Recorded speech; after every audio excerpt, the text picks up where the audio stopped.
சீராரும் வதனமென திகழ்பரத கண்டமிதில் தெக்கணமும் அதில் சிறந்த திராவிடனல் திருநாடும் தக்க சிறு பிறை நுதலும் தரித்தனரும் திலகமுமே அத்திலக வாசனை போல் அனைத்துலகும் இன்பமுற எத்திசையும் புகழ் மணக்க இருந்த பெரும் தமிழனங்கே தமிழனங்கே உன் சீரிலமை திறம்பியந்து செயல் மறந்து வாழ்த்ததுமே வாழ்த்ததுமே வாழ்த்ததுமே.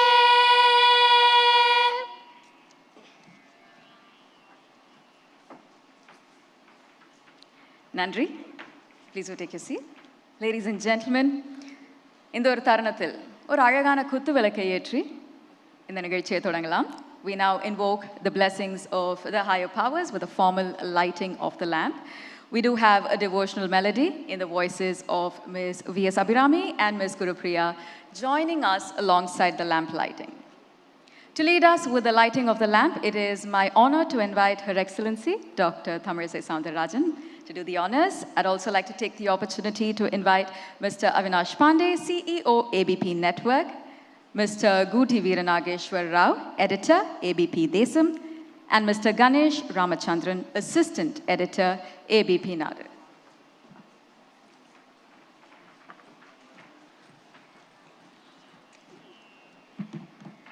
गं गणपते नमो नमः शंकरी तनया नमो नमः गं गणपते नमो नमः शंकरी तनया नमो नमः गं गणपते नमो नमः शंकरी तनया नमो नमः गं गणपते नमो नमः।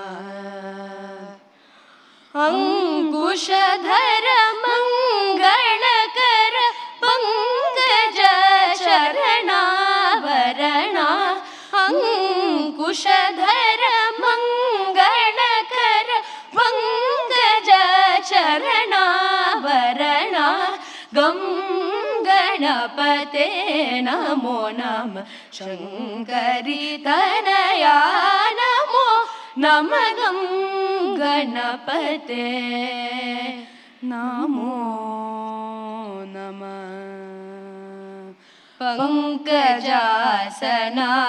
पंकजासनादिवन्दित भक्ताति हरणमुदित कुङ्कुमाभ गुण निज हरिकेश कुमारा मंदरा गं गणपते नमो नमः शंकरी तनया नमो नमः गं गणपते नमो नमः।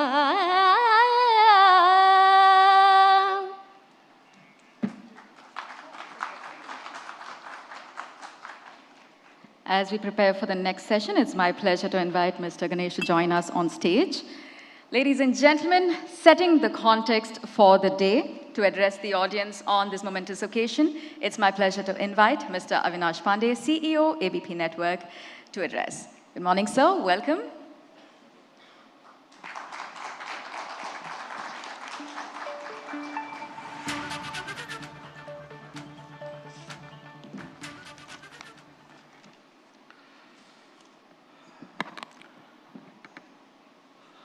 Ladies and gentlemen, vanakkam. It is such a unique privilege of mine to welcome Honorable Governor Dr. Thamizai. It is in a span of 8 months, I am welcoming you second time on a stage. And it is such a privilege to meet you once again. Dr. Soundararajan, members of press, friends. It is my privilege here that for the first summit of the ABP network in the South, the Southern Rising. The South, many would argue, has already risen, and that would be correct. The South India story is one of the amalgamation of culture of unadulterated and undiluted economic progress and of social cohesion. It is, as Rajmohan Gandhi described it, the story of the peninsular region influenced by the oceans and not by the Himalayas. And it is the story of four powerful cultures: Kannada, Malayalam, Tamil, and Telugu, and also Koduku, Konkani, Marathi, Odia, and Tulu. Ma'am, I have been a student of history. I cannot discount the influence of the older and more indigenous culture, which are complementary but not competitive. It tells us that when governance is dedicated to people to improve their health and education, for example, as in Kerala, it yields success. It tells us when the state works for the poor, as in Tamil Nadu midday meal, sparked by the MGR's own experience of extreme starvation, it yields great benefit. It also tells us when entrepreneurial energies are unleashed, it creates an IT and startup hub in Bangalore, Karnataka, to rival the Silicon Valley. The southern states have the highest GDP in the country. They also have the lowest growth rate of India's population. A median child born in southern India will live a healthier, wealthier, and more secure and more socially impactful life compared with a child born in northern India. In many indicators of health, education, economic opportunities, the difference between the south and the north is so stark, which is, you can easily compare with Europe and sub-Saharan Africa and many parts of India, right? At the time of India's independence in 1947, the four southern states, Tamil Nadu, Karnataka, Kerala, and then known as unified state Andhra Pradesh, constituted about a quarter of India's population, were mostly in the middle of the bottom in terms of development. The story of the South is the story of the human spirit. It is this story of reaching out to the world with its cinema, its technology, and its managerial superpower. It is the story of diverging from north, focusing on development and not divisions of people, not on power, but on inclusion, but not on exclusion. And ma'am, you are a great spouse for that. We salute this story of today with an array of speakers from across the geographies today, from politicians to film stars, from writers to thinkers, from musicians to media mavericks.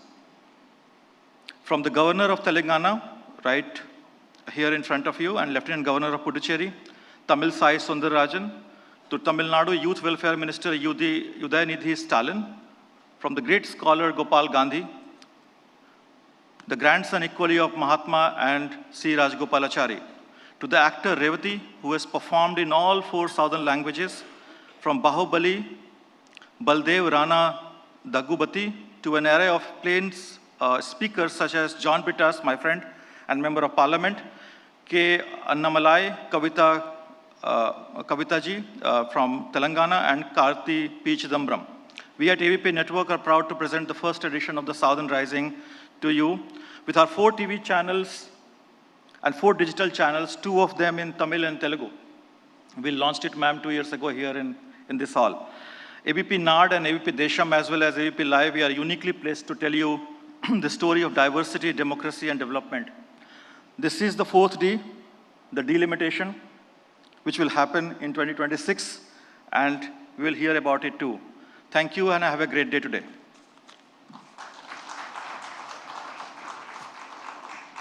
Thank you, sir.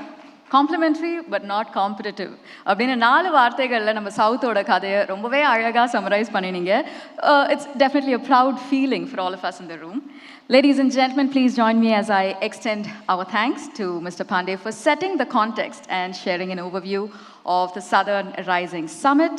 On that note, as we begin our first session, in an era of constant change and evolving societal needs, the traditional role of a governor is undergoing a profound transformation. No longer confined to the conventions of the past, the governor is now called upon to be both an agent that is driving progress, while also challenging established norms. Of course, what we have coming up in this session, it is a conversation of thought, a conversation of inquiry.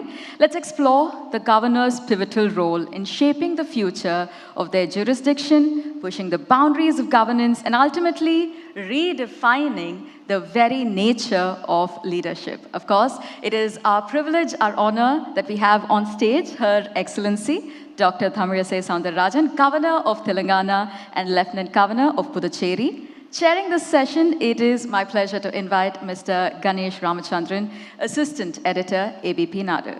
Good morning, sir. Welcome. Vanakkam, ma'am.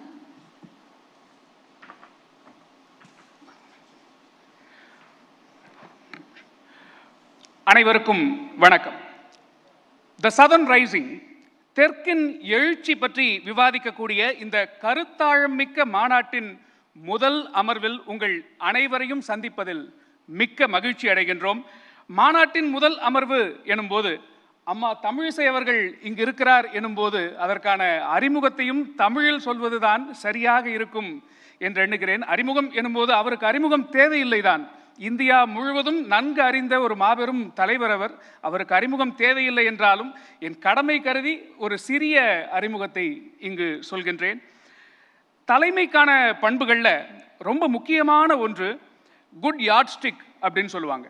அதாவது நல் மைல்கல் அமைத்தல் அப்படின்னு சொல்லுவாங்க.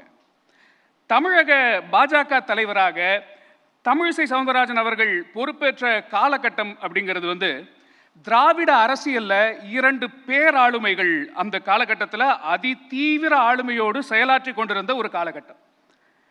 தமிழ்நாட்டில் அந்த காலகட்டத்தில் பாஜக வளருகிறது என்று அனைவரையும் திரும்பி பார்க்க வைத்தவர் இவர். தாமரை மலர்ந்தே தீரும் என்கிற இவருடைய முழக்கம் கமலாலயம் முதல் கடைக்கோடி அரசியல் பார்வையாளர் வரை கட்சியையும் அவரையும் கொண்டு சேர்த்தது. மிக குறிப்பாக தமிழகத்தின் பெருமை மிகு பெண் தலைவர்களில் செல்வி ஜெயலலிதாவிற்கு அடுத்தபடியாக தமிழக மக்களின் அன்புக்குரியவராக அரசியல் களத்தில் களமாடியவர் இவர். தற்போதைய அரசியல் சூழல்ல கூட தமிழக அரசியல் பார்வையாளர்கள், பத்திரிகையாளர்கள், வெகுஜன மக்கள் பெரிதும் மிஸ் பண்ற ஒரு நபராகவும் தமிழிசை அவர்கள் இருக்கின்றார்.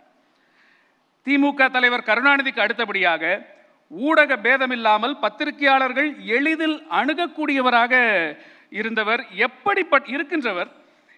எப்படிப்பட்ட எதிர்கேள்வியையும் கூட இன்முகத்தோடு அணுகி பதில் கொடுக்கும் இனிய தலைவர். மாற்றுக் கட்சி, எதிர்கட்சி என்று பேதமில்லாமல் அனைவராலும் நன்மதிப்போடு அறியப்படுபவர். பெருமதிப்பிற்குரிய தெலங்கானா ஆளுநர், புதுச்சேரி துணைநிலை ஆளுநர் திருமதி தமிழிசை சவுந்தரராஜன் அவர்களை வரவேற்று விழா பேருரை ஆற்றுவதற்கு அழைக்கின்றோம்.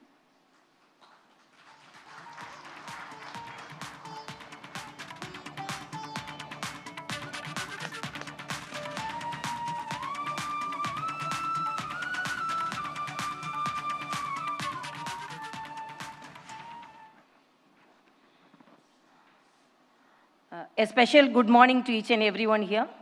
அனைவருக்கும் வணக்கம். My respects to Mr. Avinash Pandey, CEO, ABP Network, Mr. Mohit Rai Sharma, Executive Editor, Mr. Ganesh Ramachandran, Assistant Editor, chairing the session, and Mr. Guti Veera Nageshwar Rao, Digital Editor, ABP Desam, and members of the press and media, and all the dignitaries who have assembled here. A very special good morning to each and everyone here. Today's topic is agent of change, governors, agent of change or agent provocator, redefining the governor's role. First of all, I appreciate the ABP Network for conducting this program as Southern Rising Summit. For conducting Southern Rising, the Southern states are praising you. So I have to say, for this rising, we are praising you. Because most of the time, the southern states feel that they are not projected properly and they are not taken care of properly, and their talents are not projected in a way it should be shown to the rest of the country. And transforming from the star to ABP. Now you remain as the star in the journalism, and I'm really very happy to participate and inaugurate this session. And the topic is also very interesting, to know whether the governors or the agent of change or agent of provocators.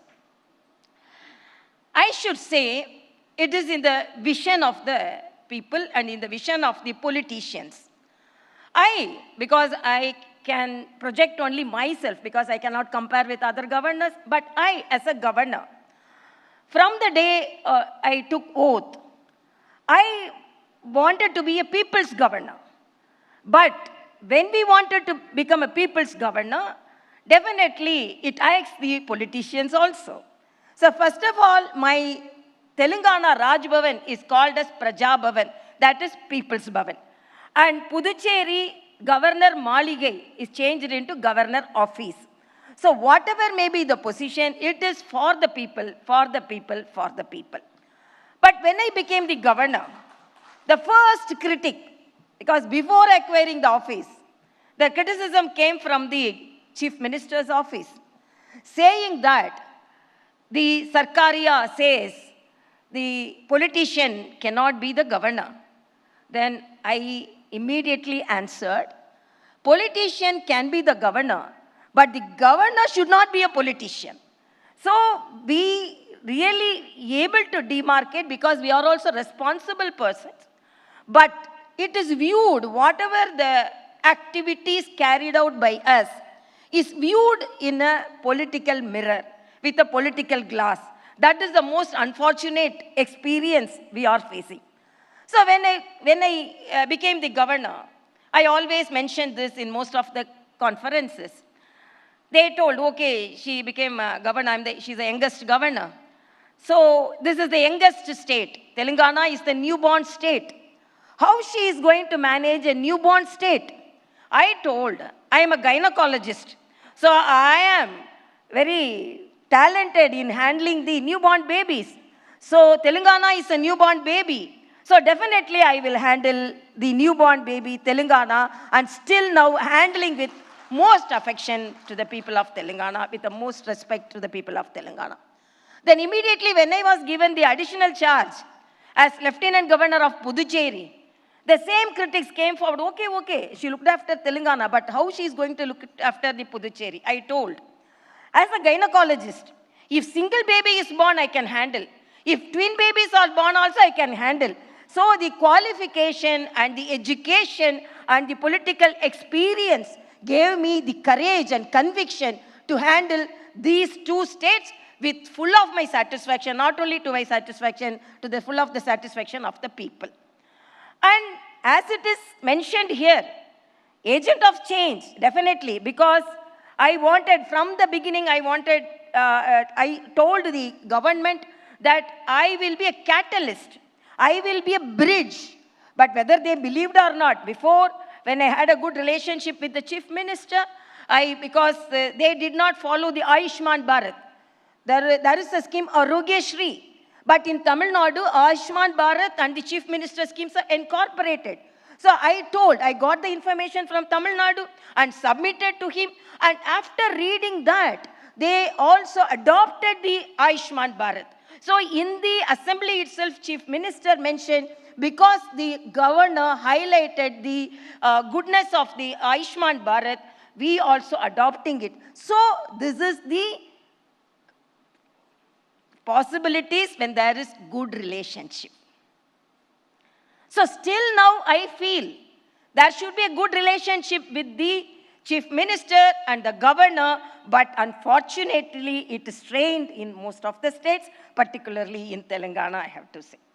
Very openly I cannot say, because Telangana is going for election, but as a governor, I have to say almost 3 years since, except recently I met our Honorable Chief Minister in a program, almost since 3 years I did not meet our Chief Minister.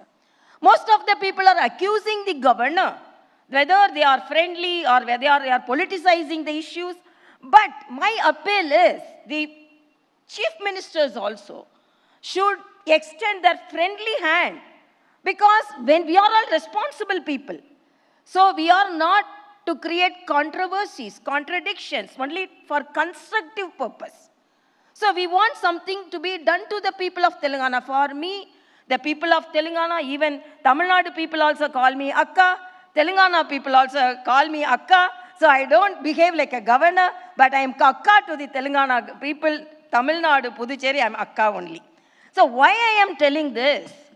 Because as a governor, we cannot be confined four walls. And we cannot be rubber stamp also. The scenario of the governor has been redefined and it has changed because the active persons are being appointed as governor. And we know the pulse as a doctor, as a politician. I know the pulse of the people. So I was approaching the people. So when there was a problem faced by the Telangana women, I called a Mahila Darbar. I approached in a friendly way, but the government visualized in a political way. So this is the problem. Whatever we saw, I kept a suggestion box outside Raj Bhavan. Anybody can approach. But that suggestion box became a boxing point between the chief minister and the governor. So whatever the governor does, oh, she is doing in a political view. It's not that. I, as a governor, for the people, because we know about the people. And first 3 days, there was a transport strike. And even the Uber and Ola, the private taxis also went on strike. 9 o'clock in the night, because most of the pregnant women, the teachers, the students called Raj Bhavan. The public transport is on strike, but even the private transport is on strike. How we will move? So they called, particularly pregnant women. 9 o'clock I called them and I motivated them to withdraw the strike and they withdrew. But this was taken as a humanitarian approach by me, but it was taken as a political approach by the government. So it is the vision. What all we do, lot of things. When I found that vaccination, the tribals were hesitant to taking the vaccination, I went to a tribal hamlet and I took the vaccination sitting among the tribal population. After that, the health secretary called me and told, after you got the vaccination sitting with them, all of them got the vaccination. So I got the prick for the tribals, but it was pricking the government taken as a political stand. So what I am telling, please, whatever the governors, because they are also responsible, but this is the story of Telangana. Story of Puducherry, as a sister of Puducherry, Akka of Puducherry, so many things have been done. Every 15th, we are having a grievance redressal program in Puducherry. So this is for the approach of the people. I took it as a people's program, but the opponents taken as a political program. So this is the problem. Because whatever we view, so we think that we are agents of change, but others think they are agents of provocator. This is the problem. But whatever may be, the balance should be there, whether it is the governor, whether the chief minister, I have to say, because Article 167 says the chief minister should constantly visit Raj Bhavan and they should discuss the political situation in the state. But nothing happened. Since 3 years, I did not see the chief minister. And above all, Republic Day function was denied. We did not have a parade because the governor should raise the flag. So we did not have the Republic Day parade. And above all, I was denied a governor's address also. So why I am telling, I don't want to blame anybody. But when everyone says that governors are provocators, governors are creating confusion, but the challenges governors face like me, what is the problem? When I want to go to a tribal hamlet for the Samakka Saraka, I am thankful to our Honorable Prime Minister because the tribal university has been named as Samakka Saraka, the tribal goddess. But when I want to go and attend that program, I was denied a helicopter. 8 hours I traveled by car. So I want to be friendly, but I don't know, the politicians don't want to be friendly. So I don't want to create contradictory comments here, but some fact, the history should be mentioned here, and the truth should be conveyed to the people. But apart from that, I don't mind. Then when we project ourselves in the social media, they project, okay, these are governors are appointed people. We are all elected people. You are unable to get elected. Then they troll me. They say, no, you were defeated 2 or 3 times in Tamil Nadu. Then I told, yes, I was defeated, but I celebrated my defeats. I celebrated my setbacks, because as a politician's daughter, I did not travel on the shoulder of my father. I chose my path. As it is said by Ganesh, it was a difficult path, but I traveled courageously. So that courage helps me in Telangana. Whatever may be the challenges I face, definitely I will travel for the people of Telangana. People's Bhavan, it is Raj Bhavan is People's Bhavan. And even Puducherry, it is Raj Nivas. It is not Governor Maligai, it is Governor Aluvalagam, Makkalin Aluvalagam. So it is for people. So many things we have taken forward. We have taken forward the message of 10% reservation for the government schools. And we have introduced a bagless day for the children of Puducherry. Every last day, they are coming without bag, enjoying, interacting with the students, interacting with the teachers, learning the art, culture. And we have introduced water bill. And during the governor's period, I was handling the corona in a very challenging way because I am a doctor. So my appeal is, the governors are responsible people. They want to do some service to the people. It is not the governors from grand old governors. All the governors are active. They want to do good things, but they are also responsible people. They are not politicizing. Even we reject some bills. With 175 constitutional provision, I clearly wrote why I am rejecting these bills. And they were telling, no, you are rejecting the bill because you are politicizing it. No. Clearly I mentioned why I am sending back these bills. So we are crystal clear. I am crystal clear. I am a straightforward person. I want to do certain things to the good things to the people of Telangana and Puducherry. I always say, because I am a person, nowadays they are humiliating the governors like anything. They are humiliating. We are undergoing so much of humiliation. But in spite of that, recently I told, because I rejected 2 of the MLC recommendations because they were politicians. The governor's recommendation, the governor's provision is for people of social service, culture and art who cannot enter politics. But they were humiliating me like this, and they were agitating against me. I told only one word: whatever the decision we are taking, it is for the people. You throw stones on me, I will build a fort with those stones for the people. You can prick me with a pin with your humiliations, but I will soak my pen in that blood, and I will write the history for the people, for the people, for the people. I don't need a crown. Head itself my crown. That is the message I want to tell. And I'm really happy as a Southern Zone Conference and Conclave, I am able to participate in that. And again, I am telling, I don't want to be a contradictory person. I want to be a constructive person. And repeatedly, whatever may be the challenges I faced, everything, I have adopted 6 tribal villages. And I traveled 15 kilometers of Nallamala forest to meet the village tribals. Even now, we are combating the anemia of the tribals. So many things we are doing.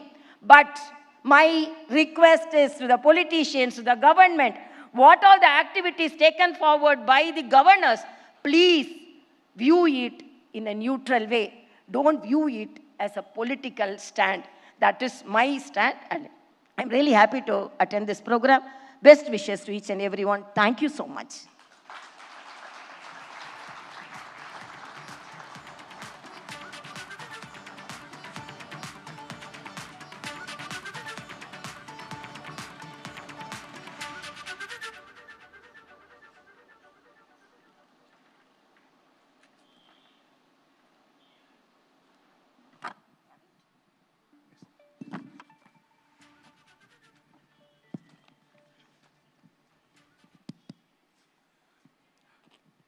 என்னென்ன சவால்கள் சந்திக்கிறீங்க இந்த 2 மாநிலங்கள்லையும் அப்படிங்கிறத ரொம்ப தெளிவாகவே சொன்னீங்கம்மா. ஆனால் அனைவருடைய புரிதலுக்காகவும் ஒரு ஒரு ஒரு முக்கியமான கேள்வி இந்த இடத்துல முன்வைக்க வேண்டியிருக்கிறது. ஆளுநர் அப்படிங்கிறவர் யார்? முதல்ல ஆளுநர் அப்படிங்கிறவங்க மத்திய அரசுக்கும் மாநில அரசுக்கும் பாலமாக இருப்பவரா, அல்லது மத்திய அரசு சொல்வதை மாநிலத்தில் நிறைவேற்றுபவரா? ரொம்ப நல்ல கேள்வி. ஆளுநர் என்பவர் மத்திய அரசிற்கும் மாநில அரசிற்கும் மட்டுமல்ல, மக்களுக்கும் பாலமாக இருப்பவர், பாசமாகவும் இருப்பவர். இந்த பாசமாக இருப்பது தான் பிற மோசமாக மற்றவர்களால் விமர்சிக்கப்படுகிறது என்று நான் சொல்வேன். ஆக ஆளுநர்கள் என்றாலே இது அரசியலமைப்பு சட்டத்தில் காலம் காலமாக இருக்கிறது. ஆளுநர்களுக்கு என்று சில விதிமுறைகள் இருக்கிறது, கடமையும் இருக்கிறது. ஆனால் அதே நேரத்தில் ஆளுநர்கள் என்றாலே ஒரு 4 செவருக்குள் தான் இருக்க வேண்டும், அவங்க அரிதாகத்தான் வெளியே தெரியப்பட வேண்டும், நாங்கள் சொல்கிறதுக்கெல்லாம் ரப்பர் ஸ்டாம்ப் மாதிரி கையெழுத்து போட்டு சாப்பா போட்டு அனுப்ப வேண்டும் என்ற எண்ணம் இருப்பது தவறு. ஏனென்றால் ஆளுநர்கள் என்பவர்கள் ஸ்பீட் பிரேக்கர் மாதிரி. ஸ்பீட் பிரேக்கர் நம்மளை ஆக்சிடென்ட்லேருந்து காப்பாற்றுறதுக்கு தானே தவிர எனக்கு தடையா இருக்கு நம்ம சொல்ல முடியாது.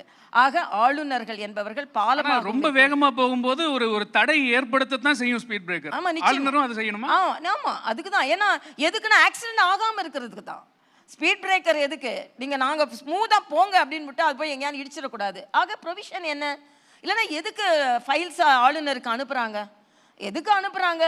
நீங்கள் உடனே கையெழுத்து போட்டு அனுப்பல, அதை அலசி ஆராய்ந்து அரசியலமைப்பு சட்டத்திற்கு உட்பட்டதா இல்லையா, இல்லை என்றால் அதை திருப்பி அனுப்புவதற்கும், இருக்கிறது என்றால் அதை கையெழுத்து. அந்த இடத்துல தான் எனக்கு இன்னொரு கேள்வி என்னன்னா, ஆளுநர் முடிவெடுக்கும் போது எந்த அடிப்படையில் எடுப்பீங்க? இப்போ ஆளுநர்கள் அரசியல் சாசனத்தின் அடிப்படையில் முடிவெடுக்க வேண்டுமா, அல்லது எது சரி எது தப்புன்னு பகுத்தாய்ந்து முடிவெடுக்க வேண்டும்? அரசியல் சாசனத்திற்கு உட்பட்டு எது சரி எது தவறு என்று எடுக்க வேண்டும். இரண்டும் தான். ஆமா. உதாரணத்திற்கு நான் ஒரு சின்ன உதாரணம் சொன்னேன். இப்போ எம்எல்சிக்கு 2 பேர் அனுப்புறாங்க, அவங்க அரசியல்வாதிகள்.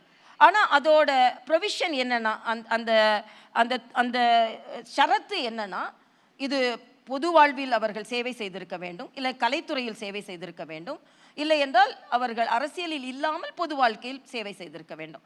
அப்படி இருக்கும்போது அரசியல்வாதிகளை 10 வாட்டி கட்சி மாறினவங்க, 15 வாட்டி கட்சி மாறினவங்க அரசியல்வாதியாக இருக்கும்போது அனுப்பும்போது எப்படி நீங்கள் ஏற்றுக்கொள்வீங்க? ஆனால் அதை மறுக்கும் பொழுது நாங்கள் ஏதோ அரசியல் ரீதியாக அதை அணுகுகிறோம் என்று நாங்கள் குற்றம் சாட்டப்படுகிறோம் என்பதுதான் எனது கருத்து. இந்த இடத்துல என்ன ஒரு கேள்வி வருகிறதுனா, ஒரு சின்ன ஒரு ஹைப்போதசிஸ் தான். ஒருவேளை டாக்டர் தமிழிசை சவுந்தரராஜன் அவர்கள் தமிழ்நாட்டுடைய ஆளுநராக இருந்திருந்தால் இந்த நீட் விலக்கு மசோதா, ஆன்லைன் சூதாட்ட தடை மசோதாவுக்கெல்லாம் நீங்கள் எப்படி முடிவெடுத்திருப்பீங்க? இல்லை, இப்போ நீட் விலக்கு மசோதா என்பது சுப்ரீம் கோர்ட் உச்ச நீதிமன்றத்தால் ஏற்பட்ட தீர்ப்பு. அதனால் அது மருத்துவர், நான் தமிழக ஆளுநராக மட்டும் இல்லை, ஒரு மருத்துவராகவும் நான் வேறு மாதிரி முடிவெடுத்திருப்பேன். ஏன்னா எனக்கு பொறுத்த வரைக்கும் நான் தனியார் மருத்துவக் கல்லூரியில் உதவி பேராசிரியராக இருந்திருக்கிறேன், அரசாங்க மருத்துவக் கல்லூரியில் படித்திருக்கிறேன். ஆக அரசாங்க கல்லூரியில் தேர்ந்தெடுக்கப்பட்ட மாணவர்களுக்கும் தனியார் மருத்துவக் கல்லூரி தேர்ந்தெடுக்கப்பட்ட மாணவர்களுக்கும் எப்படி திறமையில் மாற்றம் இருக்கிறது என்பதை தெரிந்தால், நீட்டில் முதர்ந்தே நீங்கள் சொன்னீங்க மிக அழகாக, 2 மிகப்பெரிய ஆளுமை இருக்கும்போது கூட நான் அதை ஆதரிக்கும் பொழுது என்னை கடுமையாக விமர்சித்தார்கள். ஆனால் கடுமையாக விமர்சித்தால் ஒரு மருத்துவர் என்ற முறையில் நீட் தேவை என்று நான் சொன்னேன். அதனால நீட் தேவை என்று தான் நான் முடிவெடுத்திருப்பேன். இந்த ஆன்லைன் சூதாட்ட மசோதா இப்போ உள்ள ஆளுநர் அதை உடனே அரசியலமைப்பு சட்டத்தின்படி அது மத்திய பட்டியலில் இருக்கா மாநில பட்டியலில் இருக்கா அப்படின்னு அதில் ஒரு கான்ட்ரவர்சி இருக்குது. மத்திய பட்டியலில் இருக்கும்போது மத்தியம் தான் அதுக்கு முடிவெடுக்க முடியும். ஆக அதற்கு நான் அந்த ப்ரொவிஷனை யூஸ் பண்ணி அவங்களுக்கு அனுப்பிச்சிருப்பேன், அவ்வளோதான். ஓகே. ஆளுநர்களுடைய நடவடிக்கைகளை சமீப காலங்களில் தமிழ்நாட்டில் விமர்சிக்கக்கூடியவர்கள் சொல்லக்கூடிய முக்கியமான விஷயம் என்னென்னா, அறிஞர் அண்ணாவை மேற்கோள் காட்டுறாங்க. ஆட்டுக்கு தாடியும் மாநிலத்துக்கு ஆளுநரும் அப்படிங்கிற அந்த ஒரு உவமையை மேற்கோள் காட்டி அதிகமாக விமர்சனம் வருகிறது. அதை கவனிச்சிங்களா? உங்கள் கருத்து என்ன? இல்லை, அதே ஆட்டு தாடிக்கிட்ட தான் எதிர்கட்சியாக இருக்கும்போது ஏன் போய் மனுக்களை கொடுத்தாங்க? அப்போ எதிர்கட்சியாக இருக்கும்போது ஆட்டுக்கு தாடி வேணும், ஆளும் கட்சியாக இருக்கும்போது ஆட்டுக்கு தாடி வேணாமா? ஏன் ஆட்டுக்கு தாடியை நாடி மனுக்கள் கொடுத்தார்கள்? நீங்கள் நல்லா தெரியும், இன்றைய ஆளும் கட்சி அன்றைய ஆளும் கட்சியை எதிர்த்து ஆளுநரின் கதவைத்தான் தட்டினார்கள். அப்போ வேண்டாம்னா எங்களுக்கு எப்பவுமே வேண்டாம், எங்களது கொள்கை ஆளுநர் வேண்டவே வேண்டாம். ஆக எதிர்கட்சியாக இருக்கும்போது நாங்கள் அவங்க கதவை தட்ட மாட்டோம்னு சொல்லலையே நீங்கள்.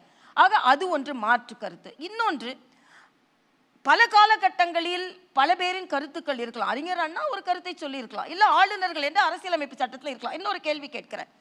அறிஞர் அண்ணா சொல்லி நாலாம் பிறக்கிறதுக்கு ஏறக்குறைய பிறந்து 1-2 வருடங்கள்ல சொன்னது அது. இதே ஆளும் கட்சி பல ஆண்டுகள் மத்தியில் ஆட்சியில் இருந்தாங்கல்ல, ஏறக்குறைய 18-20 ஆண்டு காலம் மத்தியில் ஆட்சியில் இருந்தாங்கல்ல. அப்ப அந்த தாடி வேண்டான்னு ஏன் முடிவு பண்ணல? அப்ப ஆட்சி அதிகாரம் உங்கள் கையில் இருக்கும் பொழுது நீங்கள் முடிவு செய்திருக்கலாமே. அப்ப நீங்க ஒரு முடிவும் செய்யல. ஆனா இப்போ உங்களுக்கு சில பிரச்சனைகள் வருகிறது என்றவுடன் நீங்கள் சொல்கிறீர்கள். ஆக என்னை பொறுத்த மட்டில் தாடியாக இருந்தாலும் சில நேரங்களில் அழகுபடுத்துவதற்கு அது தேவையாக இருக்கிறது என்பதும் நாடித்தான் ஆக வேண்டும் என்பதும் ஒட்டுமொத்தமாக எல்லாம் மழிக்கும் போது அதுவும் மழிக்கப்பட வேண்டும். இல்லைன்னா அதுக்கு அவசியம் இருக்கிறது, அரசியலமைப்பு சட்டத்தில் இருக்கிறது. அரசியலமைப்பு சட்டத்தை மதிப்பவர்கள் ஆளுநரை மதித்துத்தான் ஆக வேண்டும். நீங்க அரசியலமைப்பு சட்டம்னு சொல்றீங்க, விமர்சனங்கள் வைக்கும் போது என்ன சொல்றாங்க அப்படின்னா, மக்களால் தேர்ந்தெடுக்கப்படுகின்ற மக்கள் பிரதிநிதிகள் ஒரு மசோதாவை நிறைவேற்றி அனுப்பும் போது அதை வந்து ஏன் ஒரு ஆளுநர் நிராகரிக்க வேண்டும்? மக்கள் தானே எங்களை தேர்ந்தெடுத்தாங்க, மக்கள் கொடுத்த அதிகாரத்தை ஆளுநர் மறுதளிக்கலாமா? மக்களால் தேர்ந்தெடுக்கப்பட்டவர்களுக்கு ஒரு கருத்து இருக்கலாம், எதிர்கருத்து இருக்கலாம். இப்ப நான் தமிழ்நாட்டை பத்தி சொல்ல முடியாது, ஆனா நான் சில பில்ஸையே ரிஜெக்ட் பண்ணேன் அப்படின்னா எதிர்கட்சி, ஃபார் எக்ஸாம்பிள், ஒரு ட்ரைபல் ஏரியால ஒரு இடத்தை ஆளும் கட்சி ஒரு இடத்தோடு சேர்க்க வேண்டும் என்று சொல்கிறது. அந்த பகுதியில் உள்ள பழங்குடி மக்களும் அந்த பகுதியில் தேர்ந்தெடுக்கப்பட்ட ஒரு எதிர்கட்சி எம்எல்ஏவும் வந்து அதை இல்லை சேர்க்கக்கூடாது, இது பழங்குடியினர் அதிகாரத்திற்கு எதிரானது என்று சொல்கிறார்கள். இப்பொழுது நீங்கள் சொல்லுங்கள், ஆளும் கட்சி அரசியல் காரணங்களுக்காக இதை செய்ய வேண்டும் என்று சொல்லும்போது அதை நான் ஒத்துக்கொள்ள வேண்டுமா? இல்லை என்றால் பழங்குடி மக்களும் எதிர்க்கட்சி தலைவர்களும் இது பழங்குடியினர் மக்களுக்கு எதிரான சட்டம் என்று சொல்லும்போது நான் அவர்கள் பக்கம் நிற்க வேண்டுமா? ஆக இதைத்தான் நான் சொல்கிறேன். நான் என்னோட அத்தனை சட்டங்களிலும் மிக தெளிவாக அலசி ஆராய்ந்து, உதாரணத்திற்கு டிரான்ஸ்போர்ட் பில் ஒன்று வந்தது, 42,000 தொழிலாளர்களை அரசாங்க ஊழியர்களாக சுவீகரித்துக் கொள்வது, அதற்கு நான் உடனே ஒப்புதல் கொடுத்தேன். ஏன்னா அது 42,000 தொழிலாளர்களுக்கானது, அதில் நான் மறுப்பு சொல்லலை, அப்போ அரசியல் செய்கிறோன்னு சொல்லலை. அதனால அலசி ஆராய்ந்து மக்களுக்கானது இல்லையா அப்படி பிரதான விமர்சனமே, அதுவும் தென் மாநிலங்களில் வைக்கக்கூடிய விமர்சனம் என்ன அப்படின்னா, பாஜக ஆளக்கூடிய மாநிலங்களின் ஆளுநர்கள் ஒரு மாதிரி இருக்காங்க, எதிர்க்கட்சிகள் ஆட்சி செய்யக்கூடிய மாநிலங்கள் ஆளுநர்கள் வேற மாதிரி வந்து செயல்படுறாங்க.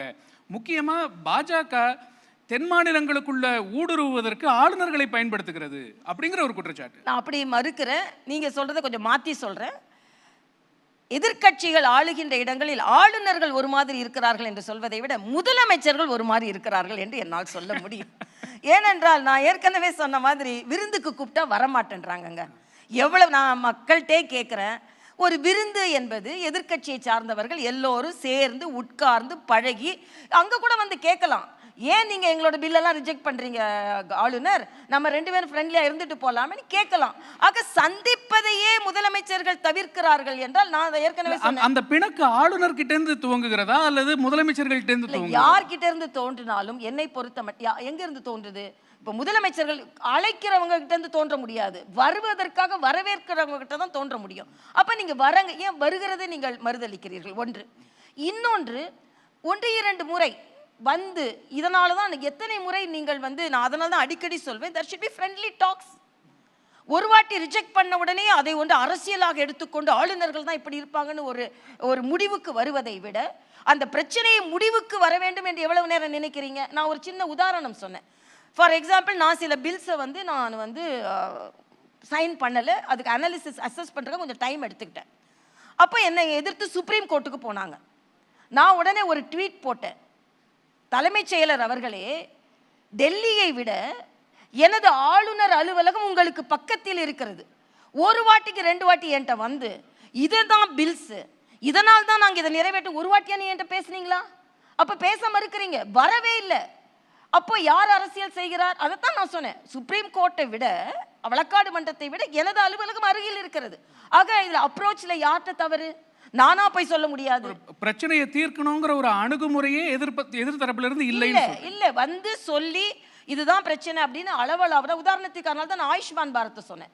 முதலில் ஆயுஷ்மான் பாரத் மத்திய அரசின் எல்லா இடத்துலையுமே என்னன்னா, மத்திய அரசின் திட்டத்தை எடுத்துக்கொண்டால் உடனே மாநில அரசின் திட்டம் ஒளிந்து விடும் என்று நினைக்காம, இங்கேயும் அப்படிதான், நம்ம இங்கே மத்திய அரசின் மாநில அரசின் காப்பீடு திட்டத்தை சேர்த்து இருக்கிறோம்.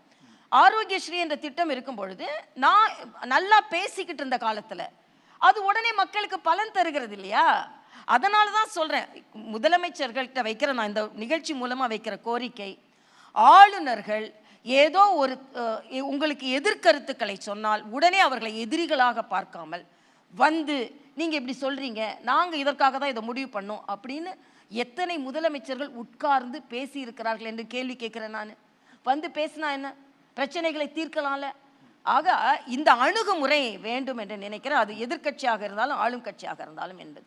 ஆளுநர்கள் அரசியல் பேசலாமா அப்படிங்கிற ஒரு கேள்வி எழுகிறது. நீங்க சொன்னீங்க மக்களின் ஆளுநராக இருக்கிறேன் அப்படின்னு சொன்னீங்க. ரொம்ப மகிழ்ச்சிக்குரிய ஒரு விஷயம். மக்கள் பிரச்சனைகள் ஒரு பக்கம் இருக்கட்டும், அரசியல் எப்படி ஆளுநர்கள் பேசலாம் அப்படிங்கிற ஒரு கேள்வி இருக்கு. இல்லை, என்னை பொறுத்த மட்டில் நான் ரொம்ப அடிக்கடி ஒரு வார்த்தை சொல்லுவேன், தமிழ்நாட்டு பிரச்சனையை நீங்கள் பேசலாமா அப்படின்னு. நான் தமிழ்நாட்டில், நான் தெலுங்கானாவில் ஃபர்ஸ்ட் சிட்டிசன், தமிழ்நாட்டில் நான் common citizen.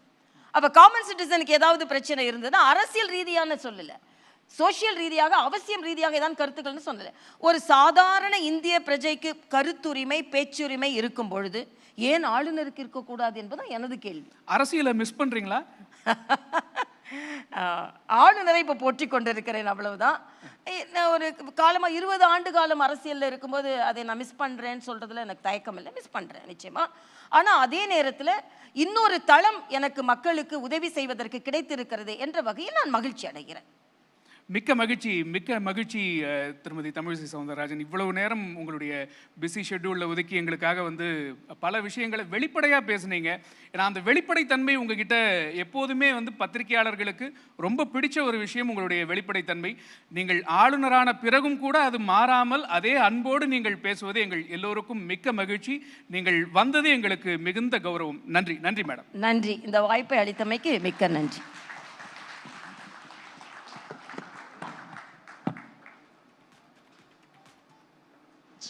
Truly an invigorating start to the day. I mean, setting the tone for the Southern Rising Summit with an address that, you know, speaks of candor, of intention. ரொம்ப நன்றி ma'am. நீங்கள் சொன்னீங்க I don't need a crown, but எங்கள் எல்லோருக்கும் அந்த க்ரௌனில் இருக்கிற ஒரு வைரம் போல நீங்கள். ஸோ நீங்கள் இங்கே வந்தது, உங்களோட எண்ணங்களை ஷேர் பண்ணது எங்கள் எல்லோருக்கும் ரொம்பவே ஒரு பெருமையான தருணம். Before we do in fact close the session, we'd like to take the opportunity to felicitate Her Excellency and present a token of our gratitude. May I please request Mr. Avinash Pandey, CEO, ABP Network, to join us on stage and do the honors. Welcome, sir.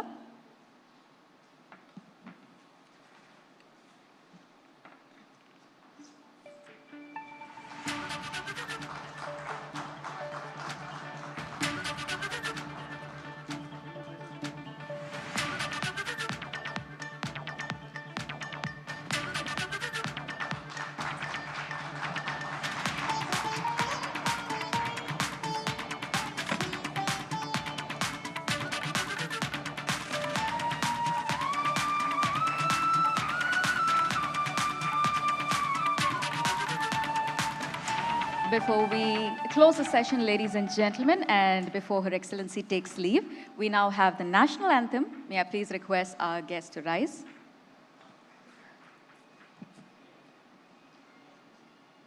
Jana Gana Mana Adhinayaka Jaya He Bharat Bhagya Vidhata Punjab Sindh Gujarat Maratha Dravida Utkala Vanga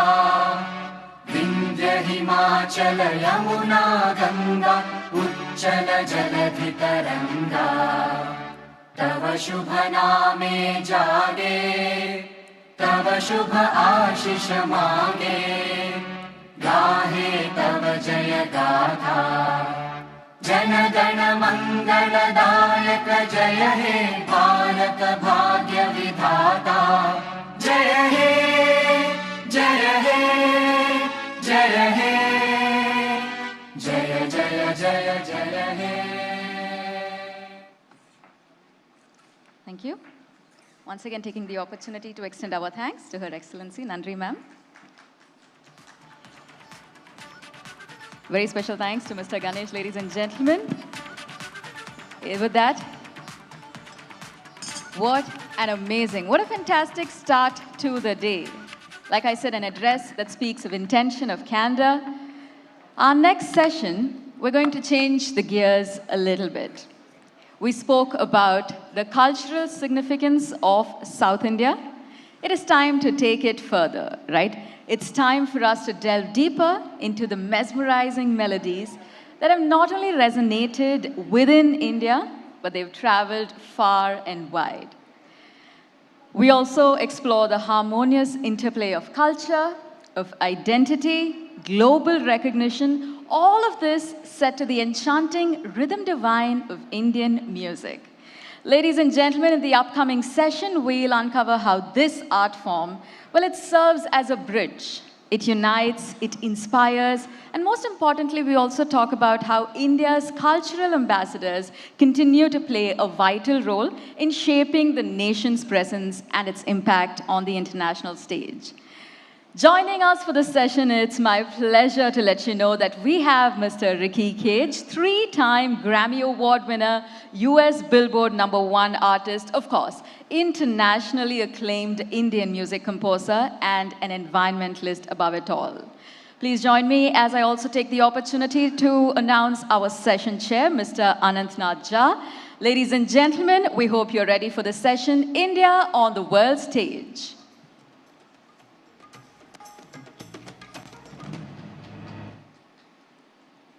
I would say this is a great time to set the tone with a loud round of applause. Namaste, On screen, everyone. you're going to witness a video.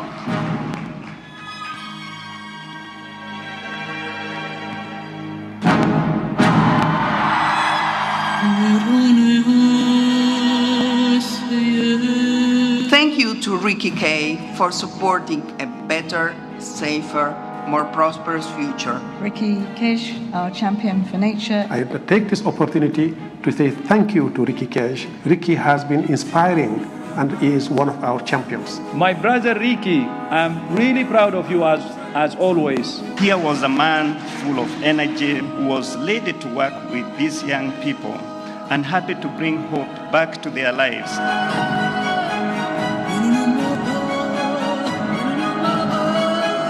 And the Grammy goes to Winds of Samsara.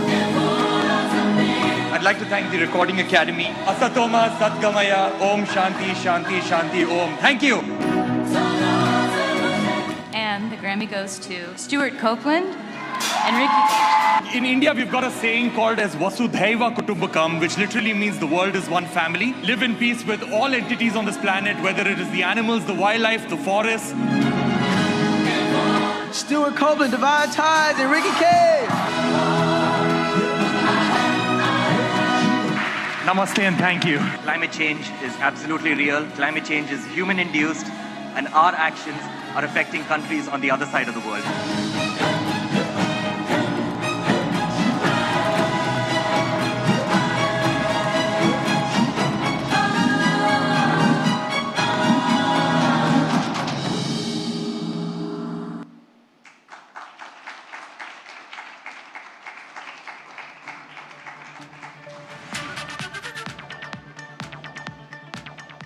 Ladies and gentlemen, a loud round of applause for our speaker, Mr. Ricky Cage, as he makes his way to the stage. We also have our session chair, Mr. Anantnath Jha, joining us. Our stage is all set. India on the world stage here at the Southern Rising Summit 2023. Okay, once again, a warm welcome to ABP Network's Southern Rising. Ricky Cage, 3-time Grammy Award winner. How does it feel? Do you get it every so often that whoever's saying your name says, Ricky Cage, 3-time Grammy Award winner? Yeah, of course. It's first of all, it's a huge honor for me to be here. Thank you so much for having me. It is a surreal feeling for sure, because growing up in Bangalore, making independent music, making non-mainstream music, it always felt like an unattainable dream, or a dream that you could not even think about, because you'd watch the Grammys on television and that was the end of it. But then actually winning my first Grammy Award when I was 33 years old, and and then after that winning another 2 more, it's just an amazing feeling to represent India on such a large stage, especially creating Indian music. So lots of young musicians out there in the crowd as well. What were the first 33 years like before you won your Grammy? We'd like to know more about that. How did music start? What were the challenges faced? Okay, that is quite a long story, but I'll try to encapsulate it into as short a thing as possible. So while growing up, I was always two things. I was an environmentalist and I was a musician. Two pillars that pretty much dictated my whole life and all of my life decisions. So while my classmates and my siblings and my friends were fascinated by television, by cartoons, by video games, for me, my ears were always more important than my eyes. So the center of my universe was always my music system. My father had this huge music collection. I would listen to music all day long. And my father did not just have the hits of that particular era, but he also had a lot of obscure music and a lot of cultural forms of music from different parts of the world. So a lot of my education happened through listening to all of that music that my father had. And, and then later on, I also fell in love with nature, and my falling in love with nature also had a lot to do with music. And then I realized that music and nature is one and the same, because at the end of the day, how did music start? Music started off as sounds from nature. Sounds of the birds, sounds of the animals, sounds of the wind, sounds of the water drops. And then we humans started imitating those sounds. Then we started pulling objects from nature to make musical instruments like bamboo flutes and boxes of seeds and animal skin as percussion instruments. And it's only for the last 1,000 or 2,000 years that music has actually become academic with notes and scales and rags and things like that. But music and nature has always been one and the same. Then, of course, I started off a professional musical career, and my musical career was more commercial. I was doing a whole lot of ads for... What is the kind of... because nowadays you're known for your music, which is closely connected to nature, environment. But to earn a living, what were the commercial jingles and commercial stuff that you did? No, I did a lot of them. When I started off my musical career, I think in about 1998, all the way for about 13 years during my commercial musical career, I did more than 3,500 commercials. So I did commercial for pretty much every brand that you can imagine and their competitor, and in different parts of the world. And after doing this for so many years, it sort of struck me that these big brands have understood the power of music, so much so that they're ready to spend a few $1,000s on me to actually create a piece of music for them to sell something, because they're always trying to sell something. And not only that, they're ready to spend a few $1 million to actually air this music on television and radio. So they understood that music is a very powerful language for communication and for them to sell something, but it's a very powerful language for communication, and not only that, a very powerful tool to retain that communication deep in the consciousness of, of the listener. So that is when I realized that I need to harness the power of music, because I feel so strongly about so many things, whether it's social impact or whether it's the environment or climate change. So I need to harness the power of music, to make this world a better place, and that's what started off a new journey of mine. So did you go around telling people about the jingles that you made after you became famous, or is it the other way around? Did those guys who got those jingles made from you now label it as composed by Ricky Cage, 3-time Grammy Award winner? No, of course, once I won my first Grammy Award, a whole lot of brands started tweeting that, that our commercial was, created by a Grammy Award winner. So that obviously happened. But nevertheless, it's not something to feel bad about. It was something that I felt proud about, yeah. So here we are at ABP Network's Southern Rising, and we have 3-time Grammy Award winner Ricky Cage. For those of you who just joined in, I don't know why you were late, but anyway. Lots of questions about your connection between environment and music. Help us understand music, environment. How do you connect the two? What's the connection? Which one is the inspiration for? So I guess for me, I'm always inspired by nature in my music right now, because previously during my commercial musical career, the way I would make music is that somebody would come to me with a brief, and I would create music based on that brief, and they would pay me money for that. But right now my career has changed, where whenever I feel inspired, I make music based on that. If I feel inspired by nature, I make music on that. If I feel inspired to communicate about human and animal conflict, I'll make music on that. If I feel inspired to communicate about climate action, then I will create music on that. So it's all based on how I'm inspired by it. And when it comes to nature itself and celebrating nature, I've always felt that there are two ways to do that, to go about that when it comes to music. How I compare it to is like taking a picture of somebody or making a painting or a portrait of someone. So when you take a picture of someone, then what happens is that based on the lighting conditions and based on the surroundings, you get a verbatim representation of what is going on at that particular point of time on a photographic plate. Whereas if you make a painting of someone, then you can get a little bit of the soul of the person into your painting because it's an interpretation of the person you're making a portrait of.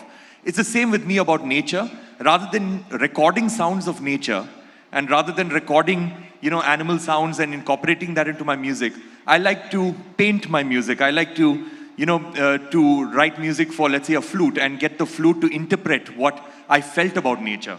Or get an orchestra or a string section to interpret what I feel about nature, or get a guitar to interpret what I feel about nature.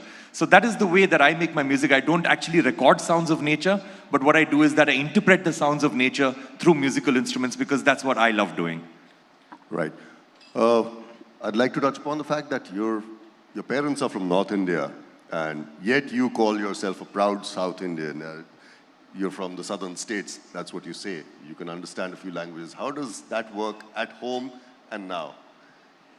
So of course, I was actually born in the USA. I was there for about 6 years. My father is a doctor and he was a doctor there in North Carolina. And when I was 6 years old, that's when my family decided that we will move to India, the whole family, because my parents wanted to bring me up and my brother up in India. So my father and mother traveled the length and breadth of India, and then they chose South India. They chose in particular Bangalore. But the reason why they chose Bangalore was that Bangalore was the only city in the whole of India where we did not have any relatives. So that is the reason why they chose Bangalore. So Bangalore is a city where I grew up. Everything that I am is due to Bangalore and South India. So that is why I always say that my father is from Rajasthan, my mom is from Punjab, but I am a proud Kannadiga. And here you are at the Southern Rising Summit. Okay, there was one meeting with the Prime Minister that actually changed your life and made commercial Ricky Cage into an environmentalist Ricky Cage. We'd like to know about that. Sure, so after I won my first Grammy Award in 2015 for my album Winds of Samsara, I was invited by the Honorable Prime Minister for a quick meeting. I was told that it's going to be a quick 5-minute photo op meeting.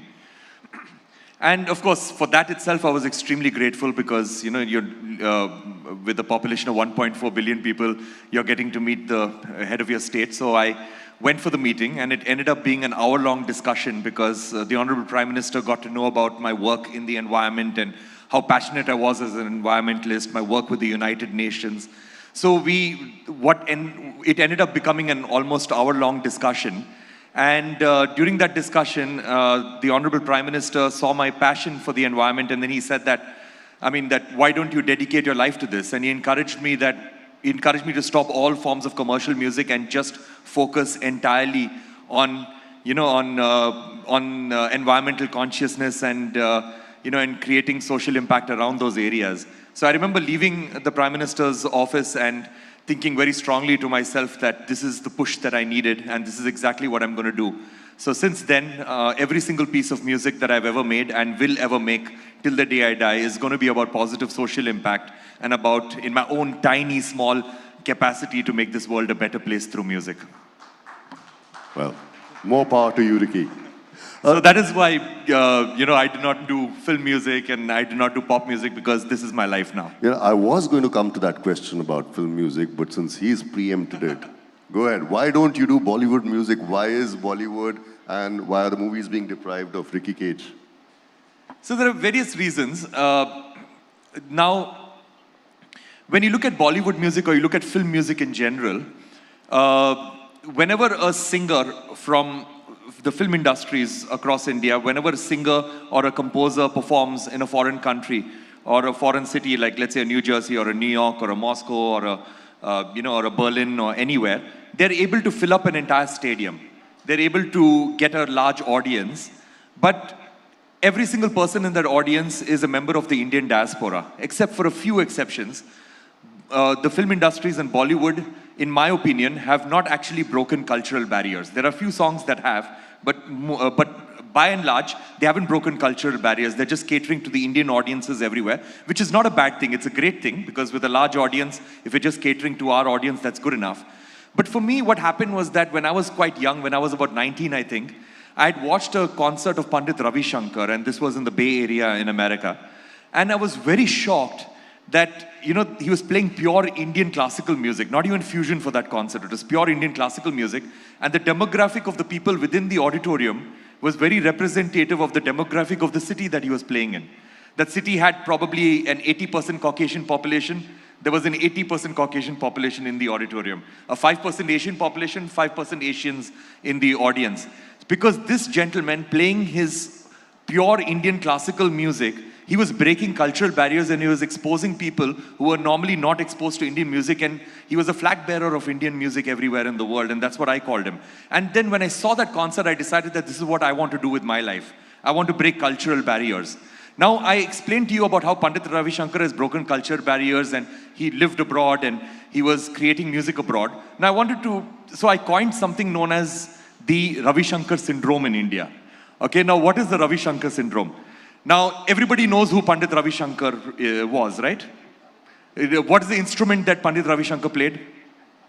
Shout out, what's the instrument that Pandit Ravi Shankar played? Correct. The biggest civilian honor that he won, the Bharat Ratna. What's his daughter's name? Somebody shout out. Perfect. The other daughter's name? Nora Jones, correct. Can anybody name one album of Pandit Ravi Shankar? One album. He's done more than 60 albums. Name one album. He's done Bollywood as well. Yeah, or forget about his albums. Name one song of his. Nobody can in India. But because we know him as a personality, but we don't know his music. And that is what Bollywood and the film industries have done, that they've created they've sort of like created a false identity of our music. When I tell people I'm a composer, the first question they ask me is which film? Because that is how deeply integrated our film industry is with our music, and we need to change that, and slowly that is happening. So, trivia alert, Pandit Ravi Shankar gave the music for the movie Gandhi, the Richard Attenborough movie. True, true. And in case you like his Bollywood music, that's what you're going to listen to. But that was a British movie. Yes.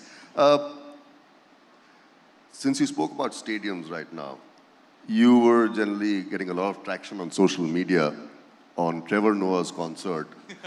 So I'll give you a background gist of it. The concert was cancelled, and Ricky's comment was Trevor should have done a sound check himself. What happened? The less said about that, the better. So Trevor Noah is... No, we want to know, man. So Trevor Noah, obviously, he's a very famous and a very talented comic actor. He's a comedian. He used to be on The Daily Show. So he had done this tour of Bangalore, Delhi, and Mumbai. So for the Bangalore show, he came up on stage and then he said that the sound is not good or something like that. And then he walked off stage and he canceled both his shows in Bangalore.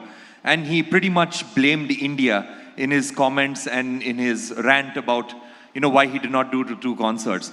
So that did not sit well with me, because being a musician, whenever I do, or rather being a performer, whenever I do concerts, no matter what the venue, no matter what the size of the audience, even if it's an audience of 50 or if it's an audience of 100,000, I make it a point that I go prior to the event and I always do a sound check. And I make sure that the audience experience is absolutely amazing, or at least as amazing as it can get based on the venue. But that is a responsibility that I do not move out from. That is extremely important. Whereas in this case, Trevor Noah, the first time he actually went on stage was when he went on stage for the performance. So for him, it's all right if you don't do your sound check. It's all right if you're busy. But then if you do not do your sound check and if you do not actually test the equipment yourself, then you do not have the right to blame an organizer. And you do not have, and especially you do not have the right to blame an entire country, which has hosted so many comedians and has hosted so many big musical acts from all over the world. So you do not have the rights to actually do that because you have moved away from your own responsibility. So that's what I tweeted about, and I think I basically, and a lot of people agreed with me on that, that you cannot just blame a country, you cannot blame a city for having a bad show when ensuring that that show was successful is your responsibility. I fully agree with him. Even before we came on stage, he did a full sound check with me, of me. But coming back to your music, so music, nature, you travel a lot. What are the places that you've traveled to make music? As in, does it come naturally, or you just go there with your instruments, and how does it work? So I'll give you an example.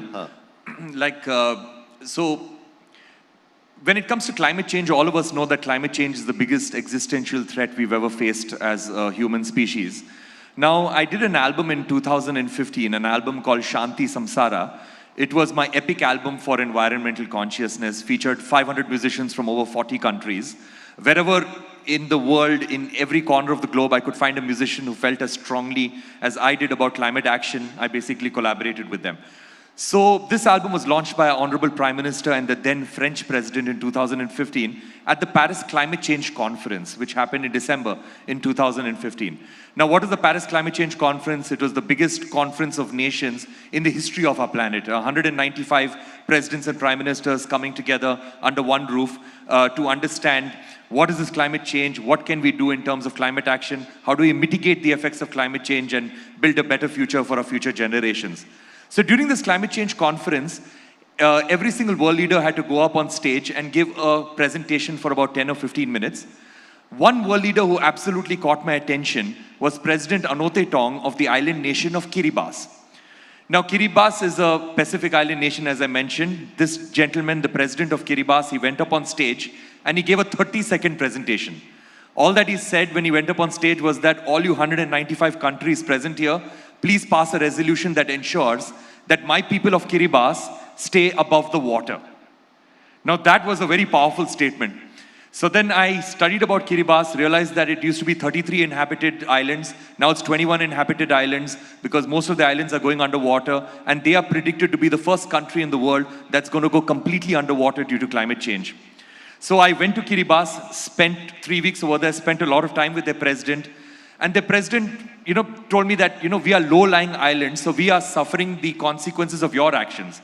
Because if all of our countries, like developed nations and developing nations, if we could build domes around our borders and keep our carbon emissions and pollution within our own borders, then countries like Kiribati have nothing to worry about. But our carbon emissions spread around the world. It's a very thin atmosphere. It's only one atmosphere. Because of this, global temperatures rise, polar ice caps melt, ocean levels rise, and because Kiribati are very low-lying islands, they are the first to go underwater and they are suffering the consequences of our actions. That is what inspired me to make music. So I made music with their local population, getting their cultural influences, with their people, with their president. And that is what inspired me to make a song. And that song brought about a lot of change because I performed that song 3 times now at the United Nations General Assembly, at the United Nations headquarters in New York and in Geneva. And this started the conversation among world leaders. Because if you make an emotional plea through the language of arts and music to world leaders, then basically you're reaching their hearts and their souls. And that is what inspires them to bring about change, and that's what happened with this song. And now the whole world talks about Kiribati. Previously, nobody had even heard of their country when their president had gone up on stage. Now the whole world talks about Kiribati, and they use Kiribati as a very strong example to showcase that climate change is not some vague phenomenon that may or may not happen in the future. Climate change is real, and there are current victims of climate change. And our actions sitting down over here are having disastrous consequences on people on the other side of the world. So that is what I tried to convey through music, and in some way I was successful doing that. Let's just converge the lens a little bit and focus more in India. Do you think we as Indians are concerned about the climate, or is the rest of the world more concerned? Where do we rate on that scale? And what have been your efforts to probably bring about the change if so required? I think when it comes to the environment and when it comes to climate change, I think India is making very, very large strides. I think the concern in India, and I travel all over the world, the concern in India is much larger than anywhere else in the world, even though we are actually not at fault when it comes to climate change. We are developing very responsibly, in my opinion, at least far more responsibly than the West has developed since the industrial age. And like if you look at various things, you look at the way that we, the Solar Alliance, for example, what our government has come up with, I thought that was quite path-breaking of creating an alliance of nations, which have a tropical climate so that we can generate renewable energy for the entire global south. If you look at the Prime Minister's Life Mission, I think that is quite a game changer because I've always believed that the biggest threat to us as a human species, with all the problems that we face when it comes to the environment, is the constant thought that we have that somebody else will make a difference, We're always talking about changing the world, but we very rarely talk about changing ourselves. And that's not because we're evil people, it's simply because we haven't empowered ourselves to believe that the small, tiny, incremental changes that we can make within our own lives actually matter. We always believe we're insignificant. So how have you done it with your music? How have you inspired people in India to probably, create a better world for us? So it's through my music. Of course, I've not performed in Chennai often enough. But if you come to any of my concerts, that's what it is all about. It's all about individual action. It's all about how can I make a difference? What can I do? So my concerts are very energetic. They're very entertaining. But at the same time, it gives you food for thought. That when you go back home, you're constantly thinking about how can I make a difference rather than how can I force somebody else to bring about change. So that's what I try to do. Because the thing is that everybody at some level is aware of all the problems that we face. Maybe not at an analytical level, maybe not at a scientific level, but everybody knows that there's something known as climate change, there is a plastics pollution, there's air pollution. But so the golden question is not how do we create awareness, the golden question is how do we convert this awareness of problems, how do we convert that to actually taking concrete steps and action within our own lives? Because we feel that if I stop using single-use plastics, what difference will it make? Or if I reduce my use of fossil fuels, what difference will it make? So that's what I try to show through my music, through the emotional language of music. As I mentioned, reach the hearts and souls of people. And that is what will create mere awareness of problems into actually taking concrete steps within our own lives and taking action. For those of you just joined in, welcome again to ABP Network's Southern Rising. And we have Ricky Cage here with us. You also go around with a recorder and you record sounds from various parts of the country. Tell us something about that. And how do you make music out of that? So that is basically collaborating with musicians, because we all know about our Indian classical forms of music, that is Hindustani classical and Carnatic classical. But India has got far more traditional forms of music across India, and these are the tribal and folk forms of music. Especially when it comes to the tribal musicians, I've been very fascinated by the farmer tribal musicians. So I travel very often to Odisha, and and collaborate with the tribal farmers over there. They've got these songs that have been passed down from generation to generation. These songs have been passed down orally from generation to generation. So there is no actual written script for these songs. So the only way to learn these songs is to learn it from a tribal musician. And the best part about these songs is that these songs talk about coexistence. These songs talk about the good things of life, of harvest, about how to live within the delicate balance of nature. So they're just beautiful things to learn from, not just the music, but the thematic elements of these songs. Like, for example, I was in a millet field in Koraput, and one of the farmers was singing a song, and I got the song translated, and it said that, the harvest of millet is very similar to me actually giving birth.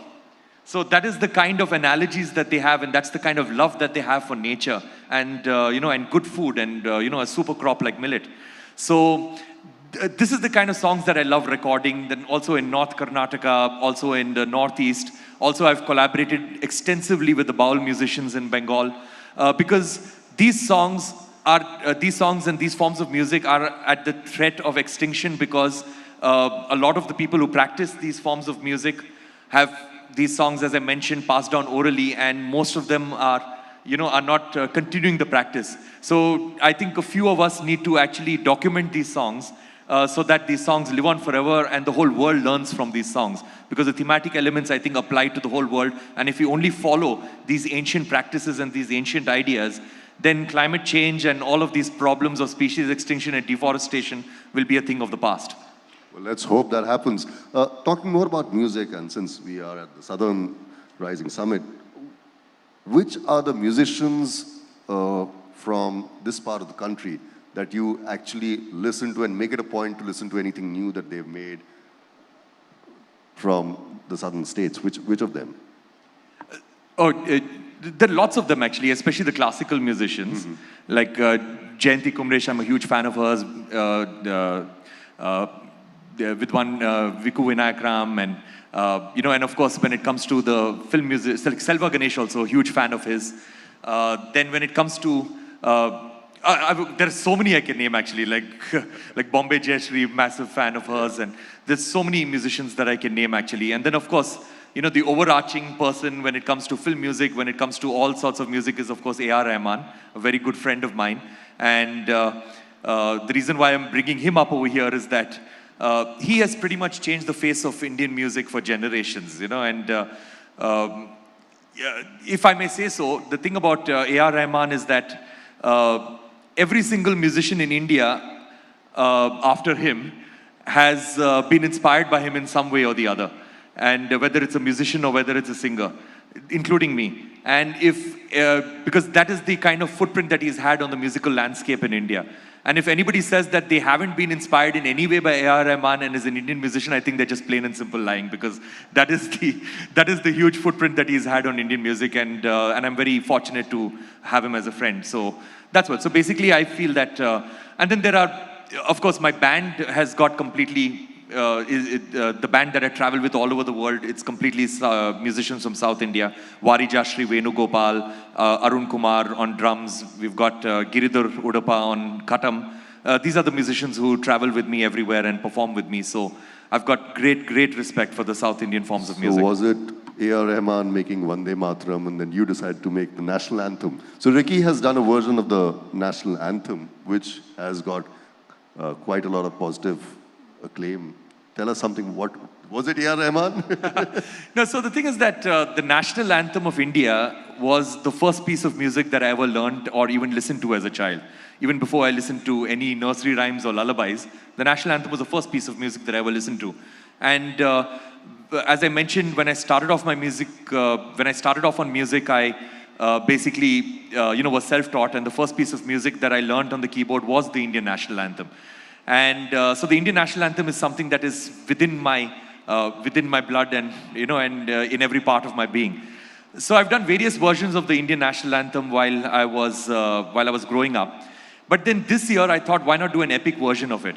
And I've performed and I've collaborated with symphony orchestras all over the world and some of the best symphony orchestras. And one thing that I've always felt when I collaborate with a symphony orchestra and when I watch a symphony orchestra performing is that what is a symphony orchestra? It's got all of these various instruments. It's got violins, which is a soft instrument. Then you've got a timpani, which is a very loud instrument. And then you've got a harp, which is a soft instrument, a bassoon, which is a really loud instrument. You've got a piano, which can be loud and soft. So you've got all of these various instruments, which have got its own personalities. And a violin is not trying to be a timpani is not trying to be a harp is not trying to be a bassoon. Everybody, all these instruments are maintaining their own unique personality, but yet when all of them play together, they somehow sound amazing together. And that is what our country is all about. Coexistence. It's about coexistence, and it's about maintaining your own ideology, maintaining your own philosophy, but somehow working together in beautiful harmony. So that is why I wanted to do an orchestral version of our Indian national anthem. And I thought, why not get the best orchestra in the world, that is the Royal Philharmonic Orchestra, and a 100-member orchestra. So I conducted them at Abbey Road Studios, recorded this version, and of course there was a little subtext where, after ruling us for 200 years, the best British orchestra performing our Indian national anthem conducted by an Indian composer, so that there was a little bit of subtext over there.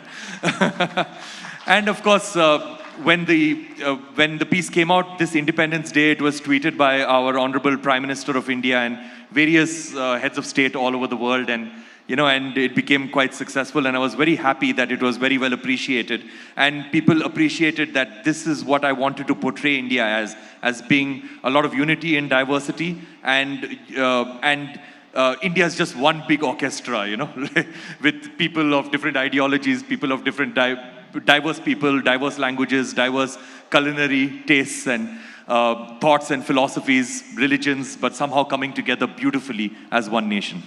No, and while we were walking, the national anthem was playing.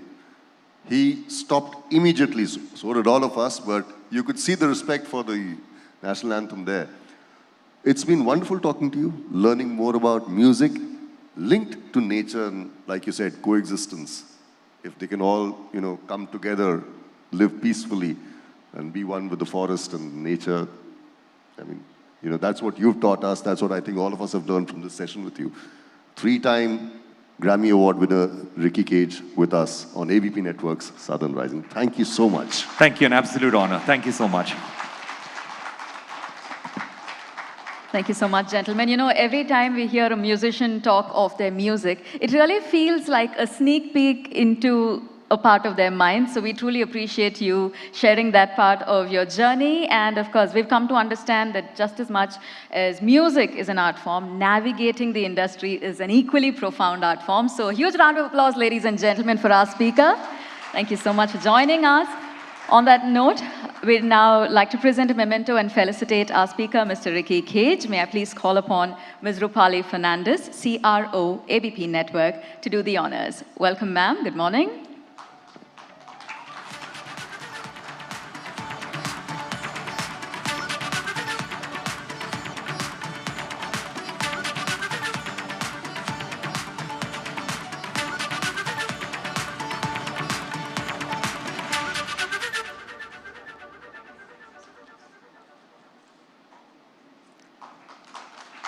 Thank you so much, sir. Thank you, ma'am.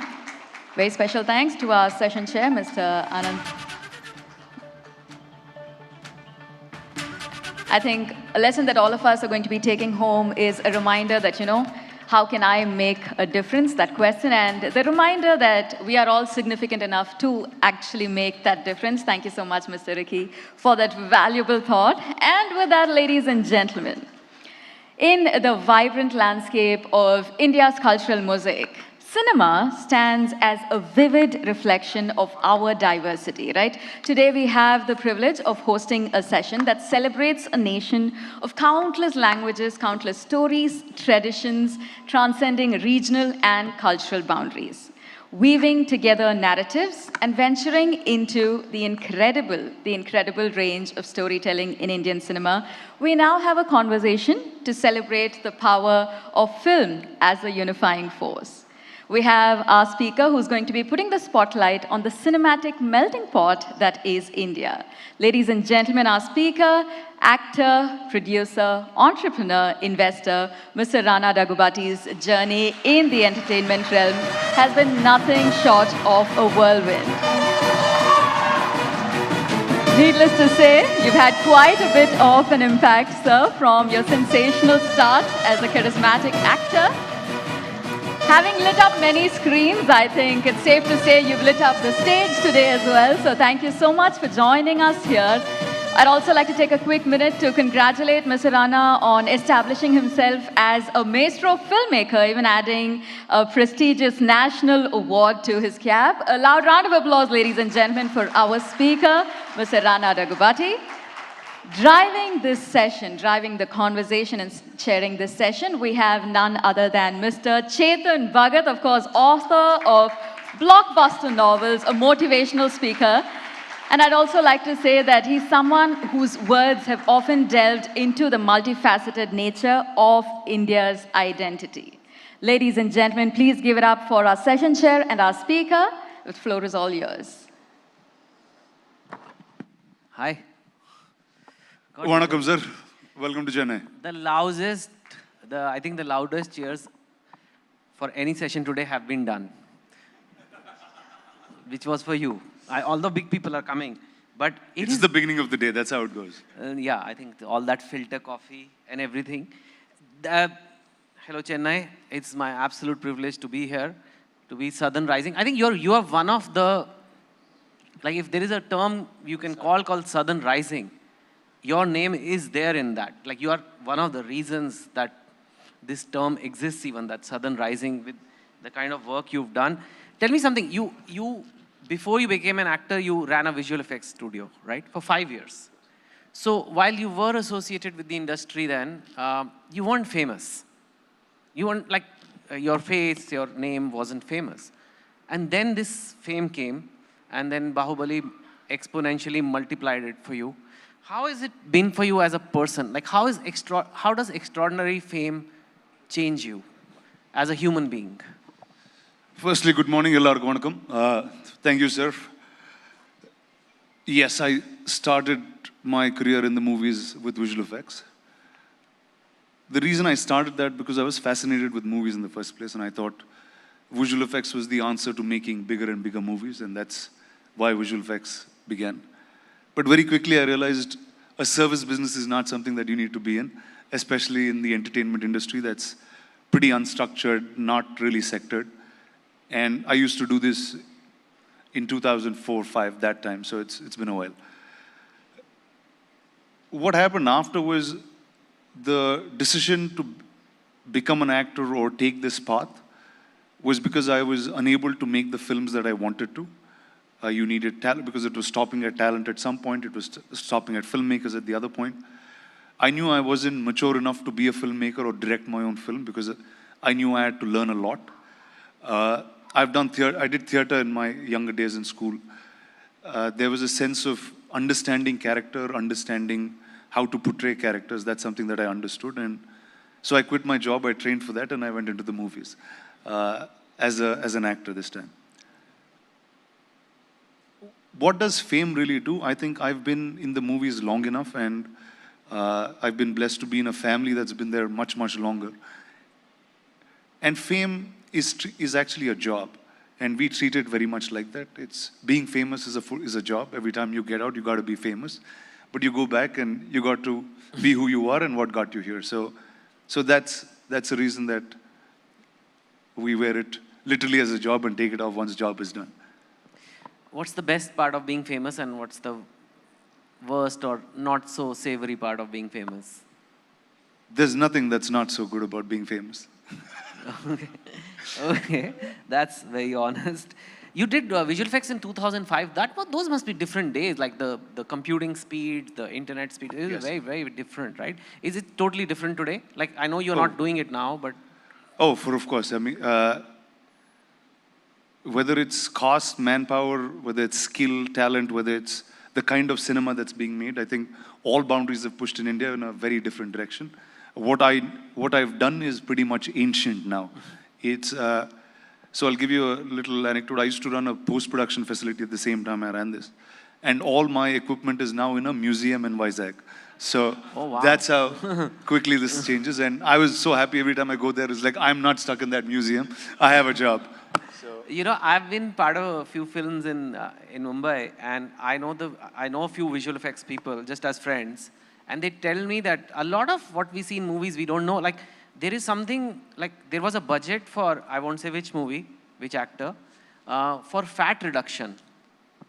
Like, they can actually make the hero look thinner, and is that possible? And how if I can make you look green, I can make you look fat, I can make you look like the Incredible Hulk, I can do whatever.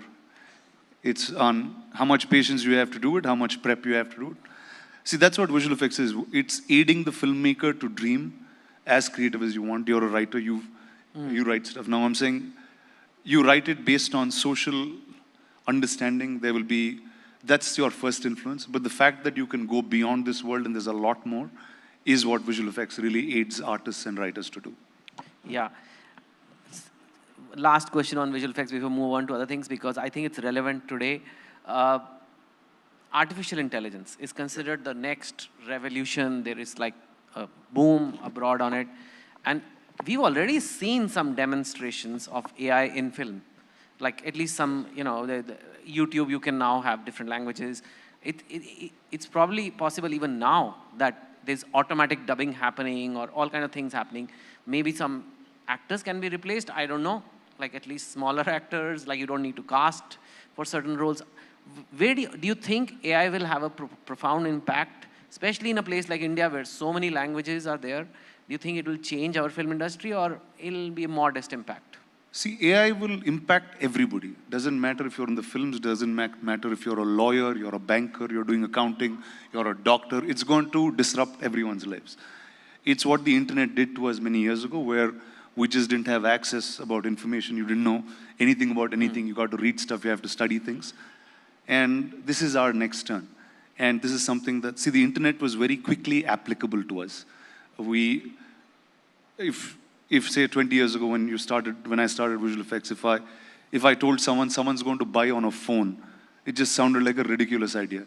So it'll feel like that in the beginning, because any new tech, any new change, we'll be averse to for a little while till we start understanding it well enough. Now, when pertaining to the entertainment industry, it'll do the same, where there will be a lot. See, the entertainment industry picks up any tech even at a very, very early stage, because it's constant creativity. You're trying to create what you imagine. So the faster it can create processes, it'll keep going on. When you come to the sense of replacing humans, it will be the humans that understand AI that will be running the world and not AI really running the world, at least in our lifetimes, if not the next. Right. But tell me something. You've been part of some of the biggest films of cinema. But in general, while we do have a few very big hits in a year, spectacle movies, in general, like romantic films or a lot of like medium budget films, people just don't go to the theaters as much now because there is so much to watch on OTT, on the phone. And with AI coming in, I could just take out my phone and say, I'm bored, entertain me. I don't even know what I want to watch. Some of it is already there. If you open YouTube, it will tell you. And usually it's pretty good at guessing what I want to see. Like my mother has a YouTube which is totally different from mine. Her home screen, like she likes to watch some spirituality videos and all. They keep popping up. It could get even more refined and it could get more tailor-made. Is the film industry under some sort of a threat, consolidation? Is it going to become a bit like the circus? Or is it going to survive, like books have survived, thankfully? How do you see all this? How do I see? Okay, it's a multi-layered question, so let me try to answer it in the best possible manner. Always there have been different forms of entertainment. Cinema has stayed really, really long, the exact same way it was. 100 years ago when cinema started in India, it was just being shot on film and projected back on film. Now it's being shot digitally and just projected back digitally on the exact same screen. Tech enhancements, all of that will happen, experiential things happen, but it's pretty much been the same for many, many years. You will have discovery, which is a communal experience that you can't get with an independent device. That will always continue to exist. And every time we speak about change in the entertainment world, like you see, this is actually the first time I'm seeing South India in a certain form, just independently. But cinema across the country is very, very different. We have about 12 large industries that make film, 4 or 5 that are really large and established. Whether small cinemas working, big cinemas not working is sometimes a function of the weekend in a different town. It doesn't happen, the same it does not repeat in each of these places. Last weekend, Telugu had a film called Mad, which is a film that's probably costed under 5 or 6 crores to make. It's done twice or thrice as much already in 3 days. Now, cinema continues to work every single place. It's just the means to monetize it, the way to advertise it, the way to go closer to consumer will start changing. And cinema itself will start becoming, like today it is more and more immersive. Like from regular social cinema, we created social fantasy, like Bahubali and others, right? You will start seeing interactive cinema where cinema can start interacting with you in some ways. Already the OTTs, Netflix and others have a few shows that are in that format where they travel with you. So it'll start getting more and more personalized on devices and more, see there's always a right brain, left brain, there's always a you private, you public, right? You will always need humans, you will always need experiential things to do, whether it's going to a cricket match or watching something together or interacting with something together. So that will not cease to exist. You will just call it different forms. Like it's called the film industry, there's no film anymore. We still use that term. Film is gone at least a decade ago now. And so is it entertainment altogether? We'll start combining media and entertainment as one single enterprise and start moving. It won't be an industry by itself. Yeah, you're very smart and insightful about all this. And did that answer your question in some ways? Yes, okay. I think so. And I think you have very deep insight into industry, right from the fact that if you want to be in the film industry, you don't want to be one of the service providers. I ask you this because, at least in some interview I've seen, you dropped out of college. You've not, and this is the... No, let's say they didn't let me stay for too long. They said you have to leave. You didn't drop out, they... Dropped me out. Yes. Yeah, so which is almost worse. And this is the land of degrees, you know. At least I'm married to Tamilian, so I know how much degrees are valued. Even the politicians coming today, you know, I'm interviewing them later. You see their resume, it feels like they're applying for a CEO's job. Like the engineers and MBA, and like, but you, from formal education is not there. Clearly, you've done a lot of things in life. You are now a startup investor. You've invested in companies. You run businesses. You do so much. I'm asking you this because not for you, but for there are many people in India who do not get those degrees, but they still want to do well in life. What do you have to say to that, and how have you kind of reached this level where you could almost talk about AI and film industry, everything? Well, did I wish I studied better when I was younger? Yes, for sure. But on the hindsight, the way I developed business or what I do right now is because my thoughts are not structured or tamed to anything. There's a certain fearlessness when you don't have too much information. So if you see my early part of my career, there'll be a lot more that I've done than what I do now, because the energy is very different. You get to learn things while you burn. I kept studying when I needed it in some strange way. What did I grow up with all my life? I know stories because I read Amar Chitra Katha and I watched movies. And that created what I do in the first place, where I understood storytelling so I could be in the movie business. When I had to sell my visual effects company, or rather when I somewhere knew that this is not a business I want to be in for the rest of my life, I didn't understand what selling a business meant. So I went to 3 weeks to IIM in Ahmedabad, studied about mergers and acquisitions, came back and sold the company.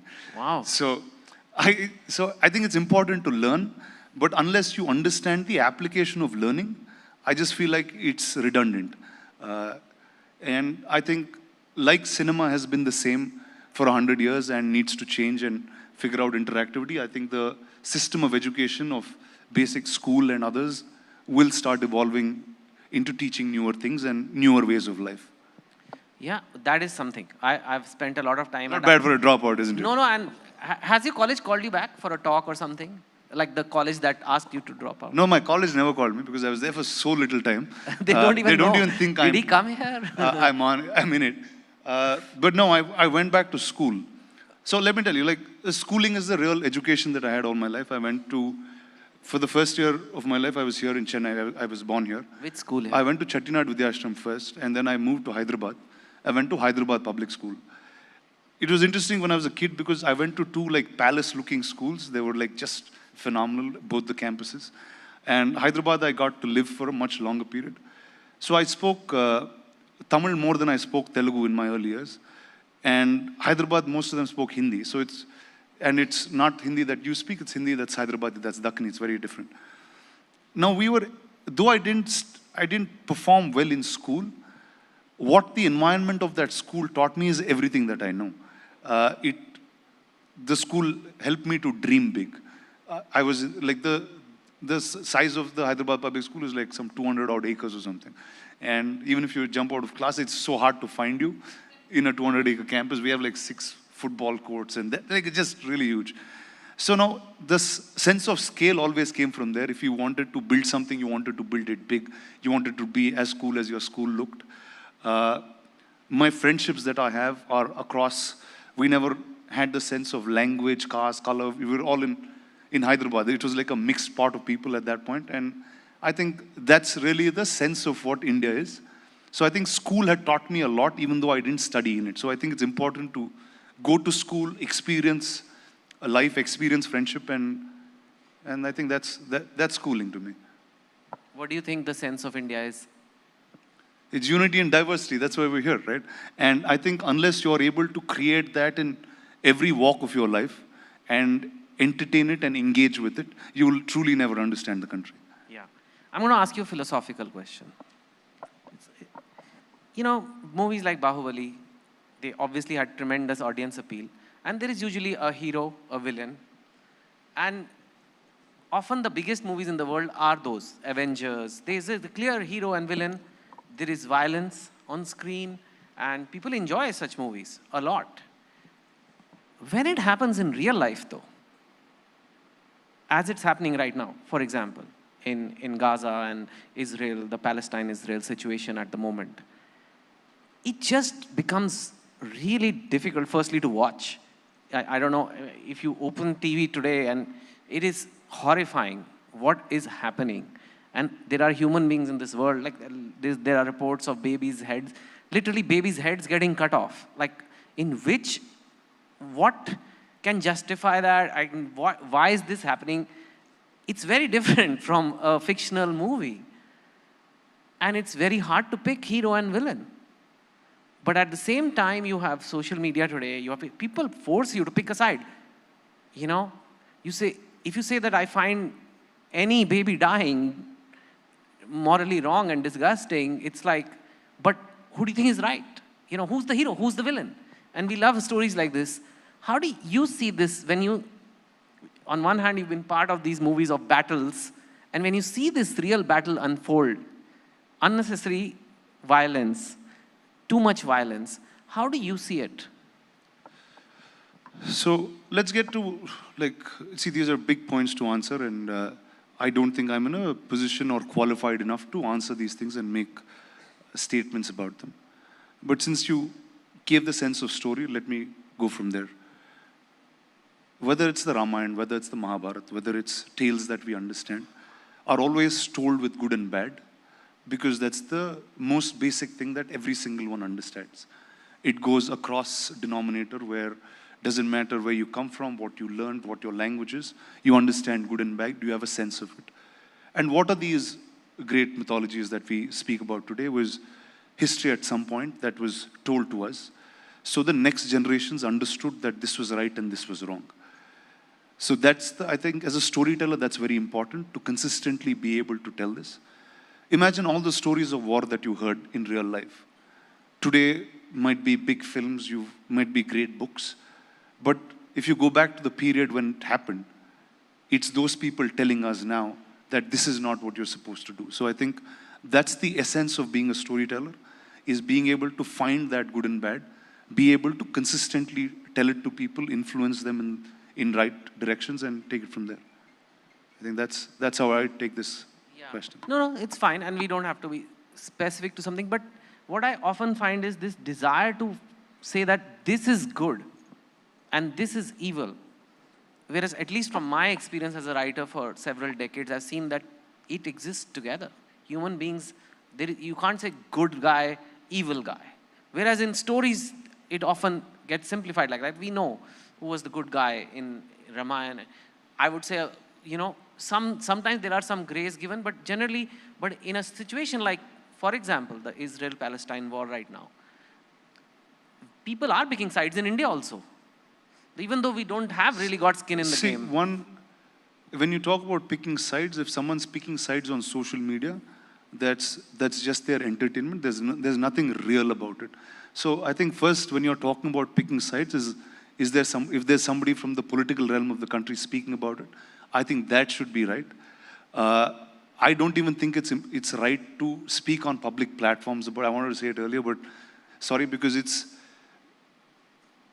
if you're not being directly active in something and doing something about it, I think you have no right to speak about it. And that's how I lead most of my life, because that's only creating discussion for more and more people to discuss and do nothing about it.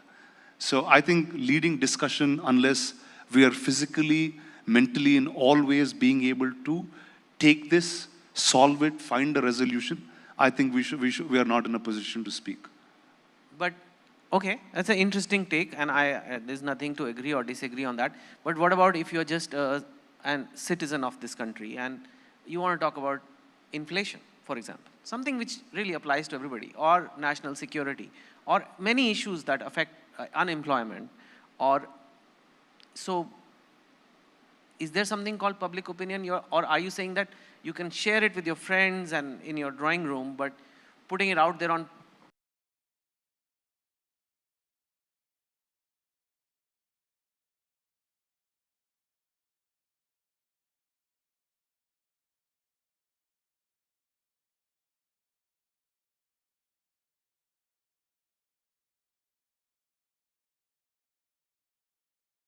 You said your mom's phone and your phone will be very different. Check your mom's phone. She will have nicer things to say. Let's be there.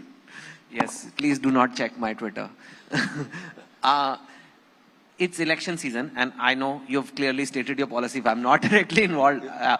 But it's going to multiply now. It's already multiplied. This thing on our side good, your side bad. We are good people, you are evil people. It's not just, people often forget that all these political parties are all Indian parties. Actually, they have the same passport. We are all the same. But it sometimes at least comes across. And because it's election season, it's going to be on steroids now. That we are good, you are bad. Any issue is polarized very quickly. Any issue. I won't even say it's just religious communism. Even North and South. Even, you know. When hasn't it been? I don't know. Why is it any new this time? Then, okay, I've lived now for close to 40 years in this country. At least from the time I was 18, I was part of elections. I was part of voting things. I had some family who was in politics for some time in their lives. There was never a time it was any different. It's just there will be some more news channels being able to communicate more. There will be some more debates being held. But nothing changes on ground. It's the exact same way that the British played it, and then we continue to do the exact same. So I don't think there's really much difference in what's happening unless we're hyping that up. Yeah, I guess there's just more visibility. There's just more platforms for people to talk, fight on, entertainment-linked fighting. What would you say to young people, though, like youngsters who look up to you, they idolize you? Should they be on social media platforms becoming fanboys or fangirls of a certain politician, criticizing, making their point? They think they're contributing to the nation. They're like, you know, this is my stance and this is how it should be and you guys are bad, we are good. Like that. They'll grow up and figure they've contributed nothing. So they'll find their way. So you would recommend them to basically focus on their own life? Focus on See, I think today is probably the best time you can live in terms of opportunity in this country. Whatever you want to become. Whether it's you can create something here and you can travel the world with it. The audience is not just local anymore. Or take, for example, even for a film, it's not your local language anymore. You make something good, there's a world out there to see you. So I think just in every stride, there is so much opportunity, so much where an individual can go. And I think all platforms are available to create. I know so many people that have created jobs, created value, created companies based on things that they learned on social media. So choose which side you want to be. And I think that's what everything's about. One of the really admirable qualities about you I liked is that, and it is often not understood, people just think, oh, Bahubali happened and then you became big, is that you work damn hard. You work all the time. Like you have YouTube channels, you have talk shows, you have movies, you have production, you have different languages going on. I mean, one of the good things about being pan-Indian is you are all over the place, but the bad thing is also that you're all over the place and you're always working. And I think that has led to your success. So why don't, without being modest, why don't you talk about your like a daily routine or weekly routine so that other people can get inspired and rather than wasting their time creating cheap entertainment on social media, writing tweets or X's, whatever they're called now, they can focus on their life. So one, like I said, I grew up with an unstructured thought. So I never knew what was work and what was my life. I liked movies. I liked movies like Star Wars, and I thought making a visual effects company would drive me to doing it. But then clearly no, I had to be an actor and we had to find a director as great as Rajamouli to make a film like this happen. So I don't know if it's a job, it's my lifestyle. I enjoy doing this all the time. Because most of my career or what I've done so far is built on things that haven't been done before. And I find it fun to go on that path because A, there's nobody in that path. And you have to make the mistakes, you have to learn, you have time to grow. And that's been it. So what is my day like? It depends exactly on what I'm doing. There's a shooting day and a non-shooting day. A shooting day is I become a human being that's not me, that I'm playing for a certain bit of time. That character will influence me in doing other things too. But yeah, during filming, I don't do many things because you're not really you.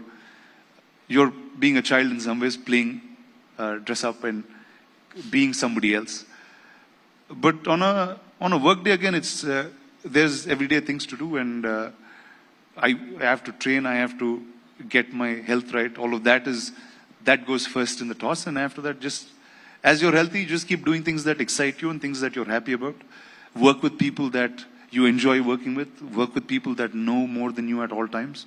And I think that'll just keep you engaged. It doesn't matter how long in the day you work. There are many days I just do nothing, but just think of what's been happening. So I have a lot of interesting time like that. Yeah, you're extraordinarily fit. There's no VFX happening there. And we were just discussing backstage how you told me that in Bahubali, when also you were very fit, your weight was in the 120 kilo range. Yes. And today, when also you're very fit, it's in the 90 kilo range. I think it's an important point. I want people to understand that we obsess about the scale. I think like a lot of people want to lose weight, and they obsess about the scale that fitness is losing weight. Whereas you were really fit in Bahubali, and that's a 30 kilo difference. How do you see fitness and this scale obsession, weighing scale obsession? What do you want to tell people about that? Because so that they can actually get to a productive path of fitness. So I'll tell you a little myth about me. I'm really not a very fit guy. Like I was never all my life. The movies made you do that because you got to look like somebody else. And when I'm not shooting, I don't even train most times.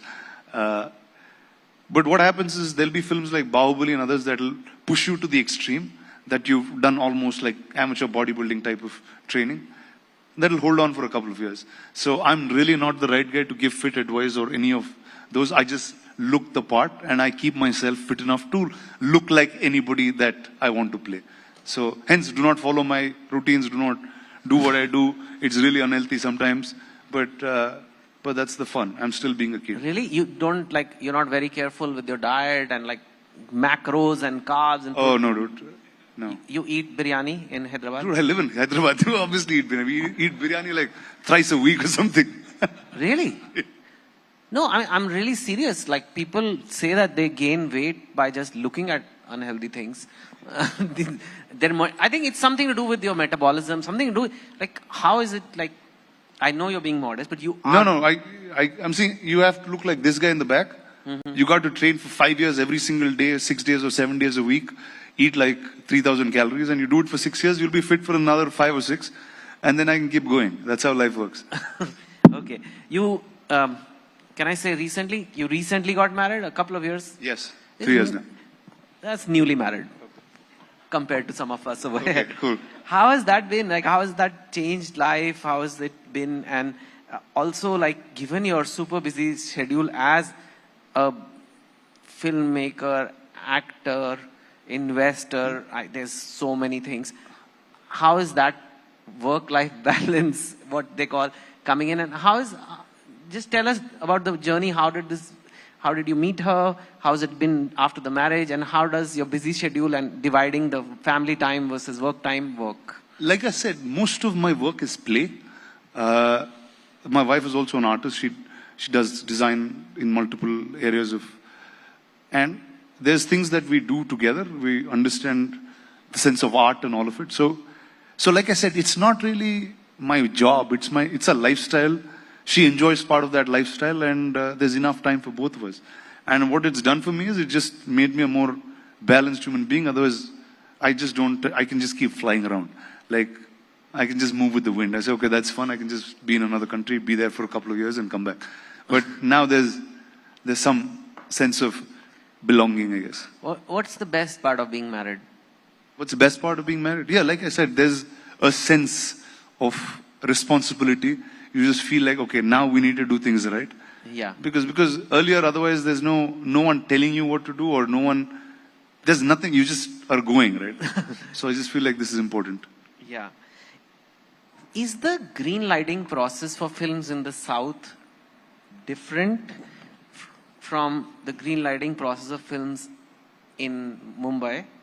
Because we do find the content is very different sometimes. Or is it because the tastes of people are different? Or is it, and I would say the South has been producing better content for the last couple of years at least.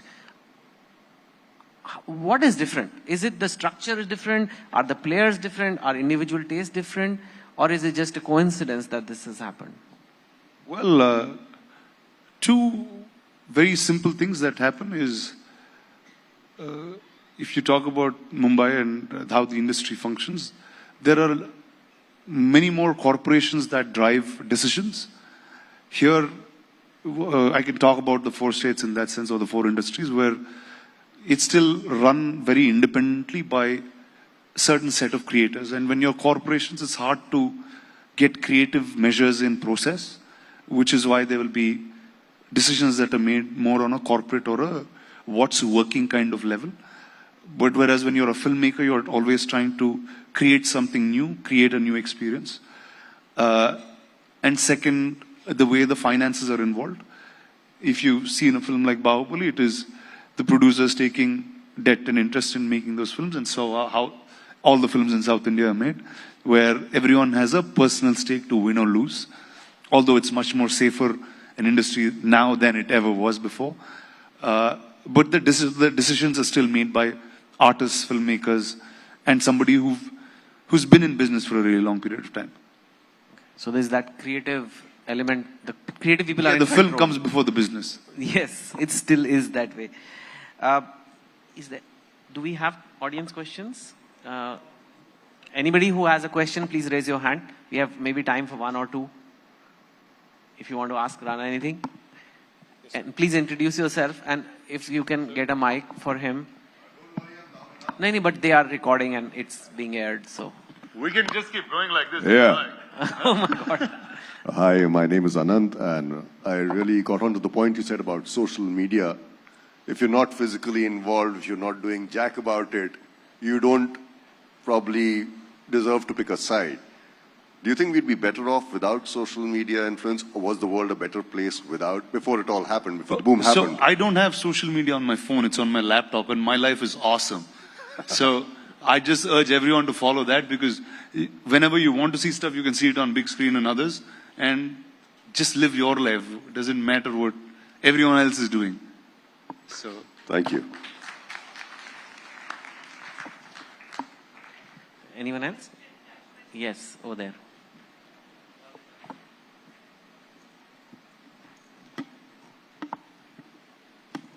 Hi. Good morning. My name is Radhika. Hi, Radhika. Great to have you here. Thank you. There was a time, and we had the Honorable Governor of Telangana earlier, and she said that, southern states have always felt that they are not being understood. And there was a feeling at one point that even the southern film industry felt like that, Bollywood is idolized.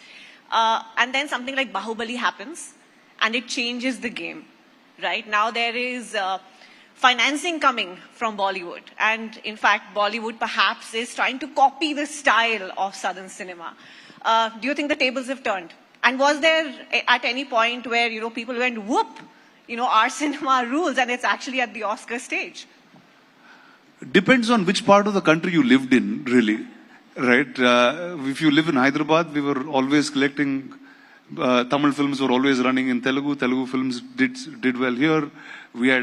It always collected more money than a lot of Hindi films for most period of time. You just got to know it. That's pretty much it. And before Bahubali, so we were always pushing boundaries. Like even before Bahubali did, there was a huge era of local language, regional films being dubbed in Hindi and being watched. Like, I know 3 or 4 channels that just run on this and no other Hindi content. So it's always been there. It's just that news and media and some people in the industry got to know a bit late. That's it. I think, Rana, we'll conclude here. Thank you. Thank you so sir. much. You It's been such a really pleasure. are, there are actors who just need a script and act, but you're not, actor is what you're most known as today, and that's that's how people describe you, but there is so much more to you, and you're an entrepreneur, you're a philosopher, you're a thinker, and a very balanced human being. I think inspiration to millions and millions. Thank you. Thank you, sir. Thank you very much. Thank you, guys. Such an honor. Thank you so much. Rana Daggubati, I think எங்க எல்லோர் மனசுலயும் நீங்க ரொம்ப நாளா இடம் பிடிச்சிருந்தீங்க. இன்னைக்கு we got a chance to hear what's on your mind also. Ladies and gentlemen, a loud round of applause for our speaker, Mr. Rana Daggubati. As we draw the session to a close, I'd like to call upon Ms. Preetha Dandapani, Associate Vice President, Ad Sales, ABP Network, to present Sir with a memento, a token of our gratitude and appreciation. And of course, from everybody in the audience, a loud round of applause. Very special thanks to our session chair.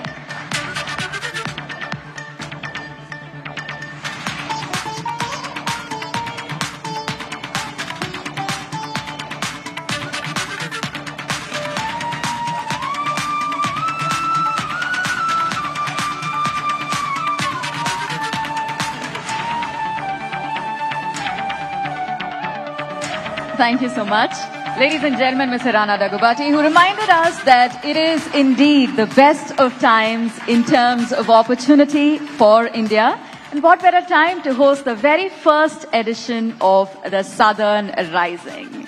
Well, moving to our next session, you know, we've used the word journey, right? From the start, we've said this multiple times, but the next story goes much deeper. It's a lot more thought-provoking. It's, well, incredibly loved and memorable. Let's call it a cinematic odyssey, right? One that transcends the bounds of time and space, illuminating the film industry for 4 captivating decades, etching her name in the walls of cinematic history, stealing the hearts of the viewers any role that she is in. We're about to unravel the threads that connect the past, the present, and the future in the world of film. Of course, we're also going to be showcasing the indomitable spirit of adaptation, and innovation.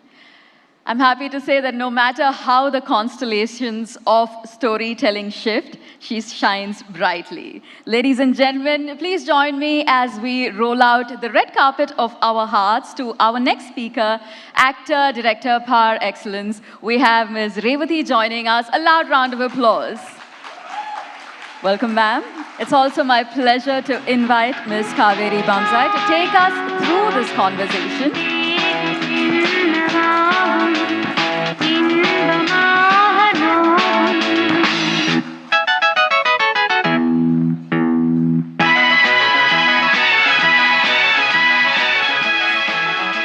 The stage is all set. Of course, we've got the music to set the ambience. It's transporting us to pretty much the late 80s, early 90s, and what better spot to start this conversation with. Ladies and gentlemen, Ms. Kaveri Bamzai leading the session. I'm so fortunate to be talking to you, Revati. It's, I think, everyone from my generation watched Mona Ragam and thought that could be me. You were just 20. Just think of, you know, the mind boggles. What was it like? I know you've been asked this question thousands of times, but it's such a defining film in your career. What was it like to be that girl in Mani Ratnam's film, in Mani Ratnam's imagination? And a lot of it was actually based on you as well, I think. Talk a little about it. Good morning. Thank you so much for inviting me.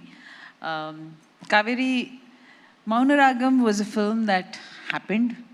In those days, that was, I think, Mani's 4th film or something. And there was nobody who wanted to make that film, the producers. And I remember, because I had already done a film with him, Pagal Nilavu. And during that film, Mani happened to narrate the story, and I said, whenever you make this film, I'm in it. You know, so it was that kind of a friendship. And it took time. And then in the end, the story is so beautiful that his brother decided to produce it. And it happened. That film is very close to my heart because that was one of the first films in my career where there was, the performance was very muted, very realistic. I did a lot of commercial films where we had a lot of songs and dances also. Yeah. But there was something about this film, and in 1986, when this film was made, if a girl talked about divorce, it was not a good thing because she is immediately termed as being defiant, and a not a good girl. So it was something different, but today I hear a lot of actors who tell me that is the one film I wish I had done. So I'm happy I did it. And of all ages, I think even now young women who enter the industry would love to play roles like that. But those roles aren't necessarily written in, as well. Although we talk a lot about women-oriented cinema, we haven't got that far, have we? No, there are women-oriented films, Kaveri. It's just that stories have changed, storytelling has changed, filmmaking has changed. And, I think the importance of characterizations and all that has changed over the years. Like the society itself has changed. The way you and me dress today has changed when the way we dressed in the 80s. So everything has changed. So automatically film industry also changes. Right. Now, I think you're unique in that you've acted across industries, not just the 4 southern industries, but also Hindi. And, like Shonali Bose's Margarita with a Straw would be considered English, I suppose. So that felicity of language, is it just because you were from an army background, you traveled everywhere, or how has it come to you? Absolutely. My father is a retired army officer, and we moved places every 2 or 3 years. Where all did you go? I think starting from Mathura, it was Dehradun, Hyderabad, Kashmir, and the south, of course, Chennai. Right. So, yeah, all around, all over. And so you tend to adapt easily. And basically, I did not have an accent because, I was not really fluent in any language. So it took me time to understand languages. Like my Malayalam was very bad, and the Malayalis felt that, I was not speaking Malayalam. The Tamil was all equally bad, and they felt that I was Anyway, you're not. from Palakkad, which is which is at the border. So at home, I would speak the Palakkad Tamil, which is neither Malayalam or Tamil. So it took me some time to understand the language, speak it, and thankfully, I didn't have an accent, so it was easy for me to handle all the languages. So you could even act opposite Salman Khan in Love. Yes, that was one of my only crazy romantic films, I suppose. That was the original was in Telugu called Prema, which you were in as well. Yes, I was in it, and they wanted me to act, do the same role in Hindi. Did you enjoy that? I loved it. I loved it. The director, Suresh Krishna, was a good friend of mine. And when he narrated the story, I kind of laughed it. I said, wow. The first, even in my younger days, I did not get to do the typical romance film where you have a rich girl and a poor boy and love between them. And, you're burning photographs and mixing it in your tea and drinking and things like that. That never happened before that. So it was very interesting. And I loved the songs. Ilayaraja's fabulous songs, and in the Telugu, we had S.P. Balasubramaniam doing one of the roles, which was portrayed by. Don't tell me I've forgotten in Hindi. But okay. So SPB is the one I remember. So the entire shooting and everything was really wonderful, memorable. Right. So you've recently come back, thankfully, after a period of, I think, a time when you were trying to figure out what you wanted to do, I think it or was the both world ways. was trying to figure out what to do with you. Is that... I like that, the world was trying to figure out. Does that happen only to women in a certain age period, or, does that happen to all actors? I think mostly the female actors, because there is a phase where you are playing the lead role, and then you go into characters. And when you're placed into characters, we are also confused. You don't know whether you want to go ahead with that. And then you try to get meteor roles, which are very written in very few numbers. So then it's a kind of a balance you're trying to create. Because you've done such fabulous films, and then you're just, given characters, And so it took that. And you're told that, you know, it's a great script, and when you get the role, you'll know. But you know that, you know, it won't be what you what they're telling you. Has that happened to you? Yeah, that has happened to me quite a few times, where you realize that you're just there because you know, you bring a little bit of character to the role that you're playing. So it is. It's a confused period, you know, between the lead role to transitioning into the character roles. But then, you know, you decide, okay, this is what I want to do and this is what I do not want to do. And that is when you pave the path again. Right. Yeah. And in your case, it was very clear that you would act where you wanted to, if it was worth it, and you would direct. It was very clear for me from the very beginning, Kaveri, because I was introduced by a director who was very well known in the 80s, Bharati Raja. So anybody who was introduced by Bharati Raja in his film was somebody whom all the industries looked up to. Right. So I was blessed that I was introduced by Bharati Raja, and the film did extremely well. So he kind of, you know, he helped me and he taught me that, you know, you should listen to scripts and then decide according to what you want to do, and, you know, and you can always say no. Because I didn't know, since I'm not from a family of filmmakers, and we have absolutely no background in the film industry. So it was a learning process. But from the very beginning, I had mentors like him who helped me. And so it was always listening to the script and then deciding. Right. But there were some things like Thevar Magan, which you did because the director told you. And when it turned out to be one of the most beautiful performances of your career.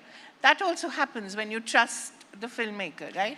That has to be there. From the very beginning, I mean, in our times, we didn't have scripts to read. I love that, in our times. Yeah.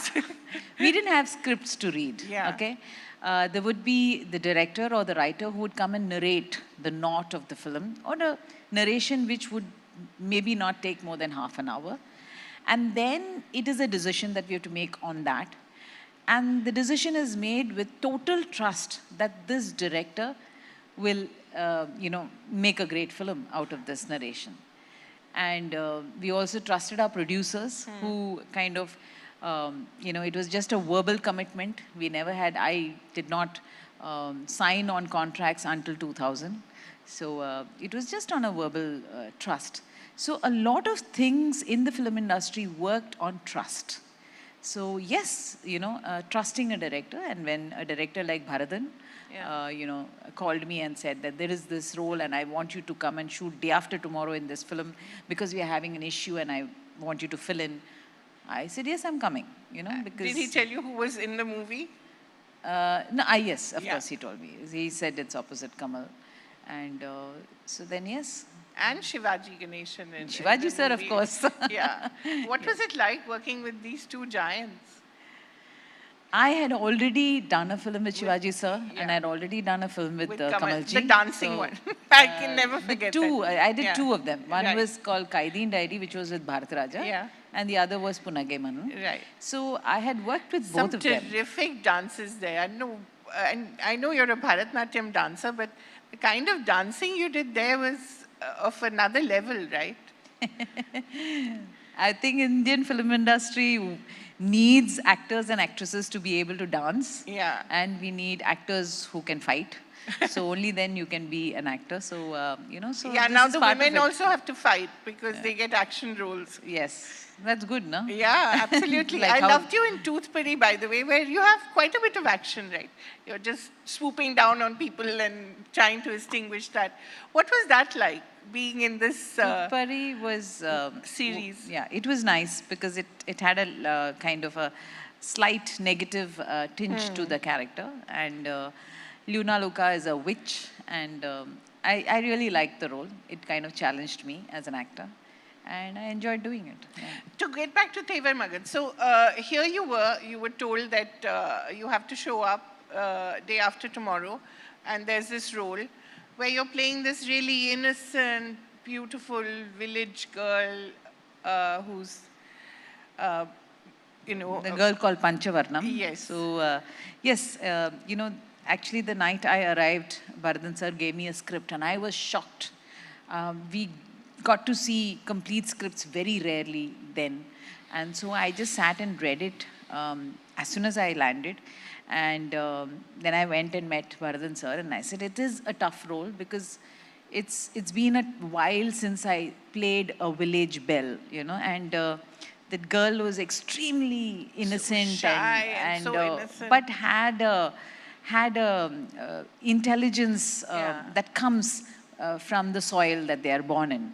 So I really liked it, of course, and we started immediately. There's no thinking about I'm working with Kamalji or Shivaji sir. Right. It was only about the role, you know, that I had to do right, and I had to get into the skin of Panchavarnam. And for that, I looked up to the director, Bharathan. And the team was fabulous. Bharathan, P.C. Sriram, Ilayaraja, what more do you want? And you've seen so many legends grow along with your own legendary career. You've seen people like A.R. Rahman when he was just a kid, right? I think he just made that computer music, as it was called. Talk a little about some of these people you've seen, like Tota Tarani, A.R. Rahman. I mean, looking at their careers and how they've evolved. I think all of us grew together. A.R. Rahman, his Punai Manan had a very interesting music bit. I don't know how many of you have heard that music bit. It is one of the most played music bits those days. And Mr. Balachandar, KB sir is the... twinning outfits, the the twinning outfits. But that was not for that song. This is different. And K. Balachandar, you know, he came and said, you know, we have music which is programmed on a computer, and we called it the computer music. And it was new then, and it was Raja sir's son, Karthik, and they said there's a young boy, Dilip, who has done this, and he's fabulous. He's a real, you know, prodigy kind of a thing. And we heard it, and we were very thrilled. And later I met him, you know, for the national awards, because I happened to win a national award in the same year that he won national award for Roja, his first film. And it was wonderful meeting him. Then we worked together in Pudiyamugam, where, you know, Suresh had directed the film and we produced the film. So it's wonderful. And even now when we meet, we remember recently actually when I went to his studio, he showed me the computer on which he worked on. Oh, the first one. The first music. Yeah. It was so wonderful, you know, he's kept it. Actually, he went away, he had to sell it because he needed money, and then he bought it back. Wow, what a story. Yeah, that itself has a story. So all these people have fabulous stories. Right. Tarani also, I've seen him, you know, I mean, of course, he had started working much before. He was not maybe talked about, but Mauna Ragam was my first film with him. And such a realistic set. Absolutely. Did you actually shoot in Defense Colony for that? Or? No. It was shot in a house, a real house in Kilpauk. Oh, okay. Yeah. In Kilpauk? Yes. Amazing. Yeah. But it just looks so Delhi, right? It's such a beautiful home. I still remember the owner of the house, Shana. Was her name, and we were all fascinated by that house. You really want to take it home with you. Yeah. It's such a beautiful and house. Mani Ratnam has an eye for, you know, aesthetics. Yeah. And he creates a specific look for every film of his. Right. And he connects the characters with the location, with the costume, with the space, you know, everything. He kind of connects his story with a specific look. And that is the beauty even today in Mani Ratnam films. Yeah. Anjali, for instance, you played a mom, which was fairly early in your career, right? Something that I think most leading ladies steer No, away not from? necessarily. Even then, those days, Yeah. I mean, whether it was the actors or the actresses, I mean, we put gray hair and became even mothers of Right. teenage kids. It was a role. Right. It didn't, you were not put in that slot then. So things changed later. But, so Anjali, it never occurred to me that it's a mom or anything. It was Yeah, the story, the connect that I had with the story, and the fact that Mani Ratnam is directing it. Yeah. So all put together, Anjali was a great film for me Oh, to be yes. part of. And I think the way he handled those kids Brilliant. is just amazing, right? Brilliant. I mean, that's the human being behind the director Mani Ratnam. He would shoot with them on Friday, Saturday, Sunday, so they did not miss their school. So every Friday, by lunchtime they would be there. They would be rehearsing their scenes or the songs or the steps, and Saturday, Sunday was their shoot. And only on holidays he would shoot with them, unless otherwise there was there was something that very important. Of course, the 3 main kids were there with us, but the others only on the weekends. And again, the set, was it an actual... It was not an actual location. It was? It was, no. No. It was a set built for the film. Wow. Because Mani Ratnam knew that it's going to be very tough to shoot with so many kids. So Toda Tarni created that entire colony in Venus Studio. So the roads, the basketball court, the facade of the apartments. No, even the staircase, I still remember that. Staircase is a real location. Okay, because that shot where you're running away is quite an amazing shot, right? Yeah. What did you learn from being with such terrific directors, cinematographers? Were you always very observant? Did you know you were going to end up as a director? No, I did not plan, but I think working with such amazing directors, cinematographers, music directors, art directors, I became very passionate about filmmaking. I loved the job. I loved the fact that every art in the world becomes a part of a movie. Every talent becomes part of a movie. And only then a movie becomes beautiful. So that is what I learned from all of them. And I think over the years, I realized that I would also like to tell stories in a way that I would like to. And it took me 18 years to make my first film, after I came here, Mitra, my friend. So that was also because this friend of mine, Priya, who also assisted Mani Ratnam and has made her own films as a director, when she told this story, I really liked it and I wanted to act in it. It was not planned to be my directorial venture. But then as we kept speaking, it kind of changed from a Hindi-Tamil difference and wealth to a US and India generation gap. So as it developed, then that's when I requested Priya, and she was generous enough to, part with that story for me to direct. Right. Yeah. And then Pirmilinge, which again dealt with something that was so very rarely talked about in those days. And no, that was the time when the disease called HIV and AIDS became the talk of the town. Everybody was, there was a fear of what the condition is, and there was actually practically untouchability kind of thing. Misinformation. Misinterpreted information, lot of other things were happening.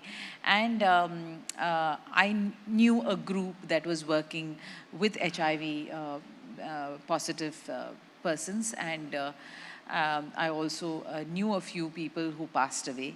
So it became very important for me to talk about it. And I was happy that there was a producer who wanted to do it. And we kind of loosely based it on Philadelphia, one of my favorite films. So, and then the film happened. And Salman did a cameo, I think, in it, Yeah, right? Salman played a very important role. And I did not expect him to play the HIV positive boyfriend. But he was very nice, very kind to I have think done he that. still remembered the girl from Love. Yeah. Yes. And then most recently, Salam Venki, again, a very difficult subject, and the mother-son relationship, which is so filled with so much emotion, and there's such a sense of grief and sorrow that permeates the film, but it's also very hopeful at the end of the day, which is very surprising. But, you know, your ability to handle grief and death and sorrow, what draws you to such stories? Wow, nobody has observed that, but thank you for that observation. But I think basically, I feel that life is so much larger, and it's wonderful, and a lot of people do live well, you know, with a smile on their face, going through hurdles that life has thrown, that health has thrown, or you know, people around them have thrown in front of them. And I admire such people, and I've known many such people personally. So I just feel that these stories need to be told. And Salam Venki was another story, because I met Venkatesh's mother maybe in 2006, 2007. She had just lost a son in 2004. And I found her to be a kind of you know, the kind of strength that she showed, and the way she spoke, I just felt her story needed to be told, her son's story, and their, you know, the relationship. Yeah. So that is how Salam Venki happened. It took a long time for any producer to believe in it and put money to make the film, but I think when it started, I think the right people came into the film with Kajol and Amir Khan and you know, Rajiv, Rahul. Every single person who played worked in that film, and one of the most amazing actors that I've come across is the boy Vishal Jetwa. Oh, yes. He was so wonderful. He was so committed, and yeah. So sometimes things happen when it has to. Yeah, and I think it came at a time when, you know, we were also just emerging from COVID, and we had also seen a lot of death and sorrow. So at some point, I think it connected with a lot of us. Thank you for saying it connected, but a lot of people said, why are you making a film at this time when we've just gone through a lot of, you know, hell in our lives, losing so many loved ones. So, so I heard both. But then I had to tell the story. And for me, Salam Venki is a story of life well lived. Absolutely. You know, Venkatesh lived every moment of his life well. He fought it well.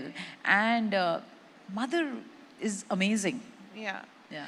In fact, you're drawn to such mothers. I mean, look at Margarita with the straw. The mother there, again, you know, she's very real. She, you know, she has her struggles, but your mothers are not they're not wishy-washy, you know, deified goddess-like mothers. They're very real. They have emotions, like your Bhutakalam, the mother in Bhutakalam. She gets angry. She, you know, I mean, that's how mums are. I mean, that's how Nobody is perfect. Exactly. And I think mums become mothers for the first time with their firstborn. Yeah. So they are also learning. I mean, Yeah. every woman who becomes a mother for the first time, you know, she's also learning, and she does make mistakes. She tries to be the perfect mother, But but society there is doesn't nothing like that. necessarily allow you to make those mistakes. It's very judgmental. I mean, I don't know if, you know, the people close to us are judgmental, but I think we make a hue and cry about being judgmental. You know, I find that, you know, I became a mother very late in my life, and every single person around me was so supportive. So I don't know. They never asked you, when are you going to give us the good news, or No, when all that happened all at that- the very beginning, and then of course things didn't work out. But you know, what I'm saying is this thing about being judgmental about mothers and things like that. I think it happens in the society because of certain norms, or I don't know what it is, but I have found people around me very supportive, and who have helped me, especially my mother. You know, she has brought us up without any guidance of her mother because she was not alive, or her mother-in-law because she didn't want to be part of it. But she brought us up the way her heart told her to. And she told me the same thing. You are the mother, you make the decision. You know?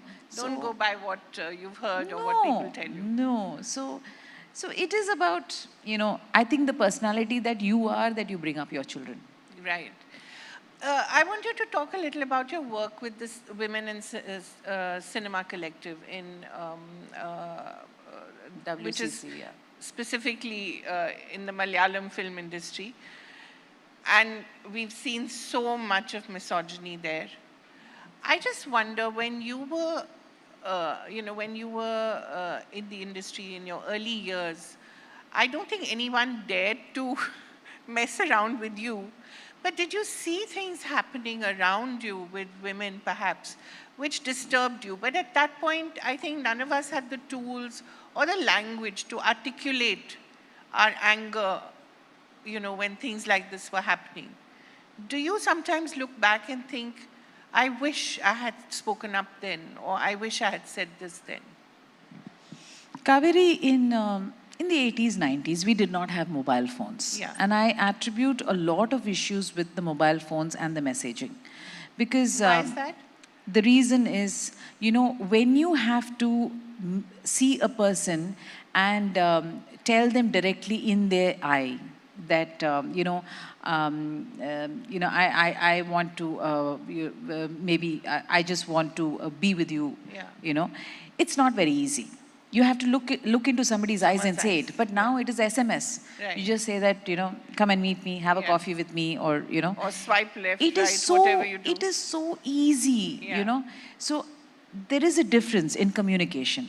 So those days it was much tougher. Yes, wherever there are men and women, there is a bit of flirting, and that is part of hormones, and that's fine, you know.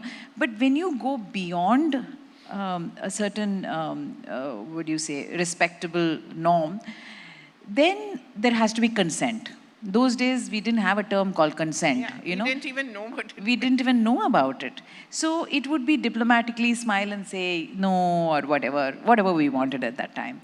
And, we would maybe share it with somebody whom we knew very close, or in the film industry, it is very difficult to share a lot of things because then it gets around and it becomes very difficult. You don't know whom to trust and whom not to trust. But the good thing personally is my mother was very open with me, and she talked to me about good touch and bad touch even then. And she always said that, you know, because you were very young. I was very young. I was 17 when I entered, yes. Yeah. And but, you know, we were brought up differently. I was brought up where I could speak up. But in the same era, there were girls and boys who didn't know how to speak up. Yeah. You know, so it is about your bringing up in the end, the kind of circumstances that you were in, and the way the parents told you, gave you the strength. So you stand up on your feet, or stand up against for yourself, you know, against others for yourself. So even then, there were incidents where sometimes I feel, oof, I should have just, you know, given him a piece of my mind. Instead, I just smiled and said, oh, sorry, I have something else to do, kind of a thing, you know. So you just say it, you know, in a very diplomatic, polite, nice way. I was thinking, why was I so nice? You know, Why were you so polite? Yeah, so polite. And yes, I mean. What would you have done now? What would the Revati of today have done then? I don't know, but I would have maybe just told them, sorry, I'm not interested in you, you know, on point blank, instead of smiling and saying, no, I want to go, or, you know, whatever nonsense I would have said then. These days, what is happening is the youngsters have this messaging, which makes it easier for them to kind of ask questions, which could go beyond decency. And the girls also, like recently in WCC, we had a conversation. We need to tell what emojis mean. Yeah. I think emojis are a huge issue because you don't understand what a particular emoji means, and you give out the wrong message by putting emojis. When you have a professional conversation, do not use emojis. Yes, do not That use is them not, ever. never, I don't you know, think- yeah. I mean, professionally, you cannot be using emojis. And what you need to say, you have to say. But see, it's about your work. If you say something, you may not get work. Yeah. So you're constantly, you know, kids are constantly balancing themselves. It is a very tough period they're going through. Yeah. You know, so I can only individually, when WCC gets certain individual instances, we are able to try and, you know, balance it out and tell them what can be done and what cannot be done. But I realize it's a very tough period we are living, and the kids are going through a lot more than I have ever been through.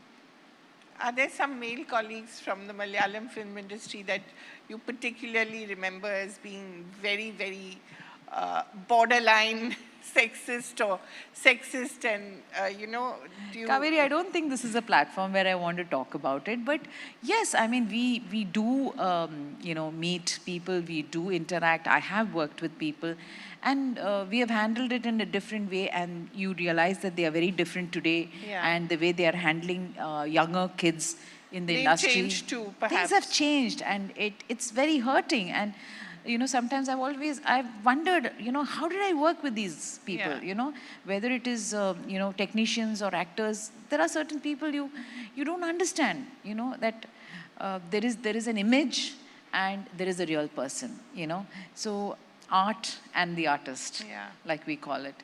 So these are things do you forgive that the artist because of his art? Is one of those questions that... I don't now. You don't? I don't forgive the artist because of the art anymore. And I just keep away from the artist if I feel that, you know... That's a very strong position. Yeah, But I have decided to take that position. I am at a time where I can take that position. I'm privileged to do that.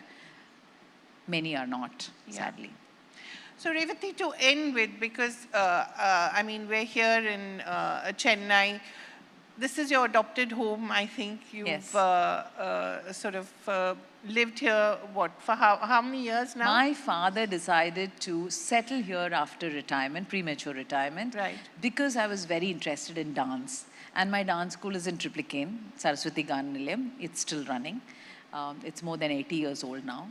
So I have been learning there, and I basically was a professional dancer until 2000, when after that I kind of stayed out of it. And you're raising your daughter and taking care of your parents at the same time. That's our culture, isn't it? It is, but it's also something that I think we women take to naturally, right? I think the nurturing all role. kids, a lot of kids take to naturally, Kaveri. I wouldn't gender specify here, because I have seen some of my friends taking care of their parents so beautifully, even though they are not married. I mean, their wives are not around or anything, but they are still taking care of their parents. Right. I think it's been absolutely wonderful. I wish I could get you to do that. No. What is that lovely song? I know I cannot pronounce it yet. Yeah, could you? Do you think you could just... No. No, you don't want to do that? But it's just one of those iconic songs, and whenever I see its picturization...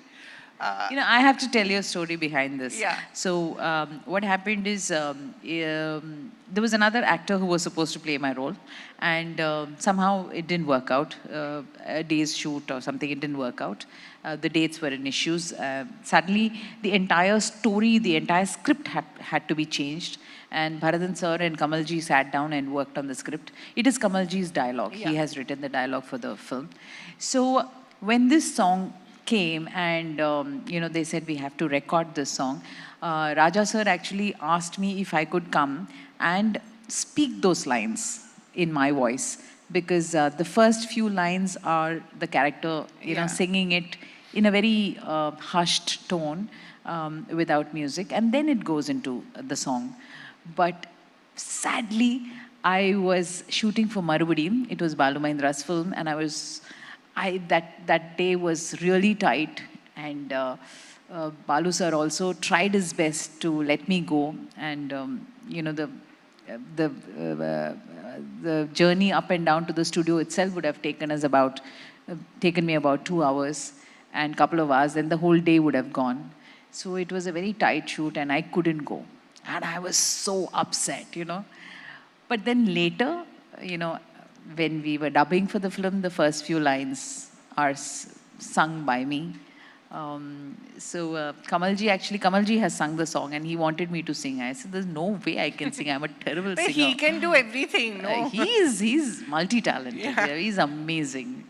So, but then the way Janaki Amma sang that song, it was a challenge for me to kind of lip it exactly the way he did it. And she did it, sorry. And the way, you know, they did that sound with the mouth, it took me a lot of practice to get it right. So it was very interesting. And Kamalji was extremely helpful to do that. Wonderful. It's been such a pleasure to talk to you. Thank you so very much.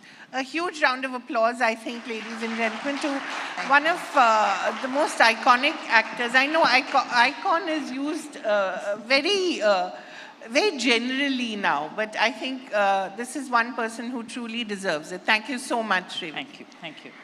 Thank you so much, ma'am. I know we have a lot of viewers tuned in from all across the country. So on behalf of a large number of Malayalis, let me just say Southern Rising The Summit. Southern Rising associated by Sri Sri Tattva Shuddhata ka naam. We bano kisi ke hum, we ke sang. Finolex pipes, long-lasting pipes. Partners, Rumta Steel TMT Bar, ekdam solid. Z Black Premium Agarbatti, Pratna hogi swikar. Accor, welcome change. State partner, Tamil Nadu, where stories never end. Thank you so much.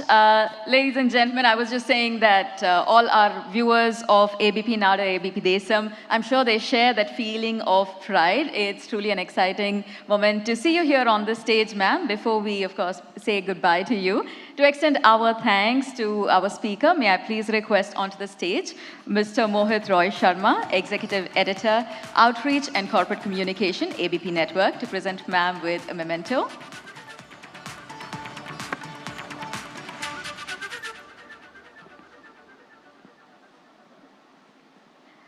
I'm not sure if we have Mr. Mohit here. If I may request our session chair, Ms. Kaveri, to do the honors.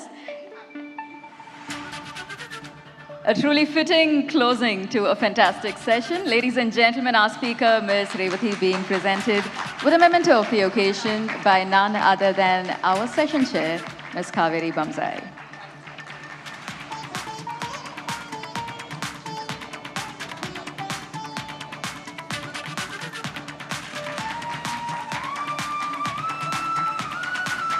A loud round of applause, ladies and gentlemen, for I think, like Ms. Kaveri said, the icon. You know, now we have this trending term called main character energy. I think we have kind of been introduced to that concept with none other than Ms. Revati. Ladies and gentlemen, with that here at the Southern Rising Summit 2023, happening in the heart of Chennai, Tamil Nadu, it is time for our next session. Let's talk of a quest, right? Something that has resonated throughout human history. The pursuit of freedom, a journey that intertwines both the personal and the political. Now, at the forefront of this conversation, we have the deep-rooted connections between personal freedom, individual autonomy, and the broader political landscape.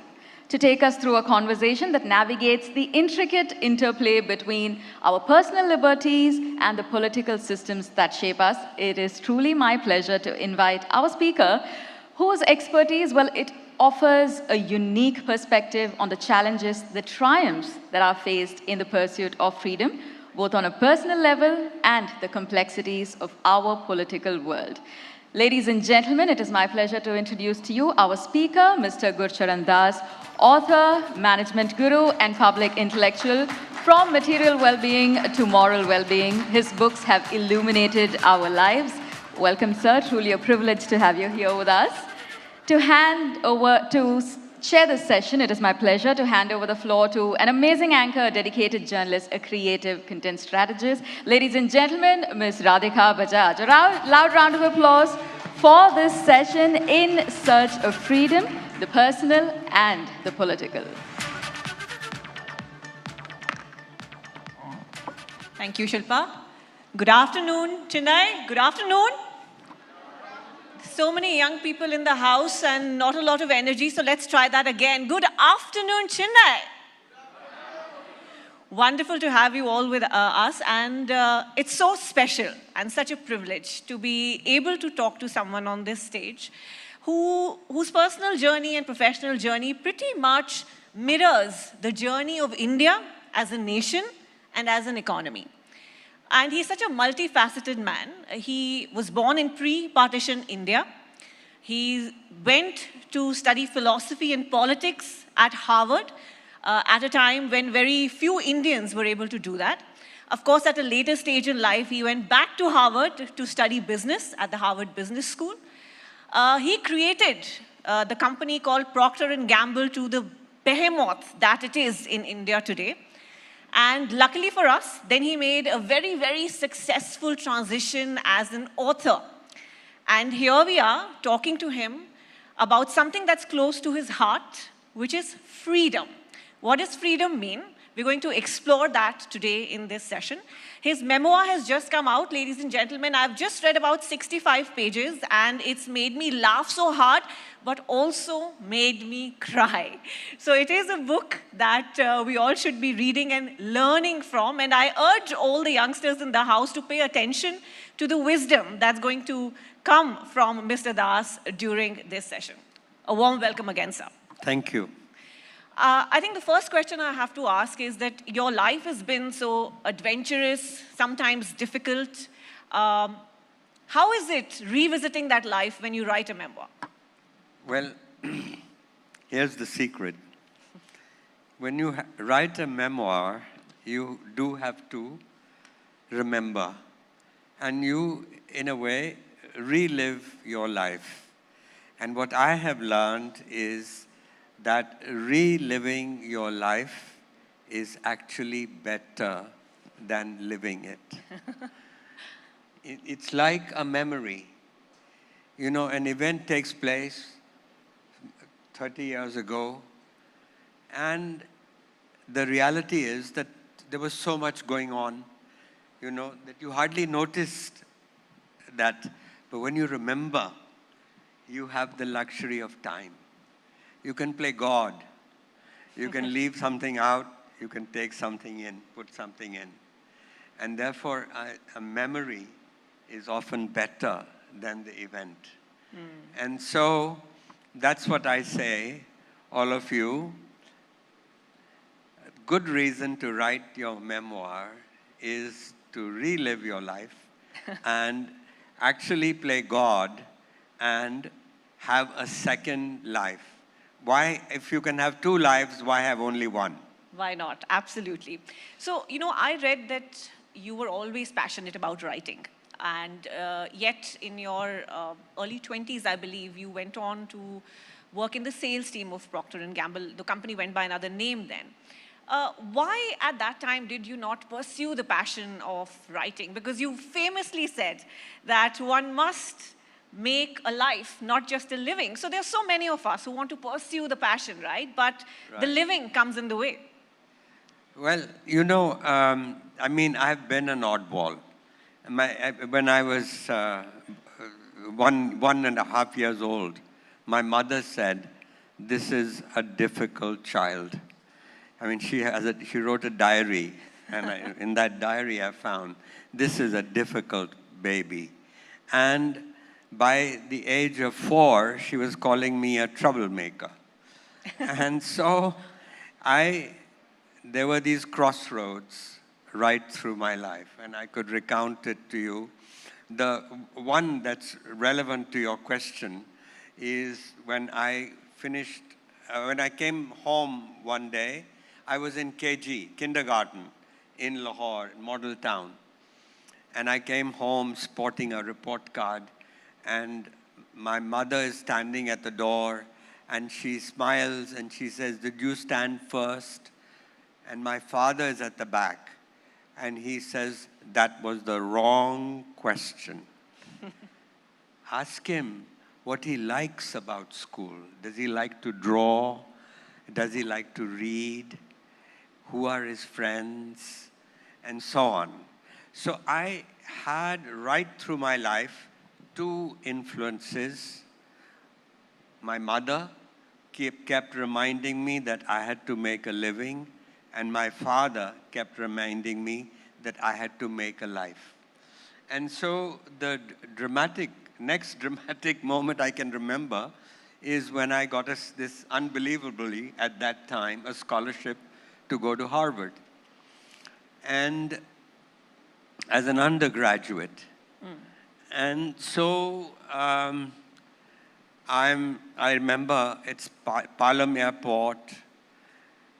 My mother has tears in her eyes. And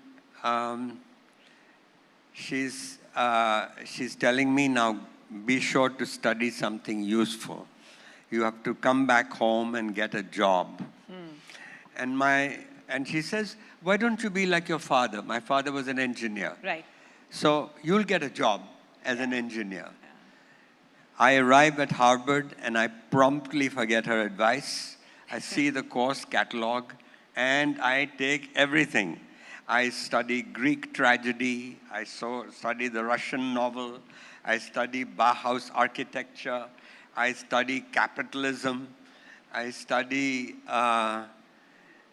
Sanskrit love poetry. Wow. When my mother discovered I was studying Sanskrit at Harvard, she said, hi. He's a dead language. Only the dead will give him a job. So that, and finally I did philosophy. Yeah. And she was, of course, very unhappy because she didn't think I don't you think could mothers get have changed much even now. They're like, fine, you're doing this, but how are you going to earn a living? Right? Exactly. So how did you make that decision? Yeah, so I mean, after Harvard, I got a scholarship to go to Oxford to do a PhD. And I was at home in Chandigarh. And my mother was at least glad that she didn't have an unemployed son at home after philosophy. And so I asked myself, did I want to spend the rest of my life at that stratosphere of abstract thought? No. I wanted a life of action. And so I wrote off to Oxford that I'm not coming. And my mother's worst nightmare came true. She had an unemployed son at home. And we had a neighbor, a nosy neighbor, who used to needle my mother every other day. "Thoda munda ki kar raha hai? What is your son doing?" And my mother would get embarrassed. She wouldn't know what to say. So to save her further embarrassment, I answered the first advertisement that I found in the news, in the Times of India. They wanted trainees. I didn't know what trainees meant. For a company that made Vicks Vapor Rub. So those days you didn't have MBAs. I mean, it wasn't necessary to have an MBA. Right. And so I started working, and I worked for a couple of years, and then I missed the intellectual life. I missed the ivy-covered halls at Harvard, and I was walking the bazaars of India. So, you know, it was a bit strange. And that's when my father's advice, my father said, "You have the weekend. Do something on the weekend." And so one Sunday morning, I was in some small town selling Vicks Vapor Rub, and I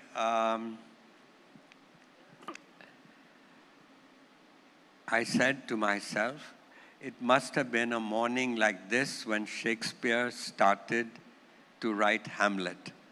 So I started to write my first play. Wow. And so the play was successful. It won a prize. Wonderful. Theatre group, Bombay, Alec Padamsee and all, they performed it. And then it was published by Oxford University Press. Then I got the confidence to write a second play about Mirabai, the saint. And luckily somebody picked it up. It was performed like a rock musical. So all this was happening while you were working, selling Vicks Vapor Rub. So I was wearing two hats. A Monday to Friday hat and a Saturday to Sunday. So you're basically the OG of the gig economy, in a sense. In a sense. Okay, great. That's good to know. Anyway, the point is I did this for 25 to 30 years. And then one day I asked myself, is this what life is all about? And so I quit. And that's when I quit at 50. And of course, I was at the top of my career. By then, I was CEO of Procter & Gamble, but I'd been transferred to world headquarters as managing director. Yeah, so you lived in many different countries, I believe 6 countries while you were at Procter & Gamble. And it was a time when you didn't see a lot of Indians in other countries, let alone be in leadership positions in other countries. So what was that time like for you? Well, it was heady times, but it was heady times. And I worked in many countries, Mexico, Spain, and all that. I learned languages and so on. But it was, the real action was going on in India. And the Indira Gandhi, who is not my favorite person at all, I think she did more damage to our country than she did good. Although the masses don't agree with me, because the people who come to visit Delhi, the most popular place where people go, tourists go, is her home, to pay homage to her. But she declared an emergency. Yeah. But really, it was, I never could live abroad for more than a few years because I missed India. I could only be here. And so I'd come back. And so 1 year, I was back. It was the heyday of the license Raj. And there was a flu. And in that flu, the company sold a hell of a lot of Vicks Vapor Rub. Right. And we were feeling a bit like heroes. We had made the greatest profit of any of the subsidiaries. It was sold in 135 countries, that product. And, but at the end of the season, we get a summons from the government. We have broken the law of licensing. We have broken our license, meaning we have sold 30% more than the production capacity authorized in our license. So I was summoned to Delhi, and the government official, a very arrogant man, a Marxist who hated business, and he treated me like a criminal. I tried to explain to him that, bhai, we were producing for the country, keeping the shelves and pharmacies stocked with our product. Millions of children, housewives, mothers were helped during this period. He says, no, I'm going to make an example of your company. So did you go to jail? No, I didn't go to jail, but I had a lot of sleepless nights. However, before I left his office, he said, then jao. He wanted us, like he would like me to have been arrested right there. And before I walked out of his office, I don't know what got into me, but I said to him, I said, sir, Imagine if the news comes out, and it will come out, not every day do you jail an executive of a multinational company. And we are American multinational. So the New York Times, Washington Post, all these papers will cover the fact that you've jailed an executive for producing for the country during and giving people something that helped them during an epidemic.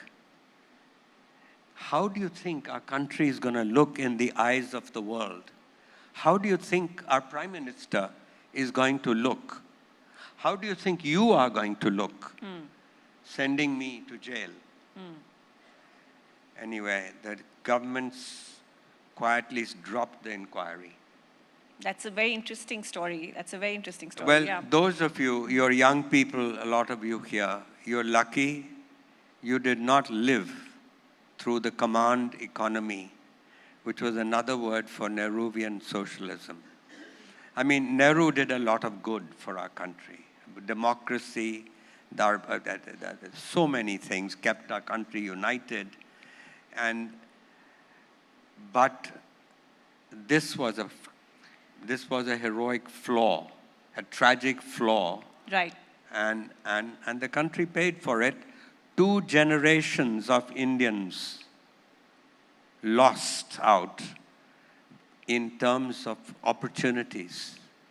2 generations. Yes, you and have... Indira Gandhi did it in the name of Garibi Hatao for the poor. But she did, if you see the numbers, very little help was given to the poor at the time. So you have, of course, extensively written and spoken about this, but I just want to go back to the fact that, you're the OG of the gig economy, and you're also the OG of Indian executives ruling the roost abroad. I mean, it's so commonplace now, but what is it that's so attractive about Indian executives that multinationals are behind them? Well, that's a very good question. That's a very good question. I think that the fact is the opportunities were not big, thanks to the license Raj at that time. The young Indian did not have the kind of opportunities that these youngsters have today. And I just happened to be lucky. I went to a good university. I did well at the university. And I got a job when there were only 10 people working in that company. So I guess what I'm trying to say is that even today, 80% of Indians do not get a good education. But the 20% who do, they do manage to get education. They do manage to learn that education is not just rote learning. It's about questioning. So these guys, even now, the opportunities are bigger outside. And so they do very well. Yeah, and we're all hopeful that that changes. And, there have been conversations around brain drain. We should be proud of that. Yeah. But even 10%, what I'm saying is 20%, 1.4 billion people, 10% is 140 million, 20% is 280 million. That's a whole country. So the fact is that 5% or 1% can create cities like Bangalore, can create the sort of revolution that the IT revolution that we have created. Yes, absolutely. So, post the pandemic, we're in a world where the entire term gig economy has been coined. People want opportunities where, yes, there is a salary that's credited to the bank account at the end of the month, but there is this desire to follow their passion as well. So there's moonlighting. And in your memoir also, I think you've written that the pursuit of multiple goals is better than one. So I'm interested in knowing, what you think young Indians, how they should plan their careers, how they should move forward. Well, I think the advice of my mother and father will help them both. They need to make a living, unless you're very, very rich. But even those people need to work. You need work gives you a sense of purpose.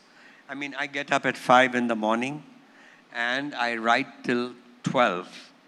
And then I relax. Then I go for a swim or whatever. But it gives me a sense of purpose. For the 25 years I've been a writer, I've never had to ask in the morning, and what shall I do today? It's always been there. I've been pulled like a magnet from my bedroom to my study. So we all need some kind of purpose. And that's why my father's advice about making a life comes in, that one should know that if you can make a living and love your work, and I know examples of people who do that too. If you can do that, that's terrific. Yeah. But 70% of people, there was a survey done in the UK a few years ago. You know what that survey showed? 70% of the people hated their work. They didn't like working. And that's tragic. I mean, when we spend so much time working, not to like it. But if you don't like it, then you have the insurance policy, which my father taught me, which is wear another hat on Saturday and Sunday. Your friends will play golf, but if you have some purpose, if you try out, in my case it turned out to be writing, but it can be anything. Really, it can be anything. It can be working with building something with your hands or something like that. Anyway, the point is, the job, many of you are parents, some of you are teachers. The job of parents and teachers is to do what my father said, which is to try and ignite in the child a passion for something.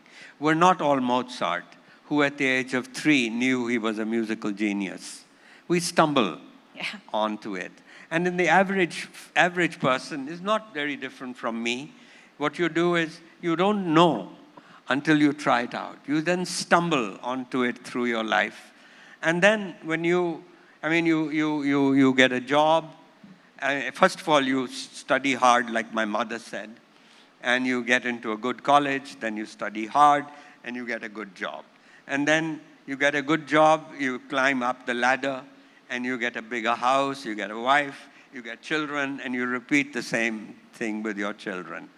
But by the time you're in your 40s, I tell you, most people will ask that question. Is this what life is all about? And that's the time you should have something you can fall back upon. And that's what I would be my sort of advice to young people. That's great advice. That's to live an examined life. Yeah, that's great advice. Now, you're someone who's actually seen the Indian economy transform drastically, right? The days of the license Raj, liberalization. We were at one point dependent to feed ourselves. Now we try and feed the rest of the world with wheat and rice exports. And there was a time when, having a foreign brand or owning a foreign brand was such an aspiration for most Indians. And we now see those brands making a beeline to please the Indian customer. So what are some of the biggest positive changes that you have seen? And is there something that you feel that should have changed and has not? Well, the big change. We were economically shackled for the first 40 years, as I said, and it's easy. I don't blame Nehru. There's a conversation going on over there which is interrupting our flow. And they keep talking, and I have to look at you, but I end up looking at them, and they just keep going on and on. Right. Sorry. My point is that that period, I don't blame Nehru, because we were all socialists at the time. But by the time Indira Gandhi became Prime Minister, the world had seen the success, the rise of Japan. Korea, Taiwan had begun to show the way. Hong Kong, Singapore, these were Asian tigers. That is the time we should have changed. We could have saved 20 years. Anyway, it didn't happen. And so 1991 was Diwali. It was really every day, and every Friday I remember reading in the Economic Times, there was a new reform. Because Thursday was a committee meeting of the Committee of Secretaries presided by Amarnath Verma. By the way, he's not remembered, but he really, as much as Narasimha Rao and Manmohan Singh, Amarnath Verma is the one who pushed through the reforms because there was this Thursday committee. And Montague tells me that he was a terror. You couldn't be 1 minute late. You couldn't be absent. And you had to show up. And whether they were, the reform they were discussing was opening the aviation to the private sector. There used to be only one, Indian Airlines, before Air India. And the point is that it was, I hadn't realized that we had actually did not get our independence. I thought we got our independence in 1947, like all of us, but actually we got our independence in 1991, 40 years later. The fact is that real independence is not just political independence. In your work life, you have to be free, and we were not free. So everything begins with 1991. That's when we are born economically. And frankly, after that, so it's like BC and AD. So it's AD after 91. And in those, it's now 30 years since 90. And in these 30 years, we have lifted 400 million people out of poverty. Middle class has grown from 8% to 30%. And I could go on, and the economy has grown almost at 7%, 6.8 or something like that. Now for a democracy, that's amazing. But we still have not created an industrial revolution. That is why we have not created. I mean, we became the second fastest growing economy in the world, but we did not create the jobs that a 7% growth economy should have created. And we still have to do that. Yeah. Because otherwise, how do you take half the people today, 45% of our people are working on the farms, and you need much less. And how will you raise their aspirations for a better life? Yeah, we are the most populous country in the world now, so skill development definitely Absolutely. is something that so needs now, to be, I mean, whoever wins 2024, they have their job cut out. We have to do those 3 reforms which Modi tried to do: land reform, labor reform, and labor codes, and the farm laws. We still have to do those. We have many others doing. Yeah. So it's not a given. Right now there's euphoria about that we are the fastest growing economy. Yeah. But my God, we have a job cut out. We have to do. Absolutely, and you hinted about whoever wins next. And if I talk about political freedom, your book is titled Another Kind of Freedom. Do you think there is scope for us as Indians to be in the middle when it comes to political ideology? Because it seems that there is a lot of pressure to take sides and not to question either. You're either with us or you're against us. Yeah. So I want your opinion on, or rather advice for someone who's in the middle somewhere. Well, I can't give you advice because I'm neither a Modi bhakt nor a Modi hater. There are just two kinds of people today. So you're right in the middle. That's exactly what I'm talking about. Yeah. Yeah. So I think a lot of people are in the middle, and I'm a liberal, meaning I don't trust the Congress party. That the economics of the Congress party will always make a false trade-off between growth and equity. And given they don't realize that the real growth of the economy depends on creating jobs, investment, respecting the business world. And they have contempt for the business world. And if they have a choice, they will give their approaches to give away. And it's good. It reminds us that they are poor people. We need to do things. But the best way to help the poor is to create jobs. Yeah. And so I can't vote for the Congress, but I can't vote for the BJP either. I mean, their whole cultural agenda. I don't want to be in a Hindu Rashtra. I don't want to be in a Hindu Pakistan. You know, we created a very exceptional political democracy, and it was thanks to this. I mean, we were created by saints: Gandhi, Nehru, Patel, Jinnah. I mean, not Jinnah, but a lot of other guys. The fact is that these people created an extraordinary country and an extraordinary polity. I may criticize them for their economics, but the reality is that that's in danger.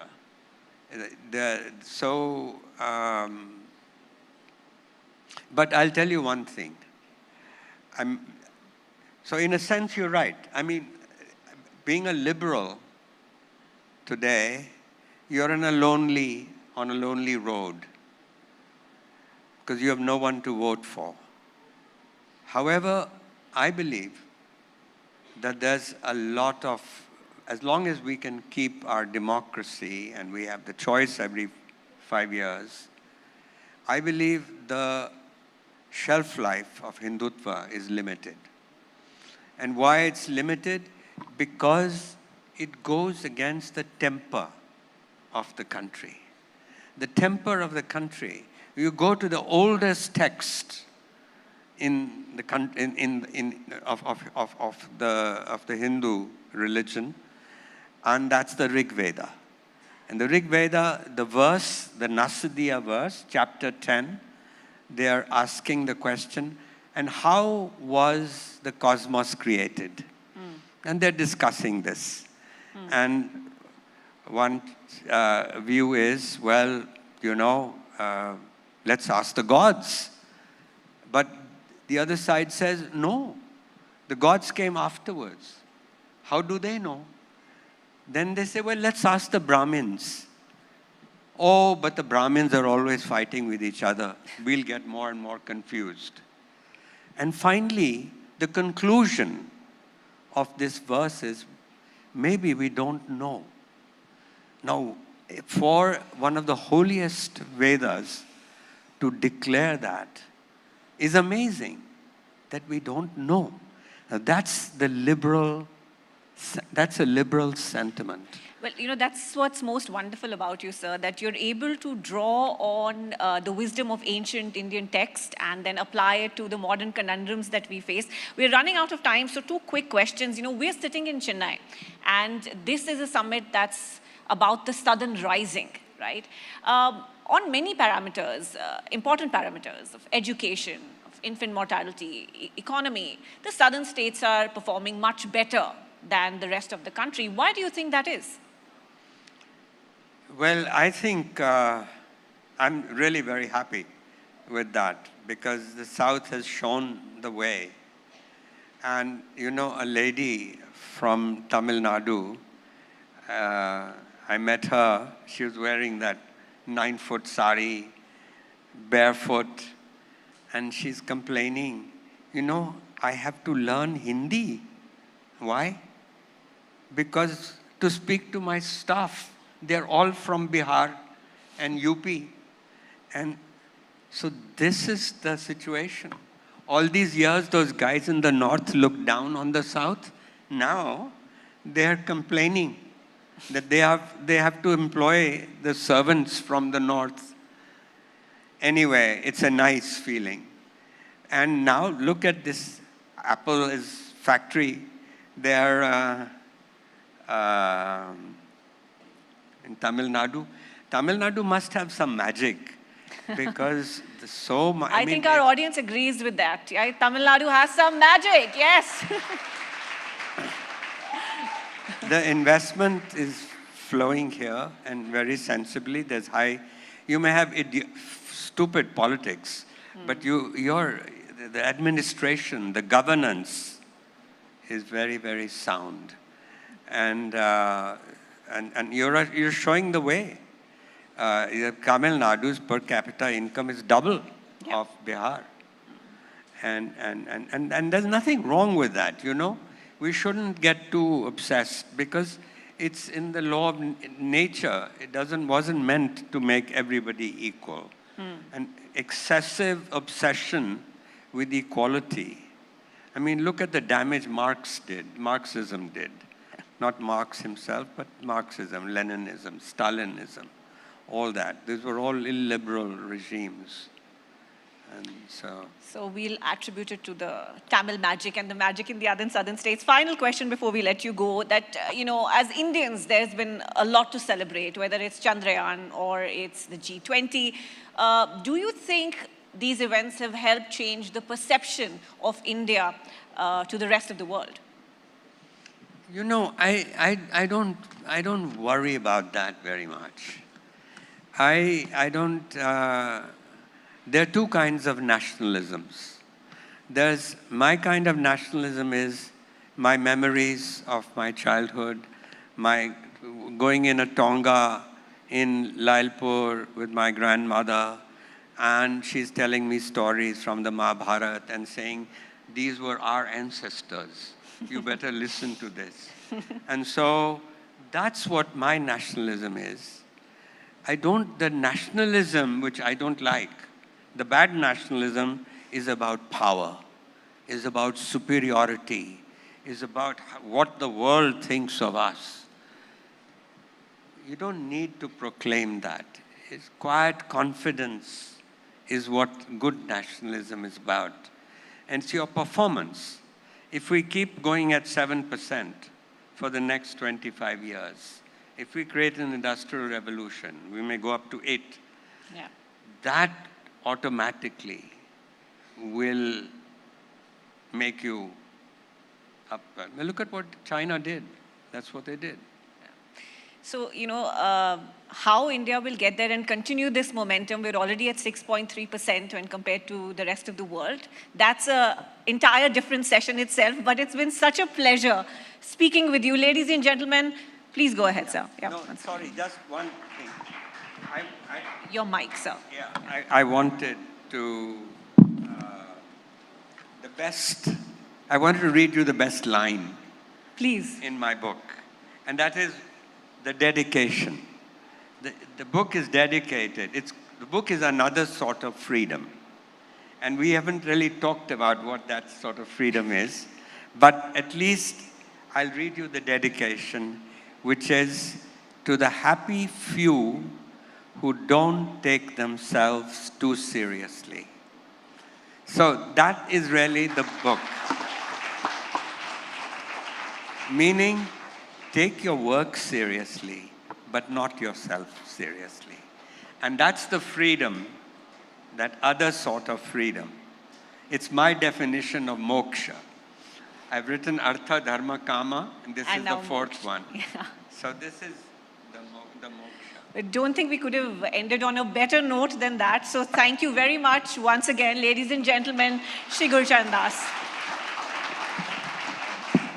If I may request sir to please do remain on stage, we'd like to take the opportunity and of course extend our thanks, sir, for sharing your experiences, of course, from living a life to actually having a life. I think you've shown us that a balance is in fact possible. The Southern Rising associated by Sri Sri Tatva Shuddhata Ka Naam, We Bano Kisi Ke Hum, We Ke Sang, Finolex Pipes, Long-Lasting Pipes, Partners, Rumta Steel TMT Bar, Ekdam Solid, Z Black Premium Agarbatti, Pratna Hogi Swikar, Acco, Welcome Change, State Partner, Tamil Nadu, where stories never end. A part of our fine family here at the Southern Rising Summit.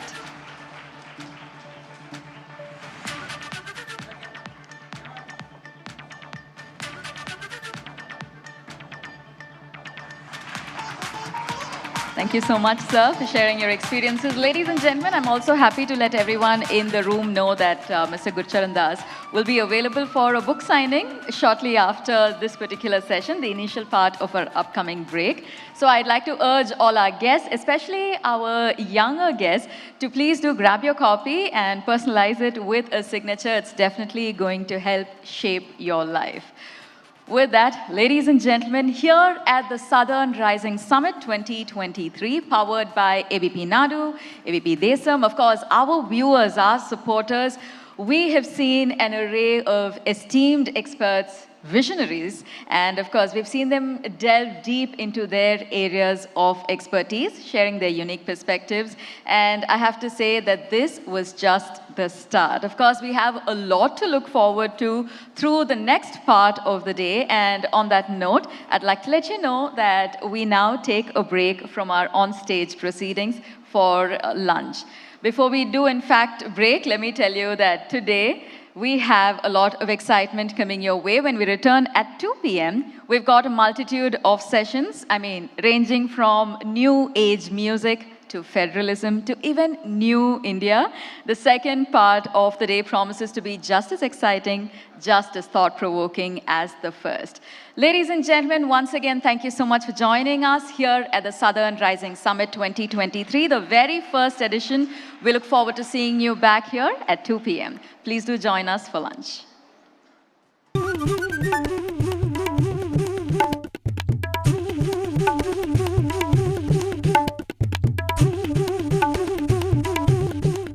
The Southern Rising associated by Sri Sri Tatva Shuddhata Ka Naam, We Bano Kisi Ke Hum, We Ke Sang, Finolex Pipes, Long-Lasting Pipes, Partners, Rumta Steel TMT Bar, Ekdam Solid, Z Black Premium Agarbatti, Pratna Hogi Swikar, Acco, Welcome Change, State Partner, Tamil Nadu, where stories never end.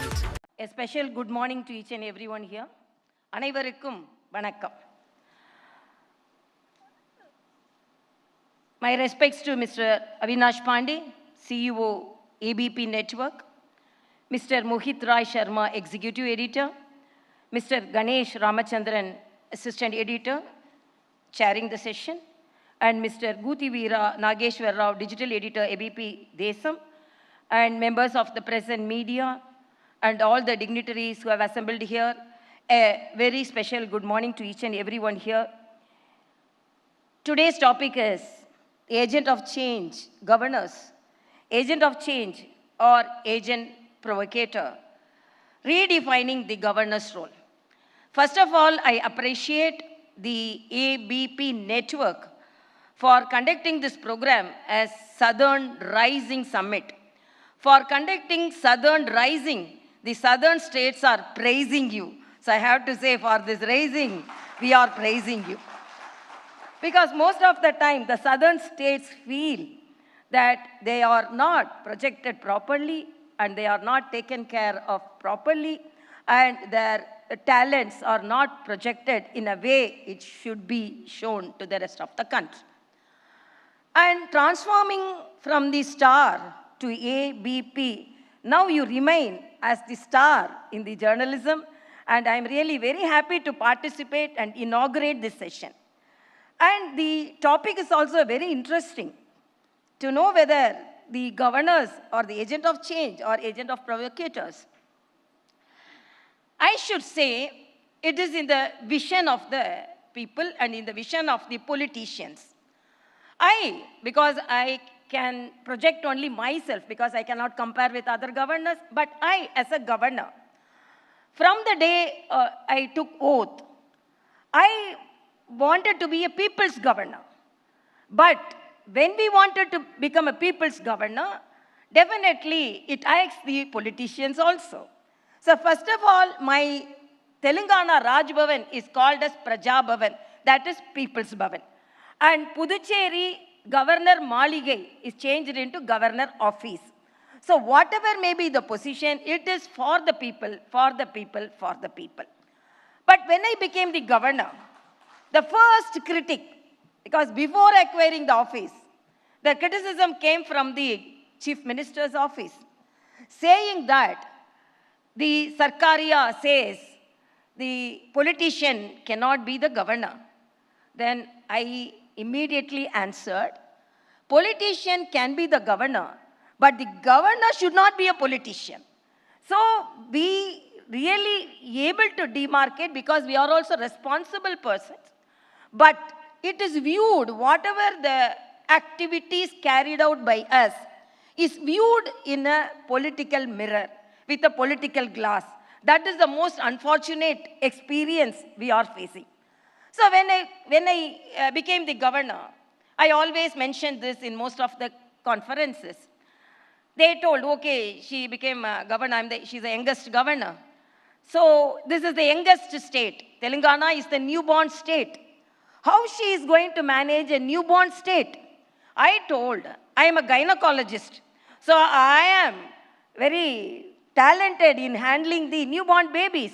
So Telangana is a newborn baby. So definitely I will handle the newborn baby, Telangana, and still now handling with most affection to the people of Telangana, with the most respect to the people of Telangana.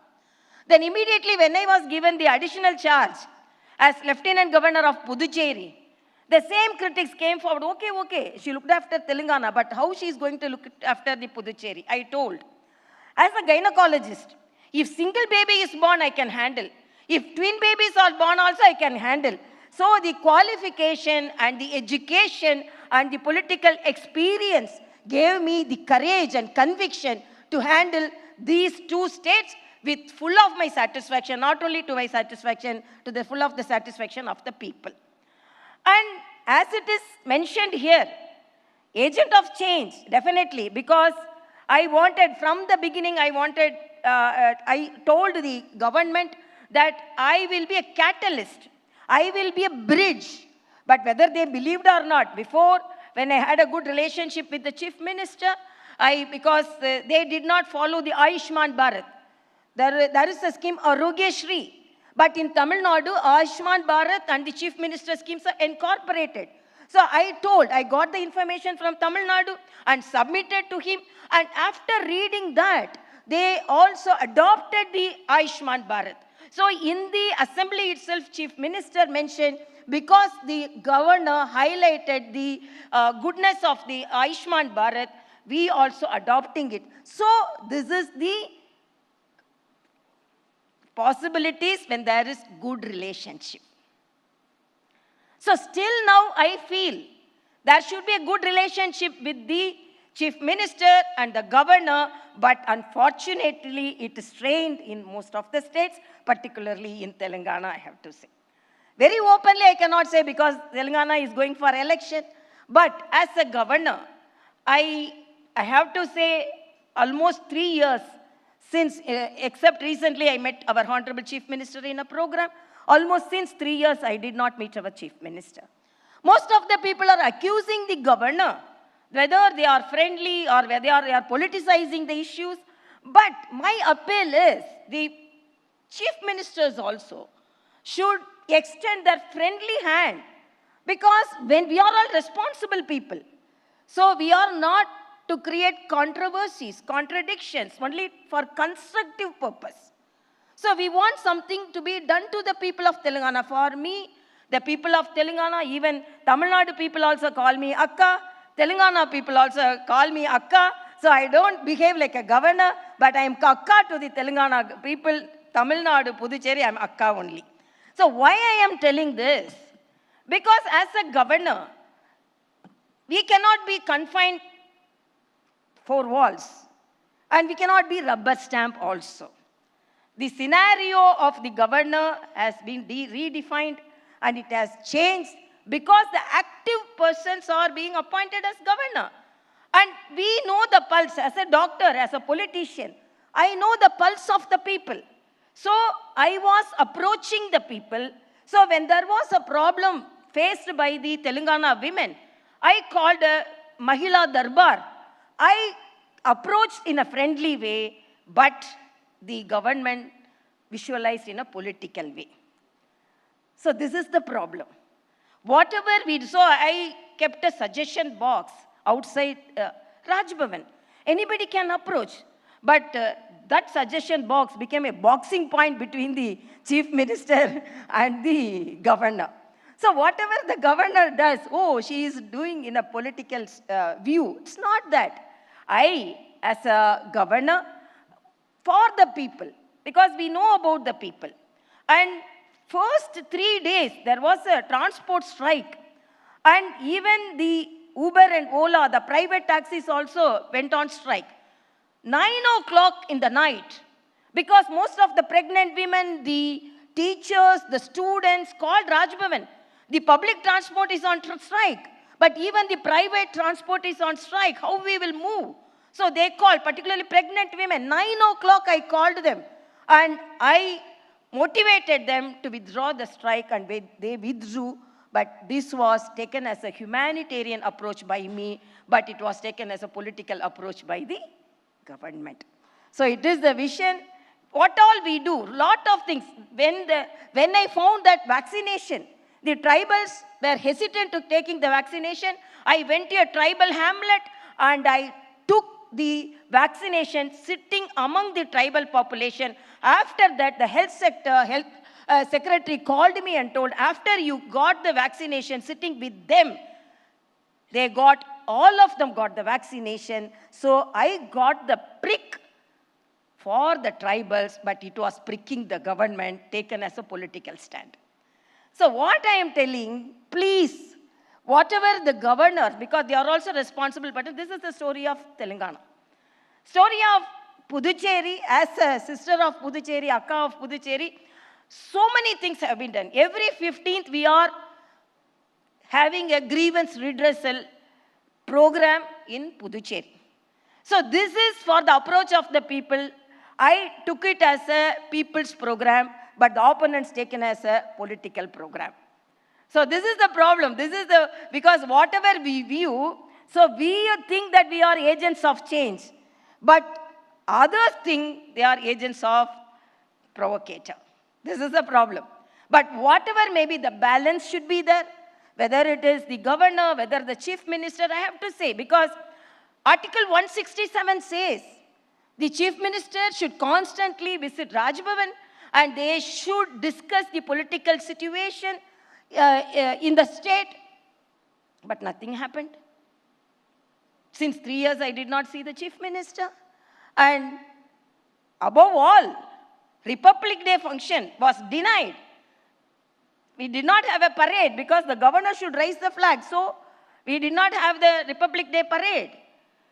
And above all, I was denied a governor's address also. So why I am telling, I don't want to blame anybody.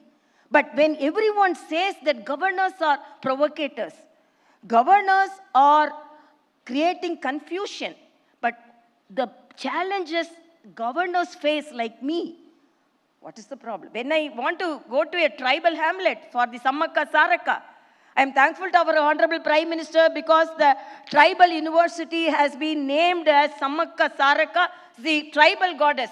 But when I want to go and attend that program, I was denied a helicopter. 8 hours I traveled by car. So I want to be friendly, but I don't know, the politicians don't want to be friendly. So I don't want to create contradictory comments here, but some fact, the history should be mentioned here and the truth should be conveyed to the people.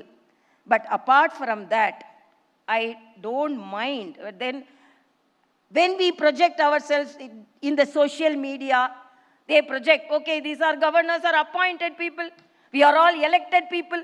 You are unable to get elected. Then they troll me. They say, no, you were defeated 2 or 3 times in Tamil Nadu. Then I told, yes, I was defeated, but I celebrated my defeats.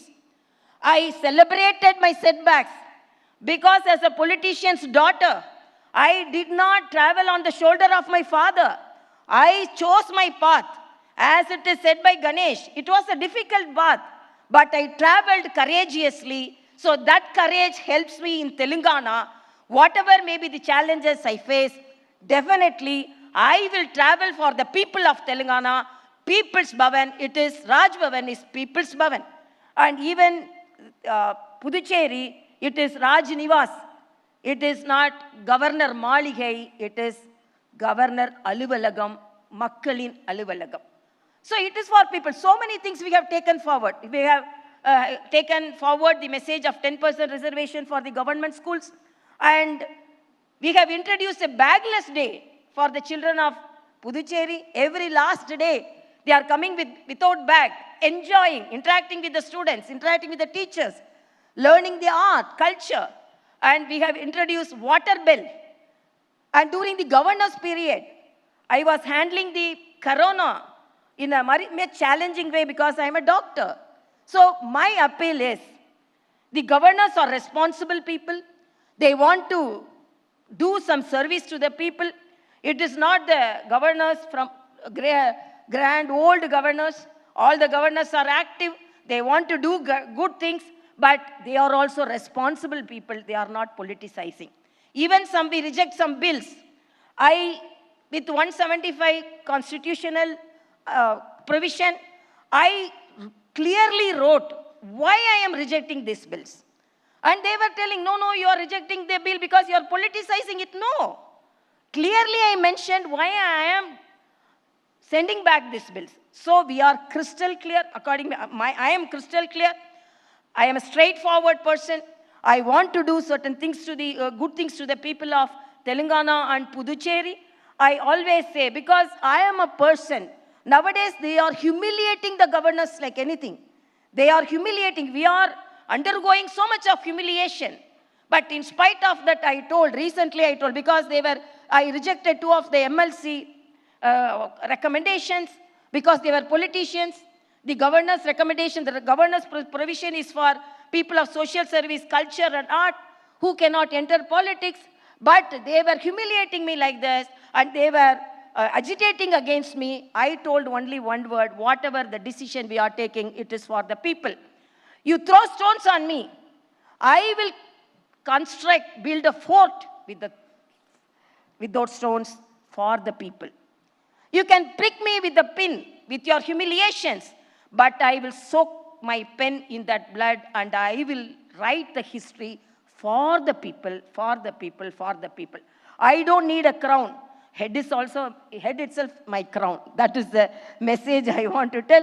And I'm really happy as a Southern Zone Conference and Conclave, I am able to participate in that. And again, I am telling, I don't want to be a contradictory person. I want to be a constructive person.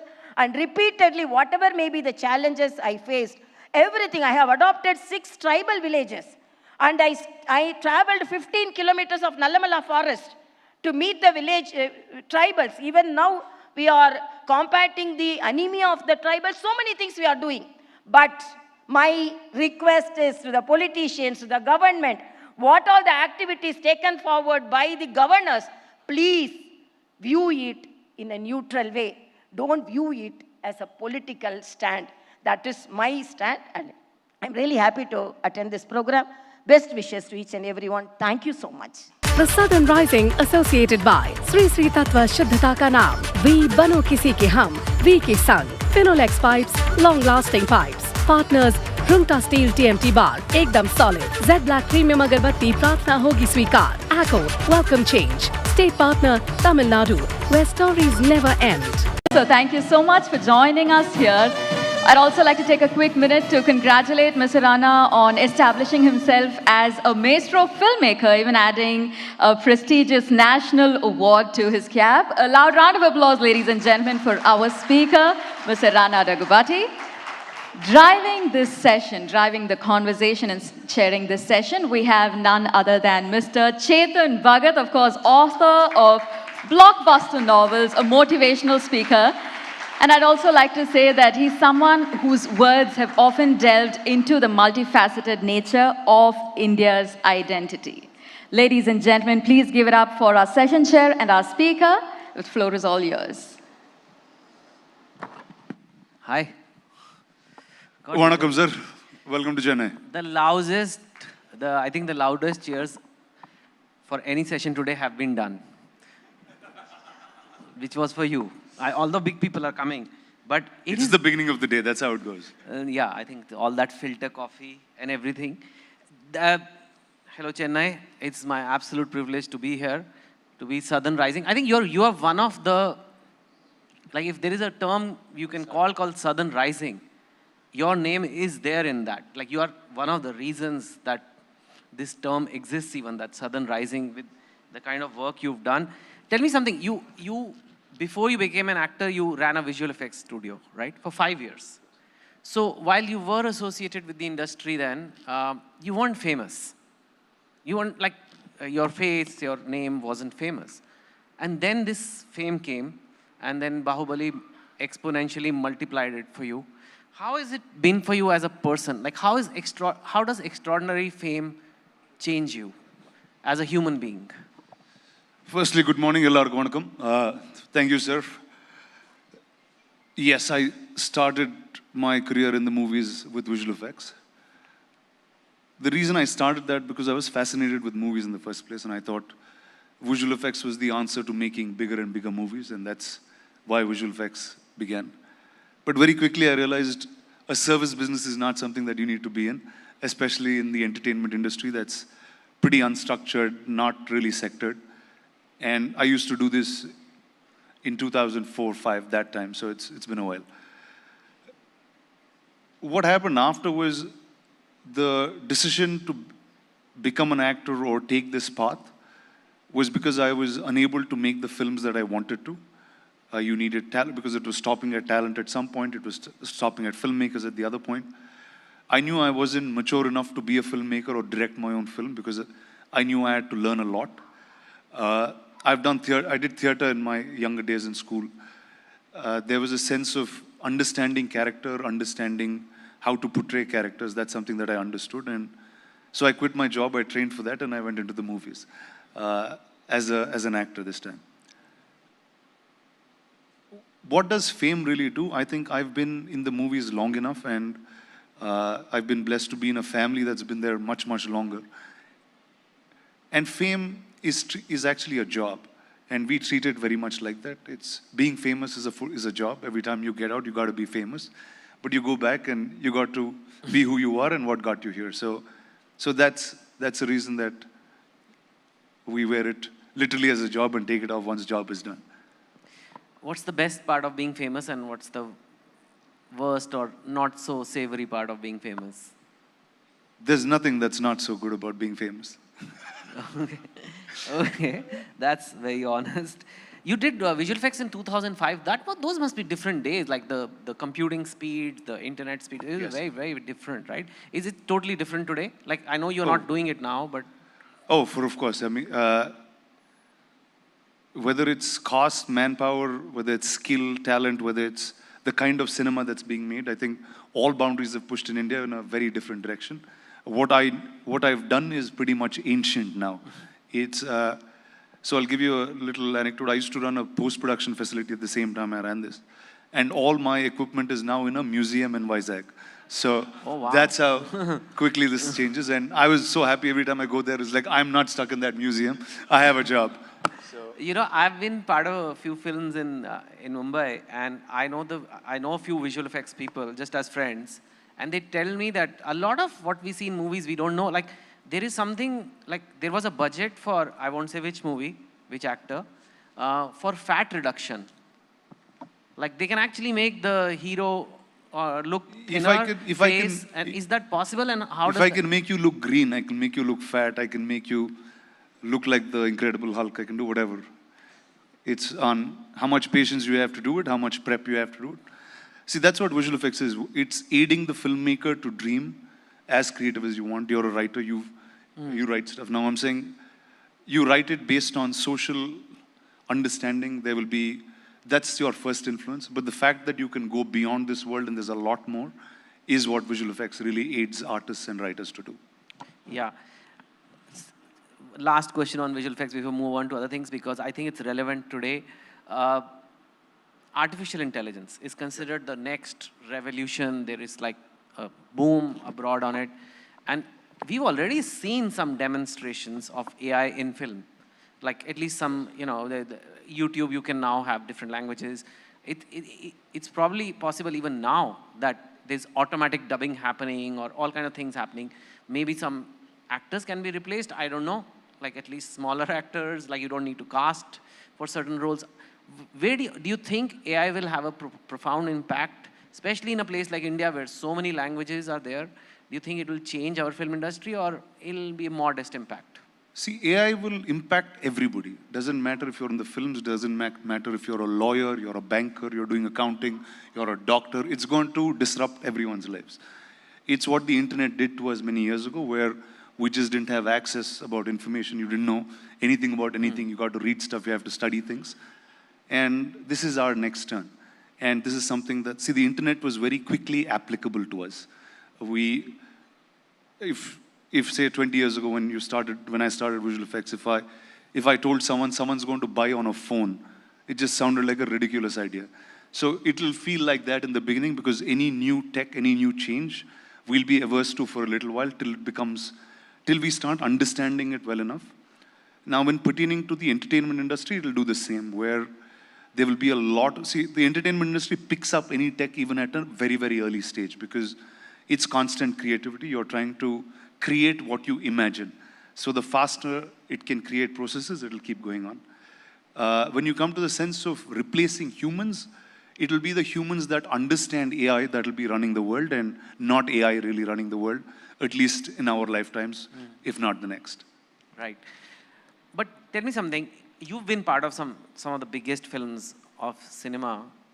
But in general, while we do have a few very big hits in a year, spectacle movies, in general, like romantic films or a lot of like medium budget films, people just don't go to the theaters as much now, because there is so much to watch on OTT, on the phone. And with AI coming in, I could just take out my phone and say, I'm bored, entertain me.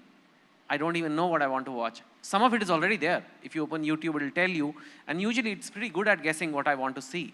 Like my mother has a YouTube which is totally different from mine. Her home screen, like she likes to watch some spirituality videos and all. They keep popping up. It could get even more refined and it could get more tailor-made. Is the film industry under some sort of a threat, consolidation? Is it going to become a bit like the circus? Or is it going to survive, like books have survived, thankfully? How do you see all this? How do I see? Okay, it's a multi-layered question, so let me try to answer it in the best possible manner. Always there have been different forms of entertainment. Cinema has stayed really, really long, the exact same way it was.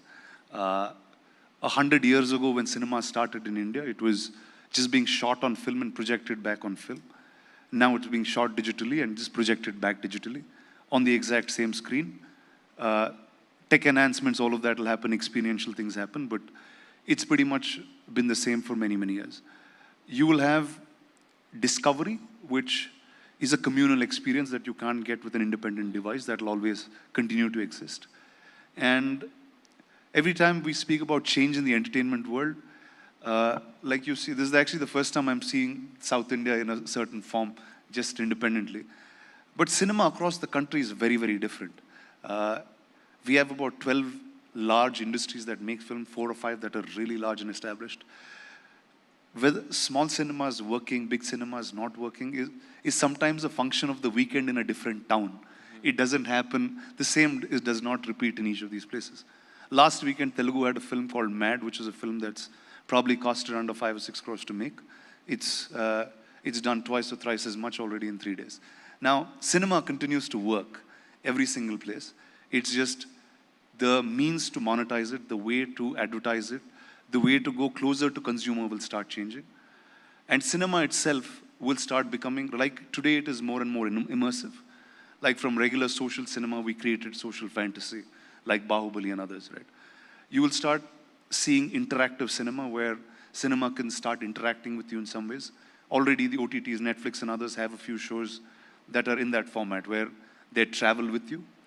So it'll start getting more and more personalized on devices and more, see there's always a right brain, left brain, there's always a you private, you public, right? You will always need humans, you will always need experiential things to do, whether it's going to a cricket match or watching something together or interacting with something together. So that will not cease to exist. You will just call it different forms. Like it's called the film industry, there's no film anymore. We still use that term. Film is gone at least a decade ago now. And so is it entertainment altogether? We'll start combining media and entertainment as one single enterprise and start moving. It won't be an industry by itself. Yeah, you're very smart and insightful about all this. And did that answer your question? Yes, yes, okay. I think so. And I think you have very deep insight into industry, right from the fact that if you want to be in the film industry, you don't want to be one of the service providers. I ask you this because, at least in some interview I've seen, you dropped out of college. You've not, and this is the... No, let's say they didn't let me stay for too long. They said you have to leave. You didn't drop out, they... Dropped me out. Yes. Yeah, so which is almost worse. And this is the land of degrees, At least I'm married to Tamilian, so I know how much degrees are valued. Even the politicians coming today, I'm interviewing them later. You see their resume, it feels like they're applying for a CEO's job. Like the engineers and MBA, and but you, from formal education is not there. Clearly, you've done a lot of things in life. You are now a startup investor. You've invested in companies. You run businesses. You do so much. I'm asking you this because not for you, but for the many people in India who do not get those degrees, but they still want to do well in life. What do you have to say to that, and how have you kind of reached this level where you could almost talk about AI and film industry, everything? Well, did I wish I studied better when I was younger? Yes, for sure. But on the hindsight, the way I developed business or what I do right now is because my thoughts are not structured or tamed to anything. There's a certain fearlessness when you don't have too much information. So if you see my early part of my career, there'll be a lot more that I've done than what I do now, because the energy is very different. You get to learn things while you burn. I kept studying when I needed it in some strange way. What did I grow up with all my life? I know stories because I read Amar Chitra Katha and I watched movies. And that created what I do in the first place, where I understood storytelling so I could be in the movie business.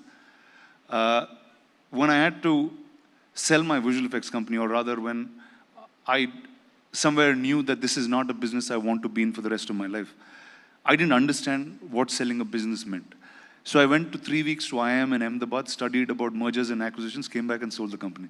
Wow. So I think it's important to learn, but unless you understand the application of learning, I just feel like it's redundant.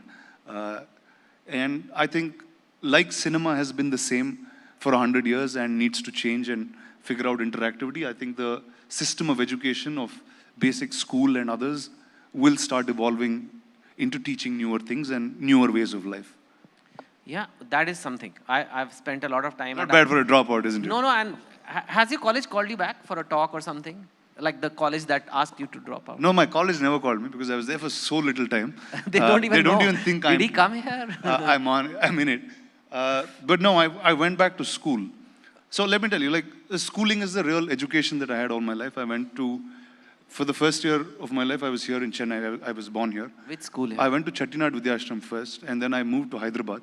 I went to Hyderabad Public School. It was interesting when I was a kid because I went to two palace-looking schools. They were just phenomenal, both the campuses. And Hyderabad, I got to live for a much longer period. So I spoke Tamil more than I spoke Telugu in my early years. And Hyderabad, most of them spoke Hindi. So it's not Hindi that you speak, it's Hindi that's Hyderabadi, that's Dakkani, it's very different. Now though I didn't perform well in school, what the environment of that school taught me is everything that I know.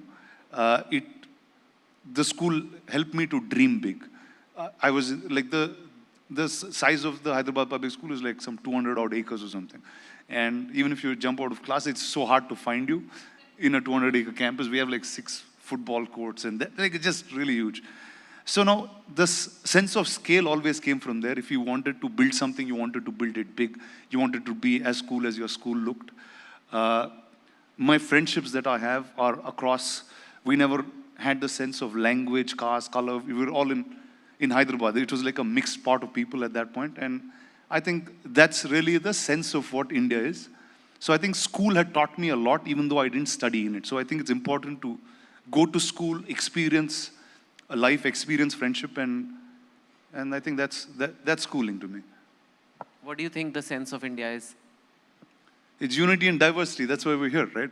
And I think unless you're able to create that in every walk of your life and entertain it and engage with it, you will truly never understand the country. Yeah. I'm going to ask you a philosophical question. You know, movies like Bahubali, they obviously had tremendous audience appeal. And there is usually a hero, a villain. And often the biggest movies in the world are those, Avengers. There is a clear hero and villain. There is violence on screen.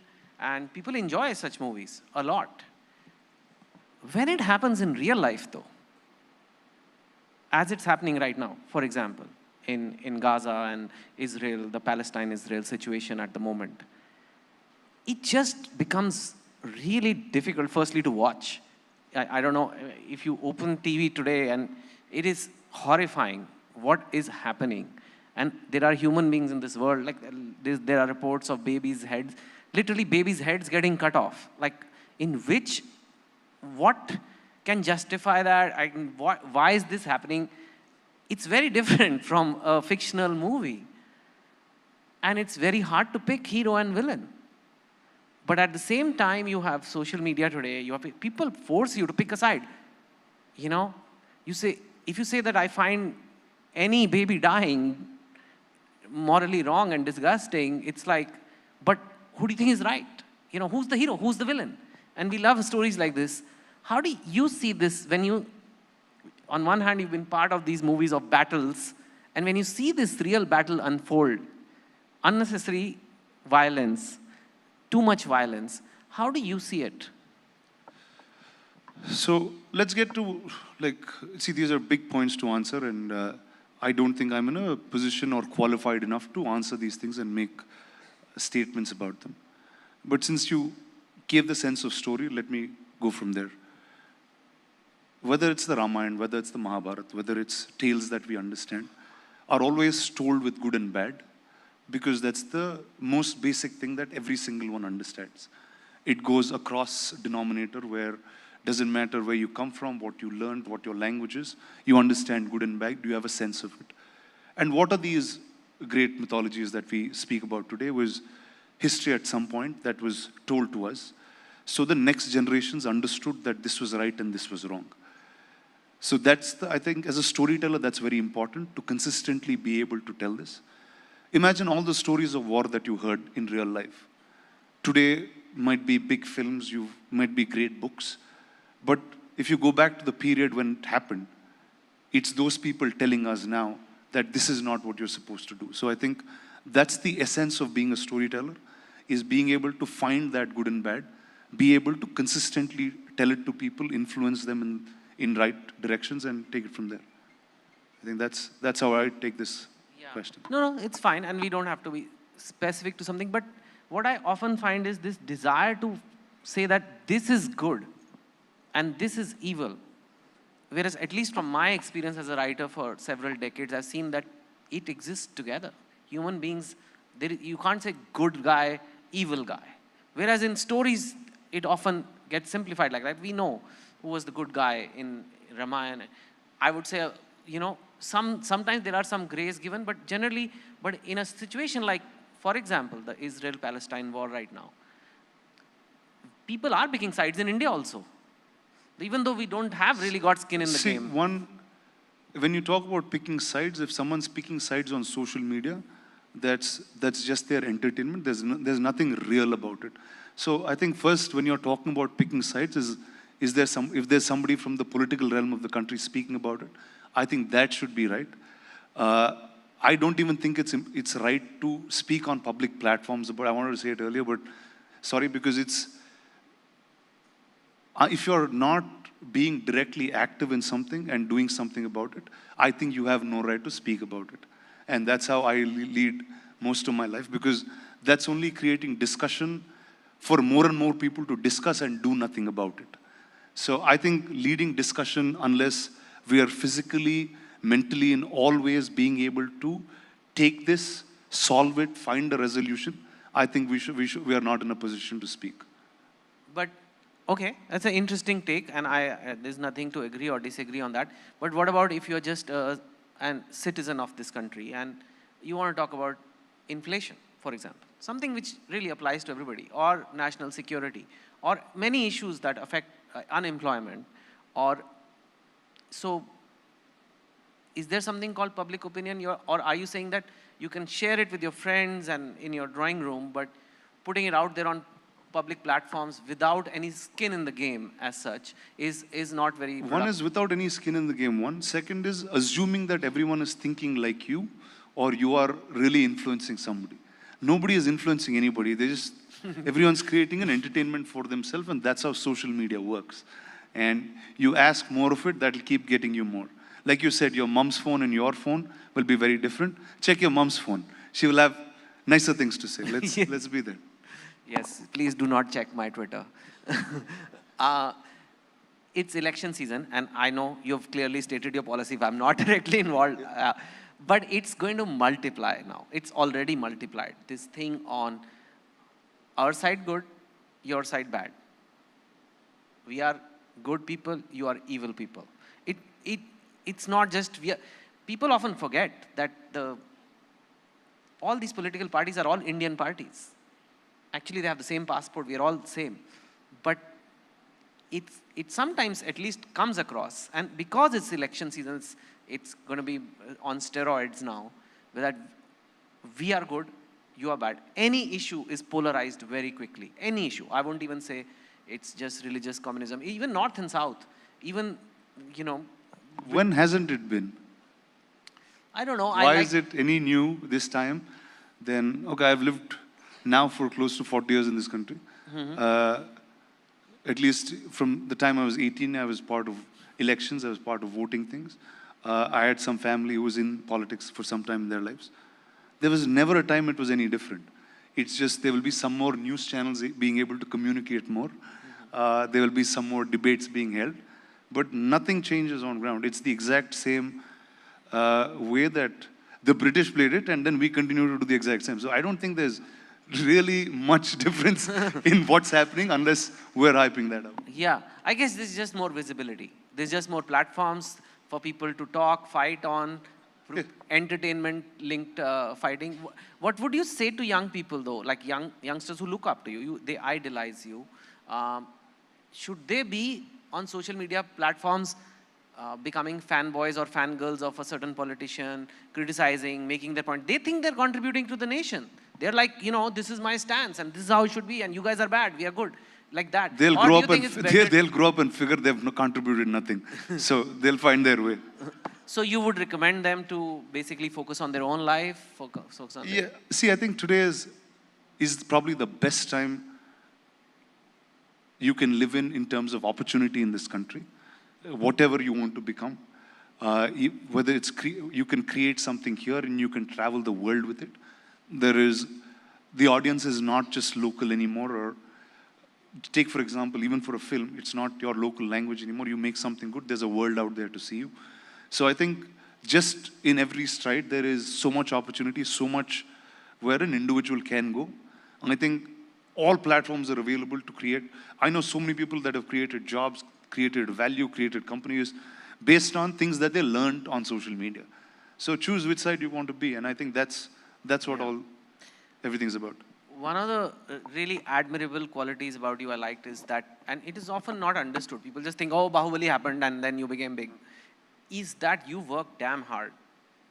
You work all the time. Like you have YouTube channels, you have talk shows, you have movies, you have production, you have different languages going on. I mean, one of the good things about being pan-Indian is you are all over the place, but the bad thing is also that you're all over the place and you're always working. And I think that has led to your success. So why don't, without being modest, why don't you talk about your like a daily routine or weekly routine so that other people can get inspired, and rather than wasting their time creating cheap entertainment on social media, writing tweets or X's, whatever they're called now, they can focus on their life. So one, like I said, I grew up with an unstructured thought. So I never knew what was work and what was my life. I liked movies. I liked movies like Star Wars, and I thought making a visual effects company would drive me to doing it. But then clearly no, I had to be an actor, and we had to find a director as great as Rajamouli to make a film like this happen. So I don't know if it's a job, it's my lifestyle. I enjoy doing this all the time. Because most of my career or what I've done so far is built on things that haven't been done before. And I find it fun to go on that path because A, there's nobody in that path. And you have to make the mistakes, you have to learn, you have time to grow. And that's been it. So what is my day like? It depends exactly on what I'm doing. There's a shooting day and a non-shooting day. A shooting day is I become a human being that's not me, that I'm playing for a certain bit of time. That character will influence me in doing other things too. But yeah, during filming, I don't do many things because you're not really you. You're being a child in some ways, playing dress up and being somebody else. But on a work day, again, it's there's everyday things to do, and I have to train, I have to get my health right. All of that goes first in the toss, and after that, just as you're healthy, you just keep doing things that excite you and things that you're happy about. Work with people that you enjoy working with. Work with people that know more than you at all times. And I think that'll just keep you engaged. It doesn't matter how long in the day you work. There are many days I just do nothing, but just think of what's been happening. So I have a lot of interesting time like that. Yeah, you're extraordinarily fit. There's no VFX happening there. And we were just discussing backstage how you told me that in Bahubali, when also you were very fit, your weight was in the 120 kilo range. Yes. And today, when also you're very fit, it's in the 90 kilo range. I think it's an important point. I want people to understand that we obsess about the scale. I think like a lot of people want to lose weight, and they obsess about the scale that fitness is losing weight. Whereas you were really fit in Bahubali, and that's a 30 kilo difference. How do you see fitness and this scale obsession, weighing scale obsession? What do you want to tell people about that? Because so that they can actually get to a productive path of fitness. So I'll tell you a little myth about me. I'm really not a very fit guy. Like I was never all my life. The movies made you do that because you got to look like somebody else. And when I'm not shooting, I don't even train most times. But what happens is there'll be films like Bahubali and others that'll push you to the extreme, that you've done almost like amateur bodybuilding type of training. That'll hold on for a couple of years. So I'm really not the right guy to give fit advice or any of those. I just look the part and I keep myself fit enough to look like anybody that I want to play. So hence, do not follow my routines, do not do what I do. It's really unhealthy sometimes, but that's the fun. I'm still being a kid. Really? You're not very careful with your diet and like macros and carbs and Oh, no, dude. No. You eat biryani in Hyderabad? Dude, I live in Hyderabad. You obviously eat biryani. We eat biryani like thrice a week or something. Really? No, I'm really serious. Like people say that they gain weight by just looking at unhealthy things. I think it's something to do with your metabolism, something to do with, like, how is it like, I know you're being modest, but you are. No, I'm saying you have to look like this guy in the back. Mm-hmm. You got to train for 5 years every single day, 6 days or 7 days a week, eat like 3,000 calories, and you do it for 6 years, you'll be fit for another 5 or 6. and then I can keep going. That's how life works. Okay. You, can I say recently? You recently got married, a couple of years? Yes, 3 years now. That's newly married compared to some of us over here. Okay, cool. How has that been? Like, how has that changed life? How has it been? And also, like, given your super busy schedule as a filmmaker, actor, investor, there's so many things. How is that work-life balance, what they call, coming in? And how is, just tell us about the journey. How did you meet her? How's it been after the marriage? And how does your busy schedule and dividing the family time versus work time work? Like I said, most of my work is play. My wife is also an artist. She does design in multiple areas of, and there's things that we do together. We understand the sense of art and all of it. So like I said, it's not really my job. It's a lifestyle. She enjoys part of that lifestyle, and there's enough time for both of us. And what it's done for me is it just made me a more balanced human being. Otherwise, I can just keep flying around. Like, I can just move with the wind. I say, okay, that's fun. I can just be in another country, be there for a couple of years and come back. But now there's some sense of belonging, I guess. What's the best part of being married? What's the best part of being married? Yeah, like I said, there's a sense of responsibility. You just feel like, okay, now we need to do things right. Yeah. Because earlier, otherwise, there's no one telling you what to do, or there's nothing, you just are going, right? So I just feel like this is important. Yeah. Is the green lighting process for films in the South different from the green lighting process of films in Mumbai? Because we do find the content is very different sometimes. Or is it because the tastes of people are different? Or is it, and I would say the South has been producing better content for the last couple of years at least. What is different? Is it the structure is different? Are the players different? Are individual tastes different? Or is it just a coincidence that this has happened? Well, two very simple things that happen is, if you talk about Mumbai and how the industry functions, there are many more corporations that drive decisions. Here, I can talk about the 4 states in that sense, or the 4 industries, where it's still run very independently by a certain set of creators. And when you're corporations, it's hard to get creative measures in process, which is why there will be decisions that are made more on a corporate or a what's working kind of level. But whereas when you're a filmmaker, you're always trying to create something new, create a new experience. And second, the way the finances are involved. If you see in a film like Bahubali, it is the producers taking debt and interest in making those films, and so how all the films in South India are made, where everyone has a personal stake to win or lose, although it's much more safer an industry now than it ever was before. But the decisions are still made by artists, filmmakers, and somebody who's been in business for a really long period of time. So there's that creative element. The creative people are in the control. film comes before the business. Yes, it still is that way. Do we have audience questions? Anybody who has a question, please raise your hand. We have maybe time for 1 or 2. If you want to ask Rana anything. And please introduce yourself, and if you can get a mic for him. No, but they are recording and it's being aired, so. We can just keep going like this. Yeah. Oh my God. Hi, my name is Anand, and I really got onto the point you said about social media. If you're not physically involved, if you're not doing jack about it, you don't probably deserve to pick a side. Do you think we'd be better off without social media influence, or was the world a better place before it all happened, before the boom happened? So I don't have social media on my phone, it's on my laptop, and my life is awesome. So I just urge everyone to follow that, because whenever you want to see stuff, you can see it on big screen and others, and just live your life. It doesn't matter what everyone else is doing. So thank you. Anyone else? Yes, over there.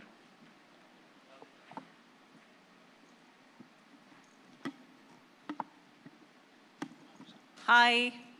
Good morning. My name is Radhika. Hi, Radhika. Great to have you here. Thank you. There was a time, and we had the Honorable Governor of Telangana earlier, and she said that, southern states have always felt that they are not being understood.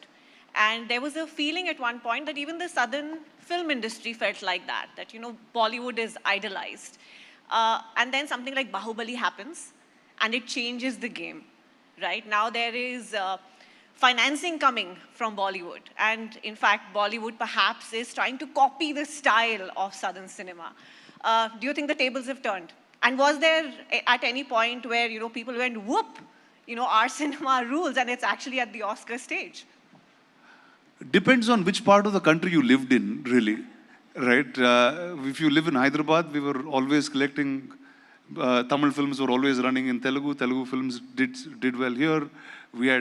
It always collected more money than a lot of Hindi films for most period of time. You just got to know it.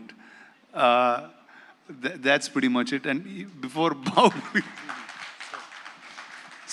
we were always pushing boundaries. Like even before Bahubali did, there was a huge era of local language, regional films being dubbed in Hindi and being watched. Like, I know 3 or 4 channels that just run on this and no other Hindi content.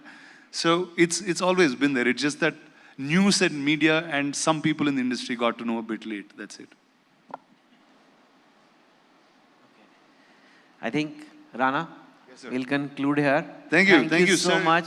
You It's been such a really pleasure. are, there are actors who just need a script and act, but you're not, actor is what you're most known as today, and that's that's how people describe you, but there is so much more to you, and you're an entrepreneur, you're a philosopher, you're a thinker, and a very balanced human being.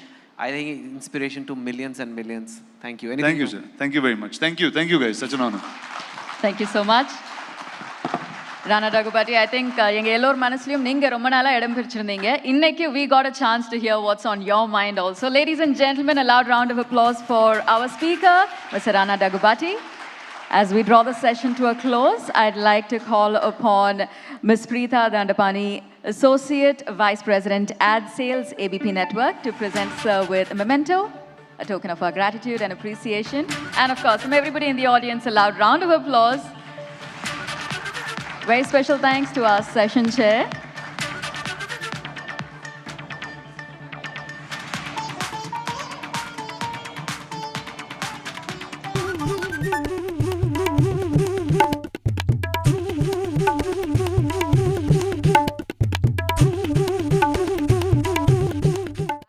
That's right. Our sponsors, a quick minute as I extend our thanks to them with your continued applause.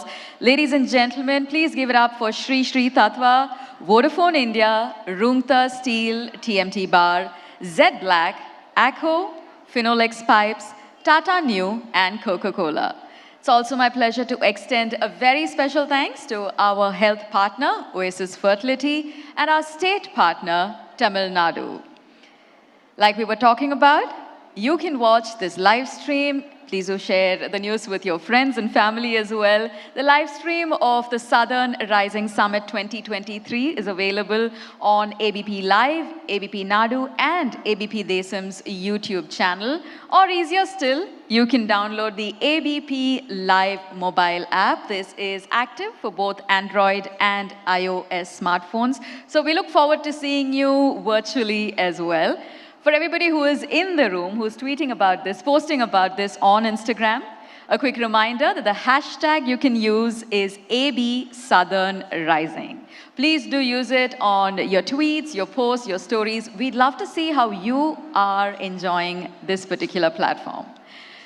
And with that, ladies and gentlemen, the first part of the day has been truly spectacular, right? We saw Rana Daggubati talk about the magic of pushing the boundaries with Telugu cinema. We saw Ricky Cage proudly calling himself a proud Kannadiga, taking our music to the world. We saw Ms. Revati talk of her home ground, of course, Kerala, with a lot of pride, a lot of affection, and I think everybody in the room heard it loud and clear when Mr. Gurcharan Das emphatically said there must be magic in Tamil Nadu. I think the first segment, ladies and gentlemen, has been testament to the fact that the South is, in fact, rising. And with that, to all our audience members in the room, our viewers online, on behalf of ABP Network, we're truly excited to have you here as this summit unfolds. For our next session, ladies and gentlemen, we're going to be looking into the art, into the magic of making music. Now, this can be done in two ways. One is, of course, traditional, the classic. The other is pushing the boundaries, creating and crafting a brand new style. The upcoming session focuses on the latter. Now, in an era that is marked by innovation, by creative fusion, it is no wonder that even the age-old craft of making music, it is constantly evolving. It's constantly bringing fresh perspective. And taking to the stage, we have two fantastic musicians who are going to be talking about exactly that. Two musicians whose paths have kind of intertwined in the pursuit of a novel music journey, forging a new path in the world of music. Please give it up, ladies and gentlemen, for Mr. Mahesh Raghavan and Nandini Shankar, who are at the intersection of tradition and cutting-edge artistry. They've embarked on, well, what can only be described as a sonic voyage, right? It harmoniously blends age-old classical melodies with contemporary beats. They're going to be showing us how they redefine the horizons of Indian classical music on a global stage. Joining us on stage, we also have our session chair, Mr. Anantnath Jha, who's going to be driving this conversation. And I also feel like I should let you know that this session, you're not only going to be enjoying the conversation, but some great music as well. Ladies and gentlemen, give it up to our speakers. We've got our session chairman, Mr. Anant, leading the session. Welcome back once again to ABP Network's The Southern Rising. Good to have lots of happy faces. And I hope filled bellies. Yeah, everybody had a good lunch. Well, time to enjoy some music. Do I need to introduce them? I'm sure you've seen them on YouTube, on social media, making music. Mahesh Raghavan and Nandini Shankar. So, he is totally at ease with technology, all forms of music and technology associated with it. She, as you can see, has come with her violin.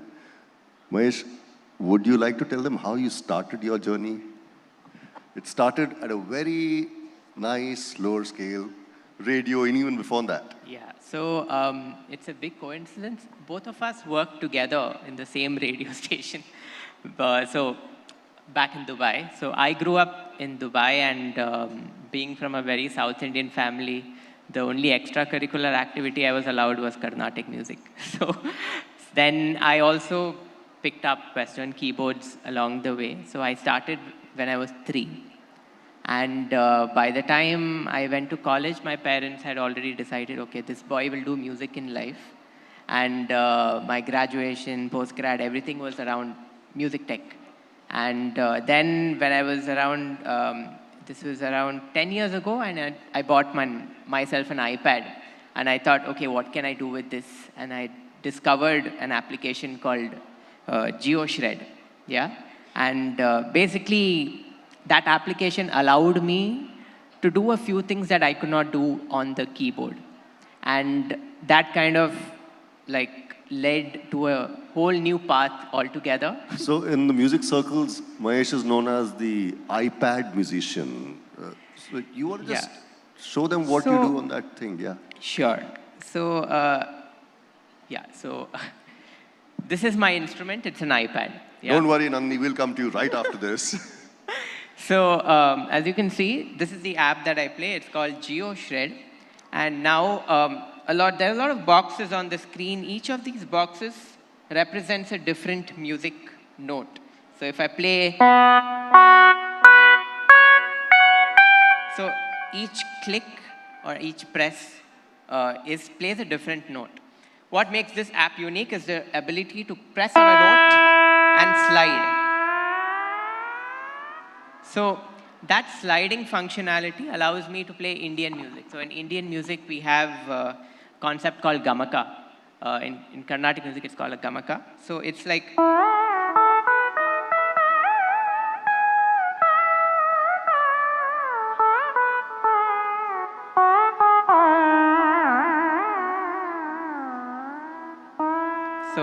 that's what it allowed me to do. Wonderful. And for all of us who've been just watching movies on our iPads, we feel like, okay. Okay. So, Nandini, you also come from a family of very renowned musicians. How many Padma Awards in your family? So, technically, I'm the 8th generation of musicians in my family. Wow. And No pressure. and my grandmother is Padma Bhushan Dr. N. Rajam. Her brother is the late Padma Bhushan Professor T. N. Krishnan. My grand uncle used to play Carnatic violin, and my grandmother plays Hindustani. My mother is a violinist, so is my elder sister Ragini. So music runs in the blood, literally. So I'm sure in your family on birthdays, you just get musical instruments. Nothing else, no other toys. I have never bought an acoustic violin in my life. It's just passed on from generation to generation. Both of you have very different styles. How did you two collaborate, meet? And I want the juicy, unofficial version. I don't want the, sanitized version. Everybody would like to know. Well, I followed her on Instagram. That was step number 1. Followed. Followed her on Instagram. We'll call it followed, huh? So basically, as musicians, we love to collaborate and discover other musicians. Then I saw a video of her playing the violin, and I was amazed. So I followed her on Instagram. So when he followed me, I had already listened to his music. So I followed back, and 6 months later, we met. We attended a concert together in Mumbai. And then we decided to collaborate on a song together. And that song was called the Kapi Dance. And that actually did really well. And eventually, of course, we became very good friends. And then eventually we got married. So does it happen that both of you disagree? Who gets to have the final say in terms of music? Ghar mein to I know it must be her. But in terms of music, who has the final say? What sounds right? Everything is a collaboration. He's playing it very safe. Since you mentioned that song, the one that probably got you together and got you where you are, the Kapi Dance, could we have a rendition of it? Sure, sure. Should we? Can we have a round of applause for them?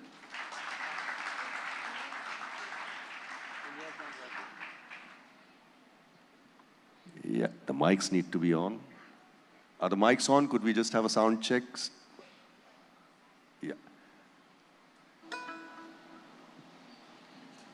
So again, it's going to be a fusion of him and his iPad. For all the other musicians who learned it the hard way, him just playing it on an iPad sort of negates pretty much.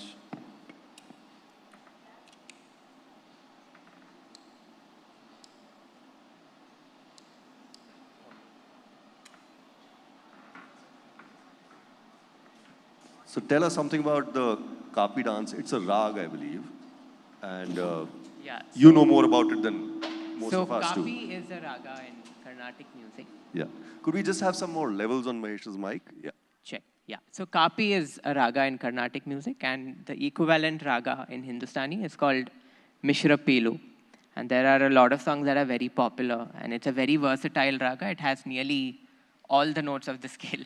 So we decided that this raga should be something that we can work on, and that's how we started creating the piece. And it took us around a month and a half, and we released the piece in around December 2019. Be honest, when you were making the song, did you have an inkling that maybe one day this is the girl who's going to make my fortunes? I think I always did, actually. All right, over to you guys.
Wonderful. Is your entire house soundproof? Because both of you must be making a lot of noise in terms of music. So, yeah, of course, we're always, but we have fun too, right? I can see that, and so can everybody else.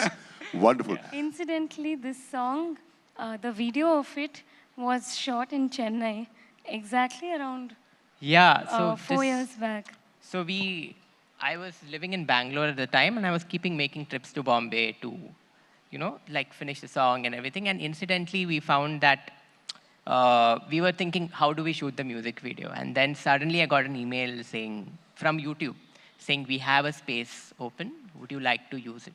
And then we've realized it's in Chennai. And then exactly around this time, 4 years ago, was when we came to Chennai to shoot the video. And we're so grateful because this is an original song, and yet it has received over 1 million views on YouTube, which is like a huge Quite achievement. symbolic that you're here at ABP Network, Southern Rising. So, coming to you, you're a chartered accountant? Yes, so, How? Why? Whoa, wow. Yeah, what? Just like in every South Indian family, music and dance are the main extracurricular activities. The importance of a solid education cannot be undermined, even if you're the 8th generation of musicians in the family. So I did very well in my 10th standard. I topped the school. So it was a given that I would study something that is either engineering or chartered accountancy. So I chose chartered accountancy. It was very difficult to manage studies and performances because I was already performing back then. But I think I gained At what age did you start performing, if I may ask? When I was 8. Oh, wow. At that age, I was singing Happy Birthday. Well, okay, yeah, continue. So, but I think, learning those skills are very important because, finances and musicians usually are not two subjects that collide. So I think it helps me have a career as a musician and yet have financial stability. And what after your chartered accountancy, I also believe that she was an investment banker. I worked as an investment advisor Okay. with a bank for 6 months. And they were very sweet. My team was very nice. I was also doing my master's in music parallelly, and performing. So I had a lot of leaves, but they were really sweet. But beyond a point, I realized that 5 days a week, I'm going to work. Saturday and Sunday, I'm performing. And investment advisory is a field that requires research. Music is a field that requires extensive practice. So while work was happening and performances were happening, I didn't feel that I had the time to grow in any one direction fruitfully. So I decided, let me give music the full priority. I quit my job at a time when I had no concerts in the foreseeable future. But just in the notice period, my calendar got completely filled up. What about you? Do you manage her calendar and she manages your finances, Mahesh? She definitely manages the finances because I'm not a CA like her, so she's definitely qualified for that. Oh, but now he is qualified enough to do it on his own. Yeah? Mahesh is not the same Mahesh I knew once. Okay. What do you guys do other than your music? How do you spend your time? Everybody want to know that. We love to travel. So we've, especially in India, whenever we get like time off between shows, wherever we go, we try to extend the stay and explore the area. And I'm a big foodie, so I love to eat. Doesn't look like that, but He's also an excellent chef. If you ever come to our house, you must ask him to make pav bhaji. That's his specialty. Counting the number of people, the audience in this room, I think he'll be cooking for months, huh? Aja, don't you get sort of, envy or hate from normal, traditional musicians who spent years mastering an art? Here you come with and everything, and they've been rubbing their fingers bare and yet not getting it. So don't they tell you, yaar, ye kya hai? Cheating nahi kar raha tu? Okay, so here's the thing. So I trained piano for 15 years. And after that, I wanted to be able to do the gamaka, and I found this. Now, on day one, the only thing I had in mind was this is a possibility. The technique is something I had to work on, and it's been something that I've been working on for 10 years, the technique to play Indian classical music. And of course, when you have something like this, I use it as a tool and an instrument. So the practice that goes into it is as much as any instrumentalist would put in. What is the first song that you came up with on the Geo Shred? See, first, of course, I could only play Happy Birthday, Twinkle, Twinkle. Okay. There's some commonality somewhere between all of us and Mahesh. But but all of the music training and foundation that I had as a child, that's how I was able to come up with a technique that I'm able to carry forward and teach it to people as well. So it's definitely something which is still a work in progress, but it's an enjoyable journey for me because I'm able to do something very different. Nandini, your style of playing violin is very different. Usually you have somebody putting it on their shoulders. Right. How did this develop? This is actually, I normally sit on the floor like you see in classical concerts because that's been my training. This is a workaround to sit on a chair and yet be able to play. So did you get this made specially? Yes. So one can't even imitate the way she does it because you won't find any lessons for it on You know, YouTube. it started when my grandmother, who's 85, 86, she still performs. So she stopped sitting cross-legged on the floor and she uses this. And if I may add to the earlier question, my grandmother has been the pioneer in developing the gaikiyang, the vocal style, on the Hindustani violin.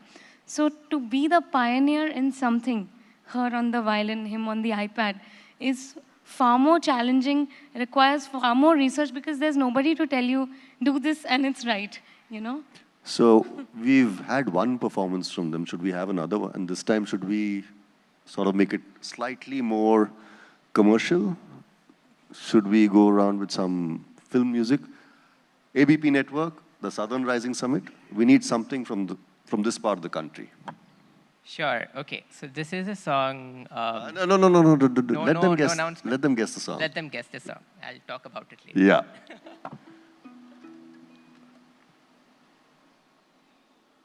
I love the way they just nod at each other and it's done.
Wonderful. Why did it end so soon? We could have gone on for hours just listening to them. But amazing. Now, you were going to say something about the song. So actually, this song is in the same raga as the Kapi dance, Kapi. But interesting fact, around April, so the Apple Store was launched. And we got the honor of performing this for A.R. Rahman and Tim Cook, both at the same time. So that was amazing for us. How many hours a day between the two of you do you guys practice every day? What is the average? I think we don't count. This is what we do. There's no Saturdays, no Sundays in our head. Wow. And on an average, how many concerts are you guys doing? You've done covers of lots of theme songs, English songs, Hindi songs. Which has been your best? I'm sure, of course, there'll be some issues with, so we can't play it, but which has been your most famous and best cover version or your rendition of an original? So, the both of us did this song, and we did this around the same time as Kapi Dance, and both simultaneously blew up. So basically, it is definitely this one we just played, yeah. All right.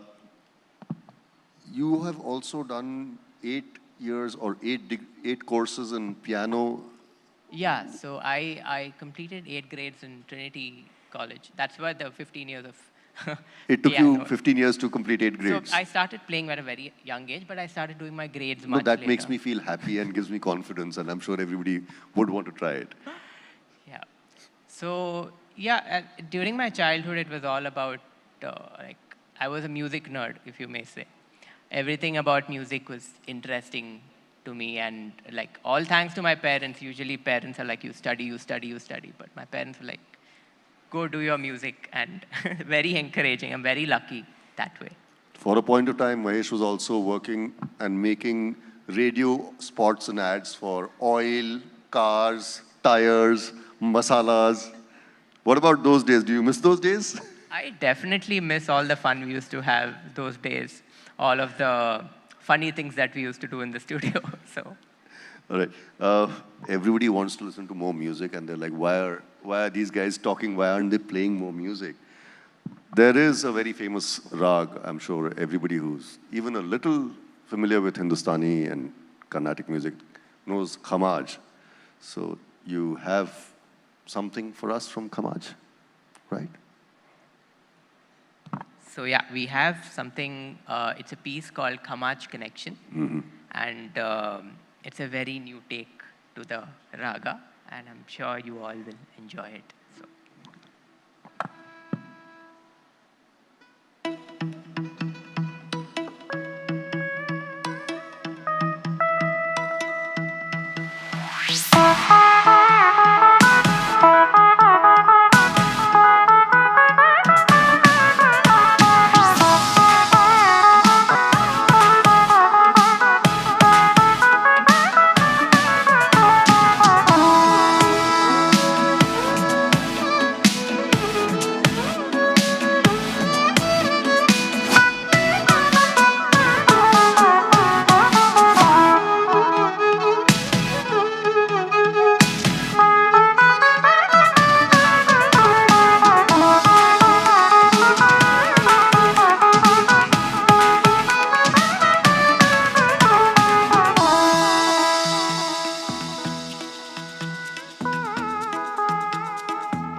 Can we have a huge round of applause for that? I mean, amazing. I could see people just swaying with the music. Welcome once again. If you've just joined in, you've missed a lot. This is the ABP Network's The Southern Rising Summit 2023. And we have Mahesh Raghavan and Nandini Shankar here. I will be doing them an injustice if I don't tell them about your latest album. You and your sister, you came out with an album. Tell us something about that, Nandini. Right. So, right as COVID started in May 2020, me and my sister Ragini, we were approached by UMG, Universal Music Group USA, which is among the biggest labels in the world, to write an album for them. So we were very excited, and that album is produced by Nick Patrick, a British record producer. All the tracks are arranged and mixed beautifully by Mahesh, and it's a fusion of sorts in the sense, we have tried to combine elements of Indian classical, both North Indian and South Indian, with various influences across the world. And this brings so many people closer to our classical music. In fact, so many of my friends have listened to Tarana tracks and have come back saying, hey, that's really nice, I mean, I think I should come to one of your classical concerts. For me, I think that is one of the biggest achievements, and it's quite an honor. I mean, if you've not already seen it, I would invite you to definitely go and check it out. I've seen it, but I'm sure everybody else is going to go back and probably see it on their phones or their systems. We have had a wonderful time, absolute blast listening to you perform. We've all swayed with the music. We hope you continue making music for many, many more years to come. But we're not going to let them go just like that, huh? We have a surprise for you. Yes. So why should I spoil it? Go ahead. Yes, please do. No. So when we were just talking, I'd asked them, could you, do something? No. Let the suspense be. Let's see if you recognize it. If you recognize it, shout out at the end of the performance. 1 second. This one is specially for ABP. She's let it out of the bag.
Thank you so much for coming to the Southern Rising Summit 2023. Wonderful having you here. I need a bigger applause than that. Yeah? Hey, standing ovation for you guys.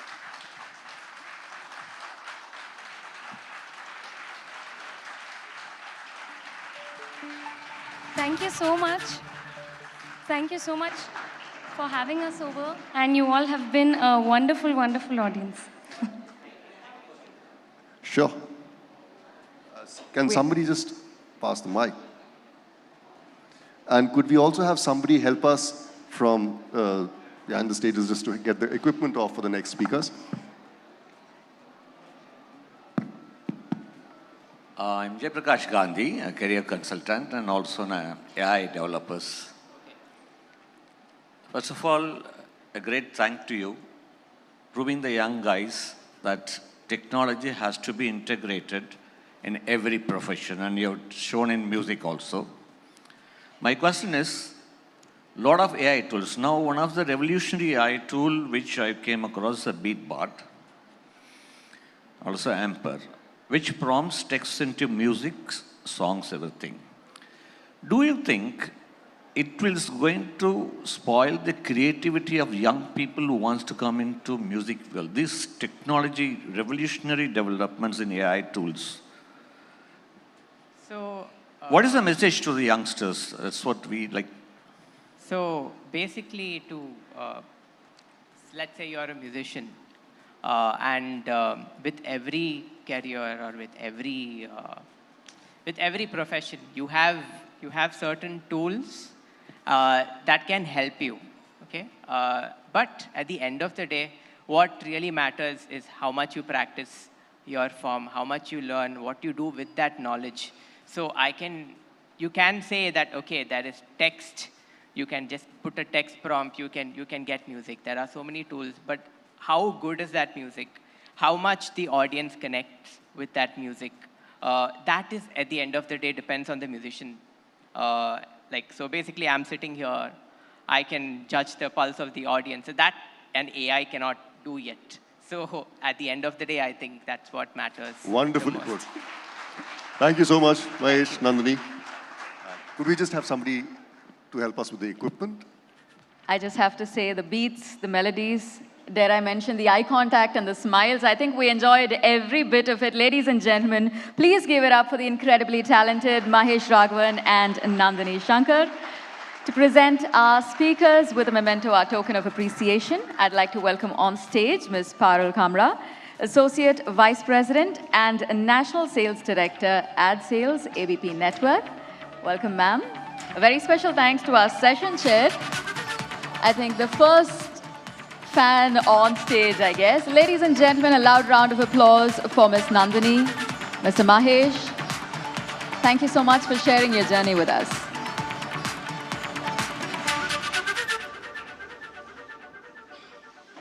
I'd also like to take a moment to remind everyone in the room that if your friends have been unable to make it to the event, they can, in fact, watch the live stream on ABP Live, ABP Nadu, ABP Desam's YouTube channels. Of course, I anticipate that a lot of us have already downloaded the ABP Live mobile app. So we hope to see you virtually as well.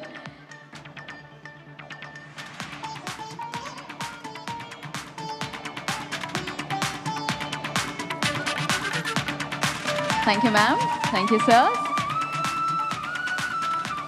Ladies and gentlemen, I know a lot of us are active on social media, so let me tell you that this is a great time for you to be posting on social media. Don't forget to tag us with the hashtag ABP Southern Rising. We look forward to seeing how you are enjoying your time here, your experience here. And of course, we'd also like to let you know that you do have a spectacular chance of getting featured on abplive.com. So please do grab the opportunity. And along with that, I have to tell you that we definitely have a lot that you will love to post about, tweet about.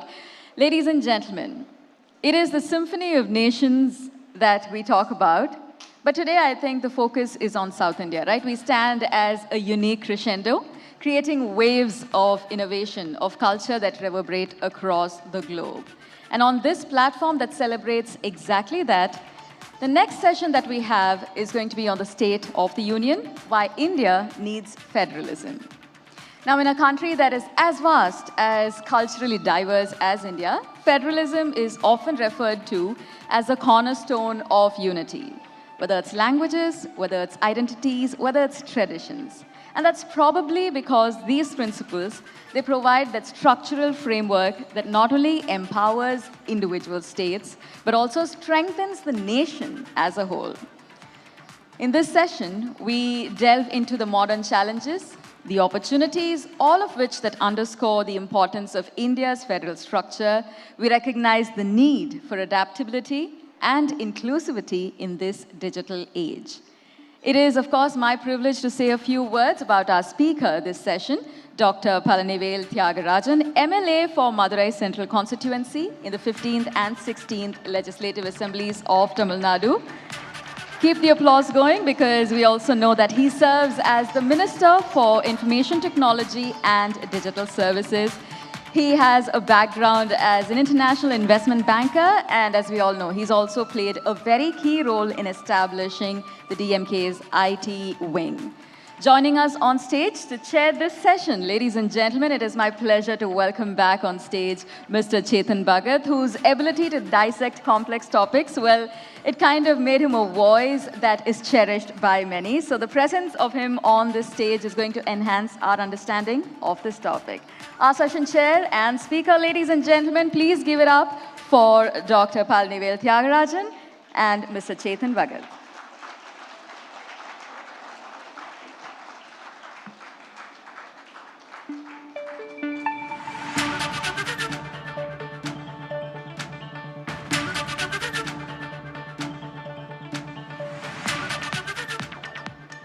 Hello, sir. Welcome. And I must say, my in-laws are very proud today because I'm married to a Tamilian, as many know, and they are big fans of yours. So they are the most happy that I'm meeting you. So hello, mother-in-law, if you're watching this on TV. I have been following what you've been saying in articles, in interviews, even well before I was chairing this session. And since last 2 days, I'm obsessed. I've seen, my YouTube is only recommending you now because I've seen every interview. You do have a lot of opinions. You were state minister in Tamil Nadu, but I think your voice is heard more than many union ministers also. It's true, it's true. And that is because of the power of your words. That's because of the power of your ideas. But I think because in a platform like this, it's good to challenge them. So we'll talk about federalism, but I want to just get right into it. You have a lot of views on the Modi government. A lot. Now, let me just play devil's advocate. They'll say, I mean, amongst the millions of people who do vote for the BJP and also the government itself will say, listen, we've given pride. We've given you national pride. We've given you Hindu pride. We've given you infrastructure. We're making highways. We made metros. We're making airports. We have schemes. Ujjwala, Ayush. We have schemes. We have lifted profile of India, G20, this, that. What is so wrong in that? I mean, what's so bad? I mean, can't you just like appreciate that what we're doing? And on the other hand, you find a lot of things wrong in the way the government is run, or at least you don't feel it's the best way to do things. How do you counter this? Like, pride is there, you know, growth is there, everything is there, now life is good. Well, pride may be there, I'm not sure growth is there. So let me put maybe 3 points. One, if you look back to 1990, I'm not talking about like, you know, centuries, I'm talking about 30 plus years ago. India and China had roughly the same GDP per capita, right? Scaling for the population. There was what we call in the markets a global trade, which basically said almost all manufacturing could be done cheaply and efficiently and quickly in China. In return, China was making lots of profits. It was driving huge investment into its infrastructure, into its economy, as well as becoming the kind of reserve buyer of the world, buying all these dollars and bonds and euros and all this stuff. And they accelerated in a way that has made their per capita GDP about 3 times ours. Now, you can't get the same kind of discipline and focus and so forth in a democracy that you can get in a communist country which is effectively run by one-party rule. I agree. But at some point, we should be seeing that kind of growth because that's what our demographics and our curve should look like. So the first concern I have is the opportunity cost, especially in the last 2-3 years after pandemic, when there is a global demand for investment locations, when there is a global demand for a trading partner to replace China, that we should be doing a lot more and could be doing a lot more. And it should show in the results. Pride is good, but it has to translate into actual improvement of quality of life for people before it's meaningful. Otherwise, it's just propaganda, right? Anybody can drive propaganda. Outcomes matter. So that's my first concern. My second concern is that I see the propaganda and the pride as a substitute. In a lot of places, we are seeing much, much worse outcomes than we should in terms of equity, inclusion, harmony. You know, we're seeing social strife and so forth. And I'm almost, what can I say, afraid that this kind of pride is a substitute for, I can't give you better jobs, I can't give you a better life, but you can feel better because you're above this, in the hierarchy above somebody else, and this kind of disparity. And these are correlated problems, because the more you have an unstable, the decision of one person or one party can change the rule of law or the rate of tax or the direction of investment or the allocation of coal blocks, the less likely that outside investors see this as a level playing field, and less likely they're going to come. Both of us have been in the world of finance. The less likely they're going to come and invest in a place where they can't predict what path outcomes can take. So collectively, all of this together, I would say, too much rhetoric, too much of it is divisive, and not enough delivery. I can encapsulate that in just one instance. A good friend of mine, Tamilian by birth, expatriate for many years, runs one of the big institutions in the Bay Area. You may have known him, but I don't want to give his name. He came to Chennai recently after the visit of the Prime Minister to the US and the visit of the White House and all that stuff. And we were at a dinner. And he was telling me it felt so good, and we got the seat at the table, and we had a state dinner. And so I let him speak for about 5 or 8 minutes, and then I said, how many trades came out of it? How many deals came out of it? How many investments came out of it? How is that going to create more job opportunity? And how many young people are going to benefit? You tell me that, I get excited. He happens to come and make you in India as an expatriate feel happier and proud. That's okay, but that's not really enough excitement for me. I want to see that something concrete came out of it, extra 10 billion, extra 100 billion, 5 more companies, 3 more jobs, more free trade, something that results. So that's where I would say the gap is between me and most people who think that the government is doing a good job. Okay. You yourself acknowledged just now in your argument only that China's per capita GDP went higher because if you have one party, you have one certain structure in which you can just make decisions fast, it leads to higher per capita income, and now they are more than triple of ours. I think it's more like 4 or 5 times. But isn't that the opposite of the federalism you're arguing about?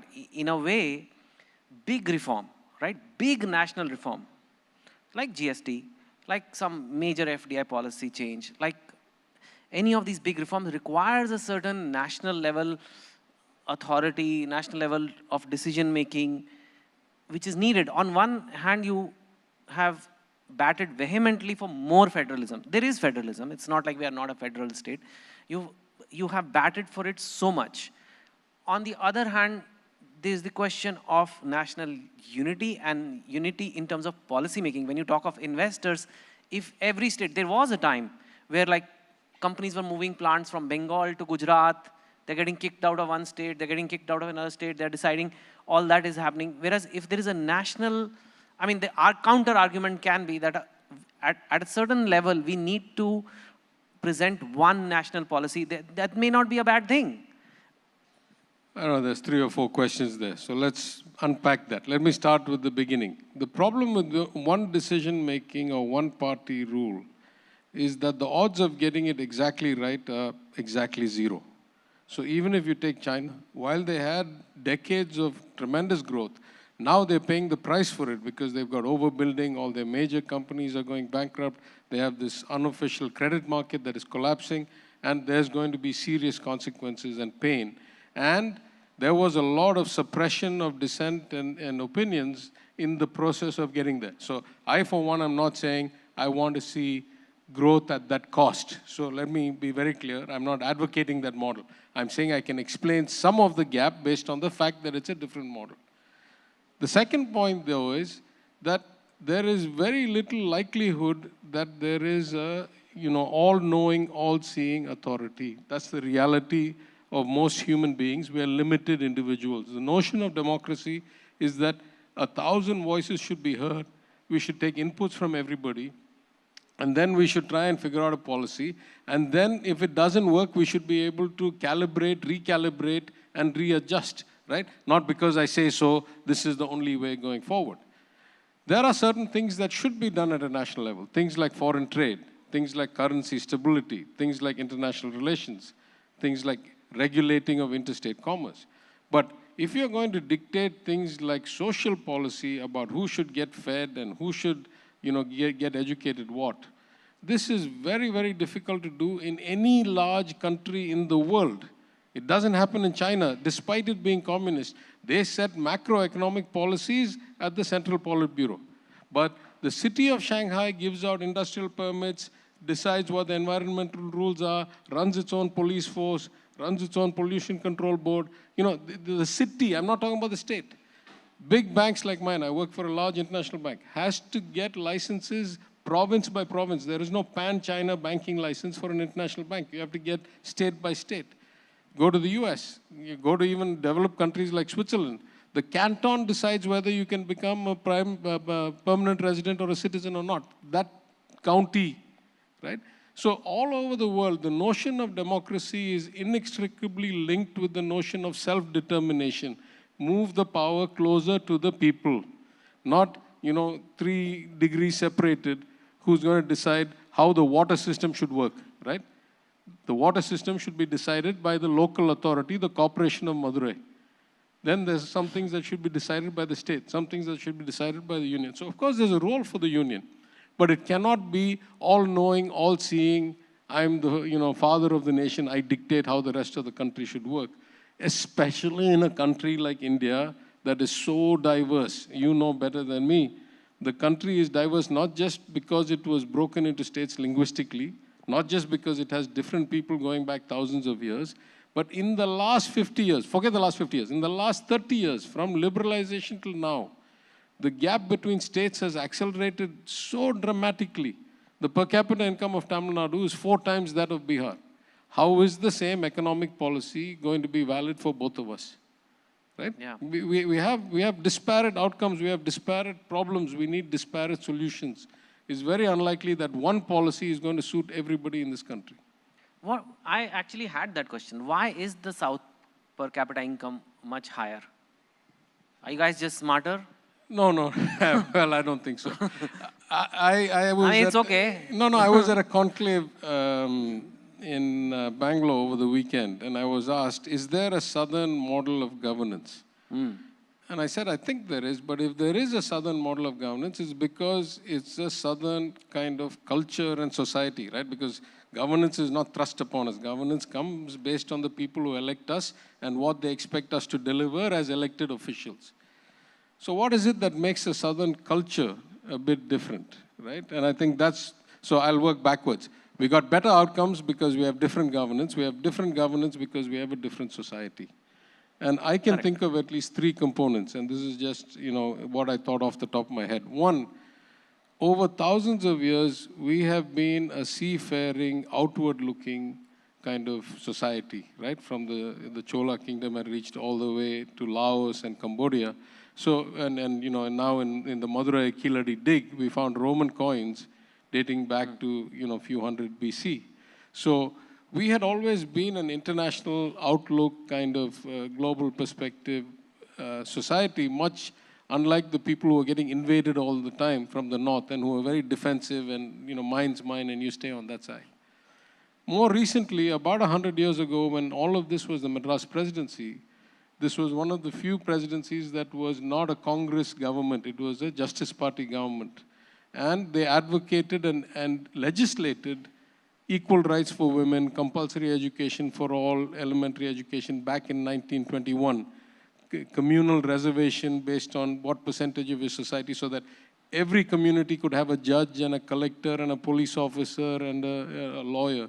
So this kind of social inclusion and empowerment spread across what was then Madras presidency, which is much of South India, except the princely states. It started somewhere in Orissa, came down to Kanyakumari, and went past Bangalore almost to Bombay. So I think that social justice, inclusion, empowerment of women, and if I had to pick one thing, I'd say empowerment of women, giving women equal rights relatively. I'm not saying it's perfect, but relatively equal rights and equal access was probably one of the driving factors. And then the third thing is what I said earlier. When we did liberalization, when we did globalization in 1990, that's when the gap really started to accelerate. Because what we had was the building blocks. We had the infrastructure to benefit from this liberalization and this opening up. We had the right mindset, we had the right education levels, we had a lot of English-speaking people, we had a lot of connectivity with diaspora who had emigrated from here, and we were able to leverage that liberalization and just accelerate up the curve. In the case of Chennai, in automobiles, in the case of Bangalore, in technology, and we were able to just climb and get to a different level. And the places that didn't have that kind of background, I think were not able to get that. That would be my, if I had to pick a few reasons, those would be my reasons. Yeah, that's good. I think the North does have, and I genuinely mean that, a lot to learn from here. This is a question I'm going to ask my other panelists as well, it's my natural curiosity. The South is deeply religious. It's very religious, rituals, motifs, temples everywhere. Yet, Hindutva politics doesn't work as well as it does in the North, especially when religion has so much meaning. What is your views on it? Is it something to do with because the incomes are higher, but then even in higher per capita income states in the North, it works quite well, some of them. Just what is your, why doesn't it work as well, or is it just a matter of time? I want to quote something my grandfather said back in the 1920s or 30s. He said, many people conflate God and religion, right? A lot of things are done in the name of religion which are actually not compassionate, not humane, not thoughtful. And if God and religion were the same, then attributing all those things back to God is actually blasphemous on God. So what I would say is, we are believers. I'm a believer. Many of us are believers. In my constituency, if you go down a street, there are probably 10 temples on every street. Some of them are private, some of them are owned by the state because they were without a clear lineage of descendants. But belief in God doesn't mean putting somebody else down, doesn't mean that I have to be superior to somebody. So, in fact, Anna said it. Peraringer Anna, the founder of our party, former chief minister, he said, to the extent that a belief in God makes a human being want to live a better life, he fears or she fears that they are accountable to some other being and one day will have to pay, the price for their actions. It actually makes them better persons and more kind and gentle to their fellow human beings. And in that sense, it's not a bad thing. Belief can be a good thing if it makes them calmer, gentler, nicer. That, I think, is a South Indian model of belief. I don't think this politics of weaponizing religion or using religion to divide people is likely to take hold anytime soon here. Mostly because we have democratized religion. If you look back, at least in the Madras Presidency and Tamil Nadu, across all parties, I give equal credit to the Congress, to the Justice Party, DMK, ADMK, we have democratized religion and removed the kind of weaponizing features of it so that anybody can follow their faith in their own way without having to conflict with anybody else. Okay, that's great. Do you think the 4 southern states, right? They are all five? Oh yes, now 5. Sorry, my bad. Telangana and yes, have to be updated. Yes, 5 southern states. All the more, now there are 5. While they're all very different cultures, there is some commonality. One is, I think, higher per capita incomes. And second is, they're all ignored by the North and the center more than some of the other states for various reasons, seats, what gets to power. But there is no central body. There's no, you have a G20 or a BRICS. There's no S5 or SS. There's nothing which represents the common cause. Do you think there is room for something like that? Do you think something like that can actually make the voice stronger? Because there is, from the North, many people don't even know the differences in the various cultures, but there is a lot of difference. But there is still a lot of common elements which justifies having a block like this. What do you think?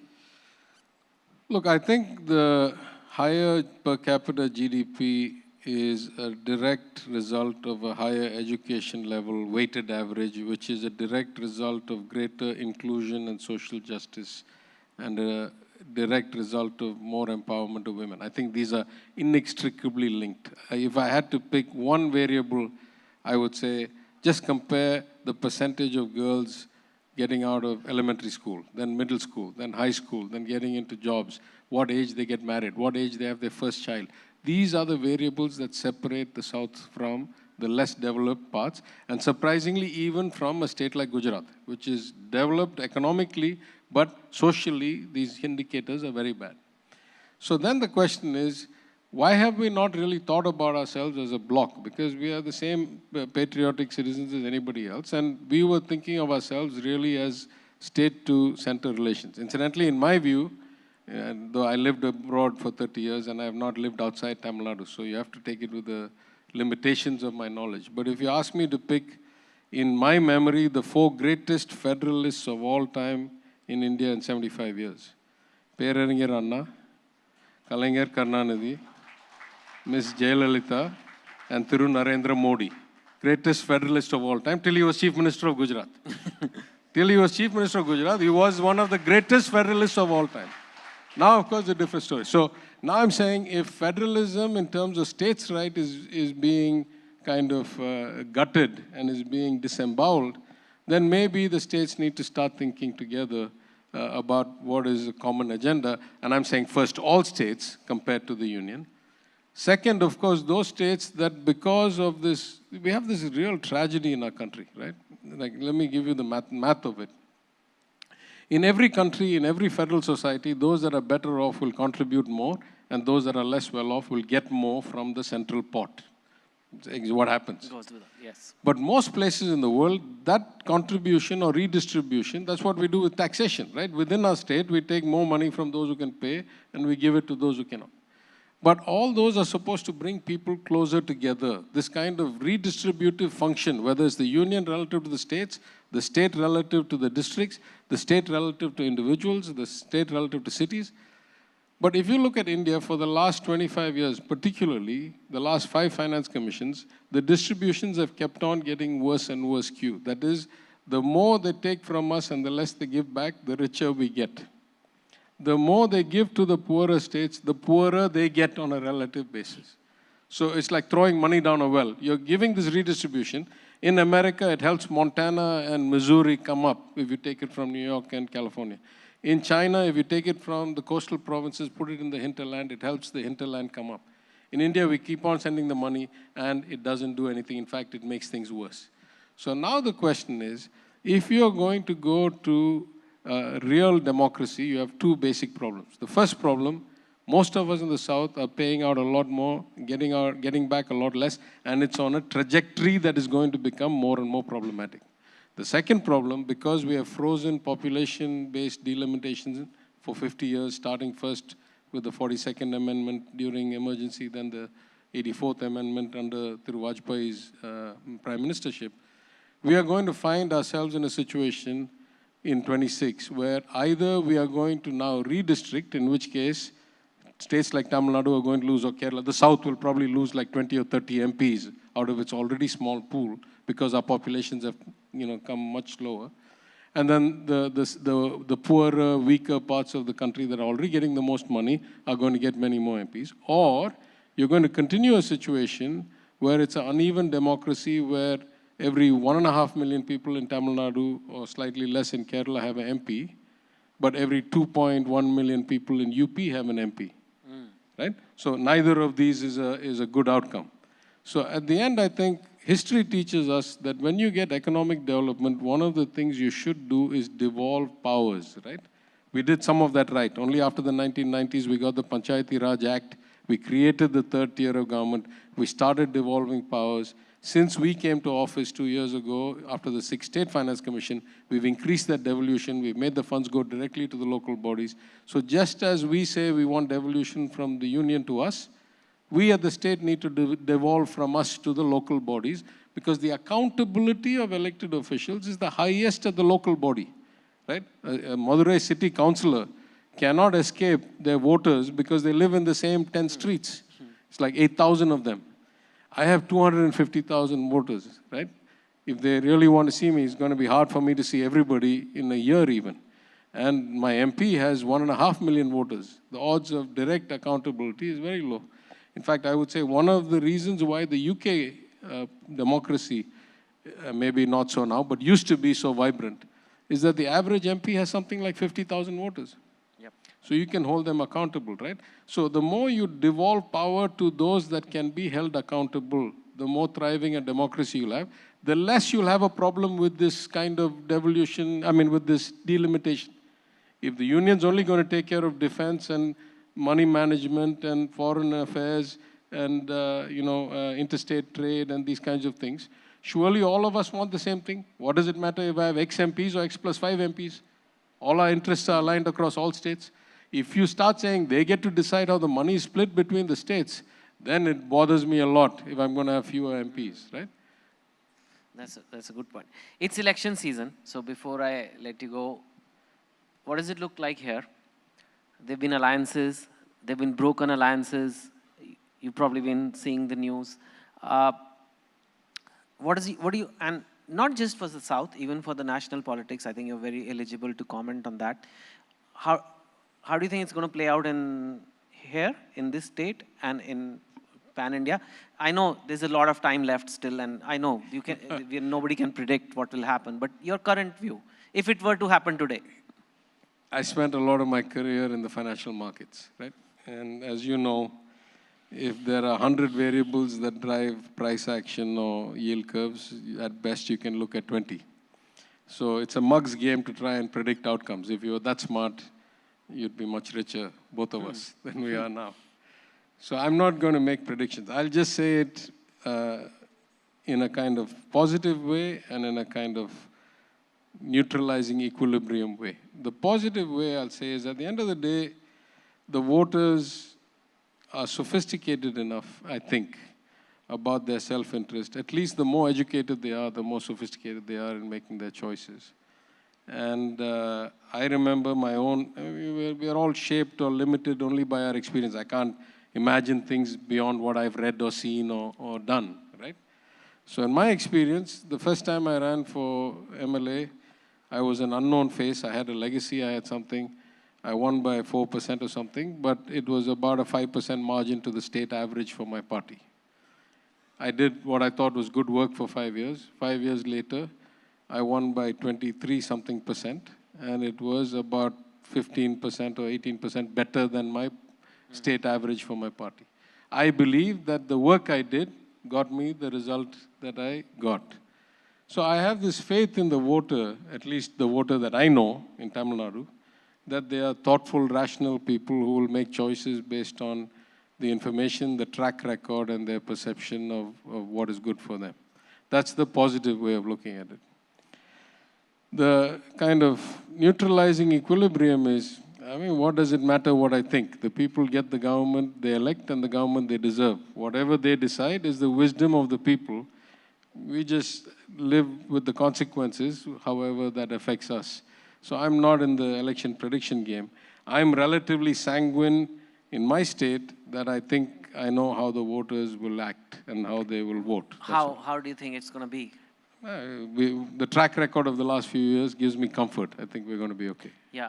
And how is the overall I don't know how to say it actually, INDIA alliance? No, you can't say alliance. I'm a state politician. I don't opine on national politics. I'm not qualified to do so. You just commented on the... No, I can talk about the economy. I can talk about government policy. That's my day job. But if you ask me to make political predictions or analyses at a national level, I'm not equipped to do that. Okay, let's talk about the state level. Only because I don't know. I don't know what is in the mind of people in Bihar or Rajasthan or Jammu. Why should I talk about things I don't know? Fair enough, fair enough. What about over here? The AIDMK just broke off an alliance with the BJP. Why do you think that, was that a surprise to you? Why do you think that happened? And do you think it'll have an impact on the elections? Are you able to answer that? No, if I had a good answer, I'd give it to you. I don't. I must say I was a bit surprised because I can say from personal experience that if it hadn't been for the BJP, it's not clear to me the regime would have lasted 5 years after the passing of Ms. Jayalalitha. It was a very unstable regime. I was sitting in the assembly when a lot of funny things happened, when 11 people voted against the government, but contrary to the anti-defection law, they were never removed from the house. I can remember governors negotiating deals. all kinds of things that I didn't think were, ideal in a democracy happened. And therefore, I assumed and thought that people who had benefited would stay with the people who had given them the benefit. So I was a bit surprised, and then who am I? Politics makes for strange bedfellows. Everything changes all the time. Yeah. I think we have time for just one quick question. If anybody has a question for sir. Anybody? He has a flight, so.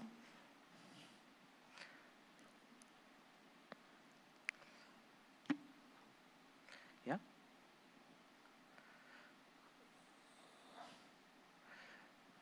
Okay. Either it was so clear or it was so You are muddled, too clear. I think you're so muddled that there's no questions. Yeah. I know you have a flight, and thank you for your wonderful insights. And you've been a little diplomatic in terms of predicting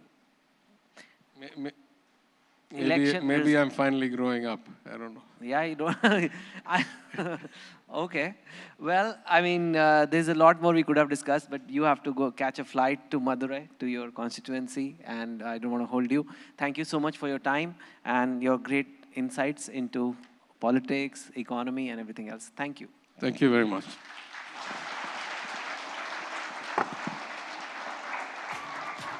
Very special thanks to our session chairman and, of course, our speaker, Dr. Palnivel Thiagarajan. Ladies and gentlemen, as we extend our thanks to our speaker for sharing his insightful thoughts, I'd like to call upon stage Mr. Pushan Chakravarti, CFO, ABP Network, to felicitate and present sir with a memento. I think this session we truly appreciated, sir. You're kind of tracing the rich heritage and traditions that have been ingrained in the very fabric of South India.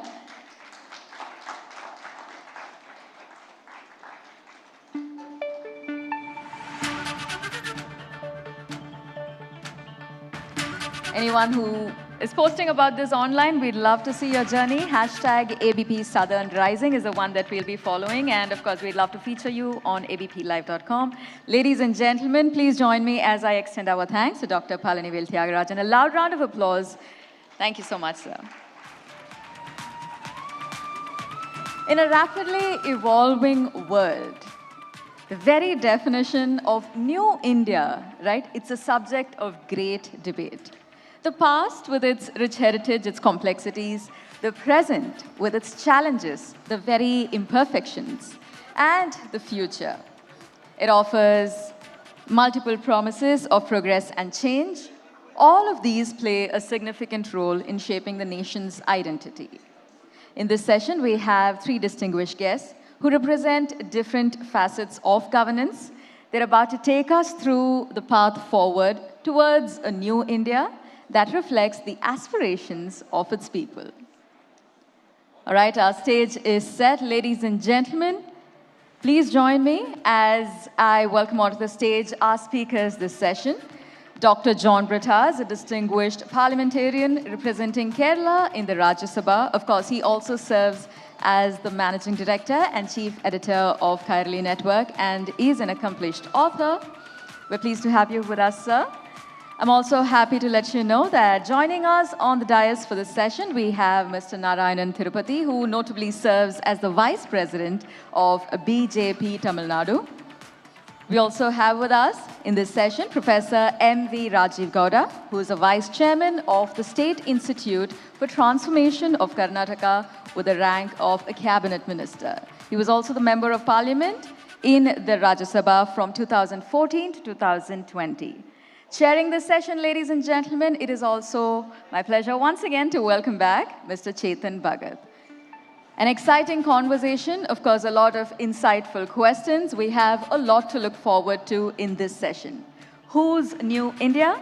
Past, imperfect, or fast forward? Let's find out. A loud round of applause for our speakers and session chair as they make their way to the stage.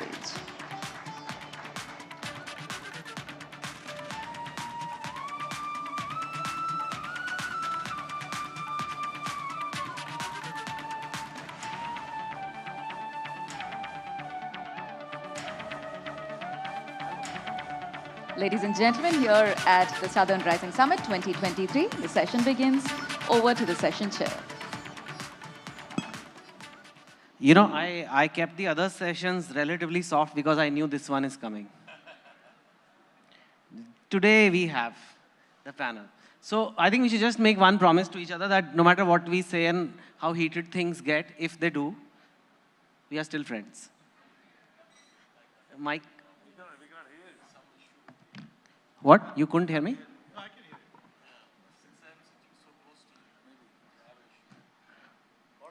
You could hear? Okay. You can take your mic. Everybody can take their mic. I just said, like, no matter what we say to each other here, we are all going to remain friends. Is that okay? Absolutely. John sir, I'll start with you. You want us to fight amongst ourselves? No, in case. You want to enhance the TRP of ABP? No, I'm not working for ABP, and actually, you can see all the sessions. Avinash wants us to fight, actually. Yeah. No, they don't. You would not believe this, and I've done many conferences for ABP, and I'm not saying it because they asked me to.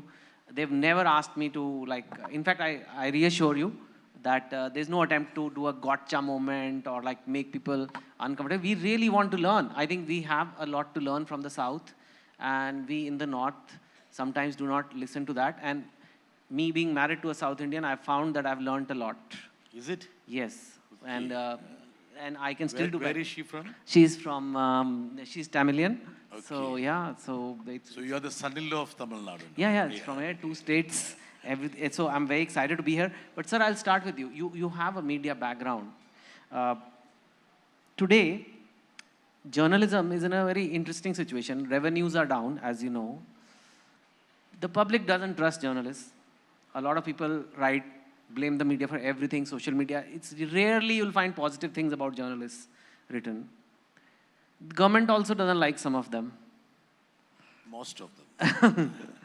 Is it like, what's going on? Is it a good, like, what is it like to be in journalism, and what's really your view on what's going on? Thank you, Chadan, for asking a very relevant question and timely question. It's in the context of the clampdown on NewsClick. I think this is much more relevant. There's a tagline for, I think it is for Washington Post. The tagline is that democracy dies in darkness. It simply means that you can have a democracy only if you have a free and independent media. You have other countries which do have executive, legislature, judiciary. Even the Arab nations do have. But just because those countries do not have a free and independent media, we don't call them as functioning democracies. We claim to be a democracy, functioning democracy, because we had a reasonably free, independent media. But I'm sorry to say that I won't claim that India does have a free media now. Firstly, now of late journalism has got into the lexicon of terrorism. Journalism is equal to terrorism. If you're a journalist, you're a terrorist. Simple as that. That is what has been proven in NewsClick case. Now, you asked a very relevant question. Now there are 2 threats on journalism. First is that I think every chief editor of every media houses sit in PMO. Avinash, am I correct? Yeah, absolutely correct. He said so. It's the PMO which is the chief editor for every media now. They decides what to be discussed every evening. And even the so-called Hindu, Muslim, all these polarization issues. Second, there's a threat on the corporate houses which run the media. So two-way there are threats. So the independence of the media has been, journalists have been breached.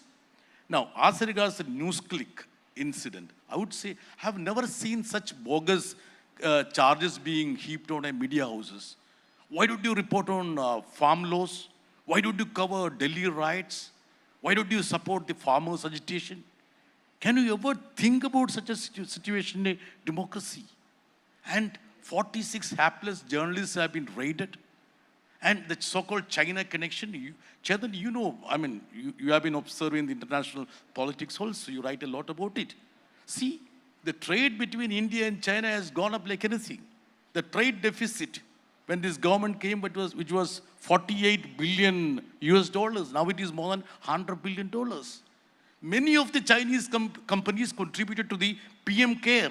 Doesn't mean that the Delhi police has to, raid the PMO. So what is the so-called talk about Chinese connection? And RBI must have cleared the money from US. And there are n number of ways in which you can look at whether the money has been brought in a clandestine way or, whether the money is good money or not. So I would say that there is a death blow to the independent free media in this country. And I don't think even the journalists would say that there is a free media in this country. So this is the hapless situation which is in this country. Okay, okay. Narayanan sir, I want to ask, you can react to this if you want, but... You should react. Okay, so John wants you to react now. But in general, how is it going for the BJP in Tamil Nadu? I mean, it's slow progress, but at the same time, a lot of people say, well, it's not like as the BJP does everywhere else. It's not got, it's still not got the seats and everything. But I also see that the vote shares have been climbing, progress is being made. It's being discussed, the party.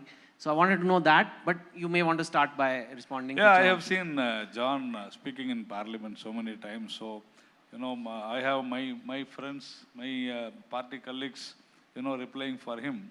So I take this opportunity for, instead of my colleagues, I take this opportunity here. But, journalism means, it is not that you have to speak against the state only. So nowadays, what the opposition thinks, like my friend John Brittas, that journalism is only to oppose. Journalists are only to oppose the government, the state. It is not so. When it comes to Kerala, they will say that that is not journalism, because in Kerala, I can quote Humpty number of incidences, Humpty number of journalists who have been attacked by the communist parties. So governments, even today, I am seeing. But it doesn't mean that, NewsClick, say, how do you say? He's telling that, okay, you go and see how the money had come and all those things. Without searching, without investigating, how it can happen? So NewsClick, we are all seeing what's happening. See, to run a magazine like NewsClick, why do you take money, so much of crores and crores of money from China? What is the need for that? So obviously the agencies will go in for that. And if you are perfect, fine, you are going to let off, simple. As far as Tamil Nadu is concerned, BJP, we are definitely growing. And see, many people say that BJP cannot have a foothold in Tamil Nadu. Who are saying that? Except DMK and ADMK in the last 50, 60 years, nobody has grown, nobody had got a foothold in Tamil Nadu. Only these two parties are there. But in the last 60 years, it is the BJP which is definitely growing in Tamil Nadu, other than Congress, Communists, whoever it is. Because Communists were supposed to be the second largest party before 67. Now, they, for want of 2 or 3 seats, they are getting 5 crores per seat from DMK. That is what the stage of Communists, and that is what the state of Congress here. But BJP is growing. Organizationally, we have grown in the last, say, 4 years or 5 years. We have done very well. The booth committees are very strong now. We have done it very well. We are going to do it very well. And the last, say, 60 years, as I said, DMK, ADMK were very strong. It was Mr. Pro-Karunanidhi or anti-Karunanidhi last 50 years. That's what the, the Tamil Nadu scene. But today, since Mr. Karunanidhi is not there, Ms. Jayalalitha is not there, there is definitely a very big vacuum, and we are going to fill that. BJP is going to do that, and we are going to see with Mr. Annamali, our state president here, a young, dynamic president who we have got. So definitely, BJP is in the making. We are going to form government in 2026. That is what we have been saying. So definitely we have grown. We are growing, and see, it's politics. We will see. But no other party has got the guts to say we will form government in Tamil Nadu. No other party except DMK, ADMK, and now BJP to say that yes, we will have our own government. Okay. BJP will say that. Okay. Gowda sir.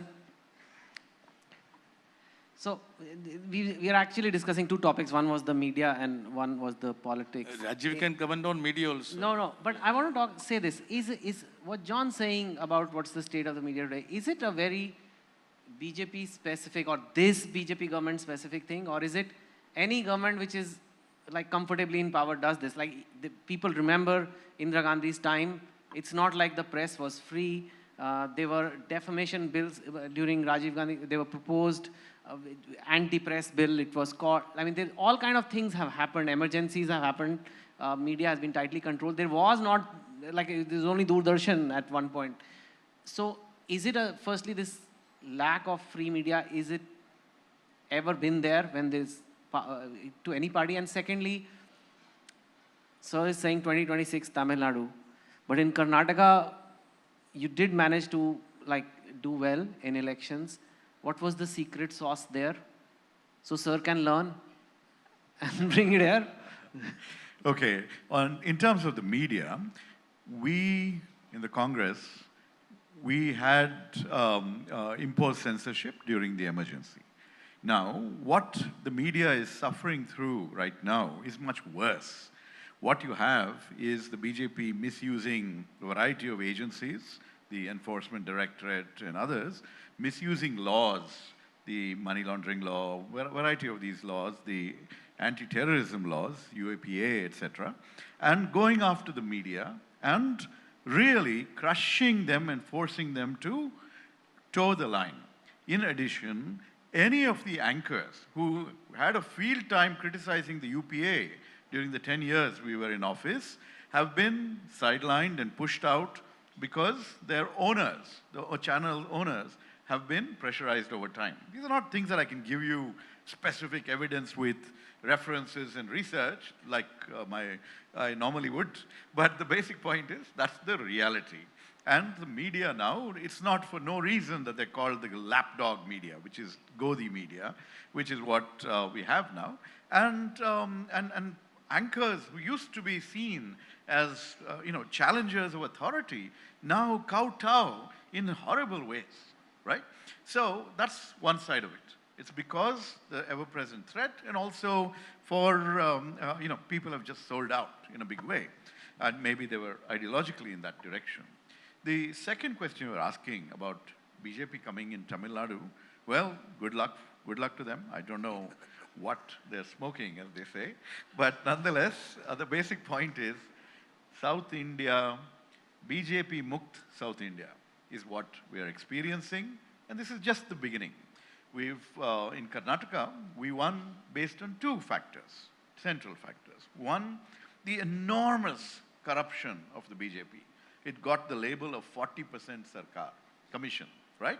And this is not even something that we coined.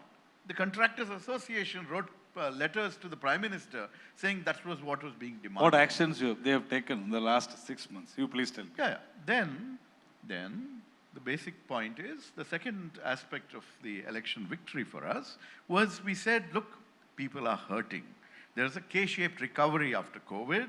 There are large numbers of people who are suffering, and we need to deal with people who are facing price rise and unemployment and all the other legacies of Modi Sarkar. We said we will provide a social safety net. So we offered 5 guarantees, some of them aimed at empowering women, and these also helped us attract a positive vote.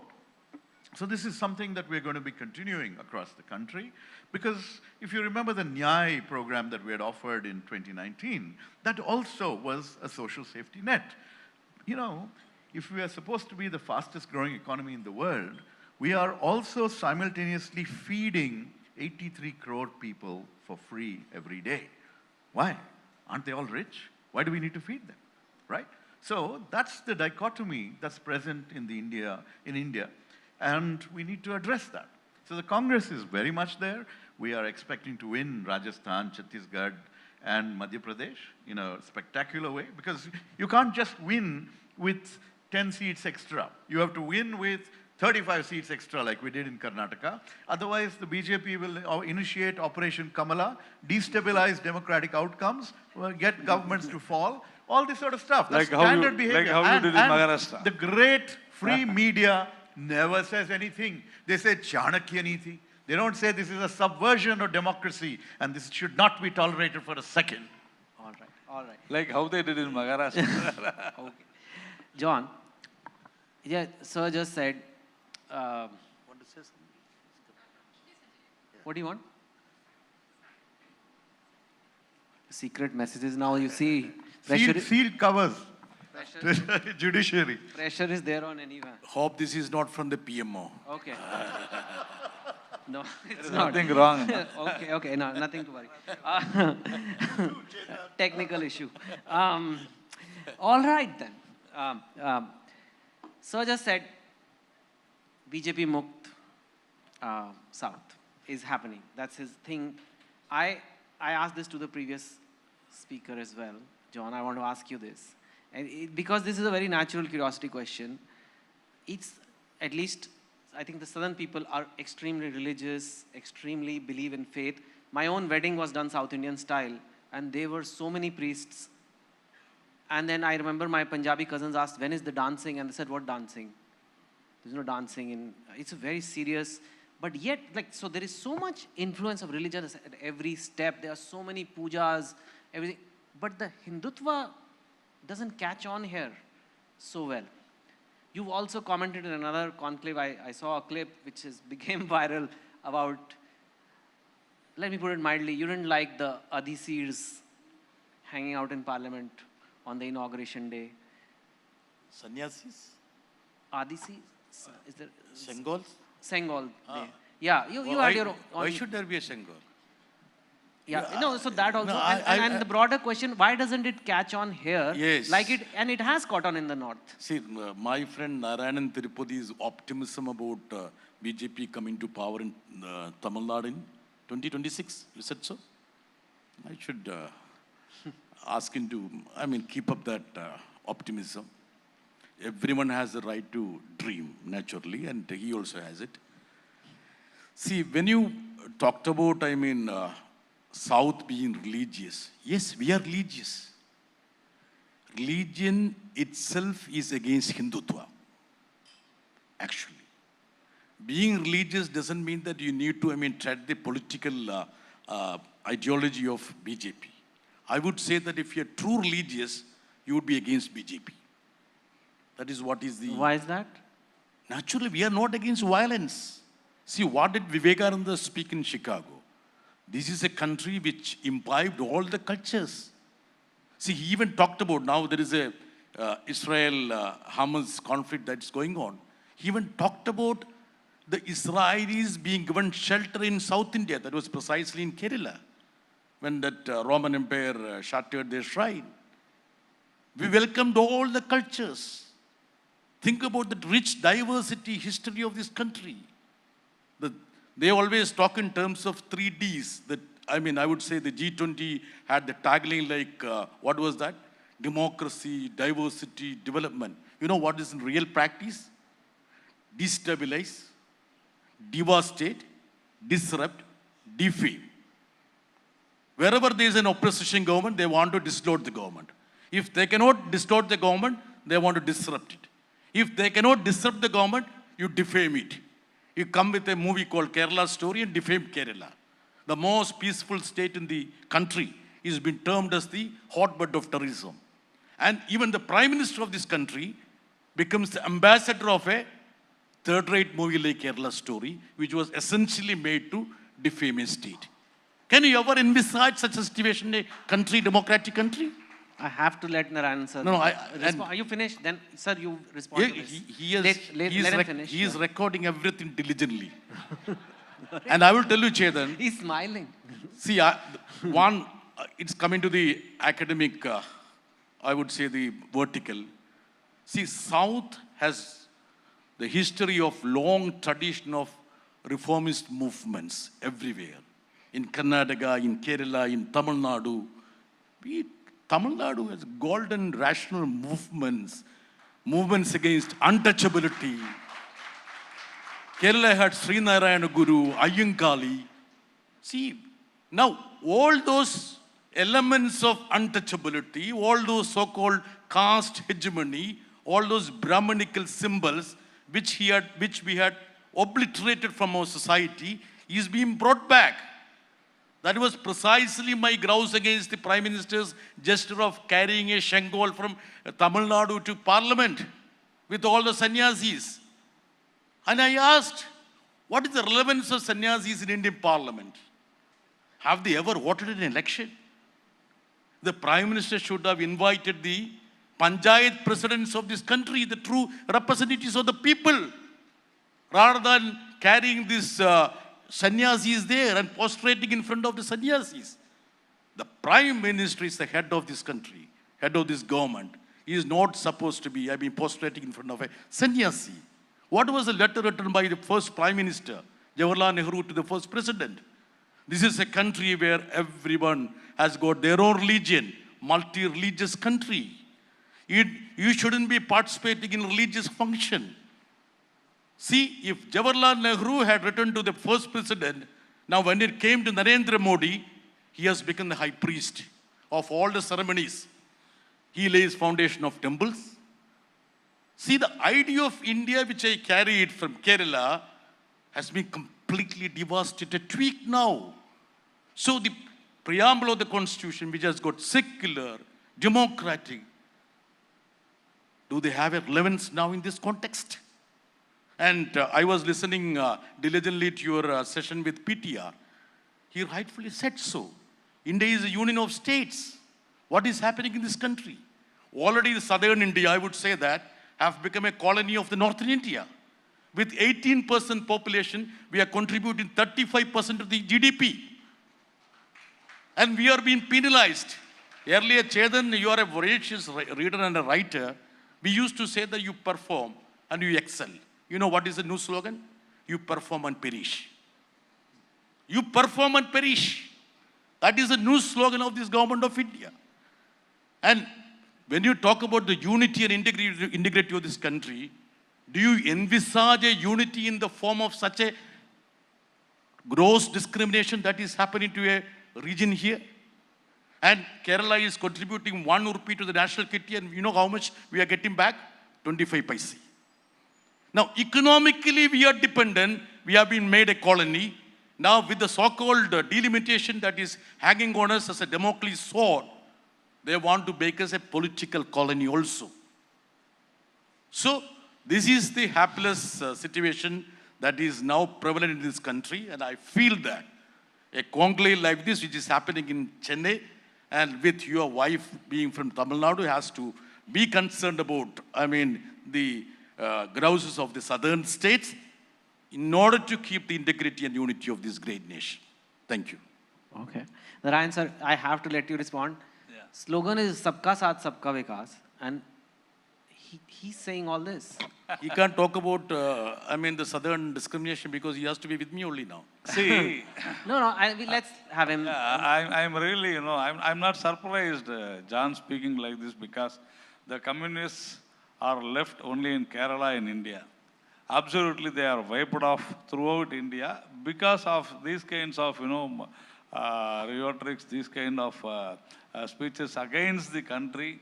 And he is talking about the untouchability. He said I spoke against the country. Did I speak against the country? Sorry, sir. Did I speak against the country? Did everybody speak against the country? And you speak about untouchability, you speak about the Brahminical. Yeah. See, the communists, you tell me at least one chief minister, you had a Dalit chief minister in the independent India, sir? Tripura, West Bengal, Kerala. Can you name who is Mr. Manik Sarkar? Who is Jyoti Basu? You tell me who is Buddhadev Bhattacharya? There was a... No, sir, please, sir. No, I will tell you. In Since you asked me... in 100 years, let me finish, sir. I was patiently waiting. No, I will tell you. You take your own time. I will give you a chance. Can we add 5 minutes take to your the own session? time. We'll add 5 minutes to the session, okay? Take So your we own will have time, no everybody issues. talk. Yeah. And you name at least in the last 100 years, can you name 5 Politburo members in your communist party? No, you cannot. Why? Untouchability in India came only from communists. It was Bharatiyar, Mahakavi Bharatiyar and Rajaji who fought for untouchability in Tamil Nadu. First, we need to understand this.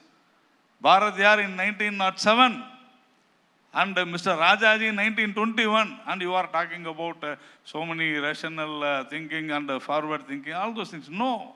You talk about the freedom of press. Where is freedom of press in Kerala?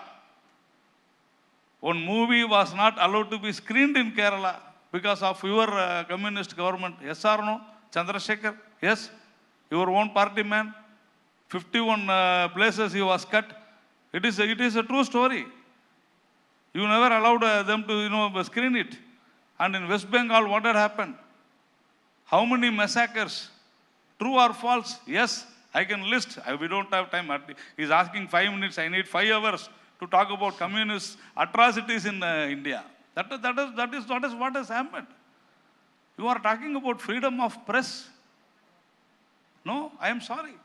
Today, anyone can talk. Anyone is able to talk in India. That is because of Mr. Narendra Modi in the last 9 years or 10 years. Development, development, and development. You are talking about Hindutva. It is only development, sir. Development is Hindutva. All are Hindus, that is what we say. Hindu is not a religion, that is what we say. And you talk about Sanatana Dharma, that is the Hindu religion. And communist is blinking. You don't talk about that. You have not condemned Udayanidhi Stalin, your partner in Tamil Nadu. You are in Coimbatore, you are going with the Congress, and within 5 kilometers you are against the Congress. You are only fooling the Indians. What is happening in West Bengal? You are fighting Mamata Banerjee in West Bengal, joining with Congress. You are fighting Congress in Kerala. Yes or no? Where is policy? The only problem is you have to be against our Prime Minister Narendra Modi because he is your threat. You are not able to come to power.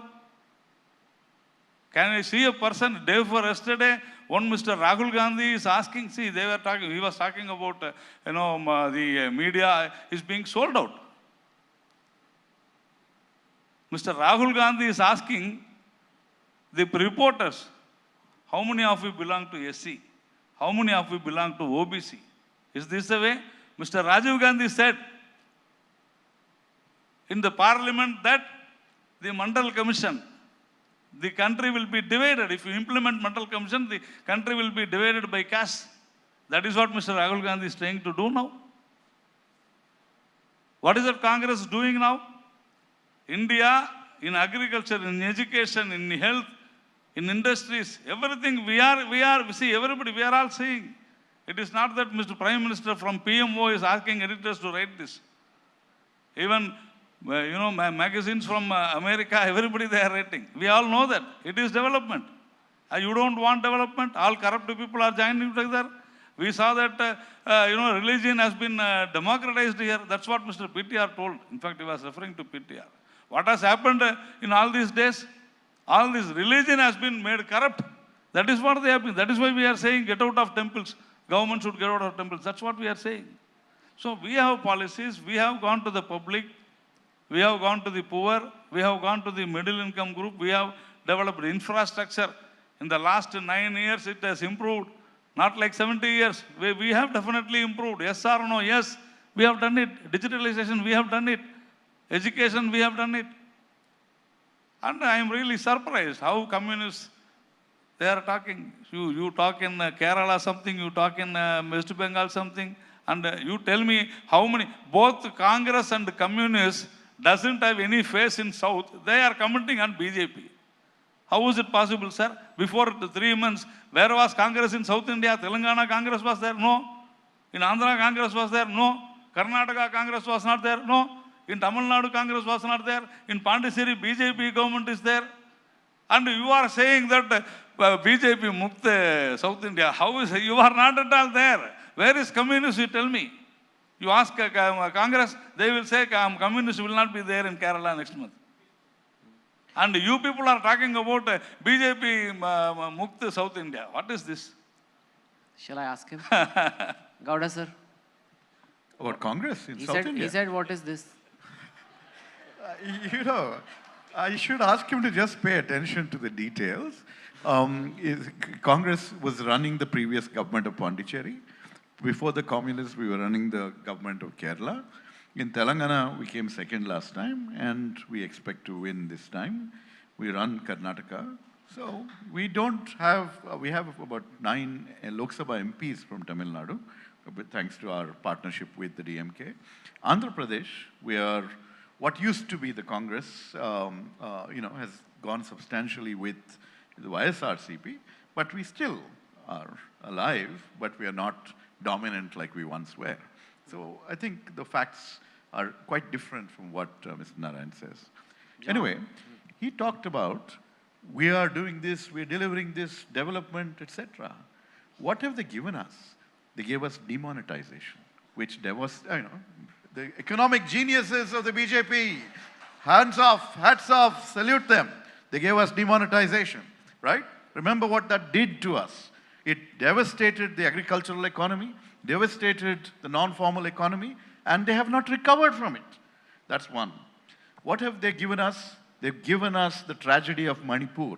Have you heard of Manipur, sir? It's a state in Northeast India. Huh? Okay.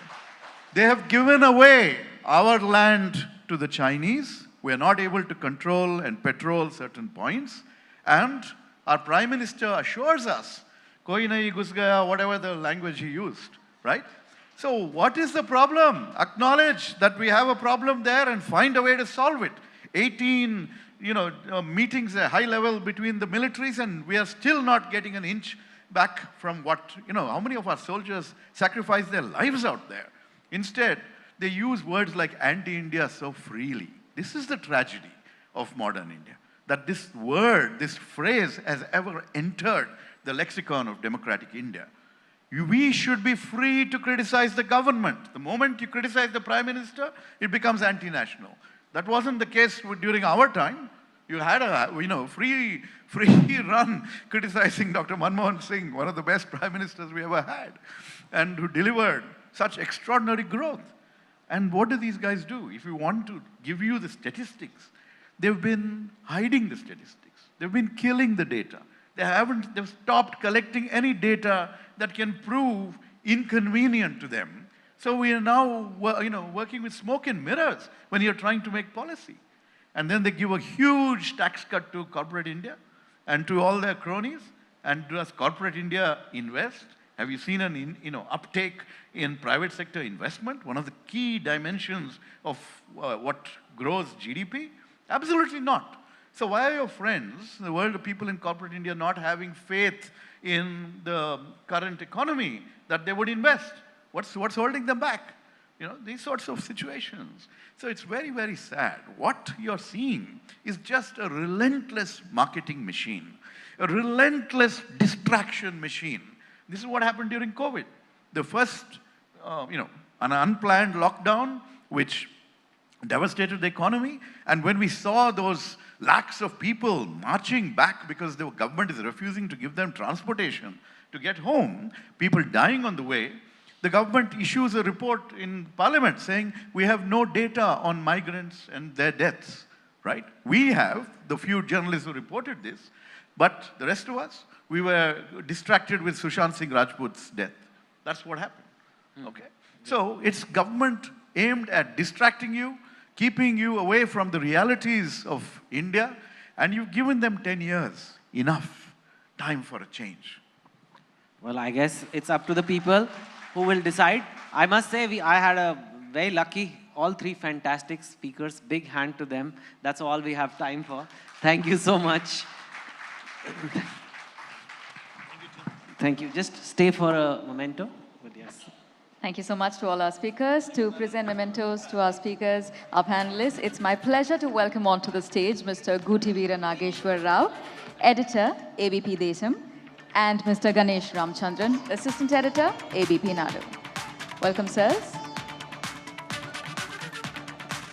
Of course, ladies and gentlemen, I think this session truly showed us that the concept of freedom of the press, it's an ongoing conversation, as relevant today as it ever has been throughout history. And we're happy to have that featured right here at the Southern Rising Summit 2023.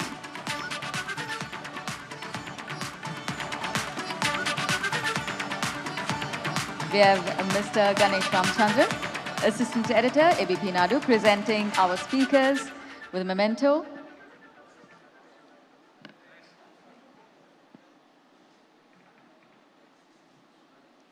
All right, ladies and gentlemen, a very special thanks to our speakers. Of course, our way of saying thanks is to put our hands together as loudly as we can. Thank you so much for taking us through the insightful conversation. For everyone at home, if you are looking to tweet this, if you're looking to post it online, the hashtag that you're looking for is ABP Southern Rising. And of course, we'd love to feature it on abplive.com.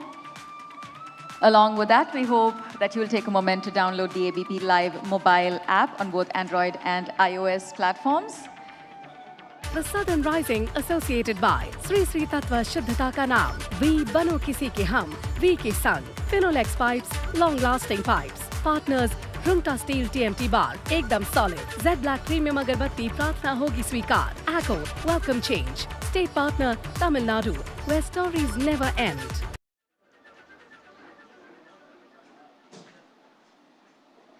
Following that, ladies and gentlemen, as we assemble here, I'm happy to invite you to take a moment to travel back in time, right? To an era where one single person, a single man's unwavering commitment to justice, to non-violence, it sparked a movement that would forever change the course of history.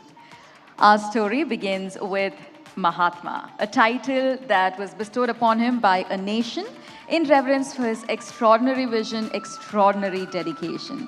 Mahatma Gandhi's teachings, rooted in truth, in nonviolence, and the relentless pursuit of justice, well, it continues to resonate deeply till this day. Let's explore the enduring relevance of Mahatma Gandhi's principles in our rapidly changing world in this upcoming session.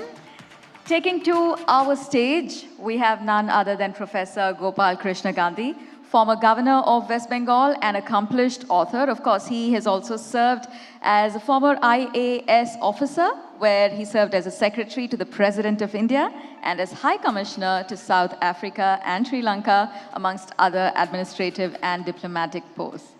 Taking us through this session, we have senior journalist, Ms. Kaveri Bamzai.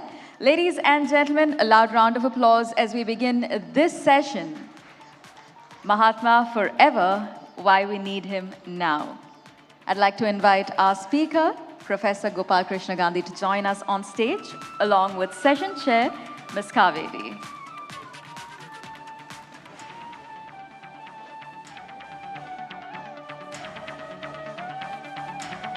All right, ladies and gentlemen, for everybody who is tuned in, we'd like to express our ultimate gratitude to all our supporters of ABP Desam, ABP Nadu, of course, ABP Network. It's truly been a pleasure presenting to you the Southern Rising Summit 2023 here from the heart of Chennai. Coming up right now, a session like no other. Ladies and gentlemen, our session chair, we have Ms. Kaveri and, of course, Professor Gopal Krishna Gandhi taking us through the principles of Mahatma.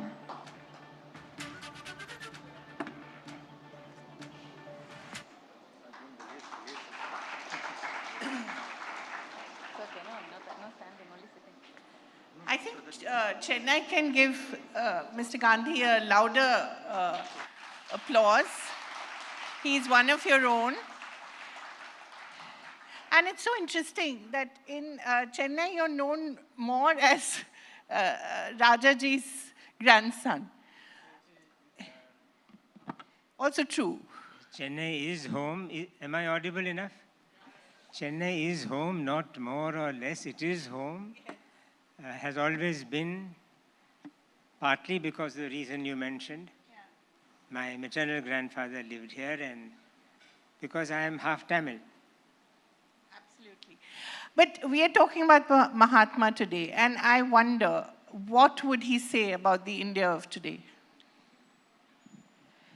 I was sitting here and listening to the last few minutes of the previous session, and I said to myself, this is what one major part of the freedom struggle was about, to give India the democracy and the vibrancy that we just saw three different, completely different opposite views being expressed with such freedom, with such energy, with such, also I must say, frankness. Perhaps it could have done with a little more tolerance for each other. But basically, it was this which was a major part of the goal of the freedom struggle, democracy. So he would have said, to answer your question, Kaveri, I am glad to see political parties being active, speaking fearlessly and frankly, but that is not enough. There is something more to be done to make our democracy real, to make it serve our country more effectively. And what that might be, Kaveri, we can discuss as we go along. Absolutely. And one of the most remarkable things I found about your book, which is the second part, the last 35 years of the Mahatma's life, is that we know so much about him, and yet there is so much more to know. And it is quite remarkable, the details that you've come up with, including, I was so surprised, I always thought that Ram Raja was the only movie he'd ever seen, but you've corrected that. And his sense of humor. When he sees Sarojini Naidu and she says, what a terrible mess of a meal you're eating. And he says, only you can be so irreverent. 2 or 3 things struck me. One, the tremendous sense of humor that generation had, and the tremendous connection with each other, whether it was him telling Jawahar, as he used to call him, Jawaharlal, that you're my heir and we must be on the same page, or whether it was Vallabhbhai and his sense of humor. What a remarkable generation of men they were. And of course, the Mahatma was the greatest of them all. But they were also remarkable, the people who gave us freedom. You've used the word remarkable Twice, very correctly. Yeah. That is the right word to use. He never regarded himself as being here forever. That is a phrase used on this occasion, and I respect that phrase, and I'm happy to be part of the program which uses that phrase. But he did not seek immortality. He did not want to predominate the scene. He did not want to be seen as the helmsman. He always knew the reality, which was that he had tremendous support from the ordinary people of India. And he regarded himself as one of the ordinary people of India. As you know, he spent the earlier part of his mature life in South Africa. And when he had finished with his work among the remarkable people of South Africa, and he was returning to India, he came via Britain with his wife. And speaking to an audience like this in London, he said, I have been, and my wife have been, given a lot of praise, but our role has been very small compared to the role of those who were in the forefront of the Satyagraha in South Africa. And most of them, ladies and gentlemen, you would be interested to know, most of them, in terms of numbers in the freedom struggle of South Africa, freedom struggle by which I mean the struggle for the political rights of the Indians in South Africa, most of them were of Tamil and Telugu origin. They were from the south of India. For that. And it was the south of India that propelled the Satyagraha in South Africa. They were the remarkable people whom Gandhi was privileged to be among and his wife was privileged to be among. Kaveri, can I take a minute more Please, to yes, expand on this? In South Africa, it was that Kasturba Gandhi had her first imprisonment. And with her were half a dozen women, many of them of Tamil origin, including the great, unparalleled Valliyammai Munuswami Mudaliyar. Valliyammai was an unmarried tea and sugarcane plantation worker. And she was in jail in Maritzburg with Kasturba and suffered many privations in jail. And shortly after she was enlarged from jail, she died. And before she died, Gandhi met her. And this was in South Africa, in Johannesburg. And he asked her, do you have any regrets about having led your batch of the freedom fighters, of the Satyagrahis? And Valliyamma said, regret? And she spoke in Tamil and he got it translated, but he also had by then picked up some Tamil. She said, regret? No regret. I would do this over and over again for the dignity of my motherland. And she meant India. And this was in South Africa. Valliyamma of Tamil Nadu, of the village of Tillayadi, was a martyr to the cause of the South African struggle for Satyagraha. South African Satyagraha struggled for India's dignity in South Africa, struggled for the rights of the Indian population in South Africa. And it was people like her and others in the struggle.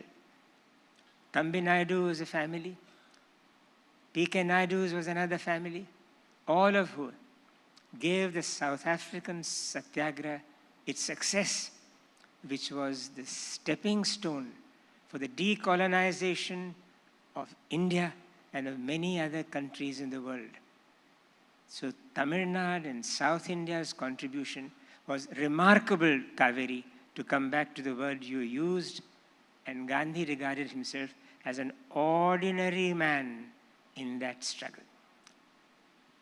It was very interesting. You said that he learned Tamil. How did that happen? It happened because it happened. He was in South Africa and he knew that so many of his co-workers were from Tamil Nadu, and he got himself a Tamil primer, a self-instructor. I wish we knew who had written it and who had published it. But he tried to learn it very diligently and earnestly on a long ship journey which he had taken to India. He always tried to learn the language with the script, very, very diligently, like a school student. And Tamil was something which he was particularly proud of having tried to learn. He didn't learn it too much or too well, but sufficiently to get a sense of the language, which of course he practiced very enthusiastically with his Sambandhi, Rajaji. Yeah, I wonder what their conversations must have been like. Of course, you've edited the letters between them as well. What did you discover there of Gandhi and of Mahatma, and how much he knew or how much he was connected to the south of India? He was connected to the South India from the very start of his political career. Even before he returned finally to India, on 2 or 3 of his visits, he came to Madras, was feted by the residents of this city, including the great V.O. Chidambaram Pillai, VOC as he is called, and toured the Madras presidency and received enormous support, financial, political, and moral, from the people of this state. He later on was to acquire colleagues of the front rank from all these provinces of South India, all of them which are on this map here. No South India in South Africa, no freedom struggle led by Gandhi in India. That is how I would put it. So South India in South Africa, and South India and South Africa together propelling the struggle, was the beginning of the Satyagraha movement in India. The other amazing thing about the Mahatma is how relevant he is to every aspect of our lives, whether it's the diet, or whether it's his interest in ecology, or whether it's this much feted Swachh Bharat. I mean, he had an interest in every aspect of human life, which makes him so contemporary, which makes him so relevant even now. What was it about him? Was it an innate curiosity? He wanted to know about everything that was happening around him? I'm often asked a question like yours, relevant Gandhi, relevant is he? Relevance and Gandhi seem to go together. But I just want to share this thought with you, Kaveri, and with everyone present here. He did not seek relevance. He, today, would be least interested in being described as relevant. He would say, I don't care if I am relevant or not. But certain issues with which he grappled, certain problems vital to the soul of India, with which he was concerned, are not only relevant, they are at the heart of our life today. And I don't know how many of you would agree with this. But there are 4 or 5 issues with which he was concerned, which are totally relevant today. Forget him. Forget Gandhi completely. And he would not mind being forgotten. He would say, I don't matter. But these issues matter. What are they? And not just for India, but for our times in the world. One is hatred and suspicion. Friends, Kaveri, I am not trying to make a speech. I don't have to defend Gandhi. I don't have to prove his relevance. But I'm just saying this, sharing a thought. Right now, as we are seated here around these wonderful tables, participating in this exceptionally well curated discussion, we should know that there are 2 major wars happening in the world today. Major wars. Russia and Ukraine, Israel and Palestine. These are live wars. And they are not just about borders or about political control. They are about mutual hatred, dislike, and suspicion. Things about which Gandhi was vitally concerned. The hatred that has caused these wars, that is costing lives, even as we speak. I think by the time I have started and I have finished, there will be several people killed in these wars. And mention was made a little while ago in the previous session of Manipur in our own country. The deep suspicions and dislike between communities in our own country. What happened is not a war in Manipur. It's not a civil war. It's not exactly a riot, but it is a life and death issue being enacted amongst 2 major communities, both of which are Indian. So hatred and suspicion is one. The second, which Kaveri just mentioned, the greed that is making the world's human population turn on the world's non-human resources, making life as such on our planet precarious. We know that the monsoons have failed in this part of the world, and the Kaveri in 2 states, both South Indian states, has become a river of contention. Climate change and global warming the degradation of the natural environment are the result of the whole globe's greed. Let us be aware of that. The third is the role of money, the takeover by money and monopoly of human life. I would add to these the continuing divide between the Hindu and Muslim populations on the subcontinent of India, not just India, but Pakistan, India, also, alas, not Hindu Muslim, but Sinhala Tamil in Sri Lanka. Bangladesh is not free of strife. And finally, and the fifth and the last, I don't quite know if in this gathering there are people who have felt it on their skins. But untouchability may have been abolished. But has caste discrimination gone? And have women, who are the first sufferers in caste discrimination, especially Dalit and Adivasi women, do they feel safer today than they did before independence? I mentioned 5 issues. These are real issues. They are our problems. They are relevant to us. It doesn't matter if Gandhi is or is not. Gandhi does not want to be relevant, but he wants us to address these issues for the sake of the security and the well-being of our future generations. That's all that he wants. He would say, I don't want to be forever. Mahatma never, forever, forget it. But these issues are real.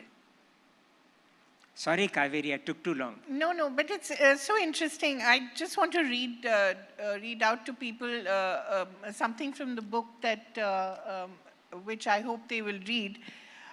This is Gandhi talking about Palestine. If they must look to, he's talking about Israel. If they must look to the Palestine of geography as their national home, it is wrong to enter it under the shadow of the British gun. The same God rules the Arab heart who rules the Jewish heart. I mean, he may as well be saying this today. It's, it's so far-sighted of him. His view on the Palestine question is very well known. But today, it is hatred and violence that is what the issue is about.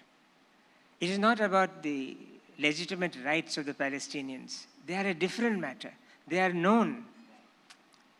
But the terrorism that has erupted and the retaliation that has erupted as a result of the terrorism is the most horrifying thing.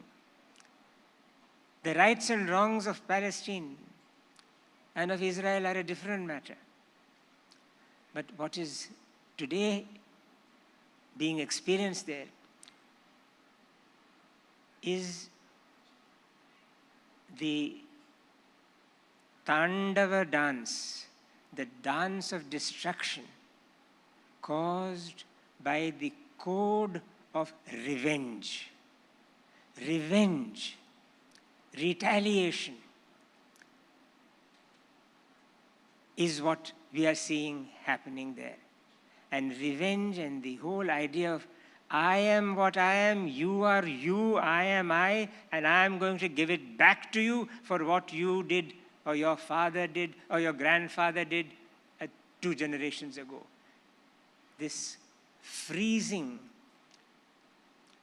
of antagonism by people, among societies, among countries, is what we are seeing today. Hamas and Netanyahu are symbols of a much greater reality across the world, where vengeance revenge, and retaliation are the grammar, the prose, and the idiom of political life today. And this is dangerous beyond description, because Russia, in the Russia-Ukrainian war, is a super nuclear power. Israel is known to have got very far on that road. In our own part of the world, which has been described rather cynically as the most dangerous place in the world, both countries, India and Pakistan, are nuclear countries. China is nuclear too. How long does it take for an infuriated leader or an infuriated non-state agency to take that fatal step? We are in perilous times. Doesn't matter if Gandhi is forgotten, but what he said, the ideas and the thoughts he stood for, they are at the heart of our times. They are not an embellishment. They are not something which we may occasionally dip into for a moral elevation. They are about life and death. As simple as that. He knew it in his life. He knew it at the cost of his life, which he did not hold too dear. He gave up his life, relinquished it, so as to halt violence. It was said very, very grippingly by my late brother, the philosopher Ramachandra Gandhi. He said, Gandhi was not stopped by 3 bullets. He stopped 3 bullets on their track. Wonderful. You talked about the soul of India. How do you think the soul of India is? What is its health currently? Your question answers itself. The soul of India is immortal, like all souls are immortal. That is what we believe in. The Atma is immortal. But the soul of India is also very human. It is not made of some mystical spirit. The soul of India is human, and it is capable of feeling pain. It is capable of feeling distress and agony. It is not some kind of a yogic saint above all emotions. The soul of India, and let me here repeat, India, that is Bharat. And Bharat, that is a Mata, has the spirit of a mother. A mother is timeless, but a mother feels. It feels, she feels. She feels for the most imperiled, immiserated first, like any mother does. A mother who has more than one child feels first for the child that is in difficulty. And doesn't matter whether that child is of this or that denomination, but she feels for that child. So the soul of India, the soul of Mother India, is a feeling and suffering soul. Suffering with those who suffer, feeling with those who feel. And we, her progeny, owe it to her, the soul of India, that her suffering should be alleviated. I'll just here come back to Gandhi. One does not associate Gandhi with music. The last thing one associates him with is music. Humor, yes, as Kaveri referred to. Tremendous humor. But music... But the Vaishnav Jan... Exactly. It was not the national anthem or the national song, both of which he loved. But he was linked with two songs. One is a song which he himself gave great currency to, adding to it through the agency of his grandniece, Manu, the line, Ishvara Allah Tere Naam. And let us not forget that the Hindu Kashmiri Pandit in the valley or the Muslim elsewhere, both of them like to know that somebody will say to them, Ishwar Allah Tere Naam.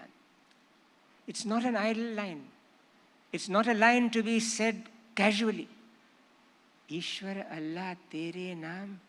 And then the next is Sabako Sanmati. Sanmati is good sense. De Bhagwan.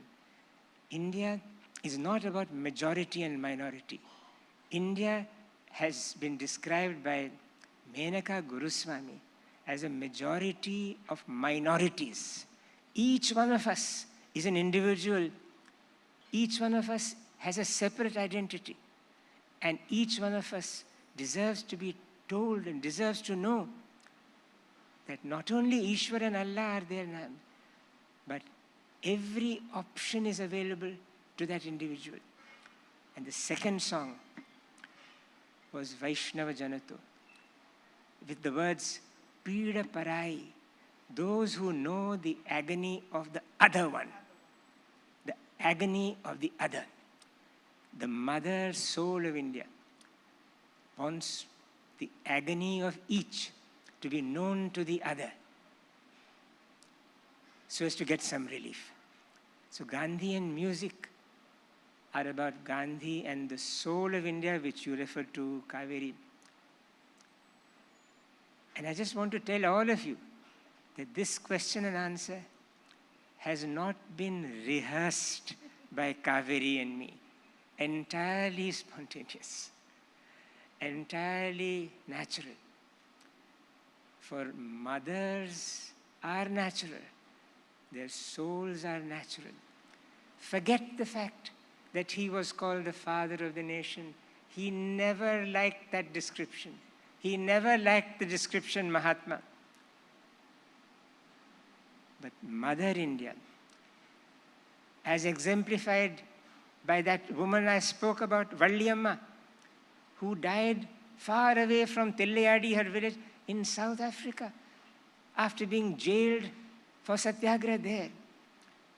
She is the daughter of that mother with the same soul, the mother's soul.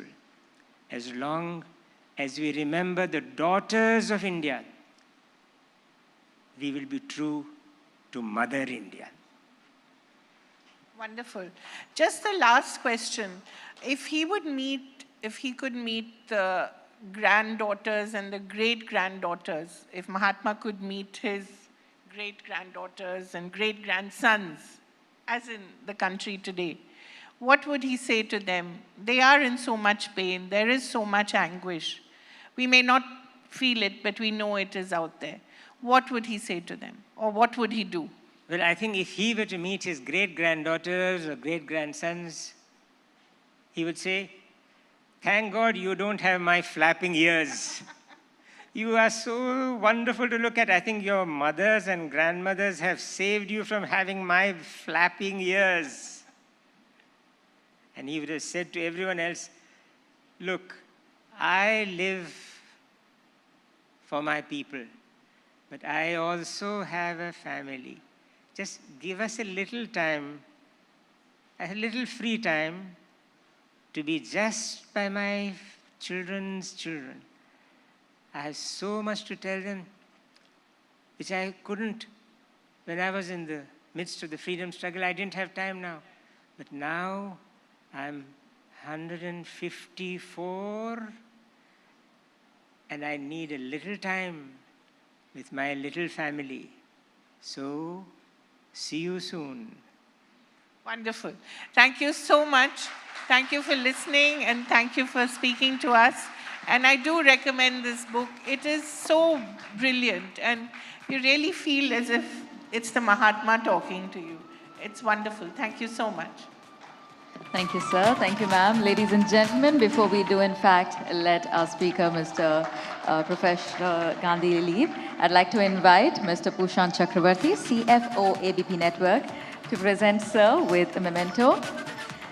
The Mahatma, of course, is often celebrated for his leadership in India's struggle for independence. But today, we've uncovered a different dimension of his legacy. We viewed him through the lens of Professor Gopal Krishna Gandhi.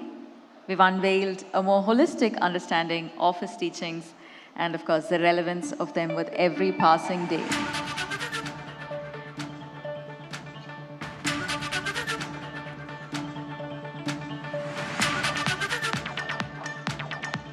A loud round of Southern applause. Rising associated by Sri Sri Tatva Shuddhata ka naam. We bano kisi ke hum, we ke sang. Finolex pipes, long-lasting pipes. Partners, Rumta Steel TMT Bar, ekdam solid. Z Black Premium Agarbatti, Pratna hogi sweekar. Accord, welcome change. State partner, Tamil Nadu, where stories never end. This part is very, very relevant. This is the age of digital connectivity. This is the age of influence. And before we get into the next part of our session, let me tell you that everyone who is clued in right now, I'm sure you are joining us virtually from our YouTube platforms, ABP Network, ABP Nadu, ABP Desam, and of course for everybody in the hall. If you would like to stay updated, if you would like to stay abreast with everything that's happening, all you need to do is download the ABP mobile app. This is, of course, available both on iOS and Android platforms. We look forward to catching up with you virtually. And when we talk of the virtual world, I think it's only fair that we talk of the hashtag world. Hashtag ABP Southern Rising is what we'd love to see you on. We'd love to feature you as well on abplive.com. All this, of course, to see how you are experiencing the Southern Rising Summit, the first edition. Now, when we talk about digital connectivity, if there's one thing that, we can all agree on, it is that no matter what our age group, we find ourselves navigating the tricky landscape of social media. I mean, I'm sure we can agree that clicks, the likes, the shares, these are the powerful currencies that we want to earn. For some of us, the world of social media is a place of self-expression, a place of connection. For the rest of us, it is a realm of endless opportunities of entrepreneurship and growth. Our speakers in this session, well, they epitomize the convergence of these two worlds.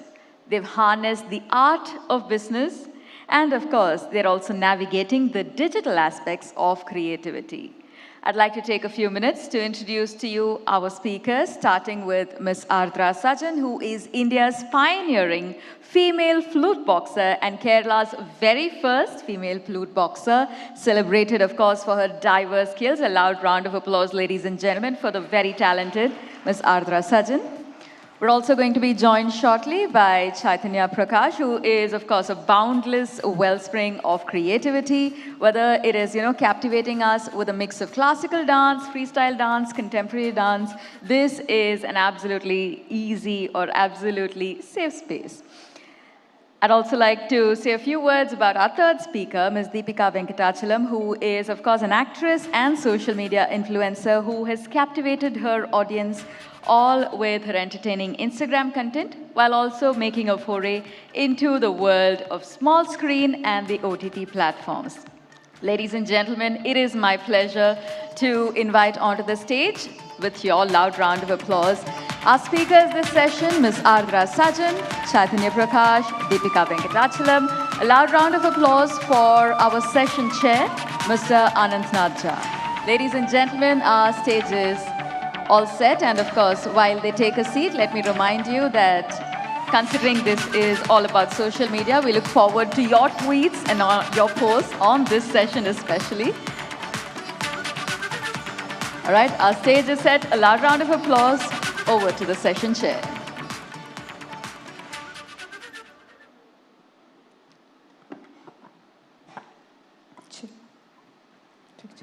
Always a good thing to check the mics. Welcome back, ladies and gentlemen. And for the third time, I'm here again. But this time I have some very interesting young people who I envy. Most of us, we spend our times on our mobile phones, scrolling up and down. We're 99% of the time we're, not doing what we're supposed to be doing. Whereas these people are on their mobile phones, doing exactly what they're supposed to be doing, and making a whole truckload of money out of it. Am I wrong? It's right. See the confidence there. So, okay, this session is very interestingly called Social Media Playground or Business School. First of all, do you guys ever think you'll ever get into a conventional job once maybe you get tired of social media or anything? Okay, so before we begin, let me introduce. To my immediate left is Chaitanya. Yes. And she does lots of things. We'll get to know about that as well. She's from Kerala. Yeah, I'm from Kerala. And what I like most about her is that she told me she's dropped out 3 times. Wasn't supposed to say that. You're not. Because my teachers will be watching. And so Don't worry, they're proud of you. And right next to her, we have Ardra Satan. Hi. Hi, she's also from Kerala. Amazing skills and vocals, which you've heard a lot of different vocals throughout the day. You'll get to hear something new, that's my promise. And on my extreme left is Deepika, a doctor. Yeah, a doctor who doesn't practice medicine or what she's I'm not a learned. doctor, I'm a speech language pathologist. Speech pathologist. So to begin with, let's start from the center. It's me. Yeah. Sorry. What exactly is a flute boxer? Flute boxing, I hope everyone has heard about beatboxing, right? So I have... For those who haven't, just explain it to them. Okay, is everyone ready to hear a beatboxing? I hope no one is sleeping here, so to get quit of that. They'll wake up, they'll wake up. Let's rock the stage. Ladies and gentlemen, let's listen to the beats. 3, 2, 1, and go, you!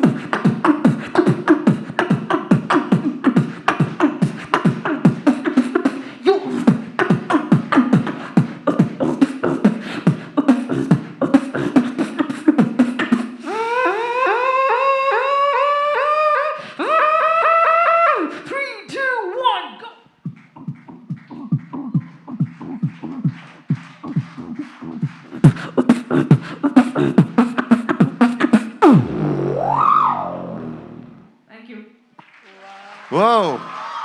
That's what I am. I can assure you nobody is sleeping now. Yeah. So now that Ardra has explained to us what beatboxing is, Yes. we'll come to the next part. What is flute boxing? Flute boxing is a combining of flute and beatboxing together, so it became flute boxing. That's it. All coming out from that one mouth of yours. Yes, of course. Just give us an example of flute boxing. I need a flute for that.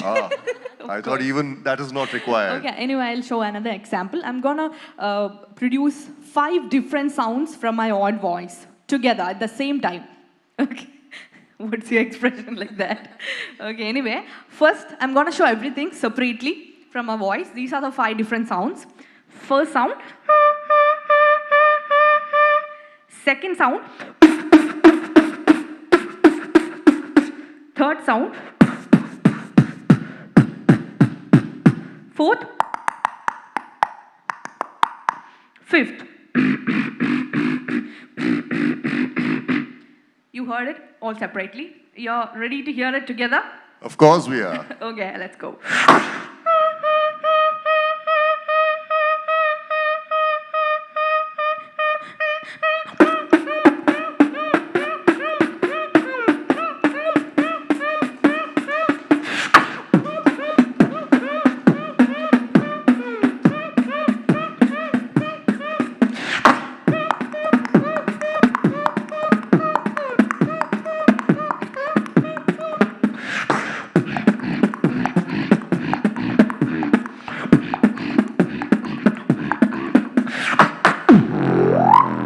Thank you.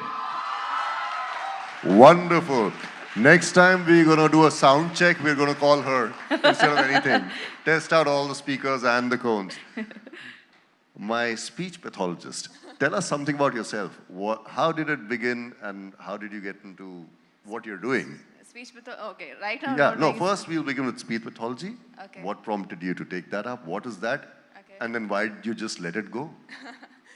I didn't let it go basically. I was basically balancing both social media, the career that I've made out of it, and social media pathology. But then I couldn't do it. I wanted to focus on one thing so that, so social media, speech language pathology was something that my mom and dad asked me to do basically.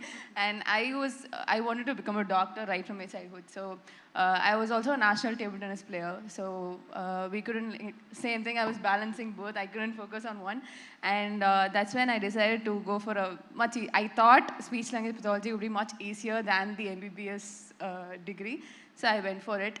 But then it wasn't easy at all. And then I did my master's in UK. And that's when I did a digital marketing course as well. And that's when my interest changed, my focus changed, and made a career out of it right now. You're one of the very few people that I've met who've done a digital marketing course and managed to do something after that with it. So, coming to you, you also have certain skills you'd like to show us. Yeah, I'll perform a dance. Okay. Okay. You'll do it alone. I won't be dancing with you. Okay. So, my signal to the guys at the mixer console. Give me 30 seconds because I want to remove my That's okay. heel. We will talk. While you remove Okay. your shoes, I'll Yeah, talk sure. to the other Thank two. you. Okay. How much money are you guys making every month? That's one question everybody wants to know. Plus minus 10 lakhs. I'm willing to give you that much of tolerance. A month? Yeah. Minus 10 lakhs. Minus? Yes, minus. Per year, probably plus 10 lakhs. Yes, yes. Do you think that your parents are okay with what you're doing, or are they just happy to see you doing something which is getting you money rather than going out and looking for jobs? At this beginning of the stage, of course, my mom and dad didn't have any idea about it. Of course, they were unhappy. But then right now, I think What did they say to you when you started doing all this? they asked me to do a degree and to have a backup and then do whatever you want. What about you, Ardra? The same. Every Indian people and my parents are the same. Get a degree and do whatever you want. All right. The shoes are off. Yes. Signal to the mixers. And I think that part of the stage would be good.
Huge round of applause. Wonderful what these youngsters are doing. If I try to do that, it looks like I have some neurological imbalance happening in my body. For those of you who've just joined in, we have 3 young influencers from the southern part of the country. And of course, you know what you're watching. ABP Network presents the Southern Rising Summit 2023. You catch your breath. Don't worry, don't worry. This is the same young person who was called upon by Ranbir Kapoor to do the promotions for his movie Shamshera. Yes. And I asked her, have you got a lot of hate mail from other girls, other women? I don't know, maybe. Because there is a chance. Because it's Ranbir Kapoor, right? Yeah. So there is a chance. So after that, and she also has a movie coming out in November. Would you like to tell us something about that? Yeah, so I'm a classical dancer. I started my journey when I was in 9th. And I really love acting, and my passion is acting and dance. So when I started social media, I didn't knew I would be acting in a movie by seeing my contents. Okay, so this is my dream. And now I'm 20. And my first movie released last year. And my next movie is releasing next month. So where is this going Good. actually? Now you have your glass of water. I'll go to the other two. Thank you so much. All right. Ardra, you started by imitating what, who, people, sounds, squeaks, what? How did it all begin? Yes, initially I was a mimicry artist. I started mimicking sounds. It was not people sound, it was like several natural sounds, like chicken, dog, cat, this very rare sound that people imitate. Then I found out that nothing is special in that, nothing uniqueness in that. Then I started learning beatboxing by my own. I'm a self-trained beatboxer. I learned it from several social media platforms like YouTube and all. Then I started developing myself on beatboxing. I started putting my videos, my own performance videos, and I felt very good. But at the same time very bad too because of the comments. But I was not bothered about that, and I moved on my aim. And now I am the first female flute boxer from India and the first female beatboxer from Kerala. I also read up that you mimic a lot of musical instruments. Not musical instruments. I mimic several natural sounds and I mix up beatboxing with that. If you want to hear an example. Everybody's always willing to hear what you have to Okay. Okay, fine. So I'm going to do several sounds. The sounds are chicken, helicopter, and a zipper sound. The zip we put for the bag and all. So I'm going to imitate all three sounds and I'm going to mix up beatboxing with all these three sounds. Okay, now let's hear a mimicry beatboxing. Chicken, helicopter, and a zipper.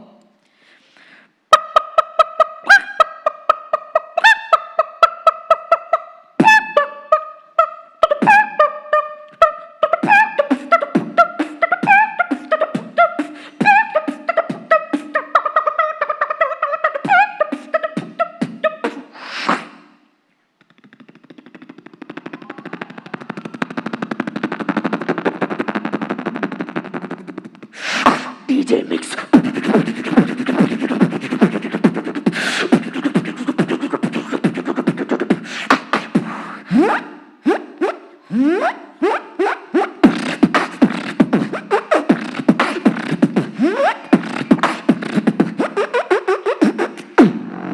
Thank you. Wow. And my social influencer who wants to make a change, she's done a lot of work on that angle as well. Would you like to tell us about it? Yeah. So social media is not all about earning money, she's giving it back to the society. How? I'm not getting any. So I basically didn't want to work with brands and not just influence brands and sell products. I wanted to basically influence the things that needs to be influenced. So I did 4 campaigns so far. One was It's Okay Girl and Break the Stereotypes with Samya Reddy. And it was about to normalize beauty standards because we've been growing up since childhood. I think you should tell our audience more about that. It's Okay Girl and normalizing the beauty standards and what magazines, the lies and the lies they tell us. Like, right from childhood, we've been looking out for a lot of posters, movies and all of that, and we've been influenced. I was an insecure child. I used to be trolled, I used to be bullied all my school life. So I could see a lot of fellow girls, all the girls who were like, I could relate to. And when I started social media, when I started an Instagram profile, I could connect with a lot of girls and audiences. And there were a lot of teen girls. And I knew they'd be insecure too, because I think most of us are. Would you agree? So that's when I decided to, shift my niche a bit and then do it. And It's Okay Girl and Break the Stereotypes. It's about, posting. I don't see a lot of celebrities or influencers posting on social media with their raw self or, with unwaxed without arms. filters. Yeah, without filters, basically. So I posted pictures with unwaxed arms, dark underarms and all of that, which showed the natural self. And that's when I gathered a lot of female audiences and they all came in, and now when they tell me that they've gained a little bit of confidence because of me, then I think my life was made. Well done, well done. Did Thank you, did you get to hear from the people who sort of bullied you or made you feel not so nice at school? Now, when they come to you, what do they say? I'm sure they must be reaching out to you. Everybody wants to reach out to a celebrity. I once saw their message and I didn't reply one, but then I think we all grow up, you know, even my opinions changed, my lifestyle changed as I grew up. Even my Instagram profile changed. If you go and look at my first post, there'll be a lot of filters, like all drama field, and I used to hide myself with a lot of things. But right now I'm confident about myself, right? So I think as we grow old and we mature, we would grow in our mindsets too. Coming back to one of my topics that I touched earlier, schooling.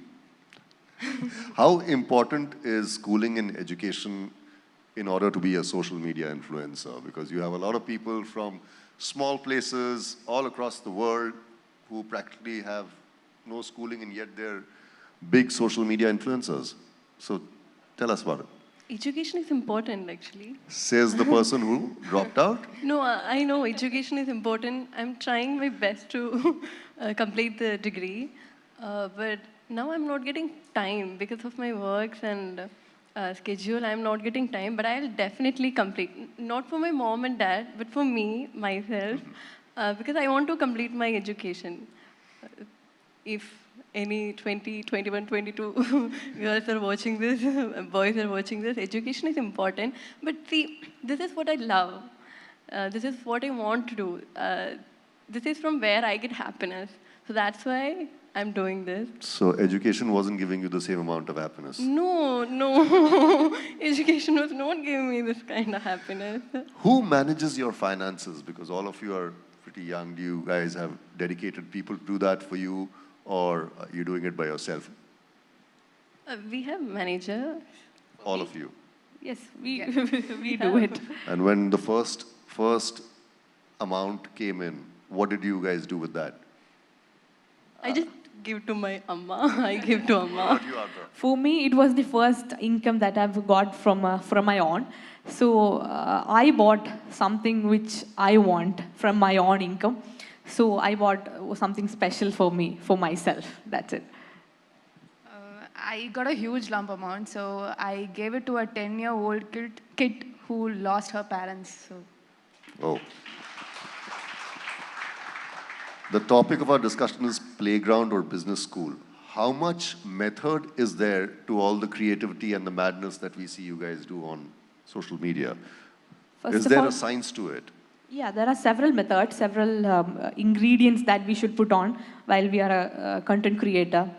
First of all, consistency is a very important thing in social media, whether it is YouTube or Instagram or any kind of platforms. Consistency, relevancy, and the values we give to the audience.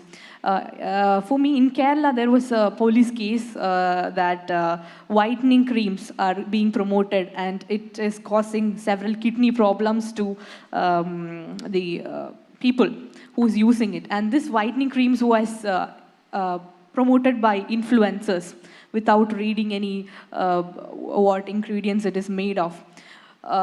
So as an influencer, we want to make sure that nothing bad is going to happen to our followers. So we make sure that everything we give to our audience is very, very good and potential to them. And that is a main thing that I look on to for my followers. And I think that's what would gain the trust from them too. Yes, And definitely. also, some influencers are promoting betting apps. It's really bad, actually. When I see them, I'll be like, don't promote betting apps because others people's lives are affecting. So don't promote influencers. Please be careful because it's others people's lives are affecting, and there are so many cases. What percentage of influencers like you are there? What do you think? Because most of them are taking money for everything, whether it's a soap or a hotel or anything.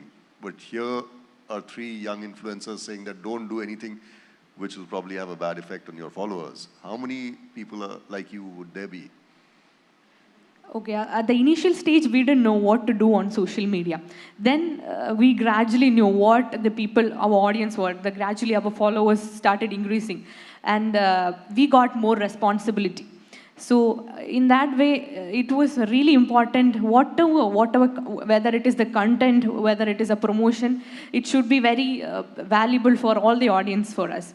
So for me, at the first stage I did all the promotions I got. I got all the money and did whatever I want. Did charity, did something bought by myself. But gradually, my comments got started becoming bad because of all the promotions, all the things. Then I started selective. I became selective of whatever promotions, contents I got. And then now I became one of the most trusted influencer. Deepika, how long do you think this entire frenzy of social media influencers is going to last? Do you think it's going to die down, or do you think it's going to be there forever? Don't be wishful, just tell me honestly. No, I think it's just going to keep growing all day long because the 2 years back, I don't think we would have a pool of influencers that's there right now. So everything is getting digital, and we are looking for shortcuts. We're looking for short videos, and even one-day match is getting bored right now. We want a 20-over match, and that's how. So you're all looking for shortcuts because life is changing, and everyone are getting busier and all of that. So I think the digital world, as long as digital world is there, and as long as we are going to grow, the digital world is going to grow as well. In the past few months or years, the government has decided to have some regulations also in terms of taxation, in terms of, trying to regulate what kind of content goes on social media. Your views on that, starting with you. See, for me, everything is managed by my agency. So actually, I don't know anything about that. What about you guys? I think there were a lot of laws because even we have to use a lot of hashtags, specific hashtags, if you're going to have a paid promotions and all of that. Because people get easily influenced, right? Because if it's their favorite influencer, if it's their favorite actor is doing something or endorsing a product, people shouldn't get influenced, and people should know that it's a paid promotion and that's why they're doing it. So probably for that reason, we'll have to use the hashtags AD if it's going to be an ad, or if you will have to use paid partnership, the tag if it's a paid partnership, and a lot of other things. If you're going to do a hair advertisement, you shouldn't like blow dry and make it pakka perfect, just like how we see in our ads. And I think that's a very good initiative from the government because. One view is that the social media is a very insecure world. You're constantly looking at your likes, shares, how many subscribers do you have? Is that the currency by which influencers determine their self-worth? Never. The followers and the likes is never determining what we are. The confidence we are gaining, the confidence and the value of ourselves, what I am, is gaining from what we think about us. And whatever the comments may be, you're bad looking, your hair is bad, your nails are bad, your body is bad, never determines what we are. The personality of ourselves determines what we think about ourselves. And that's what I want to show my audience to. I want to influence my people by telling all this, passing all my mindsets to all my influencers also. And I think in social media terms, more than likes and followers, the engagement matters, how far we connect with the audience. And that's what matters more than the followers. Even if we have like 5,000 followers or 500 followers, if you can make like 400 out of 500 people connect with you, that's enough. So just to paraphrase what Ardra said, the confidence that you guys gain is the currency that you're dealing in, and not the money. Yes. Well, it was wonderful having these three young influencers here at the ABP Network's The Southern Rising Summit 2023. Wish you all the best. Hope you scale greater heights. Thank you for being here. Thank you so much. Thank you for having us. Thank you. Thank you so much. Ladies and gentlemen, you know what, before we do in fact get into the presentation of the mementos, there's something that a lot of us think, which is that the life of a social media influencer must be so fun, must be so entertaining. And I think we saw that live today. On stage, it was truly a party. So a loud round of applause for our talented speakers who have truly managed to maneuver the landscape of social media. Ladies and gentlemen, at this juncture, it's my pleasure to invite onto stage Mr. Shailendra Hegde, Associate Vice President and National Sales Director at Sales, ABP Network, to present our speakers with mementos and, of course, congratulating them on their fantastic success and extending our thanks for joining us today.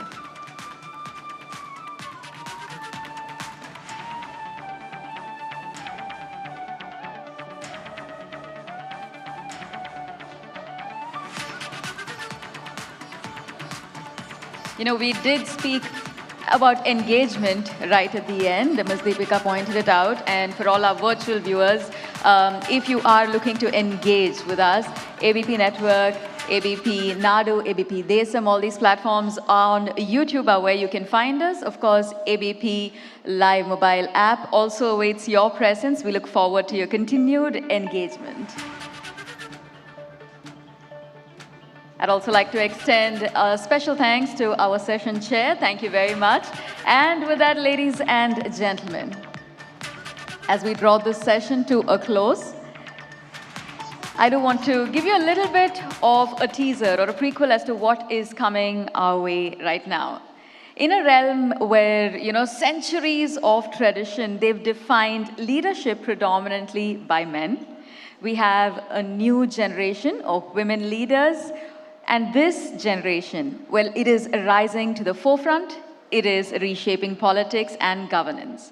Our guest this session, a trailblazer in her own right, well, she brings her unique perspective to this conversation. This is a session where we are about to talk about the transformative power of women in politics. We also get to uncover firsthand how a different kind of leader can inspire change and progress in the ever-evolving world of politics. Ladies and gentlemen, it is my pleasure to say a few words and introduce to you our speaker this session, Jyothimani Senimale, Member of the Parliament, Lok Sabha, Indian politician, writer, social worker. I could go on and on. She's a member who was elected to the Lok Sabha from Karur, Tamil Nadu in 2019. And of course, as we all know, she joined politics at a very young age. She's also served separate terms as the General Secretary and Vice President of Indian Youth Congress and Tamil Nadu Youth Congress, respectively. Chairing this session, it is my pleasure to invite back onto the stage Ms. Radhika Bajaj.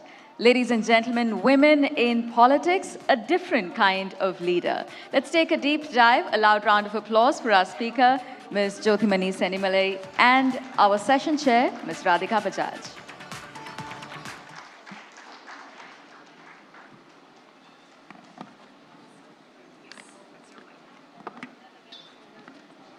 It is good evening to you and pleasure to have you with us. Good evening again, everybody. Now, we're of course joined by someone who's a very young and dynamic face of the Congress party here in Tamil Nadu. She joined politics at an extremely young age. And it's very interesting because politics, especially if you don't come from a political family, is sometimes not the first choice that people make. So her entry into politics was purely issue-based. She came into politics because she wanted to be the voice of farmers. She contested general elections for the second time in 2019 from the Karur constituency, and she defeated a veteran politician from the AIA-DMK. She's an MP now, and the margins with which she won surprised so many people, including herself, as we just discussed. So a very warm welcome to you as we start talking about women in politics, a different kind of leader. When we had a short chat a little while ago, she said, you know, we shouldn't say that someone is a woman journalist or a woman politician. But the fact of life, Jyothimani ji, is that it is difficult for women because traditionally, I mean, I think the reason why we sometimes specify it's a female journalist or a female politician is because these roles have traditionally been played only by men, which is why we need reservation today, right? So that there is more representation of women. So what is special about being a female politician in India? Good evening to all. Thank you for your kind words. See, always it's special for women to be in politics because, as you said, it's basically been seen as a male-dominant place, or it's a place for male. But it took a lot of time, hard work, resilience to fight So it is this harder. state. Not little harder, always there is a glass ceiling above your head. You have to watch it, but still you're trying to break it. That's how every woman politician, irrespective of the party or the position, has to go through. That way it's very special. But also what I personally believe, I first contested Panchayat election at the age of 21. So I have met many of the women Panchayat president, local body representatives, even MLAs, MPs, my colleagues now. See, we look at things differently. We give importance to things like education, health, skill development, women empowerment, but while our male counterparts prefer the infrastructure and other things. So that way approach as a gender, we have a different approach, but rest is the same. You know, it's interesting. I was speaking to a journalist who reports out of Tamil Nadu, and I said, you know, I'm interviewing Jyoti Maniji, and he said that it is so interesting that you're getting to speak to a young leader of the Congress who doesn't come from a political family, but has Rahul Gandhi on her side. So I want to know about that connection between you and Mr. Gandhi, because I believe he's also proposed your name to be the chief of the state unit of the Congress. That's up to my party to decide. But yes, I don't have a political background. Even I contested the first Panchayat election. My family was completely dead against it, especially my mother. I lost my father. I was very young. I'm an only daughter. So politics is still perceived to be a bad place for a woman. So which we are talking about 25 years back. So that is the first time women reservation has been implemented in Tamil Nadu thanks to Rajiv ji. So that time then the constituency which I decided to fight, the Panchayat was reserved for women. So many people was telling this Kalikalam has come, that is why a woman alone can contest in the constituency. So that was how it was earlier. So then I won consecutively 2 elections and I walked in the grassroots politics because I was strongly influenced by Mahatma Gandhi and his rural development. So that is how I met Rahulji in 2006 in a camp for a youth Congress people. He handpicked me. Then we are all been, that time he tried to change the political system, of course, which he's still trying. He handpicked some around 100 people through a young MP's team that time, including Sachin Pilot, Jitendra Singh, many of them. So he kept all of us given an in charge of a state. I was in charge of Kerala, like a professional period. We were there 1 year. Then again 2-3 round of interviews have happened for the Youth Congress national body. So he handpicked 17-18 of us. It was not an easy job. That time Youth Congress went for a transformation process. We introduced the democratic process within the Youth Congress. Still Youth Congress is going for an election. So that's how he handpicked all of us. That 6 years where I walked with him under his leadership was very important because that is how we travel across the country. We have to walk 20 hours a day, including him. There is no option. So that helps us to understand idea of India. See, we are from down south. We are definitely, I can say this proudly, we are much ahead of many of the states. Many parameters, yeah. So then we understand the complexity of the country. We understand every state. We understand issues. Then we understand politics very deeply. That time we were in power. So the power which Congress party has in the union government and the Youth Congress, which is completely kept away from that power, is completely something which helped all of us to understand politics better. But let's talk about now, you know, there is so much talk about infighting within the state unit, and this is very close to a general election coming up. Your name has been doing the rounds to become the next chief of the party in the state. 2 years now. Why is there hesitance from the High Command? See, this all generally media speculation. Whenever Congress party has announced its name, they will announce it. They have done it in the past. Even my colleague Raja Brar from Youth Congress, a young MLA from Punjab, has been announced. My another friend from Mumbai, she's also announced. There is a... But so close to a general election and this speculation still going on.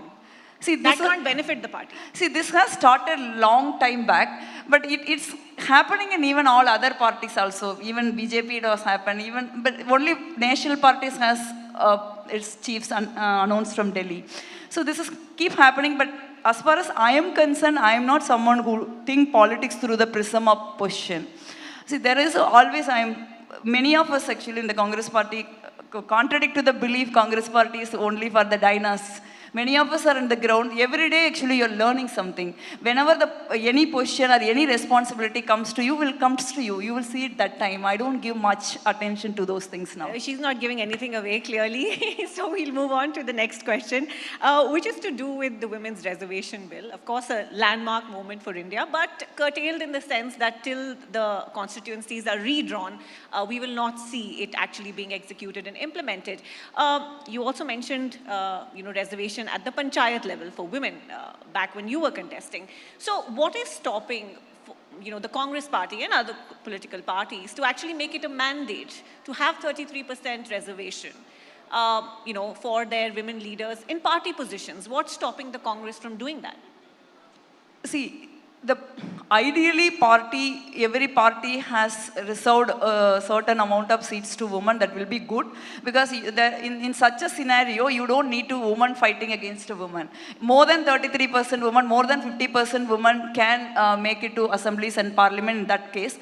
But generally, as I already said, there is a reservation as a law. If it is not there, it's not easy within the political parties to get women their due. See, whatever we have seen in the society, the mindset which is prevailing in the political parties, irrespective of party, but the ratio might be different. Some parties progressive, like ours, the ratio will be much higher. Some parties conventionally against women empowerment, like RSS influenced BJP, has a less ratio.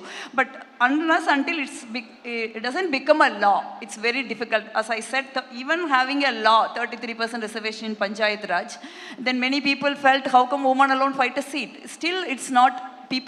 You could see many people say that women are binamis to their husband, brother. I used to ask them back, see, you have a 70 years of history in the assemblies and the parliament. How many of the male MPs has stood up and spoke on their issues? Nobody will ask all men going to the parliament is waste. Then why do you come around a woman? There have been like a poetry in the Sri Lankan Tamil poet, I forgot his name, which he said, 300 years you've been in the kitchen, so you will know which things is in which place. So like this, we've been completely barred from this for ages. So now you cannot expect every woman will perform overnight, but there are many people like me, even I didn't perform overnight.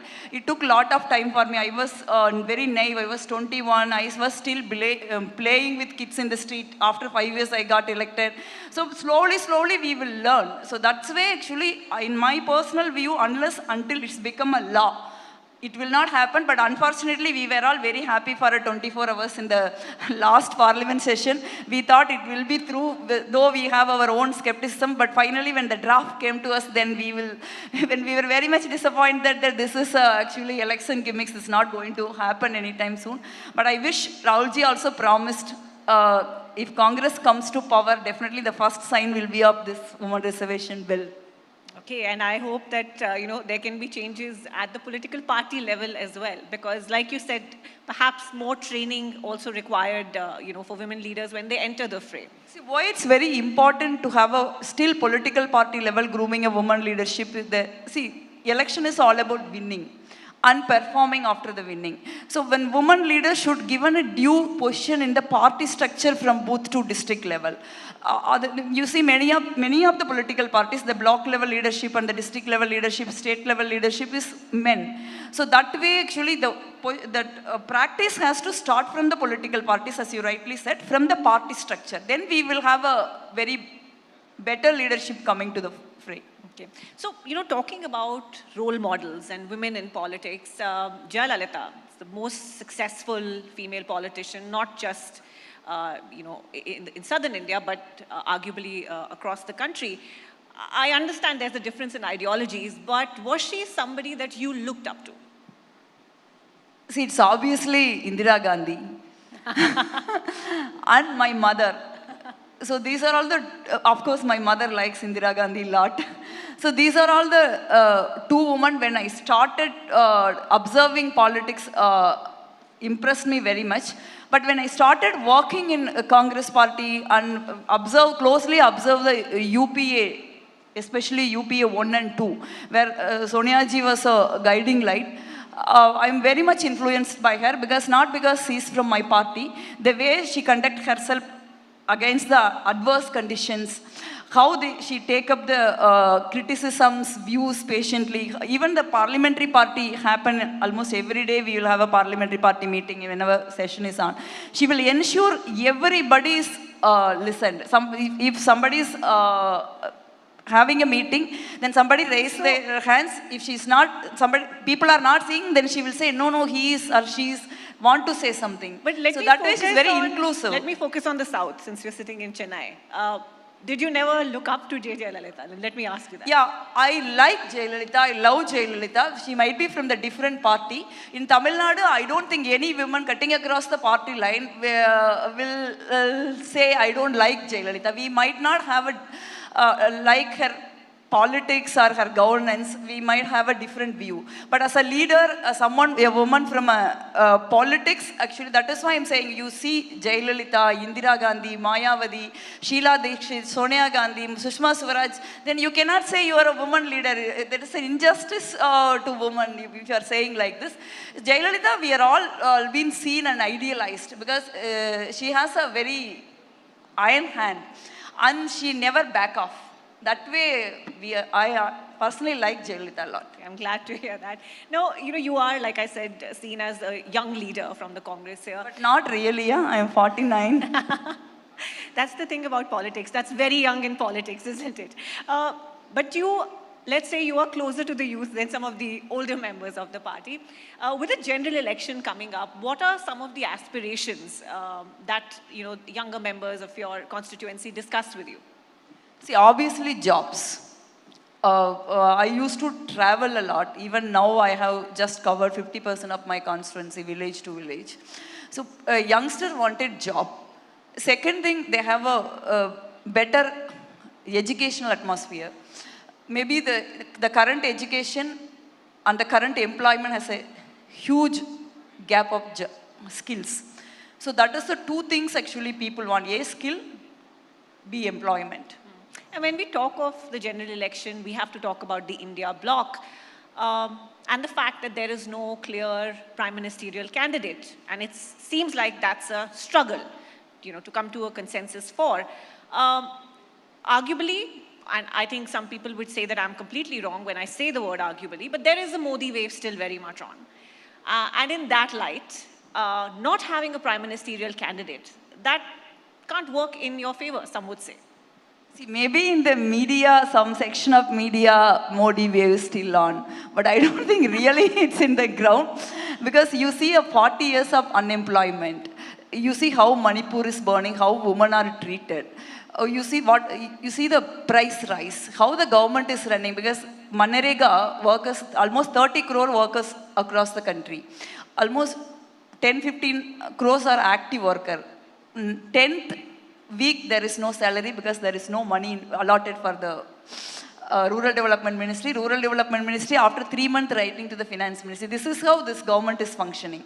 I don't think there is a Modi wave anywhere exists, but still election is not easy because they have a huge machinery, many things at their disposal, starting from the Election Commission, as RG used to say, how the infrastructure of this nation is completely controlled by them, the amount of money they are pumping into elections, even after the election. So that way, we have to take these elections very seriously. But I have closely worked in the Karnataka elections, and we are also seeing the Congress party. Congress party is completely transformed and changed to fight against this brutal BJP. I think not only we won Karnataka, we are winning 5 states, and we are going to form the government at the center. We have no doubt it. Well, we had a session earlier where you would have had a lot of disagreement from, the BJP representative, but you did not answer my question. The fact that the India bloc does not have a prime ministerial candidate. See, remember the 2004 election? It was Sonia ji who ran around and campaigned for the Congress party, but we haven't announced her as a Prime Minister candidate. But in my view, people have voted for her because she was the only visible face that time of UPA. So I think Indian voters are very smart. It doesn't matter you are announcing or not announcing. We haven't announced a Chief Minister candidate in Karnataka. So, but our manifesto has spoken very well. So that way, now people are in the distress. This 9 years of Modi government is a disaster in any parameter. Forget about I'm a Congress member, I'm saying it. But you see the real figure, it's completely disappointing, completely in a mess. So in that way, India bloc has to come up with very good promises. They have, in India, government has to present a vision document to this country, I think, which we are going to do it. Okay, but so I'm sorry, I'm taking this point further. So there is not going to be a PM face before the elections. I am not someone who can address this issue, but obviously every time the India bloc meeting is happening, there is a lot of improvement, lot of discussion, lot of people are trying to iron out the differences. We are improving a lot. We never know, it might happen also. It's too early to say how come we can say the Prime Minister candidate will not be announced. Might be also. Sure. Now, what also happens when you have so many political parties coming together is difference of opinion on various issues. The Sanatan Dharm comment being the last which enraged many voters, that couldn't have helped. Sorry? The fact that the comment against Sanatan Dharm was made, part of the India alliance, the leader is, and that is something that would turn off a lot of voters. So how did Congress handle that? See, election is a completely different machinery. Because at the end of the day, you have to convert every vote to in our favor, and you have to physically convince them to come and vote for you. So it's a lot of physical hard work is happening. And second thing is now the last 9 years, especially last 5 years, things has dramatically changed in terms of WhatsApp. Whatever the WhatsApp spreads, it's been seen as a truth. That's one of the reasons, as you said, the Modi wave still exists, because it still exists in the WhatsApp. So that we need to counter very hard, but I think we are putting up a machinery to do this as a parties separately, as a India alliance together. But apart from that, RG's Padayatra has helped to galvanize the Congress party and their Congress party cadres and the public at large, because I walked throughout the yatra. We have seen lakhs of people coming and joining the yatra. We couldn't manage the crowd. After Kerala, we stopped managing because we couldn't manage the crowd. So we used to go along with the wave. So that way, the Padayatras helped the opposition to present their case. Okay, I actually wanted to talk to you about the Bharat Jodo Yatra because she was one of the prominent faces throughout, that entire campaign. What was personally your biggest learning from that experience? See, whatever the technology we have, it's almost every year it's changing. Still, the oldest thing is genuinely connecting people in the ground is the best political thing any political party can do. That's my biggest learning in that. Okay, that's interesting, and I think how technology is being used sometimes also to spread misinformation. That is also one of the biggest thing why I'm saying is there was millions of money has been spent to defame RG. That is not true. But within the 10 days of Padayatra, we are able to break the myth. People would see who really the Rahul Gandhi is. You said there is no Prime Minister candidate for the India Alliance. Whether we are announcing Prime Minister candidate or not, people will see RG as Rahul Gandhi as the Prime Minister candidate. He's the tallest leader in the country now. You can't deny that. Okay. Rahul Gandhi also recently said after the Bihar caste survey that states ruled by the Congress will see such surveys taking place. And then the criticism to that comment has been that this is appeasement of a different kind. How do you react to that? See, what is this an appeasement? I don't understand. It's simply a data. See, now every party is every community is claiming we are in this much percent, we are in this much percent. But nobody is, of course, SC, ST, we have a data. But OBC, we don't have a data. What is wrong? To have an actual data and get it released. There is no appeasement in it. So then this appeasement, what is an appeasement? A particular community, a particular section of people representing the key infrastructure of this country, almost 90% is not an appeasement. What does it mean? We are saying that other section of the community, all other communities across India, which is consist of around 85%, we don't have a brain or what? That cannot be a case. Definitely every community, irrespective of their community background, there are brilliant people. We have seen Sam Pitroda. Which community he is belong? Will you deny him a space? We can't do it. There are so many people can come across like this.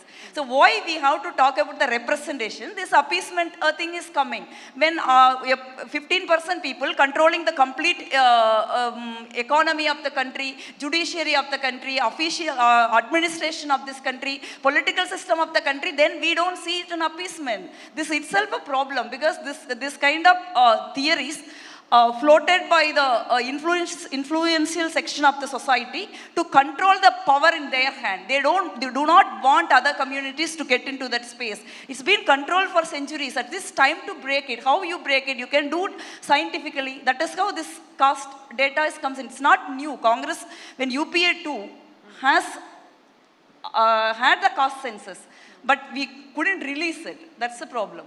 Okay. So Jyotimani, I'm going to come back to being a woman in politics. In general, there is so much discussion around work-life balance.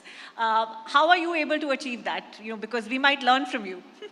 See, I'm an exceptional case because I don't have a family to balance. I lost my father, I was very young. I lost my mother 6 years back. I lost my cat also 4 years back. So I'm alone because I don't have a family to spend time. But I used to take time out to read and write. Now it's been considerably reduced, which I regret. I was about to ask, I think one of her passions has been writing. So are you continuing with that, right? I was a writer, no longer, but now I'm going to write an article on Bharat Judo Yatra. So maybe I have to restart like that. Okay, final question, Jyotimani ji, would be that there is a young audience that is watching you on social media. And what would be your message to them, especially the girls? Because like you said, that till today, if you're a young woman, you may think twice, even if you have the intention to join politics. So what is your advice to them? See, even my experience, you want to fight for a justice. A man can take up any issue, they can fight directly justice. But woman wanted to fight for a justice, you have to do 2 times. First you have to fight your gender, then you have to fight for issues. This is keep coming, whether you are a politician, you are a journalist, or you are students, this has been for this centuries, the practice is there. The only way to fight this out is be brave and follow your heart.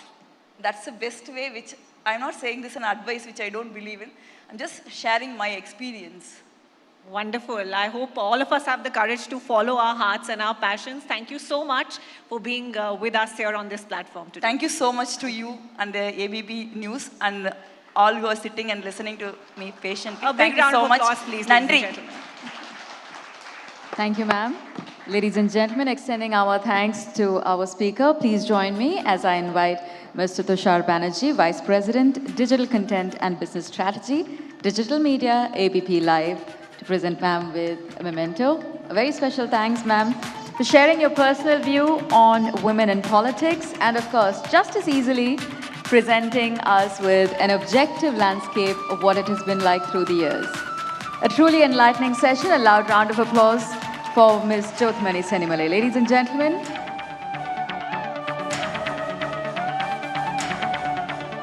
associated by Sri Sri Tatva Shuddhata Ka Naam, We Bano Kisi Ke Hum, We Ke Sang, Finolex Pipes, Long-Lasting Pipes, Partners, Rumta Steel TMT Bar, Ekdam Solid, Z Black Premium Agarbatti, Pratna Hogi Swikar, Acco, Welcome Change, State Partner, Tamil Nadu, where stories never end. to our sponsors for partnering with us. Please join me with a loud round of applause as we say thank you to Sri Sri Tatva, Vodafone India, Rumta Steel TMT Bar, Z Black, Acco, Finolex Pipes, Tata Neu, and Coca-Cola. A very special thanks to our health partner, Oasis Fertility, our state partner, Tamil Nadu, of course. For everybody who's in the room, I'm sure you're having an exciting day. For everyone who's joining us virtually, we know you are tuned in through ABP Live, ABP Nadu, ABP Desam's YouTube channels. Of course, we also look forward to seeing you on the ABP Live mobile app. Ladies and gentlemen, in the age of social media, I think I definitely have to add this. The hashtag for any post, any story that you share today, hashtag ABP Southern Rising is what we would love to see your experiences on. We would also love to feature them on abplive.com. With that, from harnessing our understanding of Mahatma's principles, to traveling through social media, to witnessing a power couple in music coming alive on stage, this second segment here at ABP Network's Southern Rising Summit, well, it has featured them all.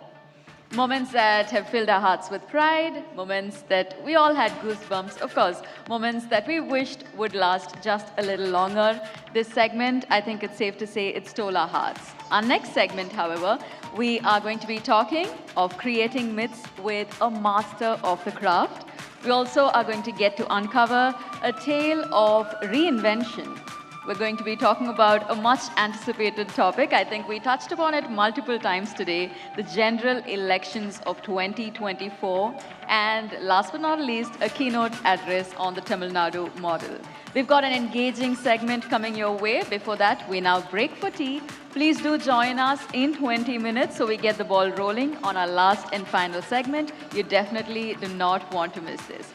Once again, drawing the second segment here at the Southern Rising Summit 2023 to a close. Please do join us for tea.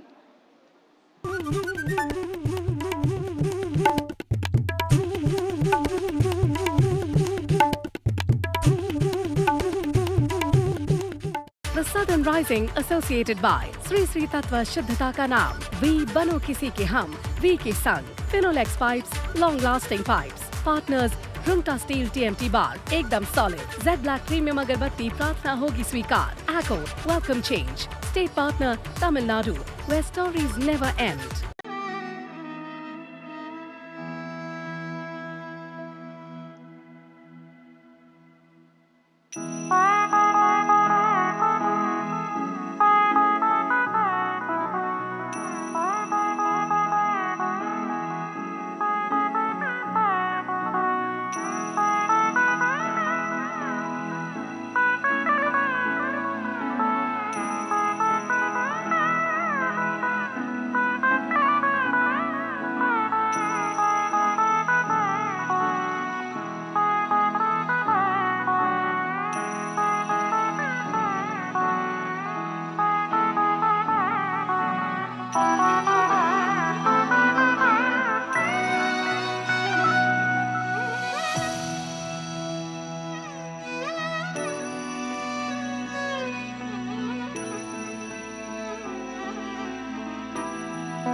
The Southern Rising associated by Sri Sri Tatva Shuddhata Ka Naam. We Bano Kisi Ke Hum, We Ke Sang. Finolex Pipes, long-lasting pipes. Partners, Rumta Steel TMT Bar, Ekdam Solid. Z Black Premium Agarbatti, Prathna Hogi Swikar. Acco, Welcome Change. State partner, Tamil Nadu, where stories never end. I'm so fortunate to be talking to you, Revati. It's, I think, everyone from my generation watched Mona Ragam and thought that could be me. You were just 20. Just think of, you know, the mind boggles. What was it like? I know you've been asked this question thousands of times, but it's such a defining film in your career. What was it like to be that girl in Mani Ratnam's film, in Mani Ratnam's imagination? And a lot of it was actually based on you as well, I think. Talk a little about it. Good morning. Thank you so much for inviting me. Kaveri, Maunaragam was a film that happened. In those days, that was, I think, Mani's fourth film or something. And there was nobody who wanted to make that film, the producers. And I remember, because I had already done a film with him, Pagal Nilavu. And during that film, Mani happened to narrate the story. And I said, whenever you make this film, I'm in it. You know, so it was that kind of a friendship. And it took time. And then in the end, the story is so beautiful that his brother decided to produce it. And it happened.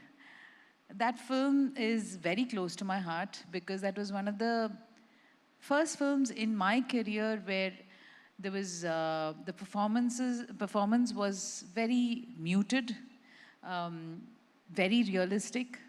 I did a lot of commercial films where we had a lot of songs and dances also. Yeah.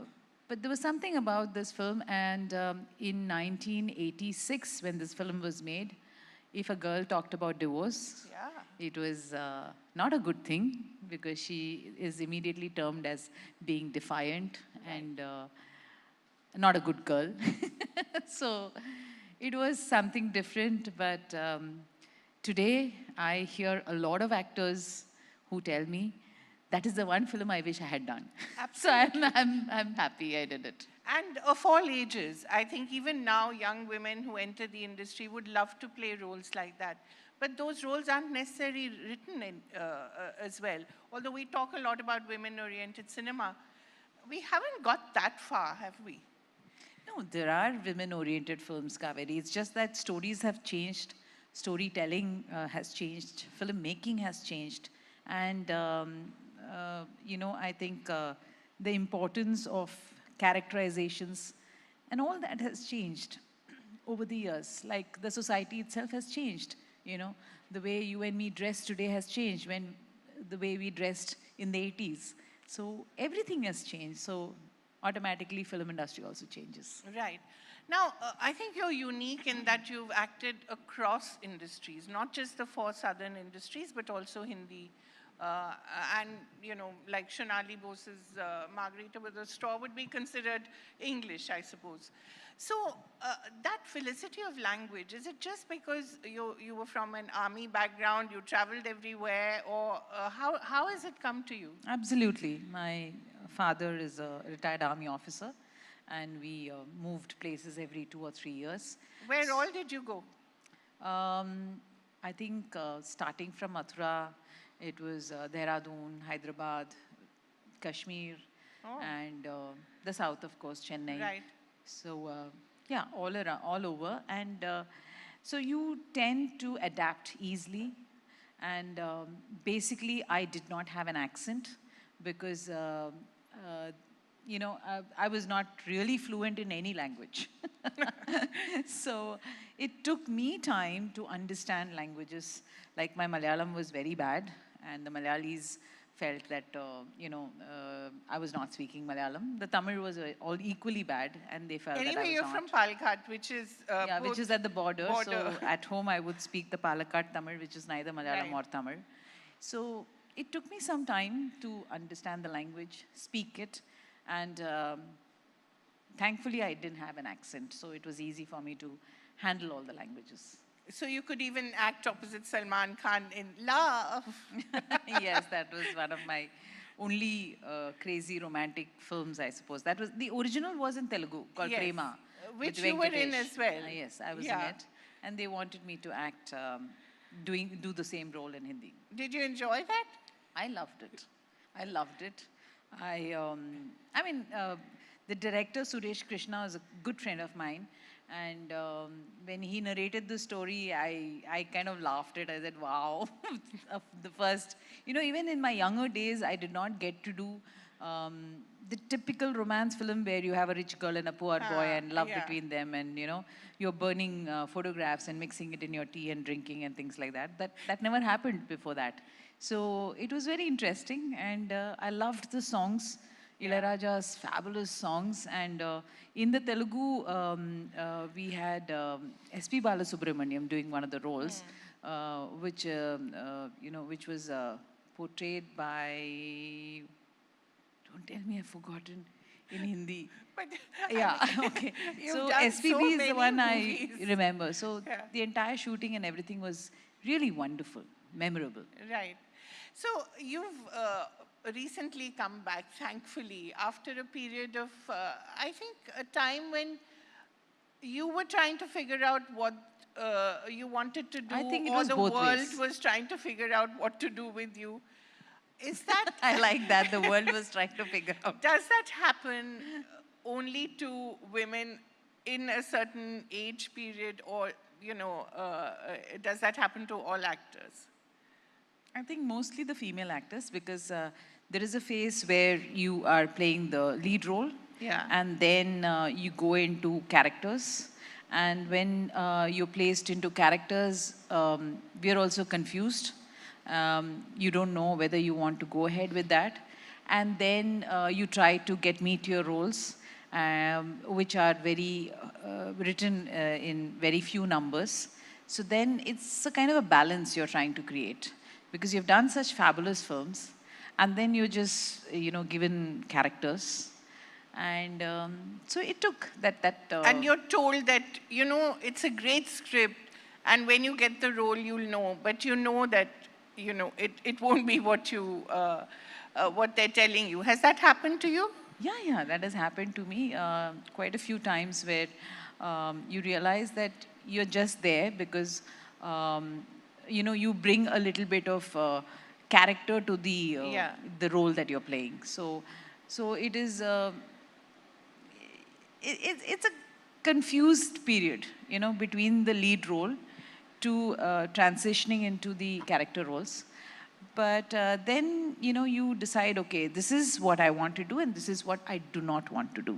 And that is when you pave the path again. Right. Yeah. And in your case, it was very clear that you would act where you wanted to, if it was worth it, and you would direct. It was very clear for me from the very beginning, Kaveri, because I was introduced by a director who was very well known in the 80s, Bharati Raja. So anybody who was introduced by Bharati Raja in his film was somebody whom all the industries looked up to. Right. So I was blessed that I was introduced by Bharati Raja, and the film did extremely well. So he he helped me and he taught me that, you should listen to scripts and then decide according to what you want to do, and, and you can always say no. Because I didn't know, since I'm not from a family of filmmakers, and we have absolutely no background in the film industry. So it was a learning process. But from the very beginning, I had mentors like him who helped me. And so it was always listening to the script and then deciding.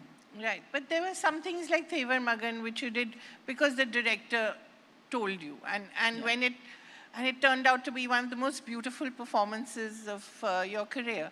That also happens when you trust the filmmaker, right? That has to be there. From the very beginning, I mean, in our times, we didn't have scripts to read. I love that, in our times. Yeah. We didn't have scripts to read, Yeah. okay? There would be the director or the writer who would come and narrate the knot of the film, or a narration which would maybe not take more than half an hour. And then it is a decision that we have to make on that. And the decision is made with total trust that this director will, make a great film out of this narration. And we also trusted our producers who kind of, it was just a verbal commitment. I did not sign on contracts until 2000. So it was just on a verbal trust. So a lot of things in the film industry worked on trust. So yes, trusting a director, and when a director like Bharadan, called me and said that there is this role and I want you to come and shoot day after tomorrow in this film because we are having an issue and I want you to fill in. I said, yes, I'm coming, because... Did he tell you who was in the movie? Yes, of course he told me. He said it's opposite Kamal. And so then, yes. And Shivaji Ganeshan. Shivaji sir, of course. Yeah. What was it like working with these two giants? I had already done a film with Shivaji sir, and I had already done a film with Kamalji. The dancing one. I can never forget that. I did two of them. One Right. was called Kaideen Diary, which was with Bharat Raja, and the other was Punage Manu. Right. So I had worked with both of them. Some terrific dances there. I know you're a Bharatnatyam dancer, but the kind of dancing you did there was of another level, right? I think Indian film industry needs actors and actresses to be able to dance. Yeah. And we need actors who can fight. So only then you can be an actor. So, so yeah, this now is the part of women it. also have to fight because they get action roles. Yes, that's good, no? Yeah, absolutely. Like I how- loved you in Toothpuri, by the way, where you have quite a bit of action, right? You're just swooping down on people and trying to extinguish that. What was that like, being in this Toothpuri was... series? Yeah, it was nice because it had of a slight negative tinge to the character. And Luna Luca is a witch, and I really liked the role. It kind of challenged me as an actor, and I enjoyed doing it. Yeah. To get back to Tevar Magan, so here you were told that you have to show up day after tomorrow, and there's this role where you're playing this really innocent, beautiful village girl who's, The girl called Panchavarnam. Yes. So, yes, actually the night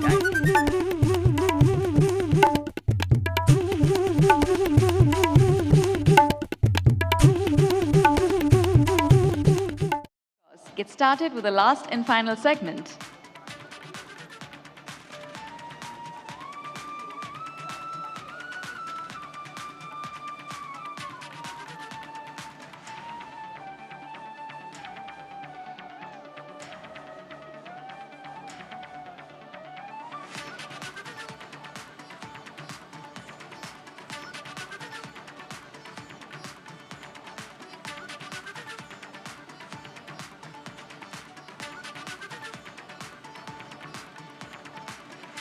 We're here at the Southern Rising Summit 2023. Ladies and gentlemen, if I may please request all our guests to please do join us within the hall. We begin our next session in a couple of minutes.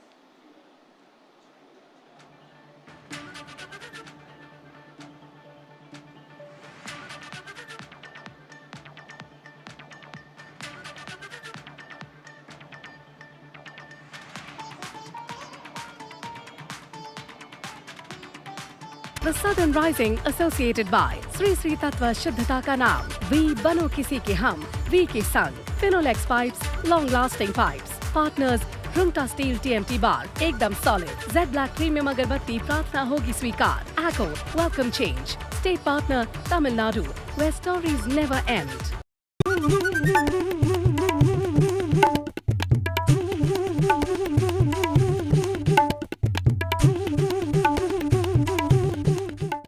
The Southern Rising associated by Sri Sri Tattva Shuddhata Ka Naam, We Bano Kisi Ke Hum, We Ke Sang, Finolex Pipes, Long Lasting Pipes, Partners, Rumta Steel TMT Bar, Ekdam Solid, Z Black Premium Agarbatti, Pratna Hogi Swikar, Acco, Welcome Change, State partner, Tamil Nadu, where stories never end.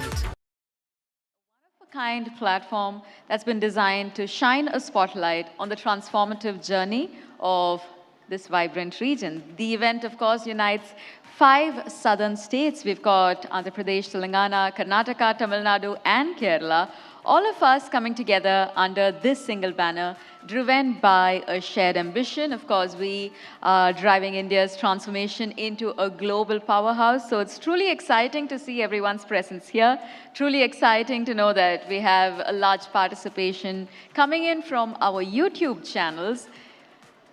As we begin, ladies and gentlemen, if I may request our guests, if we do have any other students in the corridor, please do join us within the hall. We've got an exciting session, an engaging session coming your way.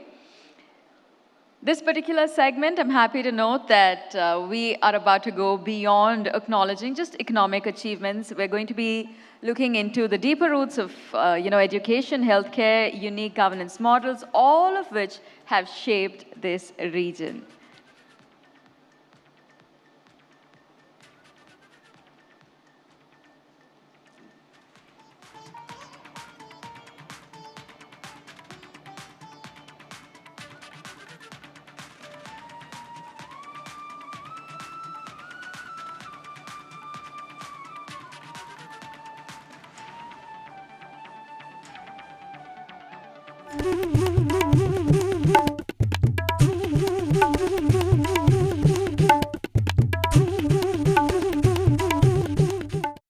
The Southern Rising associated by Sri Sri Tatva Shuddhata Ka Naam, We Bano Kisi Ke Hum, We Ke Sang, Finolex Pipes, Long-Lasting Pipes, Partners, Rumta Steel TMT Bar, Ekdam Solid, Z Black Premium Agarbatti, Pratna Hogi Swikar, Acco, Welcome Change, State partner, Tamil Nadu, where stories never end.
gentlemen, the music is all set, the stage is all set. Miss Suhasini and Miss Kaveri in conversation.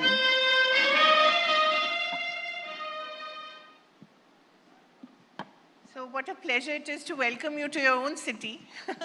Thank you, Thank you so much for coming. Thank you for having me here. You remember Sindhu Bhairavi? Of course I remember. I got all my love and luck and everything for that film. How can I forget it? But what an amazing film it was. So, you know, the idea of the artist and the idea of the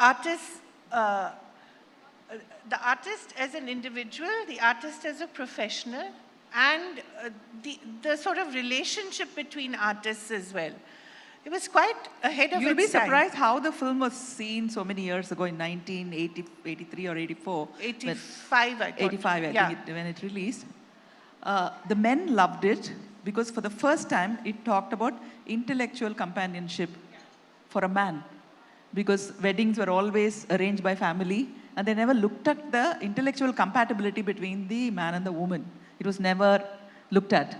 So it was a kind of a welcome, you know, issue that was discussed in the film, because in the protagonist, Shivakumar, he had a wife who didn't understand anything that he was doing. She was a very, you know, dutiful wife and she was perfect. But the thing is, he didn't find the companionship in her at all. So I was so surprised to see men come up and say, like, finally we saw something that we are facing in real life, you know. So there are so many perspectives to that story. But as a woman, even as a woman, I think the idea of a woman as an artist first, and I think a woman later. I think the artist in her wanted to be free, and the fact that she leaves at the end. She didn't have parents and she didn't have a husband. So I think music was her everything. Absolutely. For her, the art was everything for her. And she would do anything for it. Yeah. She would even have a baby and give it away for art's sake. And give away the baby. I Yes. mean, can you imagine? And this is what, 1985? Sometimes I think, you know, have we regressed in our movies or have we progressed? I did another movie in Telugu which was like the Sindhu Bhairavi in Telugu called Swati. I don't know how many people are Telugu here. Yeah, have you seen Swati? You've heard about Swati? In Swati, I'm a medical student and my mother is a nurse. And she had I'm the illegitimate child because the father left, you know, when she was conceived and things like that. And then she's never known her father and she gets her mother married. She goes out and finds the doctor and says, like, my mother would like to marry you. So I'm arranging the marriage. So this was in 1982. So whatever you say, I think it's true, isn't it? Yeah. And the same film was made in Hindi with Meenakshi Seshadri called Swati, with the same director. Right. And Madhuri's first film, she right. played the younger sister. I remember that. God, what times. But also, I think your first, the movie that you directed, Indira, again, taking on the caste system in such an unusual way. And your protagonist, of course, played by your niece, right? My cousin. My cousin. I always get that relationship wrong. But again, talking about caste at a time, I think perhaps one of the first films of its kind to talk about caste discrimination. You want to just revisit that a bit? I think today I'm not very proud of the way I made that film, because when you look at Ranjit and Paranjit and Mari Selvaraj's, they have been through it, you know. They've been in the Gaza Strip, so they know what happened to them. I mean, so they went through the problems, and their films are more real than what I try to do. I try to glamorize it because I was always watching it from outside. I was not involved in the humiliation or the punishments that went on, even though I'm from a small village. So I guess, that's what was different. Today, these youngsters are succeeding with those concepts and the interpretation, whereas I try to glamorize it because from an outsider's point of view. So I am a little ashamed of the way I dealt with the film at that time. I'm sure. Really? Yes. It still seems so perfect to me. It's an effort. I can say it's an effort, but not a perfect effort. It's quite imperfect. It's an attempt, I can say. Do you think it's important for the artist to actually go through the struggle to depict it, this whole idea of cultural appropriation? Do you believe in it? I don't think so. I seriously don't think so, because when I acted in Sindhu Bhairavi, I was not having an affair with a married man. And I won a national award for it, which means I played Must it perfectly. have done it right, yeah. Yes, yes. So I don't think so. But to be a writer and to bring out the best in you, if you've gone through that situation, I think there is another dimension which no writer can bring it out from his imagination. I mean, Right. I have to accept it. There is no other choice. Right. So my question is, why haven't you made many more Indiras? Even if they're imperfect according to you, why haven't you made I many did direct quite a few things. Like, I think you had Revati in the morning. So we made a 1.5-hour telefilm together called Friends. It's quite amazing how it happened. A director called Manobala, who's no more now, he just passed away recently. He called us and said, Sun TV wants a film for Diwali. And they asked me to produce that film. So I want both of you, one of you to direct, one of you to act. So we said, how much time do you have? He said, about 15 days to shoot. I said, 15 days, we have to come up with a story and everything. So I think Mani had gone for one of his outdoor shooting. And I told Revati, come, let's have a sleepover. The bed is free, so you can come and we can discuss. So we are friends in real life, and we started discussing our friends. So she discussed some of her friends, I discussed some of my friends. For example, my friend wanted a family all the time, whereas I wanted to work. But she got married much after me. So we took that as a subject, and a very, very ambitious person who gets married and becomes a housewife, and another girl who did not want to study.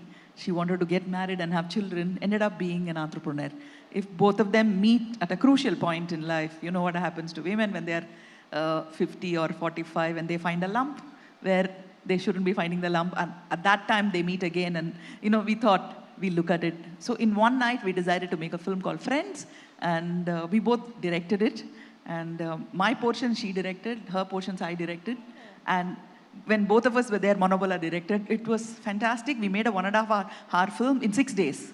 So, sometimes like I really feel more guerrilla than what filming. you see, what goes behind is more interesting than what actually you see. Where can one watch this? You can watch it on YouTube. Oh, I'll send you a wonderful. link tomorrow because Oh, somebody I watches think it. all and- of us will. Yeah. It's called Yeah, Friends, yes. Right. You also did Coffee Anyone recently. Coffee with Anyone for Amazon. Yes, Right. yes, yes. Did you enjoy returning to... Absolutely. Yeah? It was really wonderful. Also, we had some rules. There were supposed to be only 7 people in the unit because it was in the peak of COVID, and we were not supposed to use children and senior citizens, and there were a lot of restrictions because it's a corporate film.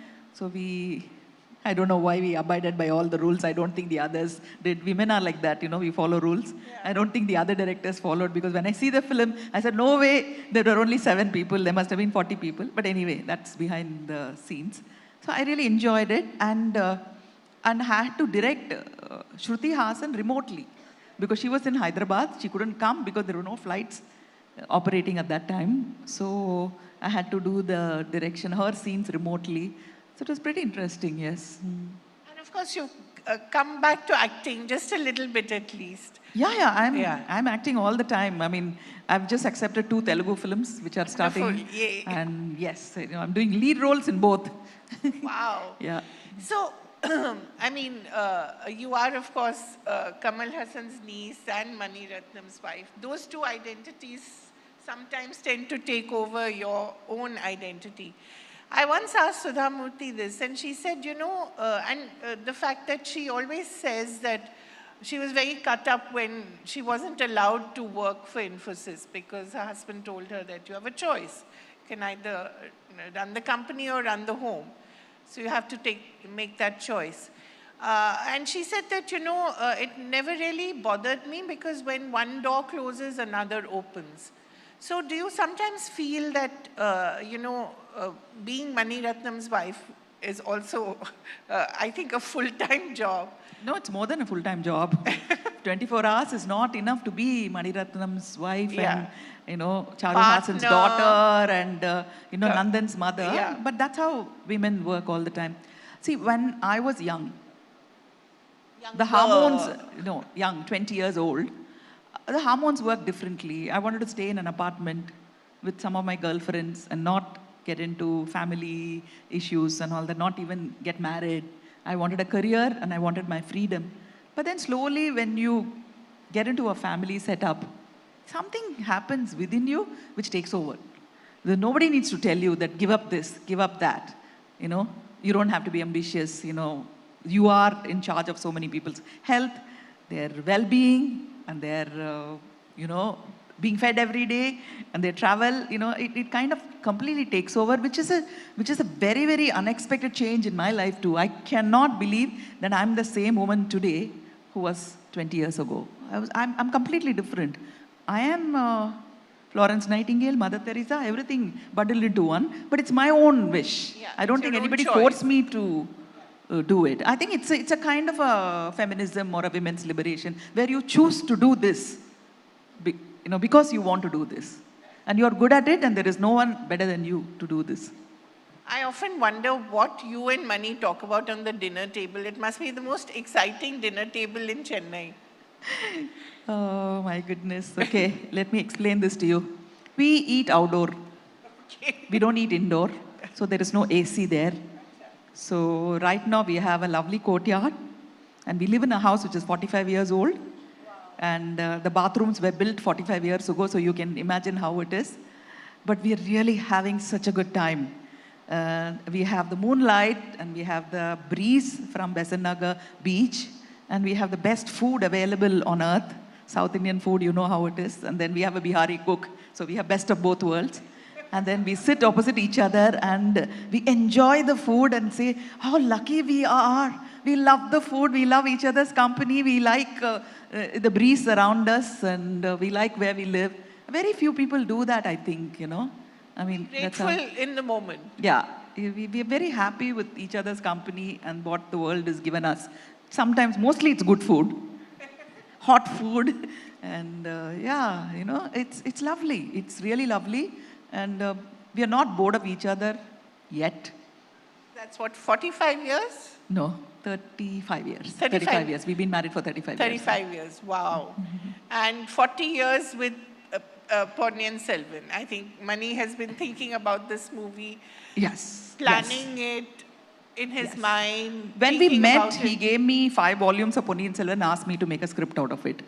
And I was so much in awe of him. I don't want to use the 4-letter word. I was so much in awe of him. I was shooting in a village in Andhra Pradesh. So I started making a short synopsis of the whole book. And he saw this and he said, this is not a script. You've just shot a version of Ponniyin Selvan. I said, no, I mean, I thought I was doing the script.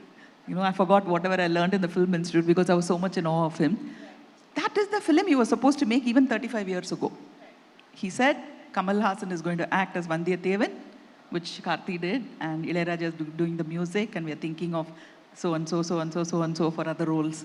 And after 35 years, he actually made the film.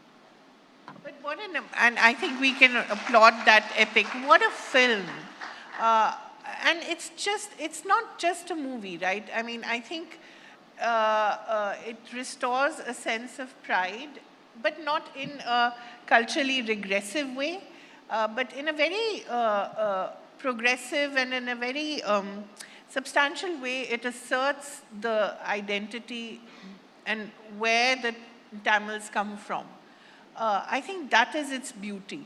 I think all the credit goes to writer Kalki because I think it's 90% is from the book only, and the 10% is from how you interpret the book. So I think most of the credit will have to go to Kalki. Whatever compliments you're giving, this time has to go to the writer Kalki.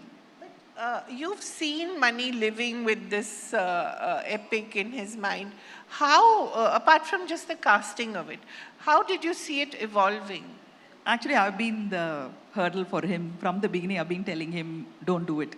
Why? In fact, in Saima, he said, thank you for the award for making Ponniyin Selvan. But I have to tell you one thing. My wife said, don't make this film. So I said, why do you do it in public? Because I was a little disappointed with the result of Iruvar that we made on history and politics of our state. And why is that? It's one of my favorite films. yes, I was disappointed with the result, how people received the film. I was very disappointed. I was the writer for the film. I wrote the dialogue What for a the film. film. So because I think I was also artistically involved in the film. I was the writer the lines were written by me. So I was very disappointed that some youngsters, even people I knew, came back and said, we didn't follow the language, it was too grammatic and it was too ancient. And we were making a film about 1940s, they couldn't speak, hey dude, what's up, you know? Obviously they couldn't, yeah, they couldn't speak like that, but you know, all that disappointed me, and I said, I think our people don't want tradition, they don't want history, you know, give them love stories and forget it. You know, that was my attitude. I mean, I know I was being very silly, but every time he tried to do it, I said, leave me out of it, I don't want to be part of it, because I'm scared that I didn't want to see the same reaction that was there for Iruvar. But they proved me wrong. Kind. Yeah, they proved me wrong. I was completely wrong. Yeah. What do you think it touched in so many people? And not just here, across the world. I think it's more a success for the Tamils.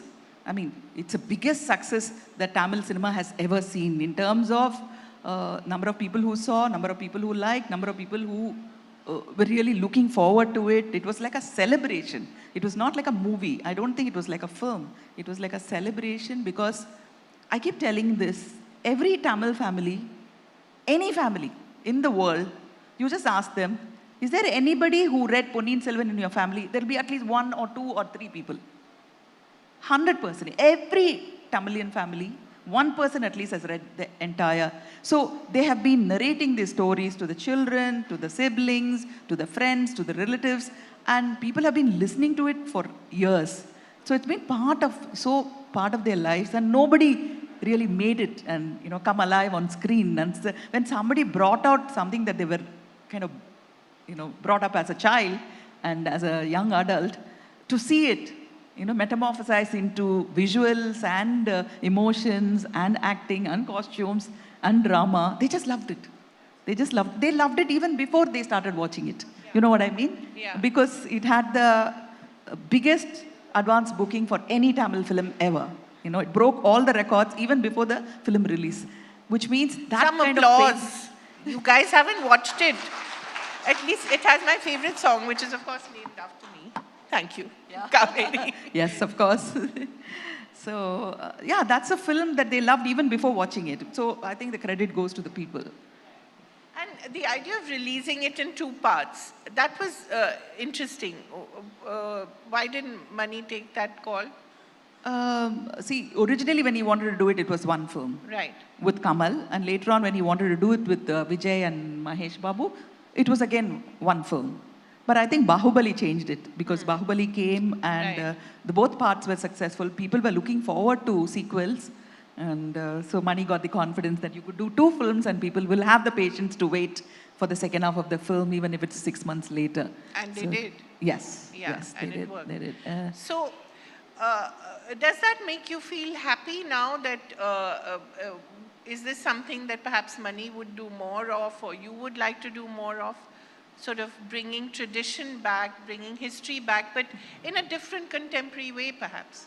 I'm not so sure. I think he will go back to how he made Ponniyin Selvan itself. He's not going to bring it into any contemporary form, because it's so beautiful as it was written or lived by people several decades ago. You can't modernize it. You know, you can't do a Peter Brook's Mahabharat here on stage with so many different ethnicities playing Draupadi and Krishna. I think that is modern, what you're talking about. I don't think Mani will do that. If he takes up any of the epics or the stories that are familiar to our people in the region, he will make it like Ponniyin Selvan, where it's acceptable and things like that.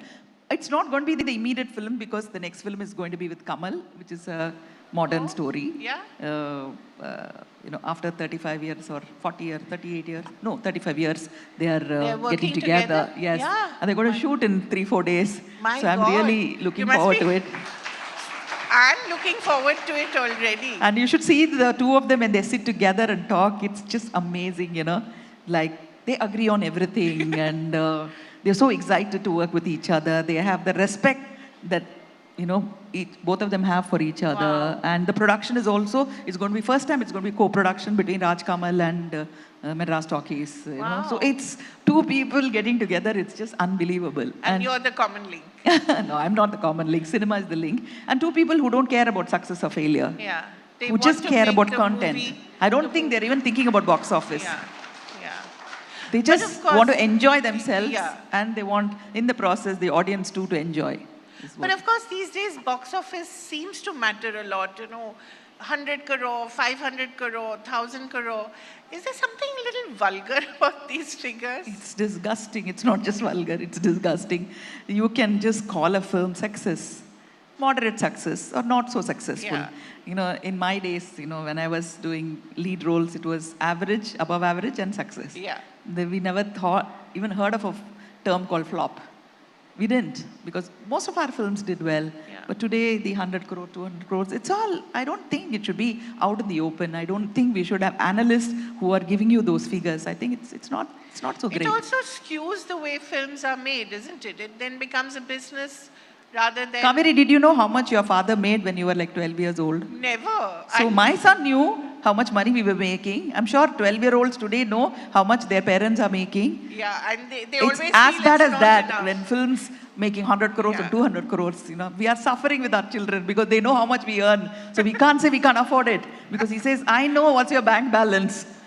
So it's like that, the same with films. Kaveri, we were very lucky. I think we were Our very parents lucky. were lucky. Yeah.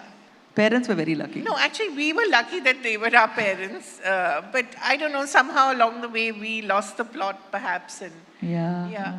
But let's not be too sad. Yeah. Because it is also a time of great celebration, I think, as far as women are concerned. A lot of things, I know we just said that perhaps movies like Indira and Sindhu Bhairavi aren't being really made currently.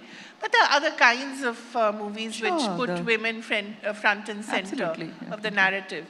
And you've always really upheld the solidarity of women in different ways, whether it's your work outside cinema or, I remember you made that lovely 8-part series, Pen. Yes. What is it about you that makes you so generous to other women? It's very important for you to do that, right? I think women have to stick together and look after ourselves because, we've been struggling for generations. Even today I was talking to my husband, like, when there is a war, why are they going after the women? Are the men treating women as enemies? He said, no, women are so precious for men, so to hurt them, you have to hurt the woman. When you hurt the woman, they get hurt, that is the thing. Recently, somebody asked me, if you want to sum up your journey and your success, what was that one thing that kept you going from the beginning, when I was 18 years old to now I'm 62? So what kept you going? I said respect. I needed to respect whatever I was doing. I also needed to respect the people who are watching whatever I was doing.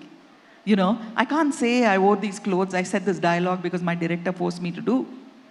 You have a responsibility, not just to be an actor and to be obedient to your director and to your project. You have to think about who are all watching your film. You have to respect their reaction, their point of view, their opinion too. So I think respect is the most important thing. When you said, like, why are you generous? I wanted women to be respected. I wanted to not give up my respect at any point. For box office, again, for the 100 crores and 200 crores and 500 crores and 1,000 crores, And also in our generation, we worked for success. We didn't work for money. So when you start working for money is when all the problems, you'll not see success, nor will you see money. So my USP is that I wanted respect in everything that I did. There was anything disrespectful, I didn't want to do it. I'm not talking about close scenes, I'm not talking about wearing a bikini or anything, But I'm just saying, if I respected myself wearing a bikini, I would wear it. If I were playing P.T. Usha in a film, I will wear shorts. If I were playing P.V. Sindhu, I will wear the clothes that she wears. Sania Mirza, that is respecting her, So respect was my one focus. Were you ever made to feel uncomfortable on any film set, and did you have to walk out or did you have to tell anyone off? Absolutely. It happens most of the time. But I will always find somebody who will be on my side because you can't win these battles alone. You have to have some kind of, because see, the time that I came in, you were not expected to refuse to do any scenes, including the man. For example, there was a close scene in Roja which Arvind was very, very nervous to do. And he didn't know how to say, no, I don't want to do this scene. Even Shah Rukh Khan, for a romantic scene in Dil Se, he said he's hesitant to do. Yeah. So it's not just women, you know. To men also these things happen. But I always find if I have one support, then I, throw a tantrum or do a drama. For example, I was asked to sit on a hero's lap. I refused. I said, it's in the park in India in 1981. No woman sits in a man's lap in a park, so I won't sit there. There was a shot where he was licking an ice cream and he was giving to me. I said, no, I'm not having the same ice cream. No, change the scene. Get me another ice cream. And my dance director was surprised. You're not supposed to refuse. I said, of course I can refuse an ice cream. In Tamil we say etchil. I said, no, etchil, I won't touch it. Ingli. I said, I won't touch it. So were you seen as, because when women do all this, they're seen as being difficult Yeah. or being problematic. Yeah. When men do it, it's fine, Yeah. it's just men being men. When women do all this, then they're, she's very difficult to work with. I still remember Shobana went for a shoot and refused to do a scene. So the director said, who do you think you are? Are you Suhasini? So she came and said, what's so special about you? The director said, who do you think you are, Suhasini? I said, yes, we should be there. Should be more Suhasinis and more Shobanas so that people get used to people Some refusing applause there. We need more of you, really. But I walked out for lyrics. I heard lyrics Yeah. of a song. I refused to get down from the car in Vijaya Garden. Really? I heard the lyrics and I said, it's very stupid. I'm not talking. I'm not saying these. I'm not singing for What were the these lyrics lines. like? It was, actually, I go to a lawyer after killing a man and he's defending me. His wife is imagining that we are having an affair. So we both are dancing where I'm saying, you are my husband. And she says, no, he's my love. So I said, no, I'm a married woman. I'm not going to call him, all these things. They said, no, it's the wife's dream. I said, let her dream, but I'm not coming out. So we have gone through, all this. Yeah. Have things changed for women in the industry here? The women have changed. Yeah. The women have changed. The women, world is yeah. the same. I think the women have changed. They've become more vocal. Yeah. And they're also, Standing up for themselves. yeah, standing up for themselves. But they're also ambitious. So there's too much competition. They think life is too short. So they don't protest so much. I think, again, if they have respect and if they have self-confidence, they will protest. Sometimes do you feel like mentoring some of these women and telling them, you don't have to do this. You can, there is another way. Yes. I call up some of my colleagues in Bombay. I tell them, I think I can say about this, it's okay. We were looking at a OTT platform where it was really, really explicit. And I was wondering, how did they get the courage to do scenes like this, which are not accepted by the society or the censors or by law? I said, they must have seen mainstream films where scenes are very bold and the top people are doing it. So it's okay to do little, go 2 steps above. So I called Poonam Dhillon and said, shall I come and talk to all the leading heroes and heroines in Bombay and tell them, don't do scenes like this because you're encouraging something which is illegal by somebody who's misinterpreting the freedom, artistic freedom that you have. And she said, keep quiet and stay in Madras, don't come. That's what she said. So I do feel like that because I'm also in a position of power, or not power, control. So when I see things going totally wrong because of some freedom that has been taken, which is interpreted wrong by somebody else, you will slowly come to know because it's going to be in papers about this platform where everything is so explicit and it's so available and it's really, it breaks my heart to see something like this. You want to name it? Not really. I think matter sub judice. So you all can Google and find out. There is one in North India. It's all in Hindi. Okay. It's only in Hindi. Right. You're also on the grievance redressal board of the... That's where I came to Yeah. see this episodes because normally we wouldn't have seen. I think they started this platform itself in 2018, just before the pandemic, and I think pandemic kind of grew because it is porn. It's pornography, but it's freely available, and it's so difficult to stop it because people haven't reported about it. Right. They're consuming it, but they haven't reported about it. So how important is it, as you said to me recently, that people should know what not to watch, right? At a time when there is so much to watch. Yes, I was telling Kaveri, like when I was in the Film Institute, I was looking for mentors to tell me what to watch. Right. Because all we watched was mainstream Hindi films, mainstream Tamil films. Only those two were available, and Hollywood blockbusters like James Bond and other films.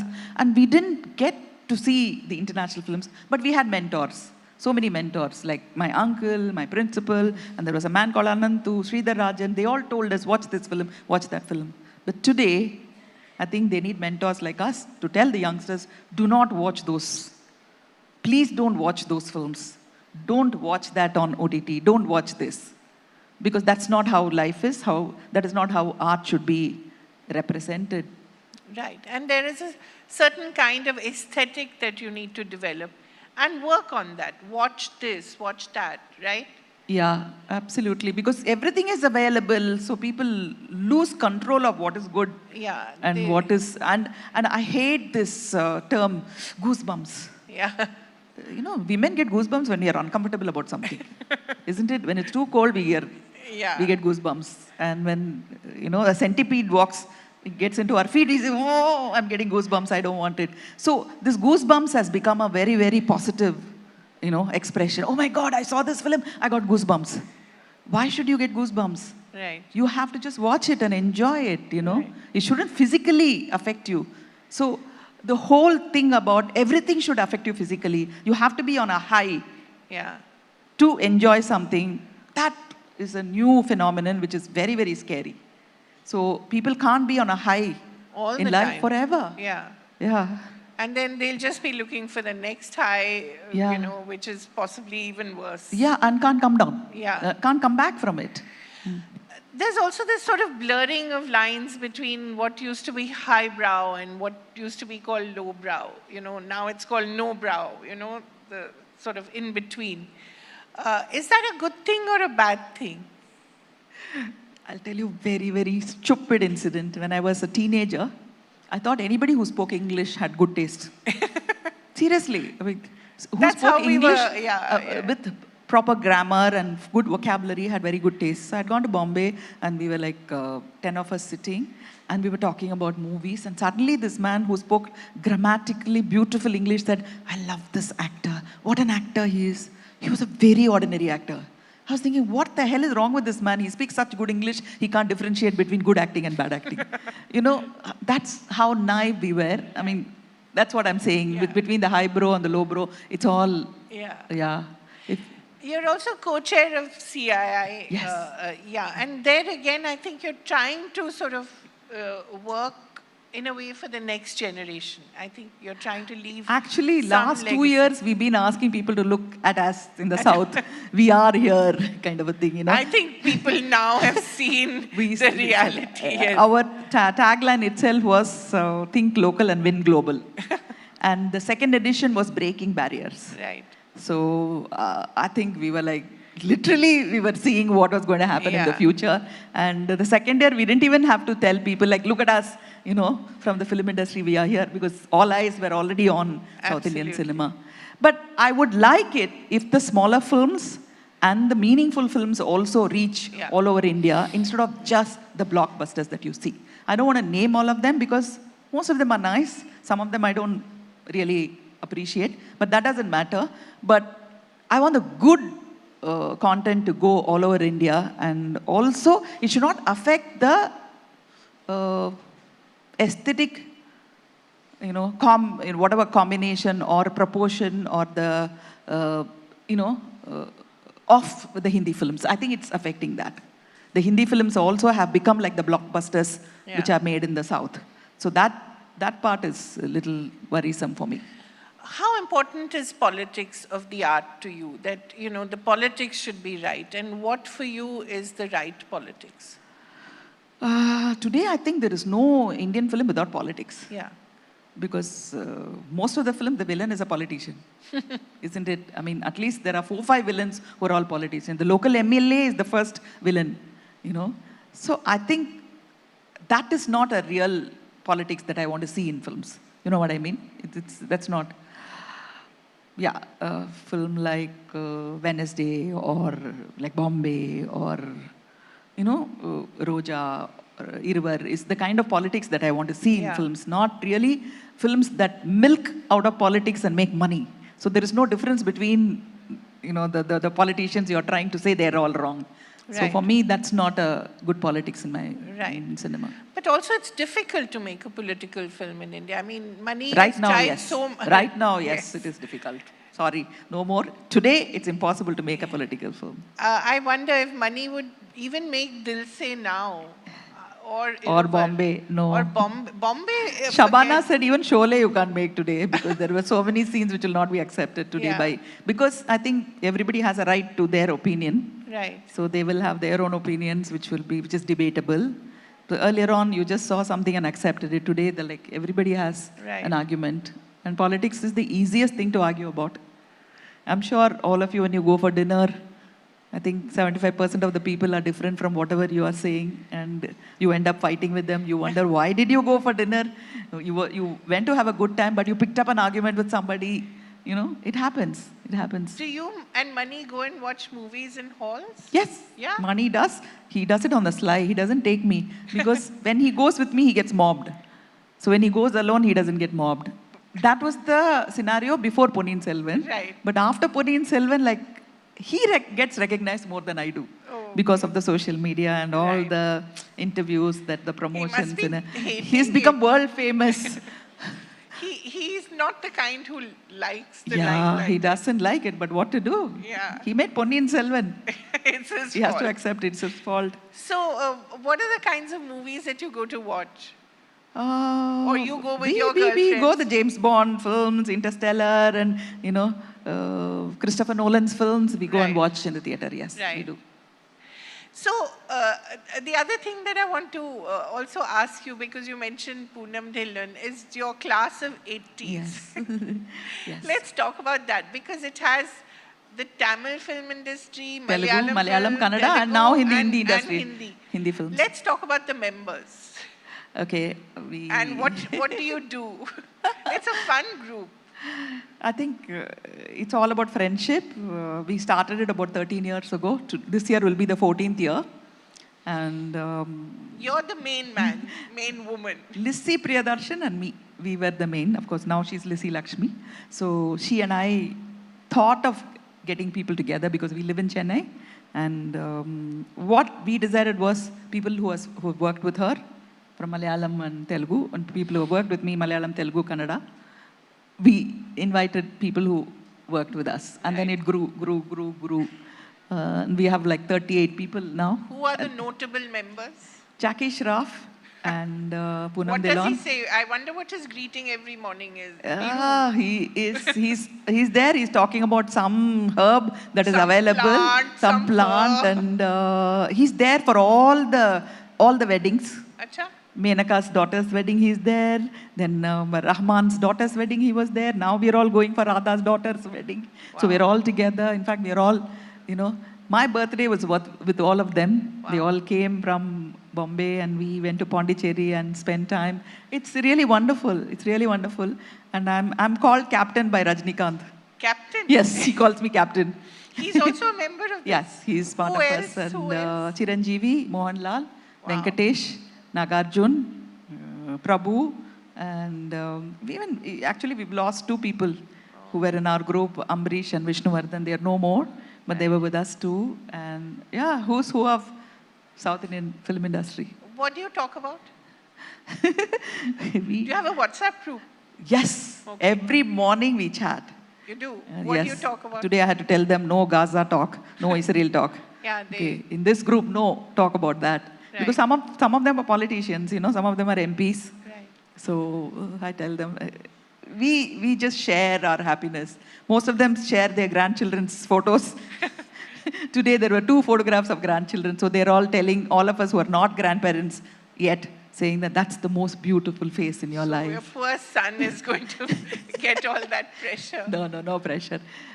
Actually, what we have is wonderful, I don't think it is there any part of the world. And we go for a wedding or to a function. 15 of us descend there. and everything is invisible because only we are visible, because we dominate.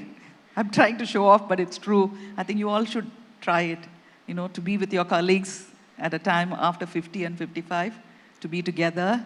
And the really funny people are Ramya Krishnan and Shobana. They start chatting at 11 o'clock in the night, and they won't let any of us sleep. And we'll be laughing and joking, and we take on a topic, and sometimes it'll be songs, sometimes it'll be dance, it'll be, any topic. So I think we are just having the great time of our lives. And we are having our next reunion in Chennai in December. I won't reveal the place, I won't reveal the date, but there'll be about 38 to 39 people coming. We should set the paparazzi on you. Yes. But there's no paparazzi culture in Chennai yet, I think. Is there? We have. You have? Yes, we do. You have airport looks and all here also? No, we don't Thank have. God. Unfortunately, even when there was a death recently, I think the paparazzi went overboard. That's what I heard when one of our significant actors, he lost his child. So they didn't let the family mourn and all that. So it's happening. It's happening. We don't have an airport look. We haven't come to that. Yeah, so what look do you have? Like party look? I mean, the paparazzi go to the parties, or? They are more interested in what we are saying, I think, not what we are wearing. That is what Chennai is about. That's good. At least that's good. We always say, in Chennai, we don't wear our wealth in our sleeves, and we don't wear our wisdom in our hats. It's all kept away. That's right. So, just the idea of politics, have you never thought of entering or becoming a politician like your friend Khushbu, for instance? You heard me talk now. Do you think I'll survive as a politician? That is true. I think You heard me talk. You think I'll survive? No, I will not, because I speak my mind, and I'm not going to bend, and I need respect. Sorry. For myself. I'm not talking about anybody else. I need to respect myself. Also, I'm not qualified. The real reason being, my son is really into politics. He loves politics. When he was an 8, 9-year-old child or a 10-year-old child, he used to throw the backpack and watch Parliament TV. And he took a promise from me, Amma, you don't enter politics because you're not qualified. So no Yuva kind of scene for you. No. He told me, you're not qualified, so stay back. So he's studying political science, right? No, he studied philosophy. Philosophy at Oxford. Yes. Has he done his PhD? Yes. Yes. So you're the proud mother of a doctorate. Yes. I wonder what he and you two talk about.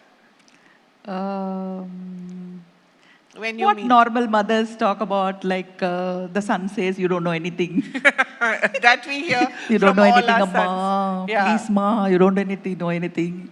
So when I'm not around, he'll tell somebody, my mother is very, she's great and all that. Not in front of me. Not in front of you. So, yeah. Are you the most talkative one in your family? No, I think my son is more talkative. Really? Because I just heard from someone, like when I was coming, I spent an hour with your son. I spoke for 10 minutes, he spoke for 50 minutes. So, but Mani is not. Mani is very reticent.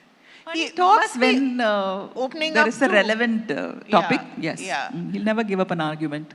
Never? Yeah, no. Oh. What, do you ever have an argument with him? Not with him, no. No. Because he's going to win it. He knows everything. Yeah, absolutely. What when I go for these, guru, to meet the guru, to have like 3-day meditation and, You do that? I do that. Who's Because your guru? Many gurus. I follow all, I'm very fond of all the gurus because they think about people. They're not thinking about themselves, which is nice. So I go, he says, what did he say? So I tell him, he said this, he said this. I've been telling you for 25 years the same thing. So I didn't need a guru. I'm the guru.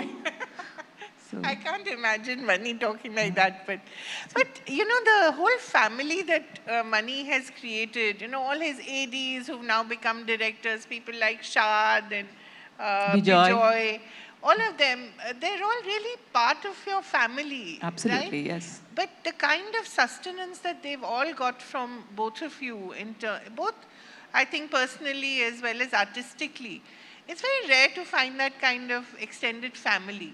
But you've all managed to do that with the next generation also. I think he spends most of his time with his assistant directors. In fact, I keep telling him when he sometimes tells me off, I say, I'm not your fourth unwanted assistant director. He said, is that how I treat you? Is that how you treat them? Is what I say.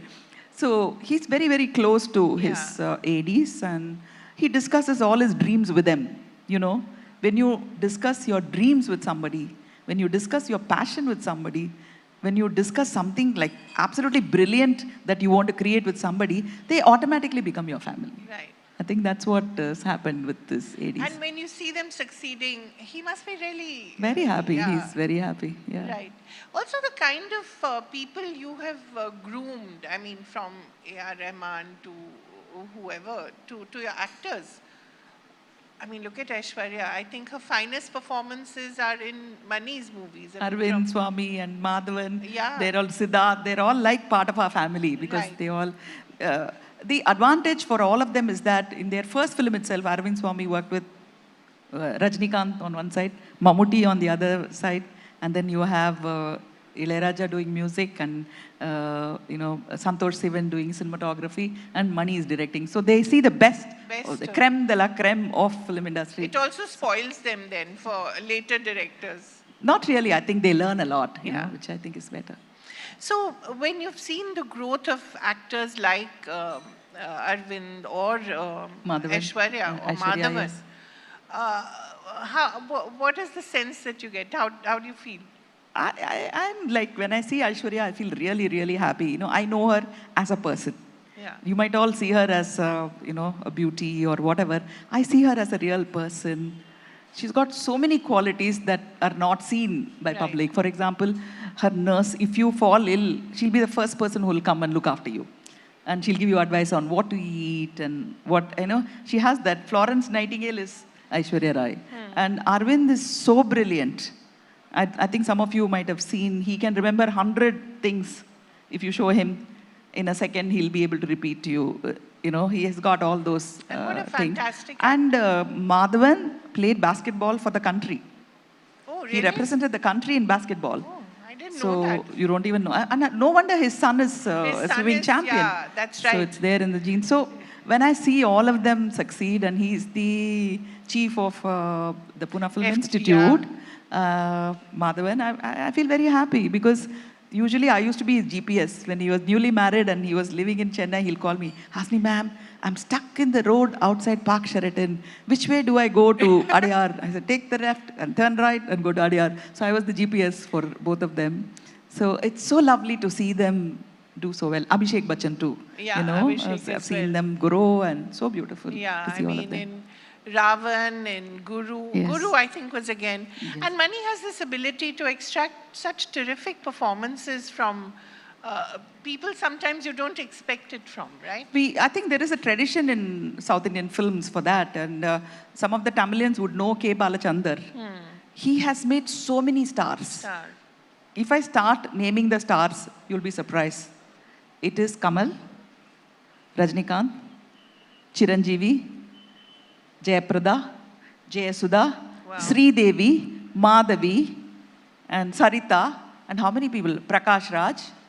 They were all made actors by K. Balachandar. So they have the special ability to bring the best out of actors. So I think Mani is also in I think he's following the tradition. It's not the same about Telugu directors, Malayalam and Kannada. Tamil directors had that ability. Right. When you look at the Malayalam film industry, some of the work that's being done on these, women-oriented films like The Great Indian Kitchen or Jaya Jaya Jaya Hey, it's amazing. Does that excite you? Sorry, I'm going to make a very wrong political statement. The state definitely needs films like that. That's true. The state definitely needs films. And the film industry definitely needs that. The state is also the film industry. Yeah. Why does that happen? Because It's women such are a very powerful. The more powerful women are, they are going to be targeted. Earlier on, we thought women were in the kitchen, so they were treated badly. If they're in the offices also, they will be treated badly because the more powerful women become, they're going to be targeted. Women have to get stronger. That's all. They have to get stronger. The onus is always on the woman, though. Yeah, That's the and then only bring up the boys to respect the women in their generation. Right. So you're a Chennai girl through and through? This is a city that has... I am not a city girl at all. I am a proper village girl. I grew up in a small town near Rameshwaram called Paramakudi. I studied in a municipality school. I keep telling this. There were 28 people in my class. Only 2 people came for studies. The other 26 came only for the midday meals. So that kind of a demographic background is where I studied. I studied there till my 8th standard. Only for my 9th standard, I came to the city. Right. 9th, 10th, 11th, and college, I was here. So I can't, of course, I lived many years in the city, so you're a very village much. girl who became a Chennai girl. Yes. and I just wonder about your days in the Film Institute. What, 1 girl and 150 boys? Yes. And to lug around that heavy camera in those days, people must have thought you're slightly nutty. Yeah. So every boy would make me come and sit down and say, like, you've chosen a wrong path. You're not going to succeed. You're going to be a failure. All 150 of them told me that I'll be a failure, you know. I wonder Maybe they where were right. they are. I wonder where they are now. No, they said the woman's place is to get married and have children. They were all, I mean, out of love and affection is what they said. But maybe they were true because I didn't become a cinematographer, I became an actress. Right. So maybe they had foresight. But it was really wonderful growing up with those 150 boys because I knew everything about boys. I was absolutely brilliant. I don't think any other girl has had this opportunity of studying with 150 boys. Yeah, I told Nelson, you know, when I saw Jailer, one exam, 25 boys had to write the exam with me. All of them had disappeared. I couldn't find them. And my examiner was saying, without 5 students, we can't have the exam. So I said, I don't know where they've gone. So I went to the men's hostel. I don't want to go into details what they were doing. They were watching something. 25 of them are watching something. I opened the door and I saw that 8mm projector. And I said, what the hell are you doing? Come and write the exam. You know, and then I looked at what they were watching. I said, you were watching this. You're all supposed to be filmmakers. Come, you know. And they wrote the exam. So I told Nelson, watching your film was like walking into men's hostel, boys' hostel suddenly, you know. So I grew up like that. But I'm grateful to all of them. Yeah. Do you, are you in touch with We do. Today, Really? I'm going to one of my friend's son's birthday party tonight. Wow. So I'm still in touch with them. Do you ever sleep? Like, how many things do you do in a day? You meet people, you run your home, obviously, you talk to money, very important. And, you know, you're acting, you're thinking, you're writing. No, I think after 55, you know, you have to take it a little easy in life. You can't work like how you were working earlier on. So my advice to all of you is to take it a little easy. Doesn't happen. You know, I think it should happen because health is more important. So I do take it easy a little bit. You should take it easy.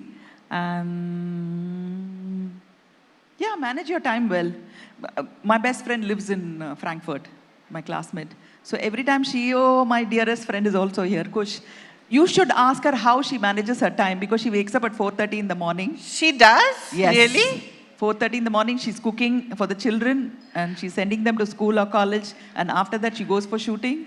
And then she's in Bombay in the morning. And then next day, she's in Delhi. So she's the one who's like, we call her a Wonder Woman. And she looks so pretty. Yeah.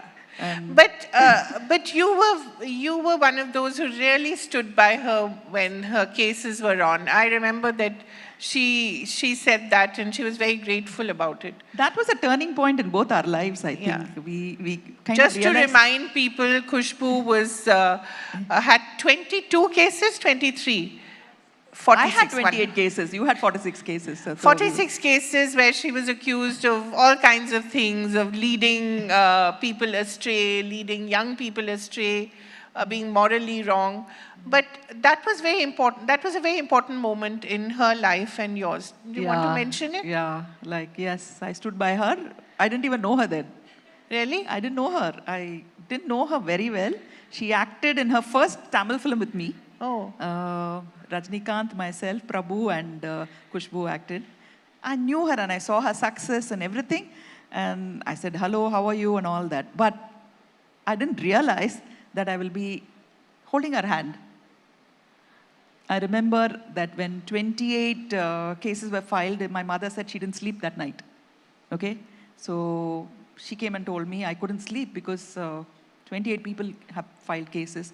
I went to my husband and said, my mother says she didn't sleep all night. Then my husband asked, what about Kushbu's mother? 32 days she's faced this alone. 32 nights her mother hasn't slept. Your mother hasn't slept only one night. So I had that support. Wonderful. Yeah. Thank you so much. But that's really you, Suhasini, standing up for other women, standing up for yourself, and standing up for what's right. I said respect. Respect. You cannot Always. disrespect me or my friend. And that's not possible. And again, we can't thank Mani because he does very few interviews. So thank you to Mani for making Ponniyin Selvan and for really brightening up our lives. Thank you so much. And thank you, Suhasini, for being you. Thank you, Kaveri. And thank you so much for listening till now. What a pleasure to watch this conversation. Of course, ladies and gentlemen, as we draw this particular session to a close, it is my pleasure to invite onto the stage Mr. Anupam Ashish, Chief Manager, Marketing, ABP Network, to present ma'am with a memento and extend our thanks. I think all of us love the fact that true to what we've always heard and known about Suhasini ma'am, we've seen things shared exactly as they are, keeping it real with every word. Thank you so much, ma'am. Thank you so much, ma'am. We appreciate your time, and of course, we appreciate the lovely stories and behind the scenes as well. Ladies and gentlemen, with that, I'm happy to say that, you know what, the next session, we have our speaker all set, we have our session chair all set, but I do have to take a quick minute to set the stage a little bit. Showbiz is an unpredictable realm. This is something that we've all heard, right? We have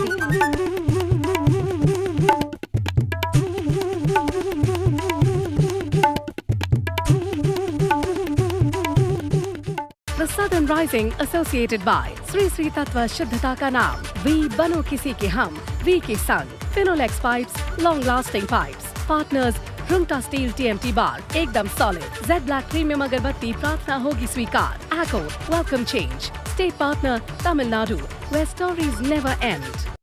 Our guest this session has been a mark of not only talent and popularity, but also tenacity in any role that she takes on, whether it's off-screen or on-screen. Ladies and gentlemen, it is time for us to see how to master the art of enduring success and reinvention. It is with a lot of pleasure and pride that I invite actor, politician, film producer, TV presenter, Ms. Khushbu Sundar is here with us, ladies and gentlemen. Please join me with a loud round of applause as I welcome ma'am onto the stage. Welcome,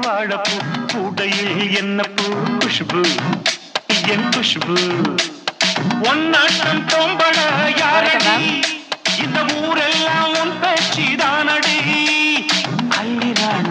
Sharing this session, we have Ms. Radhika Bajaj once again on stage. I think that song totally set the context for us. Over to our session chair to take the conversation forward. Thank you, Shilpa. Ladies and gentlemen, we have on the stage with us an actress who was actually the first actress ever in India for whom fans built a temple. Right? I think that deserves a huge round of applause because that is the kind of status, that is the kind of icon that this lady has been. And you know, she's been in the films in public life for 40 plus years. She still is relevant. And she still continues to make an impact, not just in southern India, but her reach goes much beyond that. So truly an honor to have you with us on this stage of the Southern Rising Summit. A very warm welcome. Thank you so much. Good evening, everyone. Ellarkum vanakkam. So I have to ask, have you been to this temple and is it still around?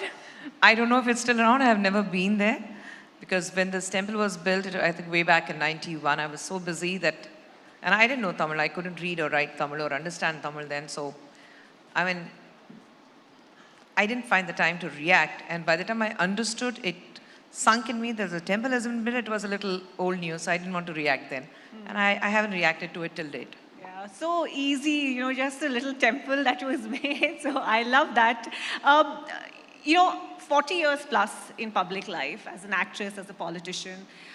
how do you continue to stay motivated? Because, you know, we do manage a lot as women, right? We manage our homes, we manage our children, and you are in very, very demanding industries. I mean, and politics not an industry, but very demanding space. What keeps you motivated 40 years later?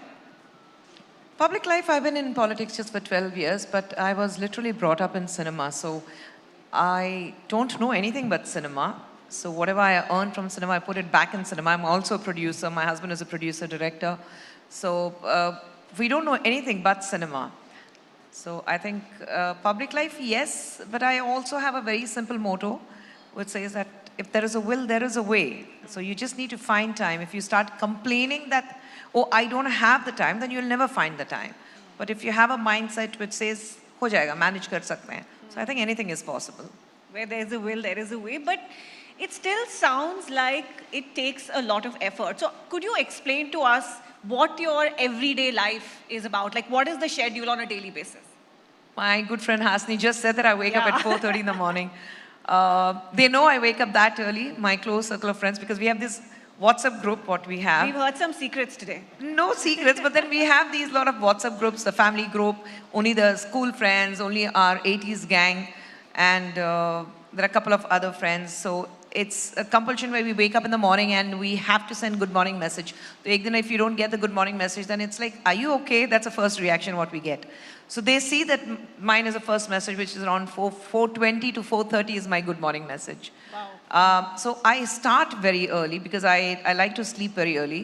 Generally, people around me in my family, they say that after 10, I'm a zombie. You want me to write a will? I'll blindly do it because after 10, you ask me anything and I'll be blurred. My mind is totally blocked. I'm blurred. So I sleep early. I wake up very early. And I like to see the sun rising. I like to breathe the fresh air. So I generally go for my walks in the morning. And of course, when the girls were in school, then the responsibilities were different. But now they both have done with the college. They both are working. So then again, the routine of a mother, you wake them up, you have to send them to school. I make my morning tea for everyone at home. And bus newspaper pado, then me and my husband, when he wakes up, we have a discussion. Then he's out for his work. If I have work, then I leave for work. But generally, my day is around my work and my family. So I wait for the evening to finish and come back home. So I think like it's nothing great deal. I think 99% of the working women, I'm sure even you do the same. We don't know whether you're going to have your dinner at home or not. Lunch is definitely not at home because you're working. But your dinner, are you going to be back home for dinner? You're not too sure till you decide to come back home or you think that the work is over.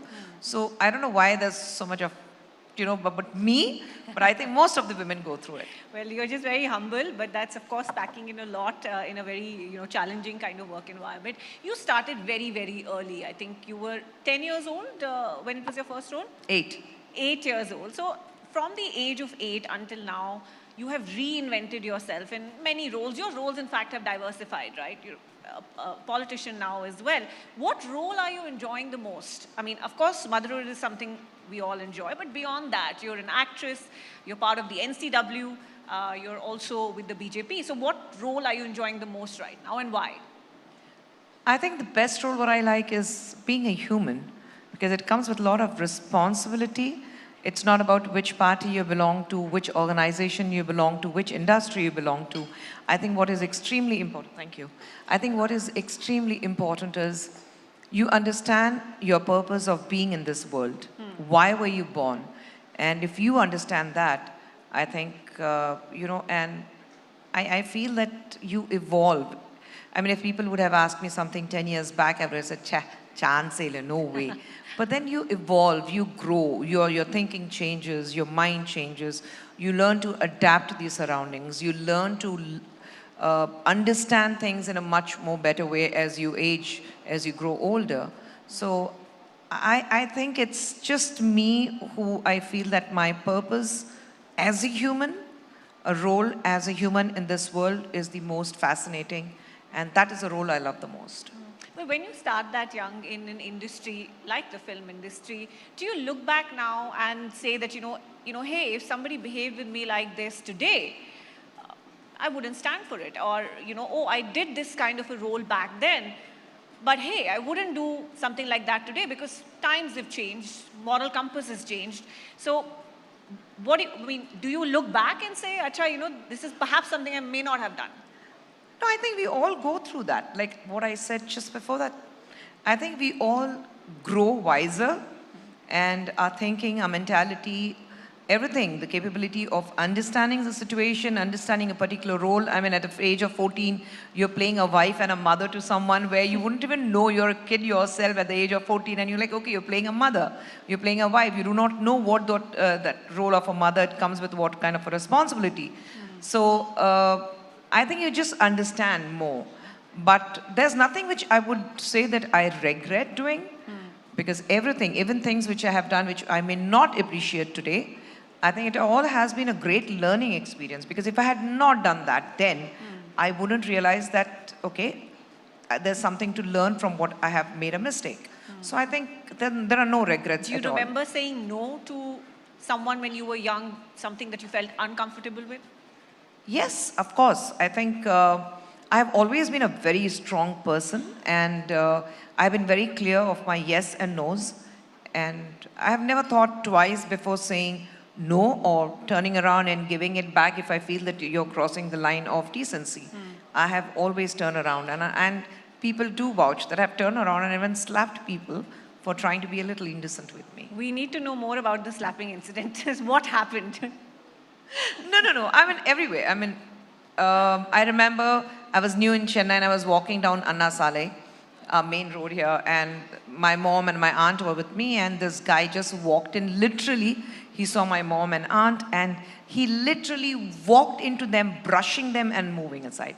So I had to chase him and break his nose, because you don't do that to any woman, and especially when it comes to my mother and my aunt, you don't do it.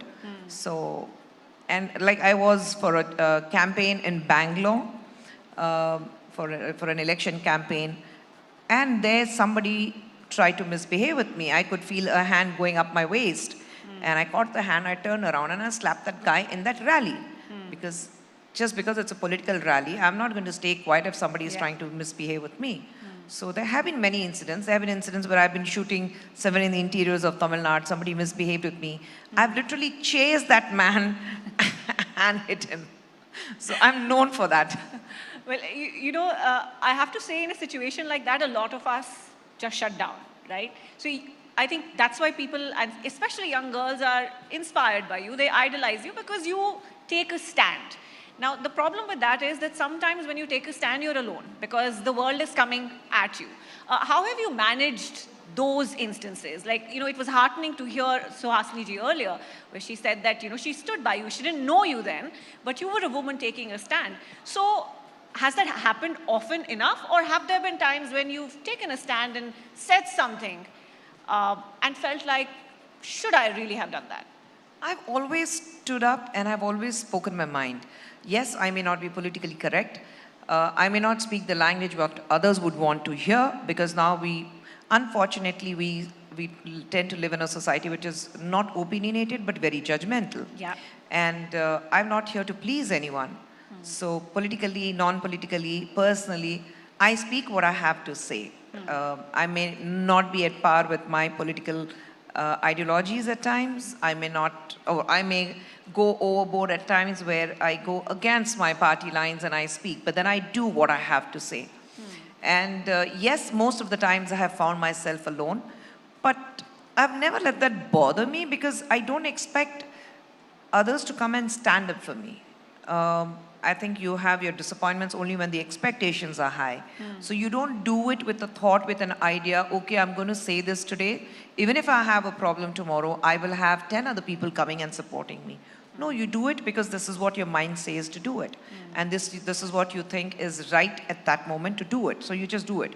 So I don't say or do things looking for a support or expecting a support. What happened in 2005, I had this huge support from Suhasini.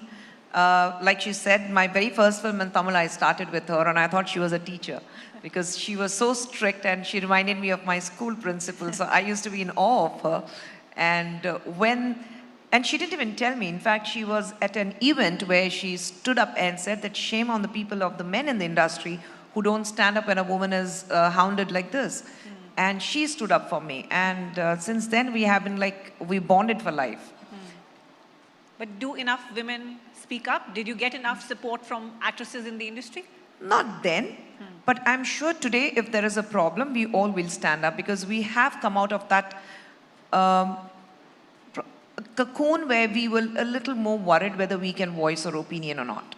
We were hiding behind false walls. We were building these walls around ourselves that a problem is not ours, so let's not get involved. You still have those kind of people, yes. But like I said, I'm not even expecting a support. I have to say what I do say. I have to say, and I just keep going with it. If somebody wants to say yes, thank you very much. If you think that I'm not in the lines as what you want to hear, I said, I'm sorry, but this is my opinion. So it's as simple. You also spoke about something which would be incredibly difficult rather, sexual harassment in the confines of your own home. What made you do that? Speak about it? Speak about it.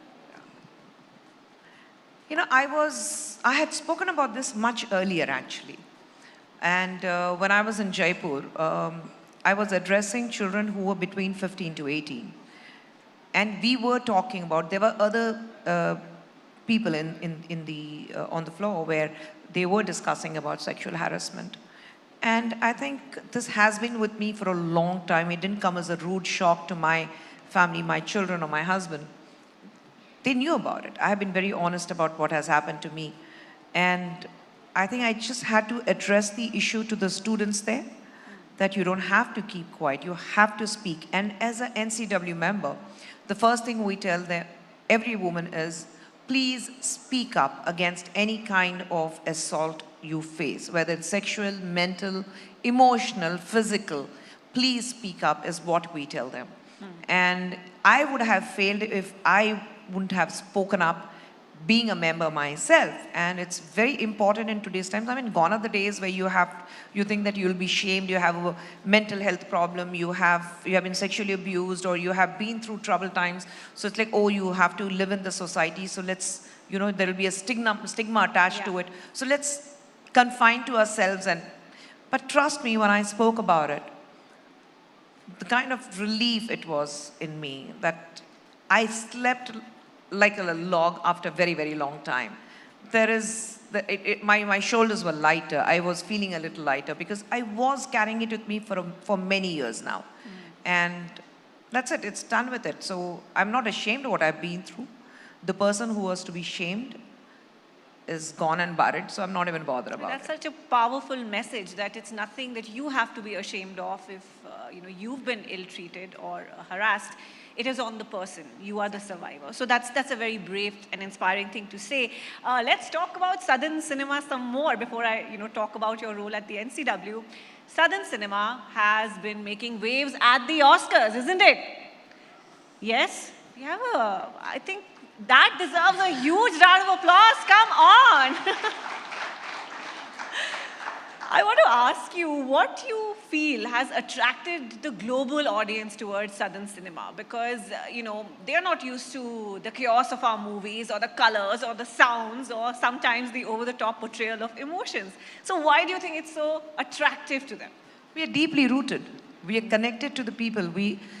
Whichever film you take, it's all about human emotions. It is never, you might feel certain emotions are over the top, but that is how we are. We South Indians love to wear our heart on our sleeves, and we are not ashamed of it.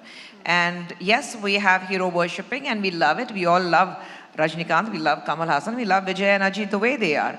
So I think the hero worshipping has been there for many, many years, and we continue to do it. The best thing I think about South is we have evolved, we have grown, we have accepted the northern culture or the western culture, but we have never let go our South Indian connectivity or our cultural or our heritage. We have never disconnected ourselves from that. And I have been fighting. I'm so glad to see South Indian cinema making waves internationally, because I have been fighting with every person in North cinema, telling them that when you say Indian cinema, it is about every language, especially predominantly about South, because for South Indian languages, they are the best filmmakers we have.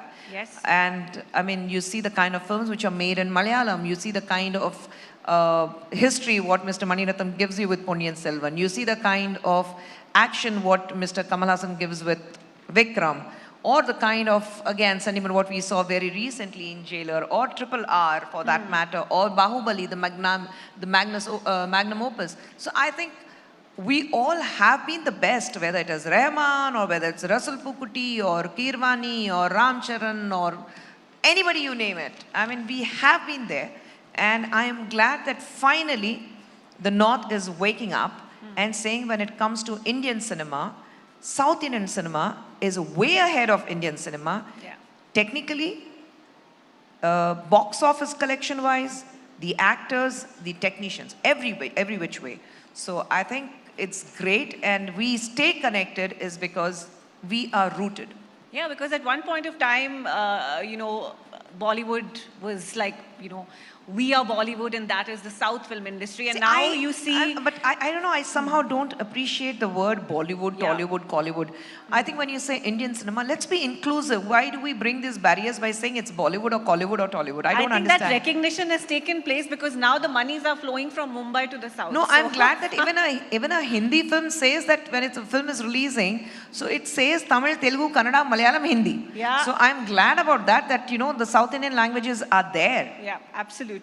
So let's now move out of the film world and talk about politics. You're with the BJP now, you've been with the Congress, with the DMK as well. So you have seen how all of these parties operate in the region. In that context, how is the BJP looking to engage the voters in the upcoming general election? Some whisper saying that the Prime Minister may contest from a seat in the South to connect with the region more. So I want to understand, you know, what is the game plan for the BJP when it comes to southern states? I think we should not give in to the rumors or start believing whatever the WhatsApp forwards are. I think we should give time because we have 5 state elections coming up. So the concentration is more there. 2024, once this is over from January, we will start. I think the only way when we see our Honorable Prime Minister Narendra Modi ji has always spoken about South, especially Tamil Nadu. Tamil language being the oldest language, or whether it's about Sengol being placed in the new Parliament House, or every time quoting Trivallur or Bharatiyar. So I think he has always stayed connected. Or even when you had the Chinese premier coming, he took him to Mahabalipuram. So I think the connection what he has with Tamil Nadu, the kind of love and respect he has towards the language, I think it's for everyone to see. There are no special techniques to win the hearts of Tamil people or the South Indian people. I think every scheme which is brought in by the government of India is for every person of this country, every citizen of this country, irrespective that person has voted to for the Prime Minister, for the BJP or not. Every scheme goes to them, irrespective of the caste or religion or the voters. We don't see the difference between them. We see as a nation, we need to move forward. We look at taking the nation forward with every possible new generation, the Zen next, what we see is how we can make them stronger and say that India is a country to reckon with. And today, yes, world over with G20 summit just finishing and we had the presidency of that. It was great to see people connecting and the kind of respect we see India gaining today world over is amazing. So, you know, we've had speakers from other parties earlier on in sessions and they say that the South is BJP mukt and it's going to remain like that. I wouldn't want to comment on that. I would say that everybody have their freedom to speak, the democracy, and I would like to allow them to say what they want to say. But I would just say that don't be in our rush. We are yet to arrive, but when we arrive, we are going to be here for longer. We are not looking at, we are here for 5 years, then it's okay. 5 years, you rule, you loot, and then you disappear. No, we are not here. We are not here to rule and loot. We are here to rule. We are here to provide with all the provisions to make every citizen of this country stronger, independent, and take them forward, financially stronger, emotionally stronger. And we have seen that even during COVID, how we all stood by each other and, you know, we fought it, where people ridiculed as to why there was a sudden shutdown and this and that, and, you know, everywhere there were the front page news. The opposition, unfortunately, was glorifying as to what was happening in our country. But what eventually happened is what the world couldn't do it, we were able to come out with a vaccination, and we were able to give it to 186 countries world over. So we were the first pioneers of that, of bringing out 2 vaccinations, not 1, but 2 of them, and providing relief to the world. And I didn't see any opposition literally coming up and congratulating BJP or the Prime Minister for doing that. The world did it, but the opposition didn't. So all I would like to tell the opposition is, have your freedom. It's a democracy, and we respect democracy. I have 2 quick questions because our time is wrapping up. So whether it's political parties or commentators who've written, they say that the BJP is using things like the G20, etc., to actually ignore the key issues that the country is facing. For example, unemployment, and the fact that after the pandemic, the recovery has been very unequal. It's a K-shaped recovery. So what is your response to that? That are the real issues actually been brushed under the carpet? That's why I said opposition is free to say whatever they want. I would appreciate if they would come up and say that today the country has the largest growing GDP growth in the world. We are at the 5th place, and we are going to overtake some other countries very soon. By 2030, we'll be 3 trillion GDP economy is what we are looking at. So what is that they're complaining about? Economy? No, we are growing. They say that there is unemployment. Please go through it and understand the kind of employments. You can't do everything overnight. 60 years we have given to a party. And if you still talk about unemployment, the party which has been ruling for 9 years, you can't blame them. You have to blame it for the party which has been ruling for 60 long years. Why is that? They were not able to provide the same kind of employment to every person of this country, every citizen of this country, every youth of this country when you were ruling for 60 years. If you couldn't do it for 60 years, how do you expect us to do damage control in just 9 years for what you have done in 60 long years? So give us some time. We are working towards it. We are not claiming that it will be done overnight. We are working towards it. Today, our students who were traveling abroad, who wanted to work in overseas, they all are coming back and they're becoming entrepreneurs. They are not working under someone. They are having a startup and they're becoming independent and entrepreneurs in their own right. I think that shows that India is on the right path and moving ahead. Okay, final question, and to end on a lighter note, the world is a fan of you, South India is a fan of you, India is a fan of you.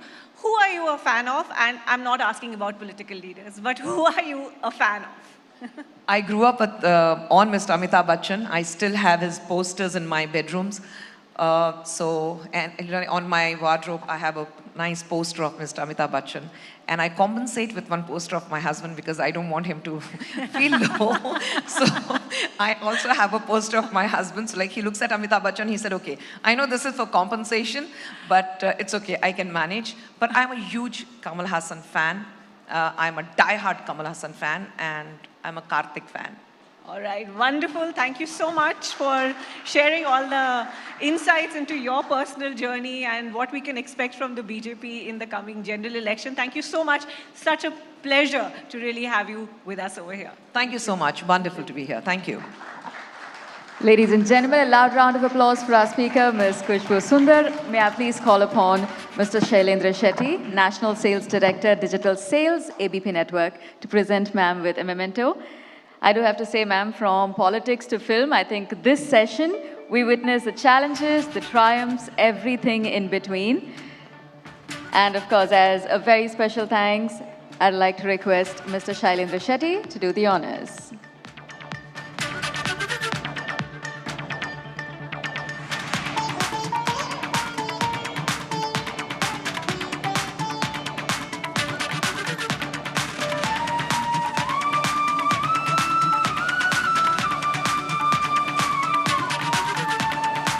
Thank you, sir. Thank you so much, ma'am. Thank you, Ms. Radhika. Ladies and gentlemen, all right, we've got a quick chance for everybody in the audience to be part of an epic picture. We've got a selfie happening right here on stage, Ms. Radhika, Ms. Khushbu, and anybody who is putting up their hand. All right, I expected a lot of hands up in the air, but of course, we look forward to seeing that picture. A very special thanks, Ms. Khushbu, once again. Elections, ladies and gentlemen, the epicenter of change. Today, we find ourselves on the precipice of a momentous event in the life of any democracy, right? The general election of 2024. Elections stand as a grand stage of democracy. This is where the scripts of politics collide. This is where the dreams of a nation, they take center stage. The age-old query of who emerges victorious, who gracefully steps aside? This resounds with far-reaching consequences for our shared destiny. It transcends the boundaries of parties, of ideologies, encapsulating the very soul of our democratic principles. Like I said, it is the epicenter of change. Coming up in this session is the topic, General Election 2024, who wins, who loses? It's my pleasure to invite onto the stage our speakers with a loud round of applause from everybody in the audience. Ladies and gentlemen, Ms. Kavita Kalvakuntla, MLC, Kamreddy and Nizamabad, former MP and worker, BRS Party. We're also today in the presence of Mr. Karthi P. Chidambaram, Member of Parliament for Sivagangai. And of course, joining us on stage, we also have Mr. K. Annamalai, State President, BJP, Tamil Nadu. We have our speakers making their way to the stage. It's been an exciting day so far, ladies and gentlemen. A lot of thought-provoking conversations, a lot of interesting anecdotes being shared right here on this very stage. When we started off, we said it was going to be an exciting day of conversations, and I think the Southern Rising Summit 2023 has consistently delivered. With every session, we've seen speakers sharing candidly their experiences, and of course, I think this session is going to be just the same. I'm happy to let you know that for everybody who's in the hall, we'd love to feature you on abplive.com. Your stories, if you can feature them with a hashtag ABP Southern Rising. We'd love to see your experiences. We'd love to share them. And for anyone who is unable to make it in person, I hope they've all caught this particular conclave of the Southern Rising Summit, the very first edition, 2023 online. We've got 3 YouTube channels. We've got ABP Live, ABP Nadu, ABP Desam. Ladies and gentlemen, truly an exciting day for the South, I have to say, as the states come together.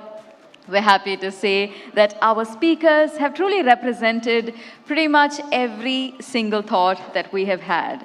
And with that, it is my pleasure, it is my privilege, my honor to let you know that we are all set, ready to begin our last and final session. The General Election 2024, our speakers, once again a loud round of applause as we welcome them to the stage. Ms. Kavita Kalvakuntla, ladies and gentlemen, MLC, Kamreddy and Nizamabad, former MP and worker, BRS Party. Good evening, ma'am. It's a pleasure to have you here with us. I'd also like to extend a very warm welcome to our speaker, Mr. Karthi P. Chidambaram, Member of Parliament for Sivagangai. Vanakkam, sir. Welcome. It's a pleasure to have you here with us, joining us in this session. Good evening, sir. We're also joined by Mr. K. Annamalai, State President, BJP, Tamil Nadu. Good evening, sir. Vanakkam. Welcome. I know what you are thinking. Such an illustrious panel. How about we jump right in? I know we're looking forward to this conversation. It's only fair that without further ado, I invite our session chair, Mr. Chetan Bhagat, once again onto the stage. A loud round of applause, ladies and gentlemen, for our panelists, our session chair. The general elections of 2024, who wins, who loses? Here we go. Okay, we are officially in the most awaited session of the day. The house is packed, and we have some of the best speakers, best stalwarts of the state who have achieved a lot of recognition even nationally for their views, for their clarity and everything. And I said it in the one earlier session also, whatever we say here, let us all promise we'll remain friends in the end. Okay? Okay, and this is not that show. I am not a blacklisted anchor. Okay? We'll talk about that. So we'll talk about things which are important to the country. I think the 2024 elections is coming. We'll talk about that. Obviously more from a South perspective. Annamalai sir, firstly, I don't meet politicians every day who have gone to IIM. You've gone to an IIM, you've done your IPS, and now you're doing this. And a very tough job to make the BJP progress in Tamil Nadu. Even though it's the BJP is the mighty BJP, in Tamil Nadu the progress has been slow. It's been there for sure. It's been progressing. I had Narayanan sir from your party in the earlier session. He said in 2026 we are winning in Tamil Nadu. Assembly election of Tamil Nadu winning. And I want you to comment on that. This recently your alliance partner, AIDMK, broke off. They've not said names, but they said, you know, the BJP Tamil Nadu leadership said something we didn't like about our leaders, which seems like a very soft reason to break off a very important alliance. So just want your views on that, on the 2026 and this alliance, and how it's all going to affect BJP in the national elections. Chetanji, my vanakkam to you, my greetings to Annan Karthik Chidambaram avargal, Kavita Akka avargal, and all the eminent guests who have come here. I think you have mixed 4 or 5 questions together, and BJP Tamil Nadu is an ambitious party. There's nothing wrong with having an ambition. And of course, we got to do a lot of hard work. We have to cover a lot of miles to reach where we have to go. And Tamil Nadu, I'm sure you're watching the Tamil Nadu politics for a long time. It is always a nationalistic state. Congress was in power till 1967. We had a lot of national stalwarts in Tamil Nadu who made a mark, who added a lot of quality to Tamil Nadu politics. I'm sure the days are coming, but for that, BJP has to do a lot of things in the right way to reach the destination, but we are fairly confident in the coming time we should reach where we intend to go and what is the ambition we have for the party in Tamil Nadu. And 2024 is a very important election for the party because this is a very unique election for our country, because we are going to see a party which is in power for 10 years, and you're going to measure our performance over the last 10 years. You're going to validate what we have done over the last 10 years, and you're going to make a decision whether you're going to give us another 5 more years. I'm sure when BJP comes back to power in 2024, that is a time when BJP Tamil Nadu should really look forward to its growth. Because you've proven something at the national level. People have accepted your model of development. So 2024 to 2026 is very crucial for us, especially in a state like Tamil Nadu, where a lot of things are not right at this particular point of time. So 2024 is an inflection point for BJP Tamil Nadu also to reach its destination in 2026. So that is what I can convey now. And thirdly, with respect to the alliance, partners leaving, coming, it's part of politics. I think somebody said a week is too long in politics. Harold Wilson said, if I remember correctly, in UK. In Indian politics, I think 3 days is too long. A lot of things happen and churning happens. So I don't want to comment too much, read too much into what has happened. And come 2024, a lot of realignment will happen in a very natural way. And there are only 2 things you will have. One for Modi and one people against Modi. And I don't think there is going to be somebody in the middle and who's going to say neither here nor there. So let us wait and watch next 7 months to go. I respect whatever the alliance partner said, our previous alliance partner. I don't want to give my comment to it because they made a decision. It is for them to make a statement, why and how. And I can't sit in a chair and make judgment about why they did it. But my job as BJP state president is to help grow the party here. And I'm focusing on it. So next 7 more months to go. And come November, December, a lot of realignment should happen. Let's wait for it. I mean, I won't press on this further, but they've specifically said that the Tamil Nadu BJP leadership has said negative things about our past leaders. I can't imagine you saying that. And well, so why are they saying, why are they making such... It's okay. Perceptions differ, the way people look at things differ. It is all in politics, you read between the lines. You say something and people read something between the lines. But I said, I respect what they said, so it is not up to me to really make a character judgment of why they said it and what is right. Did they actually mean it right? Or will there be a change of heart? So I'm not really bothered at this point of time. What I'm really bothered is, coming 7 months, I'm more interested in focusing on my party because we have got a lot of distance to cover, a lot of miles to go. So happily, I'm doing my work. So let us wait till November, December. As I said, there are 2 things in India. Either you are for Modi or against Modi. So I don't think there is somebody going to be in the middle, neither here nor there. Okay. Karthiji. well, he's laid out his plan for 7 months. He's said that it's all going to be about, are you with Modi or are you not with Modi? In the middle of all this, there is this INDIA that has been, the alliance that's been created. I want to ask this. So I'm just asking you because you are one of the representatives. No opinion polls are saying that yet, but let us for a thought experiment assume that INDIA comes to power. It is a pleasant thought. It's pleasant thought for you, for sure. But let us look at it. It's a coalition government. There's no going to be one dominant party in there. So there's a huge coalition with a lot of small parties. And then there is some minister who's in some corruption issue, a big corruption scam or something, right? He or she belongs to one party. If you take action against them, they withdraw support, INDA crumbles. I mean, this is the same term which Prime Minister Manmohan Singh once said, coalition compulsions. He himself said it. Even though then Congress was a pretty dominant party in that coalition, INDIA will not have a party which will have that many. I mean, there'll be a lot of dependencies on the coalition partners. And if one misbehaves in a way, there's nothing that can be done. I mean, isn't that a design issue, or how do you see it? First of all, my reading of the elections in Tamil Nadu for 2024 is very clear. I believe the India alliance, led by the DMK here, in which the Congress is a significant partner, will sweep the polls like we did in 2019. That be it.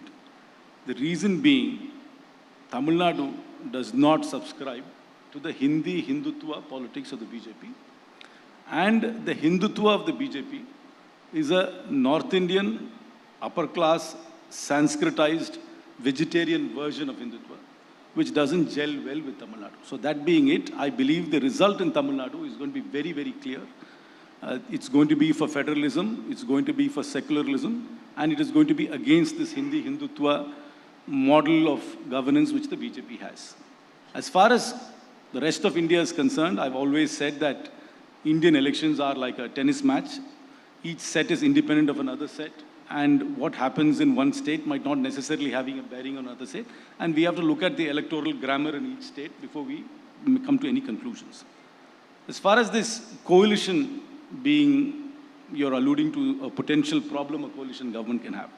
Let me tell you one thing very clearly. A coalition government intrinsically is more democratic than a single party government. There is at least some collective leadership. There is debate and discussion among coalition partners. In a single party government, you'll always have government by diktat. Like what's happening here, demonetization, the finance minister of the day does not know about it. You know, withdrawal of the farm laws, the agriculture minister of the day does not know about it. So you'll have that. But presuppose that a coalition government will have corruption and a single party government will not have corruption is erroneous. Because the greatest corruption this country is facing today is the crony capitalism which this government is practicing. So it is not as if, in fact, accountability will be greater. There will be greater pressure in a coalition government to be more accountable than a single party government. So I do not agree with your theory. While there will be contradictions and there will be compulsions within a coalition, but I do not presuppose that it will be somehow, in your opinion, more corrupt than a single party government, where blatant crony capitalism is happening today and nobody can speak about it. Neither can you in the media, nor there are alliance partners on paper. There are a few other political parties which are represented in the government. They can't really speak because the gearing is so bad. But in a more egalitarian coalition government, I think that debate and discussion will be far more and accountability also will be far more. Okay, interesting. Kavita ma'am, it's very interesting, like Surja said, either it's pro-Modi or against Modi, whereas your party now, neither NDA nor INDIA, right?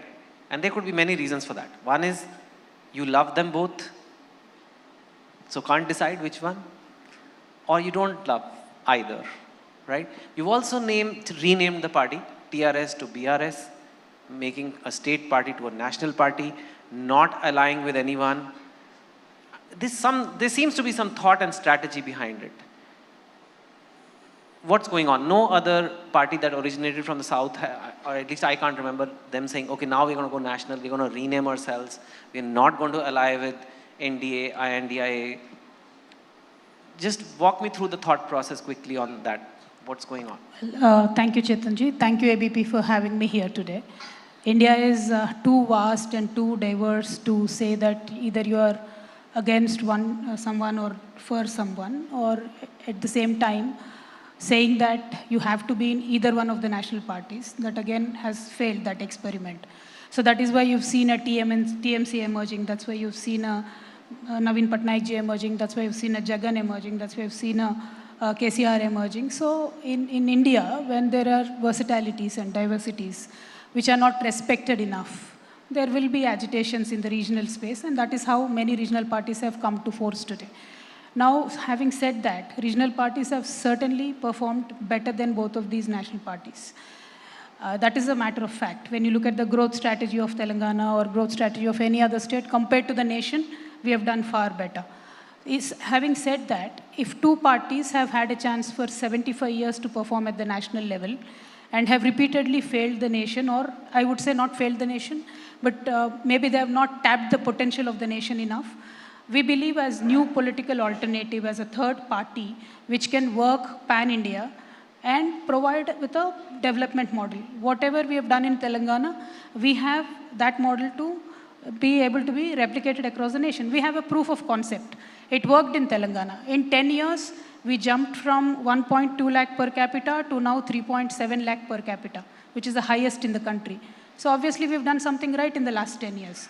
From 66 lakhs of irrigation, we are now irrigating around 2 crore acres. So we have done something very right in the last 10 years. And we believe this model can be emulated across the nation. And that is why we are neither with them, with INDA or Congress, or neither with BJP. Because both of them had a chance to go at it at the national level. And both of them, I believe, did not perform to the potential that they could have. So both have disappointed you. But once the result... Not me, as in the people of the nation. Yes. And once the results come, though, of the elections, and let us say BRS is in a position to, there's a word called game changer, kingmaker, or like just a contributor. Are you then open to alliance with someone, or Well, it's not only BRS. The game changers will be leaders like Mamata Banerjee, Naveen Patnaik, Jagan Mohan Reddy, KCR, all of these leaders who independently can garner many, many seats. Anyone could emerge as a game changer, not BRS. And I strongly believe that after the election of these 5 states, INDIA might crumble down. There is a possibility that various discussions might emerge. The results might change the opinion of many parties within INDIA. NDA per se does not have many parties which have a greater vote share as of now, except the BJP. So it might stay intact, but INDIA might crumble. So in this nation, we've seen post-poll alliances have worked and formed government and ran a stable government, like PV Narasimha Rao, etc. So pre-poll alliances historically have not been very successful. And that is precisely why I believe after these 5 state elections, every party will rethink their strategy as to should we remain in INDIA, should we go for an independent election, how can we garner maximum number of seats. So you'll have more bargaining capacity post-2024 election. Karthi, you think? She said India, not India, INDIA might crumble because of these assembly elections. Whereas right now it looks like a huge show of solidarity. They are banning anchors. Sorry, I think, can we have a new mic for him, or maybe borrow, or this BJP person has given the Congress person the mic. It's not, that this does not Maybe the symbolic passing of the baton. This the Sengol moment. This is a real, but that's very, very... The Sengol moment, as we said. Anyway. He's just given the mic. Not the Sengol. Sengol was also make-believe. Let's talk about what she said. See, the India Alliance has met 3 times, formally. Once in Patna, the second time in Bangalore, and the third time in Bombay. And every time we have met, our numbers have only increased and our coordination is getting better. And in this assembly election, all constituents of INDIA are not stakeholders in these elections. Primarily, it is the Congress party, which is prevalent in all the 5 states which are going to go poll. The results of the poll will obviously be either a shot in the arm or a disappointment, the way the results come. But the alliance is not going to crumble. The purpose of the alliance is to unseat this fascist, anti-federal government from the center. That is the purpose. And that purpose will not change because of the results of this election. But I can again tell you that the results of the election will be a boost for the Congress party, which in turn will be a boost for the INDA alliance. I mean, Kavita can be a visual thinker, but the alliance is not collapsing. The alliance is going to go strong. It will only gain strength to strength when we face the general election. And these 5 states, mark my words, the Congress party will do well. We are very confident of forming government in a significant number of the states in which we're going to polls in November and December. I'll just make a quick point and then Annamalayana can answer. See, precisely this is my issue. INDIA as an alliance says their single point agenda is to get BJP out of power. But what is your agenda for the people? If your single goal is to get BJP out of the power, what will you do better than this government? See, that is precisely why I believe, and one other issue, in Bengal, Communists and Mamtadi are fighting, but they are both in INDIA. In many states, they are in direct conflict. In CPI Kerala, Congress and CPI, Aam Aadmi Party. Aam Aadmi. So many of these guys who fight outside are here. So how are they going to share the seats? How will you give confidence to the people that this is a valid alliance? Yes. What is your plan for the people? Annamalai sir, they have said it now. Whatever anti-federal, fascist, and there is only one goal. One goal to remove your party. Chetan, I can give you cogent reasons on why this government should go and why then. No, I know. That's a fair. It's fair. So I'm just letting you answer that why they want you to go. The problem with Congress is they are so power hungry. They want to imagine a mic as a Sengol. They can keep dreaming. And for them, everything looks Sengol when they walk around because that is the impact Sengol has made in Tamil Nadu. And the kind of respect Sengol has got, it has got a pride of place in the central hall of parliament. Now, my friend Karthik Chidambaram Anna used a word called fascist. Madam Indira Gandhi used Article 356. She alone used it 50 times. Congress party used it 91 times. Madam Indira Gandhi used it 50 times. Congress party alone used it 91 times. Flimsy reasons. Rajiv Gandhi ji will be in Bangalore airport. By the time he boards a plane, before he lands in Delhi, the Karnataka CM is gone. Now, if there is a classic definition for fascism, it is the Congress party which was there. Now, we also mentioned a point, a coalition arrangement by its very nature is very accommodative. Like a true democracy, you can have different voices. The GDP of our country till 2014, when we took over, sir, when Modi ji came, it was $1.87 trillion. You had the Harvard economists, you had some of the best minds, allegedly best minds. Now we doubled it in about 9 years. It's about 3.75 trillion now. The growth rate we have seen whenever a coalition government has come, where nobody dictates anything. When Manmohan Singh was the Prime Minister, what did our A. Raja Anna do? He was making his own policy. The Prime Minister writes a letter who's against the first come, first serve policy. He overrules the Prime Minister and brings that first come, first serve. That's the whole 2G scam allegation. Now the people of India are very clear. They want a very decisive government over the last 10 years they have seen. You want a decisive government. Across the world, this is the lesson democracy is teaching us. We need a decisive government. The growth rate now, IMF says, India is about 6.3%. Next 10 years, we'll be the #1 country in terms of growth rate. So people are very clear there is going to be a continuity of government. People don't want power-hungry politicians who are fighting among themselves till now.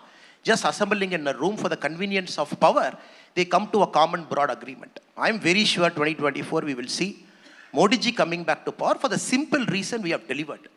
And also with respect to Kavita madam's allegation. Now, if you look at BJP on all fronts, somebody has to tell me in what front we have failed. Did we fail in internal security? Did we fail in controlling external aggression? Did we fail in uplifting the number of people who are poor? Did we fail in maintaining a proper foreign policy? What did we fail? BJP and Modi ji has shown when people place their trust and respect on a party by giving a decisive mandate, we can deliver. Coming 5 elections results on December 3, we will see. 2018, it was a different scenario where we lost the big 3 states. 2019 was a big sweep. This time we are going into 2019 by having a decisive mandate in all the 5 states and thereby gaining a very significant momentum. And 2024, I'm very sure Congress has that record in 1984 where they have crossed 400. This time we are going to do that. I'm very confident and very, very clear about making that happen. More than 400? Yes, it's going to happen, sir.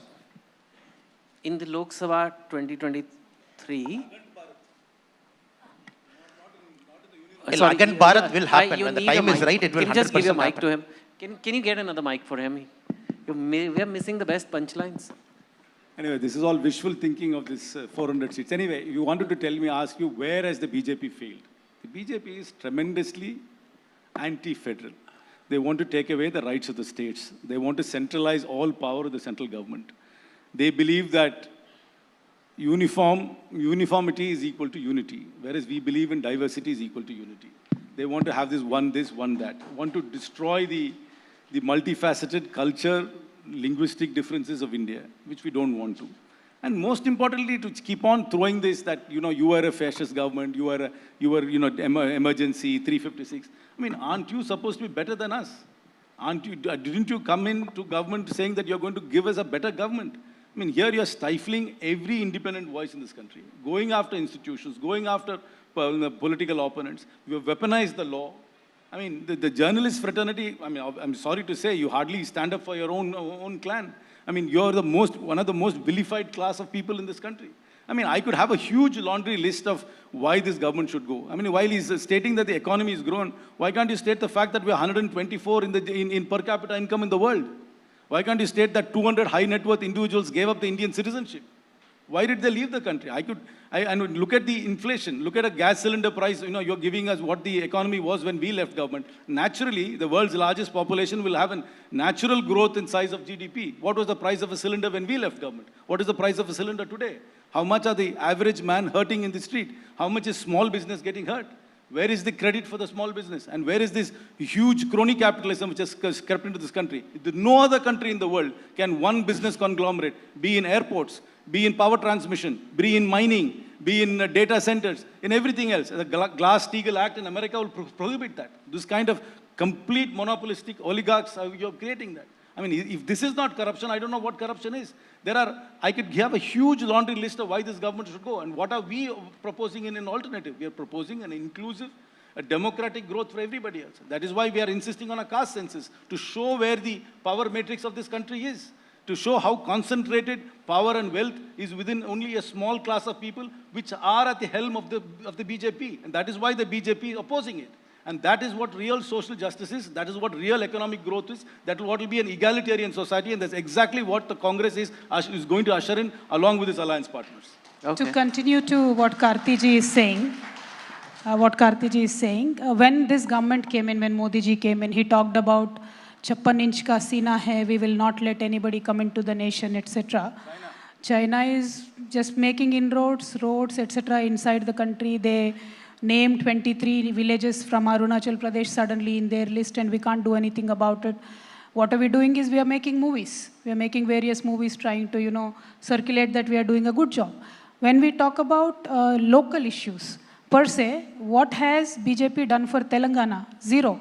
What has BJP done for Tamil Nadu? Zero. Where is Madurai AIMS? Madurai AIMS has been pending for 8 years. And whenever we talk to anybody, any BJP person who's coming into the state, Honorable Stalinji had raised a lot of questions. They don't answer. They simply divert the topic and say, we gave this, we gave that. And when you look at them, threadbare numbers, there is nothing. So issues like this, diversion politics, polarization politics, have worked for some time. But we truly hope they won't work again, because South India especially talks about numbers. And I have one question to Annamalai Anna. Annamalai Anna, in 2026, there will be delimitation. South India will lose majorly in terms of seats. What will be BJP's stand? That you have to clearly tell the people of Tamil Nadu, tell the people of Telangana, tell the entire South India. We cannot lose our political representation at the national level. There is a fear among the people. What is BJP's solution for that? What is BJP's solution? Why do you give a national project status for Uttar Pradesh and not for Tamil Nadu or Telangana?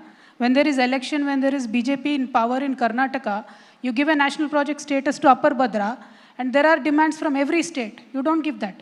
So your development is selective, your allocation of funds is selective, your failures are many, many. In fact, you have bought in 100 lakh crores of debt upon this country, where all the prime ministers put together bought 50 lakh crore debt to this country. Modi ji alone contributed for 100 lakh crores of debt to this country. Now, these are certain things that needs to be answered. Instead of just saying polarization, ya to you are with Modi, against Modi. No, it doesn't work with that way. India has a lot of things between 0 and 1. Everybody matters. Everybody should matter. Telangana should matter. Tamil Nadu should matter. Not only Uttar Pradesh and BJP. Okay, I'll let Annamalai also answer.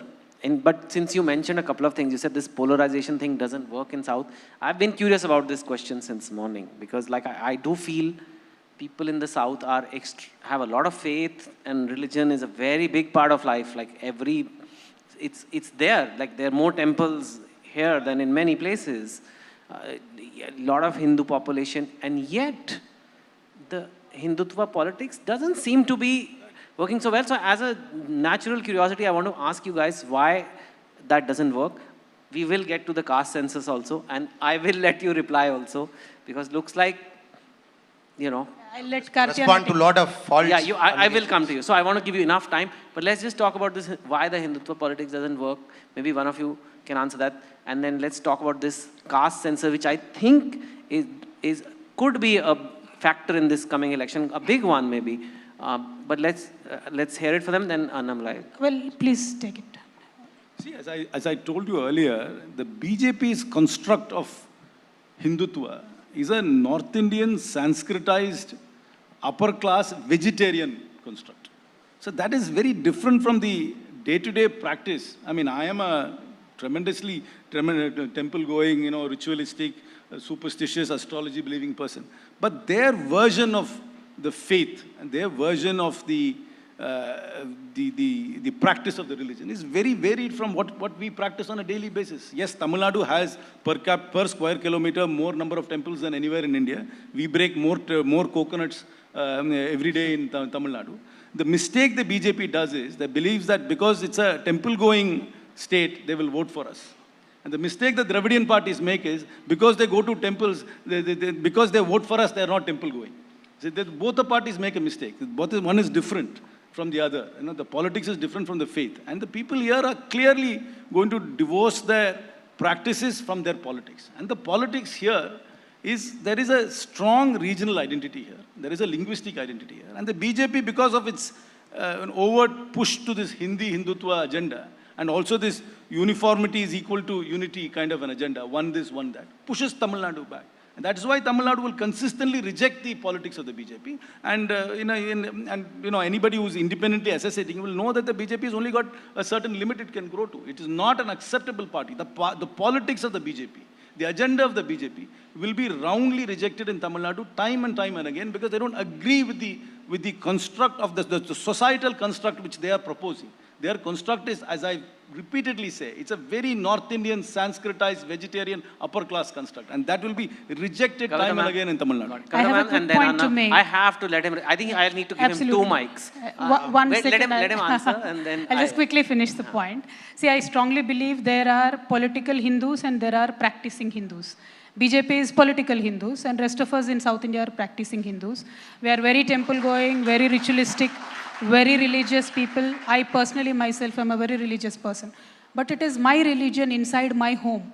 Once I am a politician, I go out, I meet with everybody. I will treat everybody equally. And if I want to be selective in terms of development, if I want to be selective in terms of political process, that is not fair and that is not India. Annamalai sir, they have said a lot of things, so you need to, I have to respond it point by point, sir. I don't know what is Karthik Chidambaram ji's obsession about Sanskrit, vegetarian, North Indian. I am sitting in front of you. I am the state president of the BJP.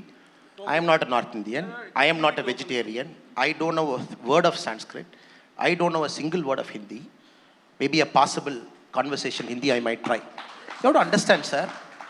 Now I find it very funny.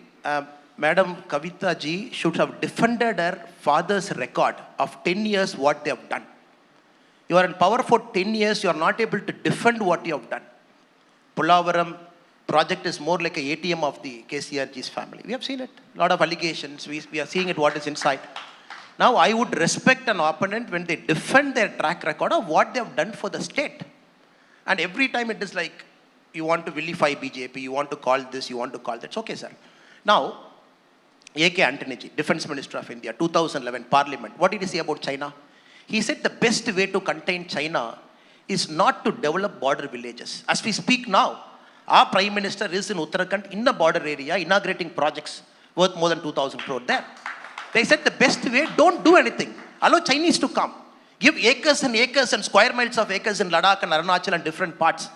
Don't even pick up a fight. Now when BJP goes to the border, BJP is there as a government. When all the border areas get developed, we look China eye to eye.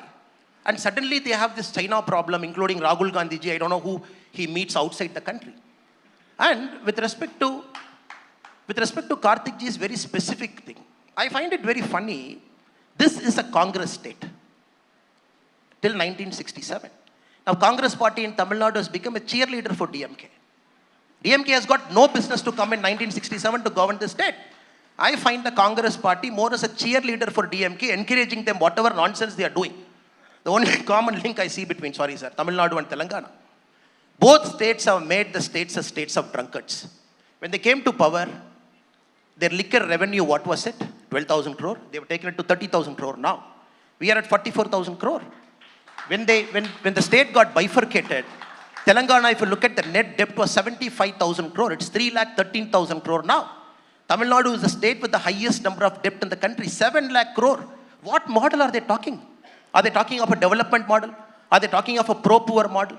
This is a model that is family politics entrenched model, which clearly uses liquor revenue to finance voters 500,000, and then you borrow debt and you're not able to service debt, and you portray this as a model to say, please keep BJP out. I'm not saying BJP is in Tamil Nadu today. It's a work in progress. You got to get a lot of things right. But of course, we are going to offer a very alternate ideology to the very model of what the Dravidian parties do here and what parties like TRS do there. And I'm very proud to say, as a first generation politician, son of a farmer, I've earned my place sitting in this chair as a BJP person to talk to eminent audience like this. My father studied till 10th class. My mother studied till 6th class. I don't come from a privileged pedigree. This is a party of common people. All of us get to represent how the country should be built. We don't come from a Jamindari family. We don't come from a family where son is a minister, daughter is a MLC, and one nephew is a Rajya Sabha MP, another nephew is Maharashtra TRS in charge. We don't come like that. That's the basic difference between a BJP and a Congress. A common people make this party. Of course, it will take time to build. BJP came into Tamil Nadu very late. Now you need to interrupt. BJP came into Tamil Nadu very late. They came very late. We have to. When did BJP come here? When did Janasangam come here? When did BJP make an electoral mark here? We will extend a few minutes. When did BJP come here? 1980, 1990. The first MLA 1996. BJP was not there when Congress was there. Of course, we had a late start here. We'll pick it up. It's a matter of time. Once we get our model right, ideology right, what you have to speak. If he says BJP is a Hindutva party, I'm saying BJP is not a Hindutva party. In his definition of Hindutva. My definition of Hindutva is all-encompassing. It doesn't discriminate anybody.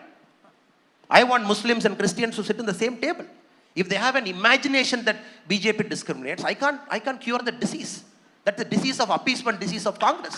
1976, during emergency, you bring a word called secular into preamble of the Constitution. Suddenly, Congress says we are secular champions. No, that is appeasement.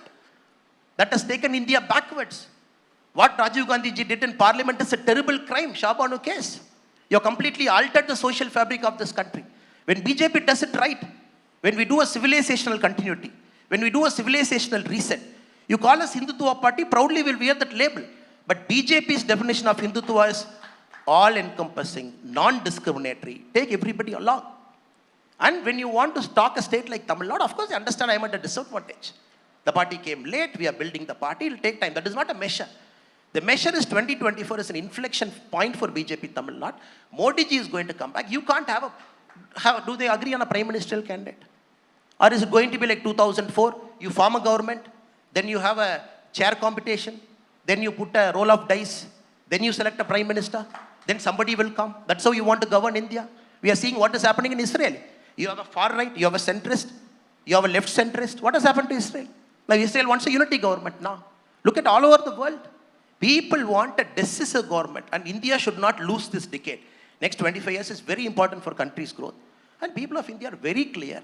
They want a decisive mandate to be given to a party which has proven. And with respect to crony capitalism, sorry, I'm just ending with this here. And sir, we have to understand, when you talk about crony capitalism, how many times they have gone to the Supreme Court? Rafael Supreme Court. Rahul Gandhi ji gave an apology. Every time you go to Supreme Court, Hindenburg report, again you go to Supreme Court committee clears. I'm not defending any corporate, I'm not their spokesperson. As an Indian citizen, I'm speaking. When you have a personal agenda, every single time Congress party runs to the Supreme Court, you want to file a PIL on every single thing they lost. 2019 election was run on Rafael.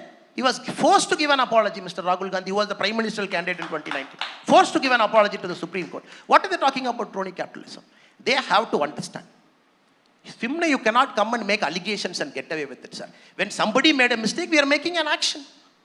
There is a court to monitor. NewsClick made a website. Their website made a mistake. Action is being taken. Of course, there is a law of the land. There is a court. There is a system. There is an independent judiciary.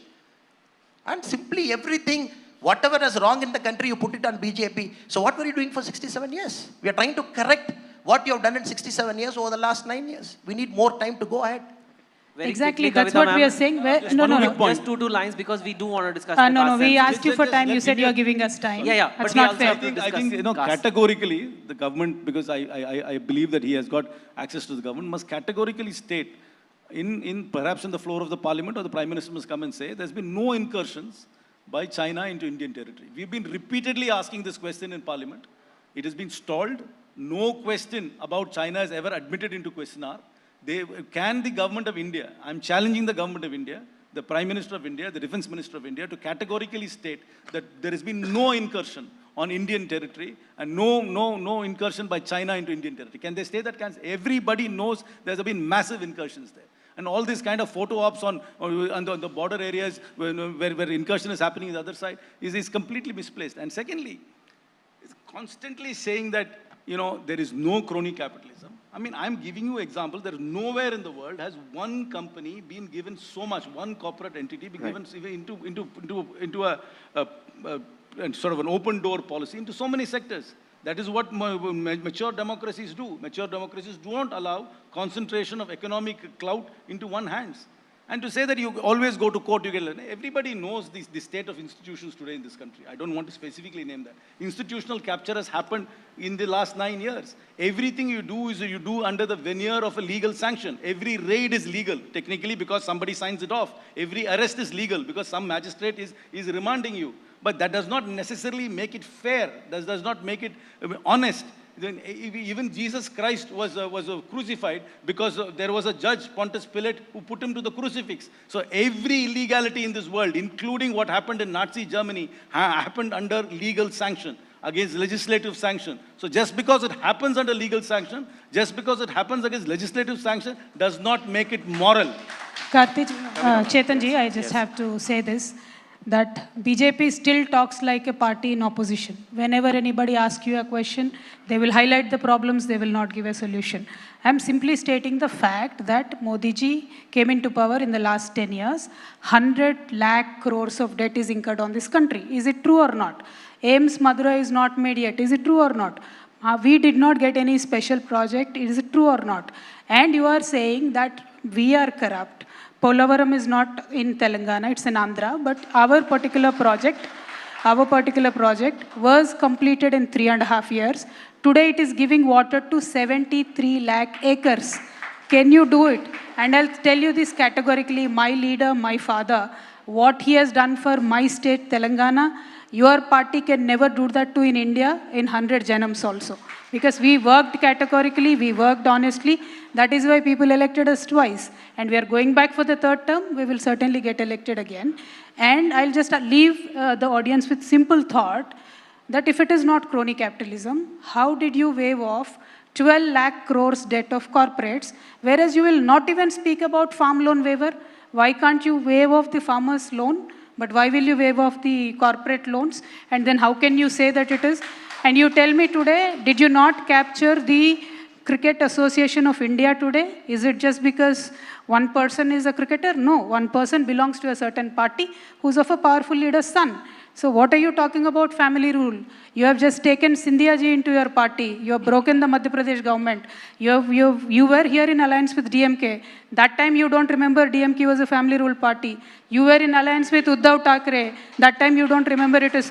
Your Andhra Pradesh BJP chief is N.T. Ramarau's daughter. Then you don't remember.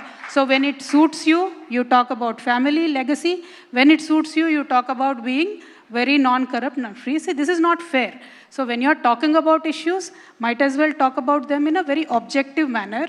We are speaking of development. South India, BJP will get 0 seats. We will work for it because South India demands numbers. South India demands projects. Thank you. All right. There are so many topics and to discuss on such a complex national election. Let's talk about this one thing though, because we were having discussions backstage that what could the INDI alliance do that can prove to be a factor in actual voting. And I think the caste census is worth discussing. I mainly to educate myself. I want to understand this better because technically if it divides up the Hindu vote even a little bit, it could like affect the BJP, but at the same time, the BJP, I mean, the Prime Minister Modi himself is an OBC. I mean, I want to know your views on the caste census very quickly. What do you think views are? Maybe we'll start with Kartiji. And is it a big deal? See, our agenda is not to divide society. Our agenda to have inclusive growth and egalitarian growth. And for that, you need to have data. I am not a believer in caste. I believe caste is a curse of India. But it is a reality. But the fact is, we need to collect data to see which sections of society are in which wealth is concentrated, landholding is concentrated, political power is concentrated, positions of authority is concentrated. In order to do that, you need to have a proper data collection. What you do with the data, how you act on it can be different. But you can't prevent data collection. For example, in Tamil Nadu, we give 7.5% reservation in college, in schools, in medical and in engineering for government school students, which I think is a very, very good initiative. That could also be a model which could be replicated throughout India. Instead of only relying purely on a caste matrix, you could rely on the kind of school you went to and start giving a leg up. But you can't prevent collection of data because it's inconvenient to you. The truth which is coming out of the data is inconvenient to you, so you can't prevent it. You see, the BJP is, again, I mean, I don't want to repeat what is inconvenient to the BJP? It is inconvenient because the power structure of the BJP will clearly will show that it is concentrated only in certain communities and certain other communities are left behind. You know the psyche of the North Indian better than me. You've written, you are a good reflector of society there, especially your term of HMT, Hindi medium types. For them, the greatest aspiration is to get into a government job. If this data shows that they should have greater access to government jobs, they should have greater access to education institutions, it could be a game changer. I don't know. But you can't prevent the collection of data. Why are you preventing the collection of data? Why are you opposing the release of that data? Because it's inconvenient to your power structures and inconvenient to the societal view you have. That is why the BJP is opposing it. We have a OBC Prime Minister. I find it very, flabbergasted when Karthi Chidambaram Anna talks about caste census. Did they not do it in 2004 to 14? They have numbers. But Sonia Gandhi madam said we are not releasing the numbers because there is no unanimity in the cabinet. It is not that we don't have numbers. We have numbers. On record, Madam Sonia Gandhi said we are not releasing the numbers because there is no unanimity. Congress government in Karnataka, before BJP was there, caste census was done. It was never released. Now we have to understand sudden fascination we see with Rahul Gandhi ji and other Congress leaders about caste. We believe the class of people who will have the first right over India's resources are the poor people. The poor people have the first right over India's resources. We are very clear. And BJP as a party, I don't know what social structure we talk. If you look at our chief ministers, look at our cabinet ministers, look at the women, look at the SC representation in the cabinet, look at the ST representation in the cabinet. Nobody in Indian history has given this kind of representation what BJP has given. So let us not fool ourselves and fool the audience to say, oh, there is no caste census available. UPA have that data. They never released it. Sonia Gandhi ji said there is no unanimity on it. Now, secondly, with respect to Kartik Chidambaram ji, I'm sure he's a very well-educated, erudite person. Please don't tell me that is doubting the Indian judiciary. Now, they have gone to Supreme Court. You got defeated. Supreme Court made you to make an apology for Rafale allegation, all single allegation. Now, suddenly you want to doubt the court itself. You say, no, that is the basic problem of Congress over the last 9 years. Nothing goes in their way. Then you make everybody a party to the crime. Now, this is unfortunate. I'm very sure he didn't mean it, because a person of this reputation and political stature in an Indian democracy, if you start doubting the courts, then there's no end to how the democracy, it will become the Republican Party of American Congress. You're trying to elect a speaker and you're not able to come to agreement on a speaker. Unfortunately, it is reflecting the mindset of Congress, how Congress is internally thinking. Now, with respect to Madam Kavita, because I have to respond to some of the issues that Madam raised also. The basic complaint that BJP Telangana is making over TRSS. Now, this is a government that is stubbornly refusing to let central government schemes enter into Telangana. Stubborn refusal. Stubborn refusal. Find every single way to create an obstacle. Every single way to create an obstacle. Now, conveniently, in the last 10 years, when they say the growth has improved, of course, the per capita income of our country has improved. When Kartik ji says it's a country of 142 crore people, that is why India is progressing. 2004, when UPA 1 came to power, in the Global Committee of Nations, India was ranked 12th in terms of economy. 10 years they were in power, same population of 130 crore. From 12, they took it to 11. 2014, when we took over, the 11th largest economy, we took it to 5. The same population, when you have the internal structure going, per capita income, this is conveniently playing with statistics. When you're talking about GDP, I'm talking about per capita income. I hope I'm coming to the per capita income, sir. I'm coming to the per capita income. Without per capita income increasing, how will the GDP increase? 2014, the per capita income was about 98 lakh rupees. Ranking. Our GDP ranking might be 5. Our per capita income ranking is 124. That is because in the Congress rule, India was growing at 2.5% for 67 years. Right. You call that the Hindu rate of growth. Now, when you grow a country for 2% for 67 years, you are growing at 7% over the last 9 years. What was the growth rate in 2004 to 2014? I think if the Congress BJP discussions... What the inflation along with the growth rate? What was the inflation? Inflation about 6.6%. I think if the day Congress BJP discussions end in India is the day masala ends in our food. So that will never end. I just have a direct question, Chetan ji. I just have a direct question. And so, Kavita ji, I'm going to give you, because we are over time, and you're the lady in the panel, I'll give you the last word. Absolutely. Very quickly. But yeah, I mean... See, I just want to ask Annamalayana one thing. Forget about the caste census. Why could the BJP not do the regular census? 2020 COVID was there, but what did you do in 21? What did you do in 22? Now you are again saying that you can't do it. When our state was formed, in one single day, we did the caste census of the whole state. And now all of our schemes are designed to cater to those castes. See, caste can be used positively, caste can be used negatively. We have used it positively. We have empowered each and every caste. That can be very well done across the nation. So my limited point here is, in this, Karti Chidambaram ji, Congress party is equally responsible. They could not do the caste census, and now they are demanding that caste census should be done because it suits them. And BJP is not doing it because they could not do the census itself. So that is my limited point, but it has to be done because unless you know the domain or the number of people that they are, you cannot design any schemes, you cannot give the budget accordingly. That is my point. See, you can't fault us for changing our mind about issues after deep thought.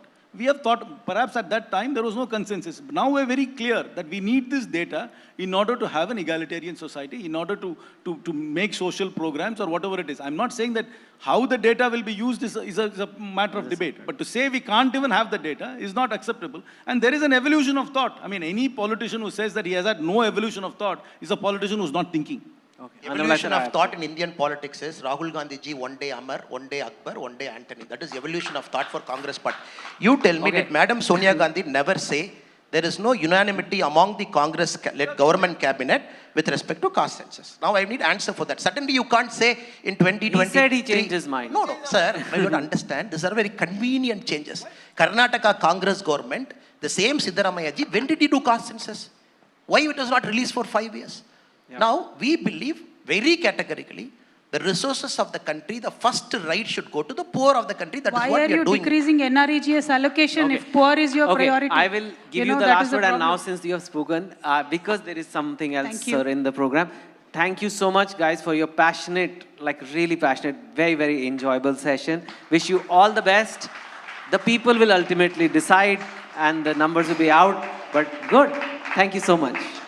Very special thanks to our speakers. Of course, before we do in fact draw the session to a close, it is my pleasure to invite onto the stage Mr. Mohit Roy Sharma, Executive Editor, Outreach and Corporate Communications, ABP Network, to present our speakers and our session chair with a memento extending our thanks. Ladies and gentlemen, 3 different voices, 3 different perspectives, one enthralled audience. I think it's safe to say that the general elections of 2024 is definitely on our minds, and how. I'd like to extend a very special thanks on behalf of ABP Network to all our speakers. This session, thank you so much for joining us, for sharing your expertise, for sharing your insights.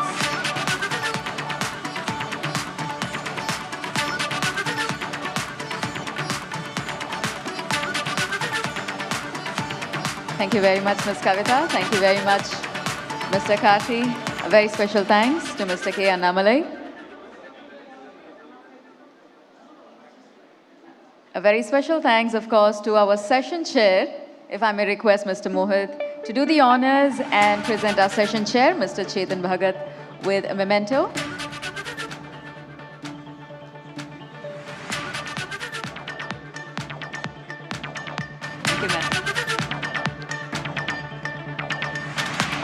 All right, ladies and gentlemen, of course, we've got the much anticipated, much awaited formal keynote address coming our way shortly. But before that, let me take a minute to note that the Southern Rising Summit of 2023, it's been truly a vibrant day as we put the spotlight on the southern states. We were represented by thought leaders, by experts, creators. It's been an exciting journey to watch this day unfold. And on this note, I'm sure that there are a number of people to thank. At this juncture, I'd like to invite Mr. Avinash Pandey, CEO, ABP Network, for a formal vote of thanks. Good evening, sir. Welcome. We do have a lot of pictures being taken. I want to just remind everybody to please do remain seated. We've got our keynote address coming up shortly. We've got Mr. Avinash taking to the stage with a formal vote of thanks. Welcome, sir.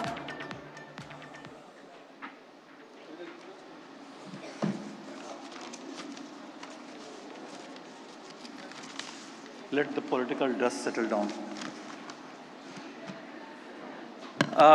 Well, friends, we had what an exciting day today.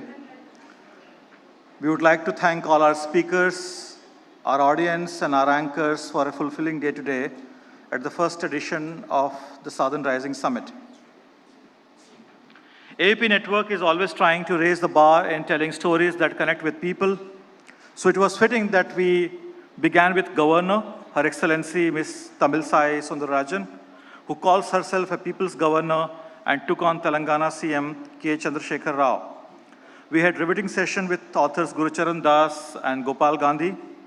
While Das said true independence happened in 1991 with economic liberalization, Gandhi spoke about Mahatma's connect to South India in his struggle in South Africa. Actor Rana Dugabati talked about the fame being a job and the rise of AI in the entertainment industry, while Revati talked of the legend she has seen grown around her. Such as Dilip turned Araman. Suhasini Maniratnam gave us a glimpse of her acting and directing career as well as her life with the Ponniyin Selvan director, if I'm pronouncing it right. Musician Ricky Cage, sorry for my spelling. Musician Ricky Cage and Mahesh Raghavan and Nandini Shankar brought energy to the stage with their talk and composition. The political sessions were firecrackers with John Brittas, MP, talking about the BJP strategy to destabilize, devastate, disrupt, and defame. We heard from the brilliant P. Tyagarajan on how India's desperate problems need desperate solutions. Politicians and actor Khushbu Sundar talked about speaking up and standing up for the truth.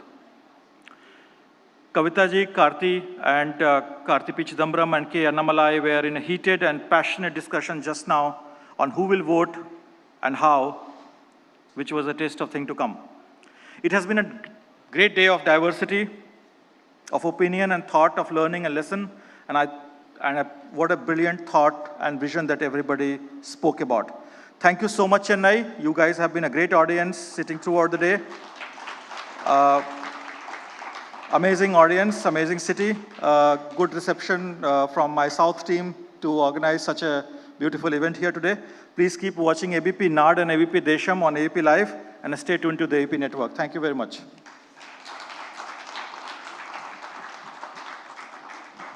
Thank you so much, sir. Ladies and gentlemen, with that, it is time for our keynote address. I am here to let you know that this particular session, it focuses on the Tamil Nadu model. Of course, before we do, in fact, get into the session, if any of our virtual viewers, if you'd like to post about your experience watching the Southern Rising Summit 2023 online, all you need to do is add the hashtag ABP Southern Rising, and we'd love to see your stories. We'd love to see what you have taken away from this fantastic, vibrant day. On the other hand, for everybody in the room, of course, you have watched it live, you've seen it in action, but more importantly, we do hope that you've taken to social media, sharing your experience here.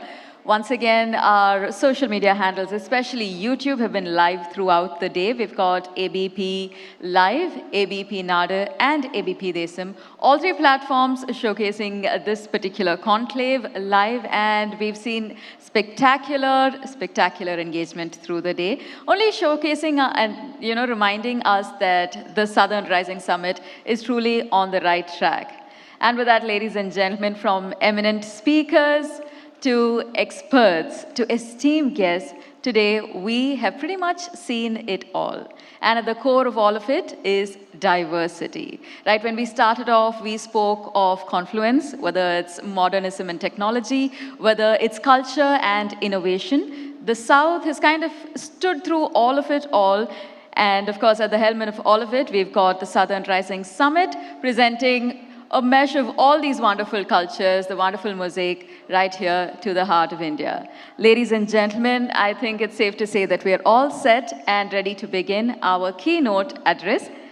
Please join me as I set the context and, of course, welcome our keynote speaker. Ladies and gentlemen, this particular session focuses on the Tamil Nadu model, of course, with the political landscape constantly evolving. It is up to the young leaders who hold the torch of progress, who hold the torch for transformation.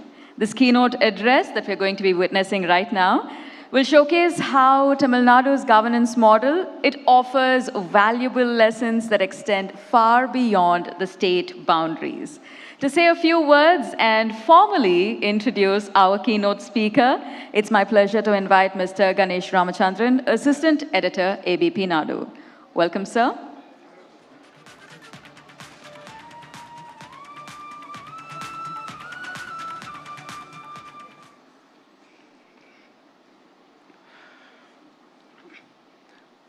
அனைவருக்கும் வணக்கம். அற்புதமான இந்த மாநாட்டின் நிறைவு தருவாயில் இருக்கிறோம். உண்மையிலேயே நிறைவான ஒரு தருவாய் அப்படின்னு தான் சொல்லணும். நம்மிடையில் அப்படிப்பட்ட ஒரு சிறப்பான நபர் இன்றைக்கு இணைந்திருக்கிறார். தெற்கின் எழுச்சியை பற்றி பேசிக் கொண்டிருக்கிறோம். திராவிட அரசியலின் அடிச்சுவடியே மொழி உணர்வு, சமூகத்துக்கான எழுச்சியில் இருந்து உருவானதுதான் என்பதை யாருமே மறுக்க முடியாது. திராவிட சிந்தனையாளர்களே இந்த மண்ணின் பகுத்தறிவு காவலர்கள். அந்த விதத்தில் coming from the Dravidian stock என்பதுதான் இவருடைய அடையாளம். சிலவற்றை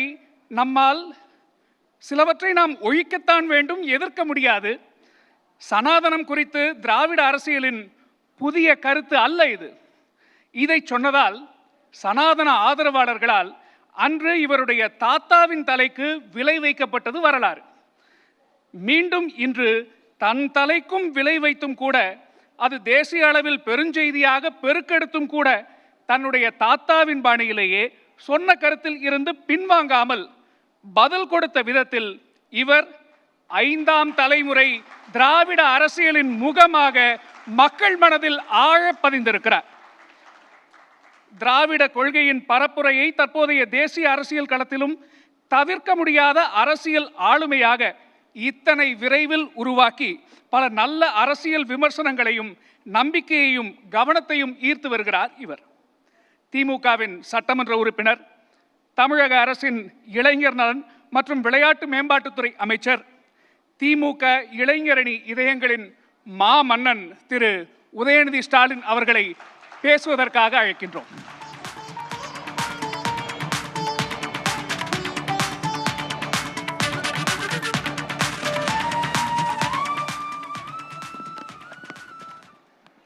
அனைவருக்கும் இனிய மாலை வணக்கம். Ladies and gentlemen, I'm very happy to be a part of this conclave and deliver this address. I thank ABP Network for giving me the topic, the Tamil Nadu model, what India can learn. This conclave is aptly named the Southern Rising Summit 2023. Yes, the South is rising. Especially Tamil Nadu has not just been rising, but also guiding the Indian subcontinent.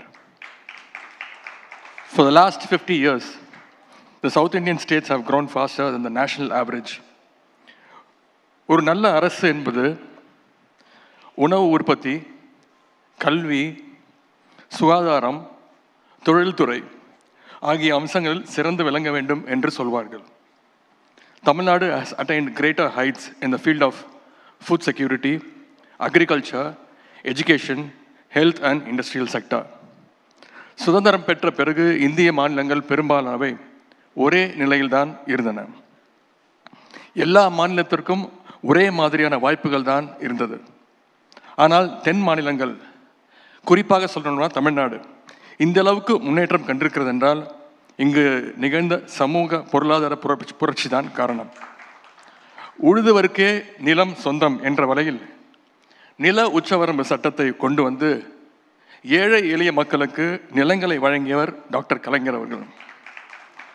உணவு உற்பத்தியை பெருக்கியதோடு உணவுப் பொருட்களை குறைந்த விலைக்கும் கட்டணமின்றியும் அனைவருக்கும் கொண்டு சேர்த்தது நம்முடைய திராவிட முன்னேற்ற கழக அரசு.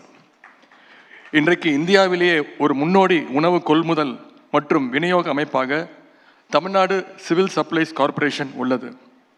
தமிழ்நாட்டின் பொது விநியோக முறை, பப்ளிக் டிஸ்ட்ரிபியூஷன் சிஸ்டம் என்பது மிகவும் வலிமையானது.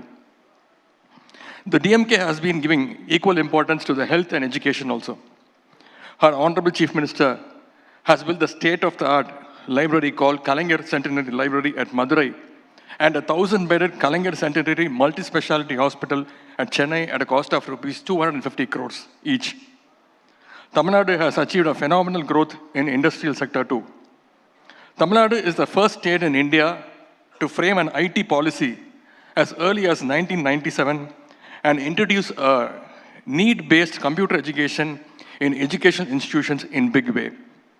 We are one of the top economies of the country.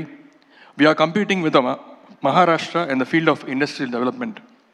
In my view, one of the most important factors that contributed to this faster growth was the linguistic flexibility and acceptance of English. In 1960s, when there was an effort to remove English from being the official language in India, the DMK was in the forefront of the fight against Hindi imposition. The DMK cadres across the state protested and made it a people's movement and prevented the linguistic chauvinism. We succeeded in retaining English as an official language. The results of the successful resistance are evident from the growth Tamil Nadu has achieved recently. Our people have gone places, from NASA to Silicon Valley Big Tech. You name it, you see Indians, mainly Tamilians, occupying important positions. The most recent examples one could cite for Tamil Nadu's illustrious growth story is the contribution of state-educated Tamil Nadu scientists in the numerous ISRO missions in the recent decade. From Chandrayaan-1 project director, Thiru Mailsami Annadurai, to Thiru Veeramuthuvel, the brain behind Chandrayaan-3 mission, and not to mention Ms. Nihar Shaji, the project director of Aditya L1, the state has produced one of the best talents in the field of space science. I studied in the state board Tamil medium school and attained this height, Thiru Veeramuthuvel said in a felicitation event arranged by the Tamil Nadu government. They are also our answer to those who question the linguistic policy and the growth formula of the Dravidian model. The growth story and vision of the Dravidian model, in fact, did not stop with working great thinkers and scientists and trained skilled youths. The Dravidian model of Tamil Nadu, particularly our visionary leaders, late Tandai Periyar, Peringar Anna, and Dr. Kalaignar, piloted some of the reformatory and revolutionary changes in the state. I would like to point out a few. Legalizing self-respect marriages in 1967, in the first tenure of the DMK government, Supreme Court has upheld similar legislation only recently. Nationalization of buses in 1970s, providing free spectacles to rural people, inheritance rights of women in ancestral property, which was again upheld by the Supreme Court a few years ago, was legislated by Kalaignar in 1989. In the same year, Kalaignar also formed the self-help groups for women. These two schemes of the DMK ushered in a remarkable change in the social fabric of the state. Kalaignar abolished common entrance tests and produced lakhs of first-generation engineers and doctors from the oppressed and the subaltern section of the society by waiving the fees completely. Taking over from our Kalaignar, our beloved Chief Minister has now taken welfare governance to a whole new level by launching schemes never ever thought about in the entire Indian subcontinent. The Chief Minister's breakfast scheme, benefiting almost 17 lakh government school students, the Nan Mudalvan scheme, turning 13 lakh college students as industry-ready, and Vidiyal Payanam, offering costless bus travel for women, have turned the Dravidian model government a role model government for other states to emulate. The Telangana government has emulated our CM's breakfast scheme recently, while Karnataka government has replicated our Vidiyal Payanam scheme. To top it all, the Kalaignar Magalir Urumai Thogai Thittam, the crown jewel of our government, and the largest ever scheme implemented by a state in terms of fiscal responsibility, has transformed our Dravidian model government into a matter of envy across the country. About 1 crore 6 lakh and 52,000 women are receiving rupees 1,000 per month. The other idea that DMK has stood for constantly is federalism. We have been advocating for state rights from the time of DMK's inception in 1949. We believe that the one-size-fits-all approach will not work for a vast and a diverse country like our India. The union government should frame the broader policy framework and provide sufficient space for the states to design and implement schemes that are suitable to the needs of the people of the state. This approach will allow the states to adapt and innovate. This approach will allow for cross-learning. States will learn from each other on the best practices. The number of people who go to colleges in Tamil Nadu, the gross enrollment ratio, GER, in Tamil Nadu is 52%. This is better than the United States of America, where the GER is around 41% and on par with the Scandinavian countries. It's a phenomenal achievement, an achievement that stands testimony to the Dravidian model of governance. I have just given you a couple of examples. Likewise, some states would have performed well on a particular parameter. States could learn from each other and modify it appropriately. Therefore, we advocate a system where the union government acts as an enabler and supports the states to design and implement schemes that are relevant to their own context. This can be the approach for truly cooperative federalism. Unfortunately, in the last few years, the union government has not followed this approach. Rather, they have been using all possible means to centralize power and dictate terms to the states. The union government is using the independent investigative agencies to hunt its political opponents across the country. The union government is sending governors to the non-BJP ruled states to ruin their administration. The functioning of Tamil Nadu governor is a case in point. NEET is another catastrophe which was imposed on Tamil Nadu. Early in the last century, there was a rule saying to study MBBS, you need to know Sanskrit. What is the connection between MBBS, becoming a doctor, and learning Sanskrit. It was the Justice Party that abolished the rule. The current BJP government has imposed NEET, which has killed around 22 lives in Tamil Nadu. And many students who wanted to be doctors had killed themselves in other parts of the country too. Most recently, the union government has taken another outrageously regressive step to hamper development in medical infrastructure of the Tamil Nadu. A recent example of this council is the guidelines issued by the National Medical Council. The guidelines say the medical colleges shall follow the ratio of 100 MBBS seats for every 10 lakh population. If these guidelines are to be followed, none of the 5 South Indian states, Tamil Nadu, Kerala, Karnataka, Andhra Pradesh, and Telangana, can build new medical colleges. Why should our states be stopped from building new colleges? This approach will only penalize the best performing states. It is not new that South is paying higher tax to the union government and getting very least amount in return. Let me put out a statistic for your understanding. Do you know that for every 1 rupee Tamil Nadu pays as tax to the union government, we receive only 29 paise in return? Our Honorable Finance Minister, Thiru Thangam Thennarasu Avargal, even pointed out this injustice in our State Assembly yesterday. Since 2014, Tamil Nadu has paid tax to the tune of rupees 5 lakh crores to the union government. But we have received just 2 lakh crore rupees in return. However, in a BJP's ruled state, for example, Uttar Pradesh, which paid rupees 2 lakh crores as tax in these 9 years, has received return as 9 lakh crores. This is outrightly an injustice meted out by the union government to the best performing states. Not just this, a bigger conspiracy is being hatched to punish the southern states for the good performance through the impending delimitation exercise of the Lok Sabha constituencies. In the 70s, the union government promoted the population control program. The South Indian states implemented the program very effectively. Their population growth rate was slowed.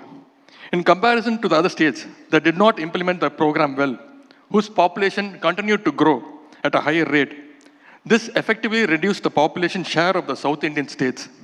Today, this is being used against our South Indian states.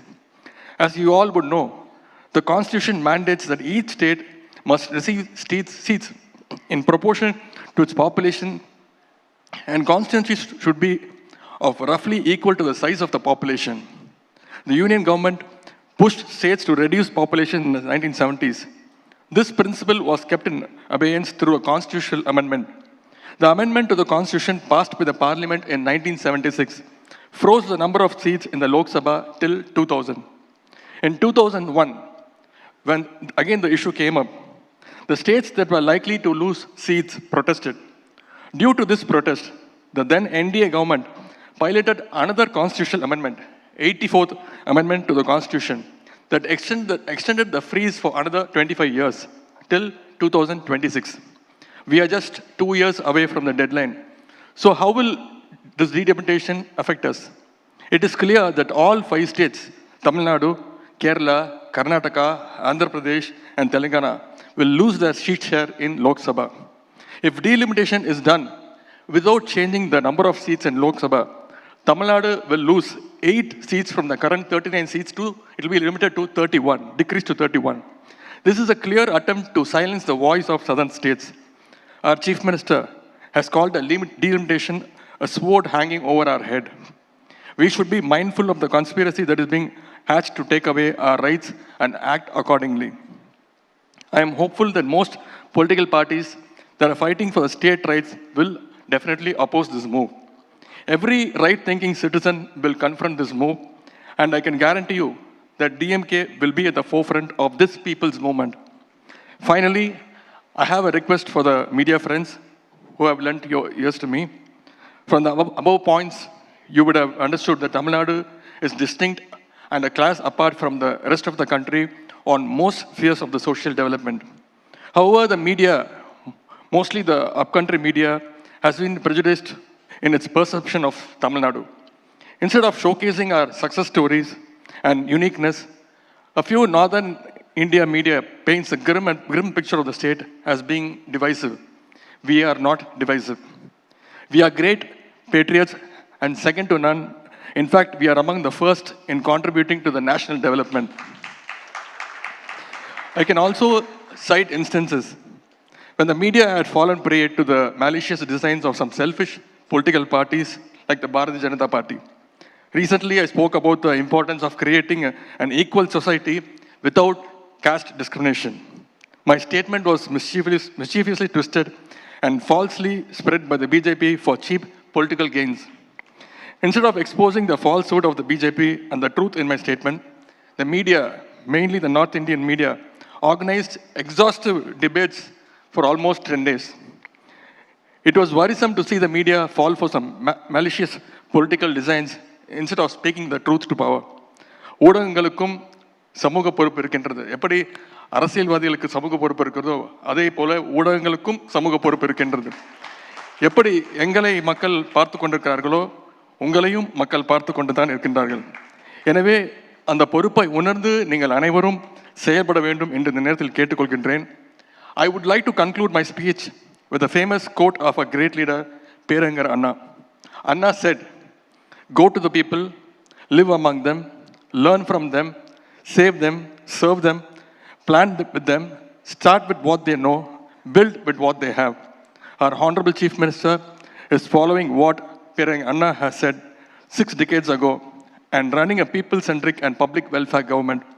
I sincerely wish the media up north would be more accommodative and democratic in engaging the southerners like us and change the wrong perception of Tamil Nadu in the interest of the nation.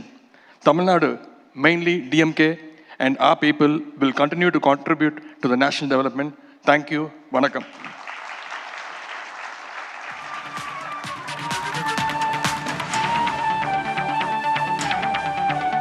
Thank you so much, sir.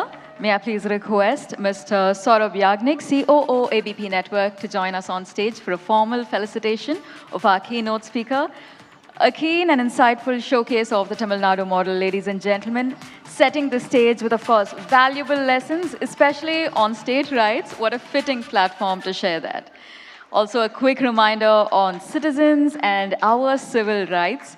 I have to say that this keynote address has been a fantastic closing note. A very special thanks to Mr. Udayanidhi Stalin. Ladies and gentlemen, a loud round of applause for our keynote speaker.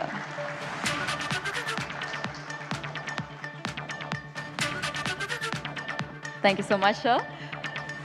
Well, with that, ladies and gentlemen, I think we can all agree that today has been such an interesting day, learning so much, experts sharing their insights, deep diving into their topics of expertise. I also have to say that today we've had the opportunity of having journeyed through a myriad of topics, from economic progress. Of course, we've also spoken about deep-rooted cultural heritage, from entertainment industry to governance models, and that does not even cover all the topics that we've had. I have to say that as we draw the curtains on ABP Network's remarkable Southern Rising Summit, I'd like to express our heartfelt gratitude to each and every one of you, our distinguished guests, our esteemed experts, participants, viewers who've joined us not just physically but also virtually. It's been an amazing day. A very special thanks to our supporters of ABP Network, ABP Desam, and ABP Nadu. Ladies and gentlemen, here's taking a quick minute to thank every single person for being part of the very first edition of the Southern Rising Summit 2023. Thank you so much for being part of this journey. We look forward to the possibilities that, of course, lie ahead. We hope to see you again at the second edition of the Southern Rising.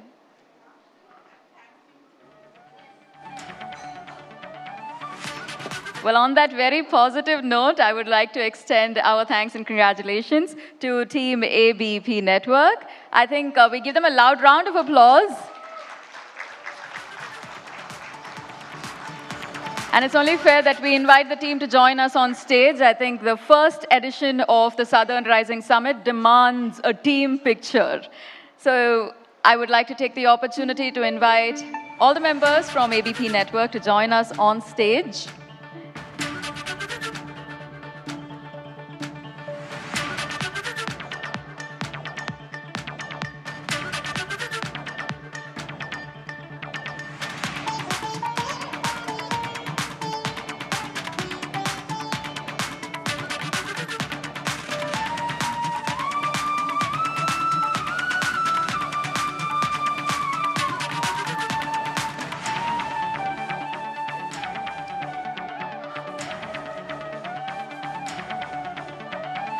I'm sure we've got a lot more strength in numbers, Team ABP. If I may request everybody who's probably outside in the corridor, who's still seated, join us on stage, guys. We'd love a picture.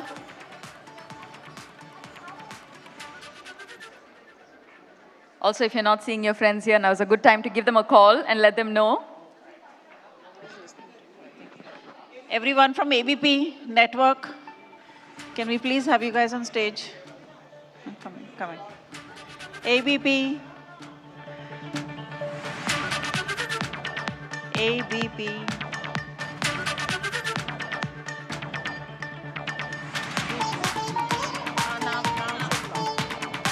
The graphics team, Ravi Goel, Rajan sir, Anuradha, if you are here, please join us.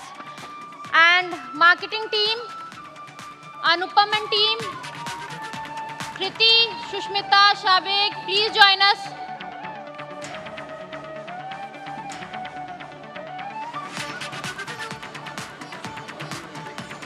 ABP NAT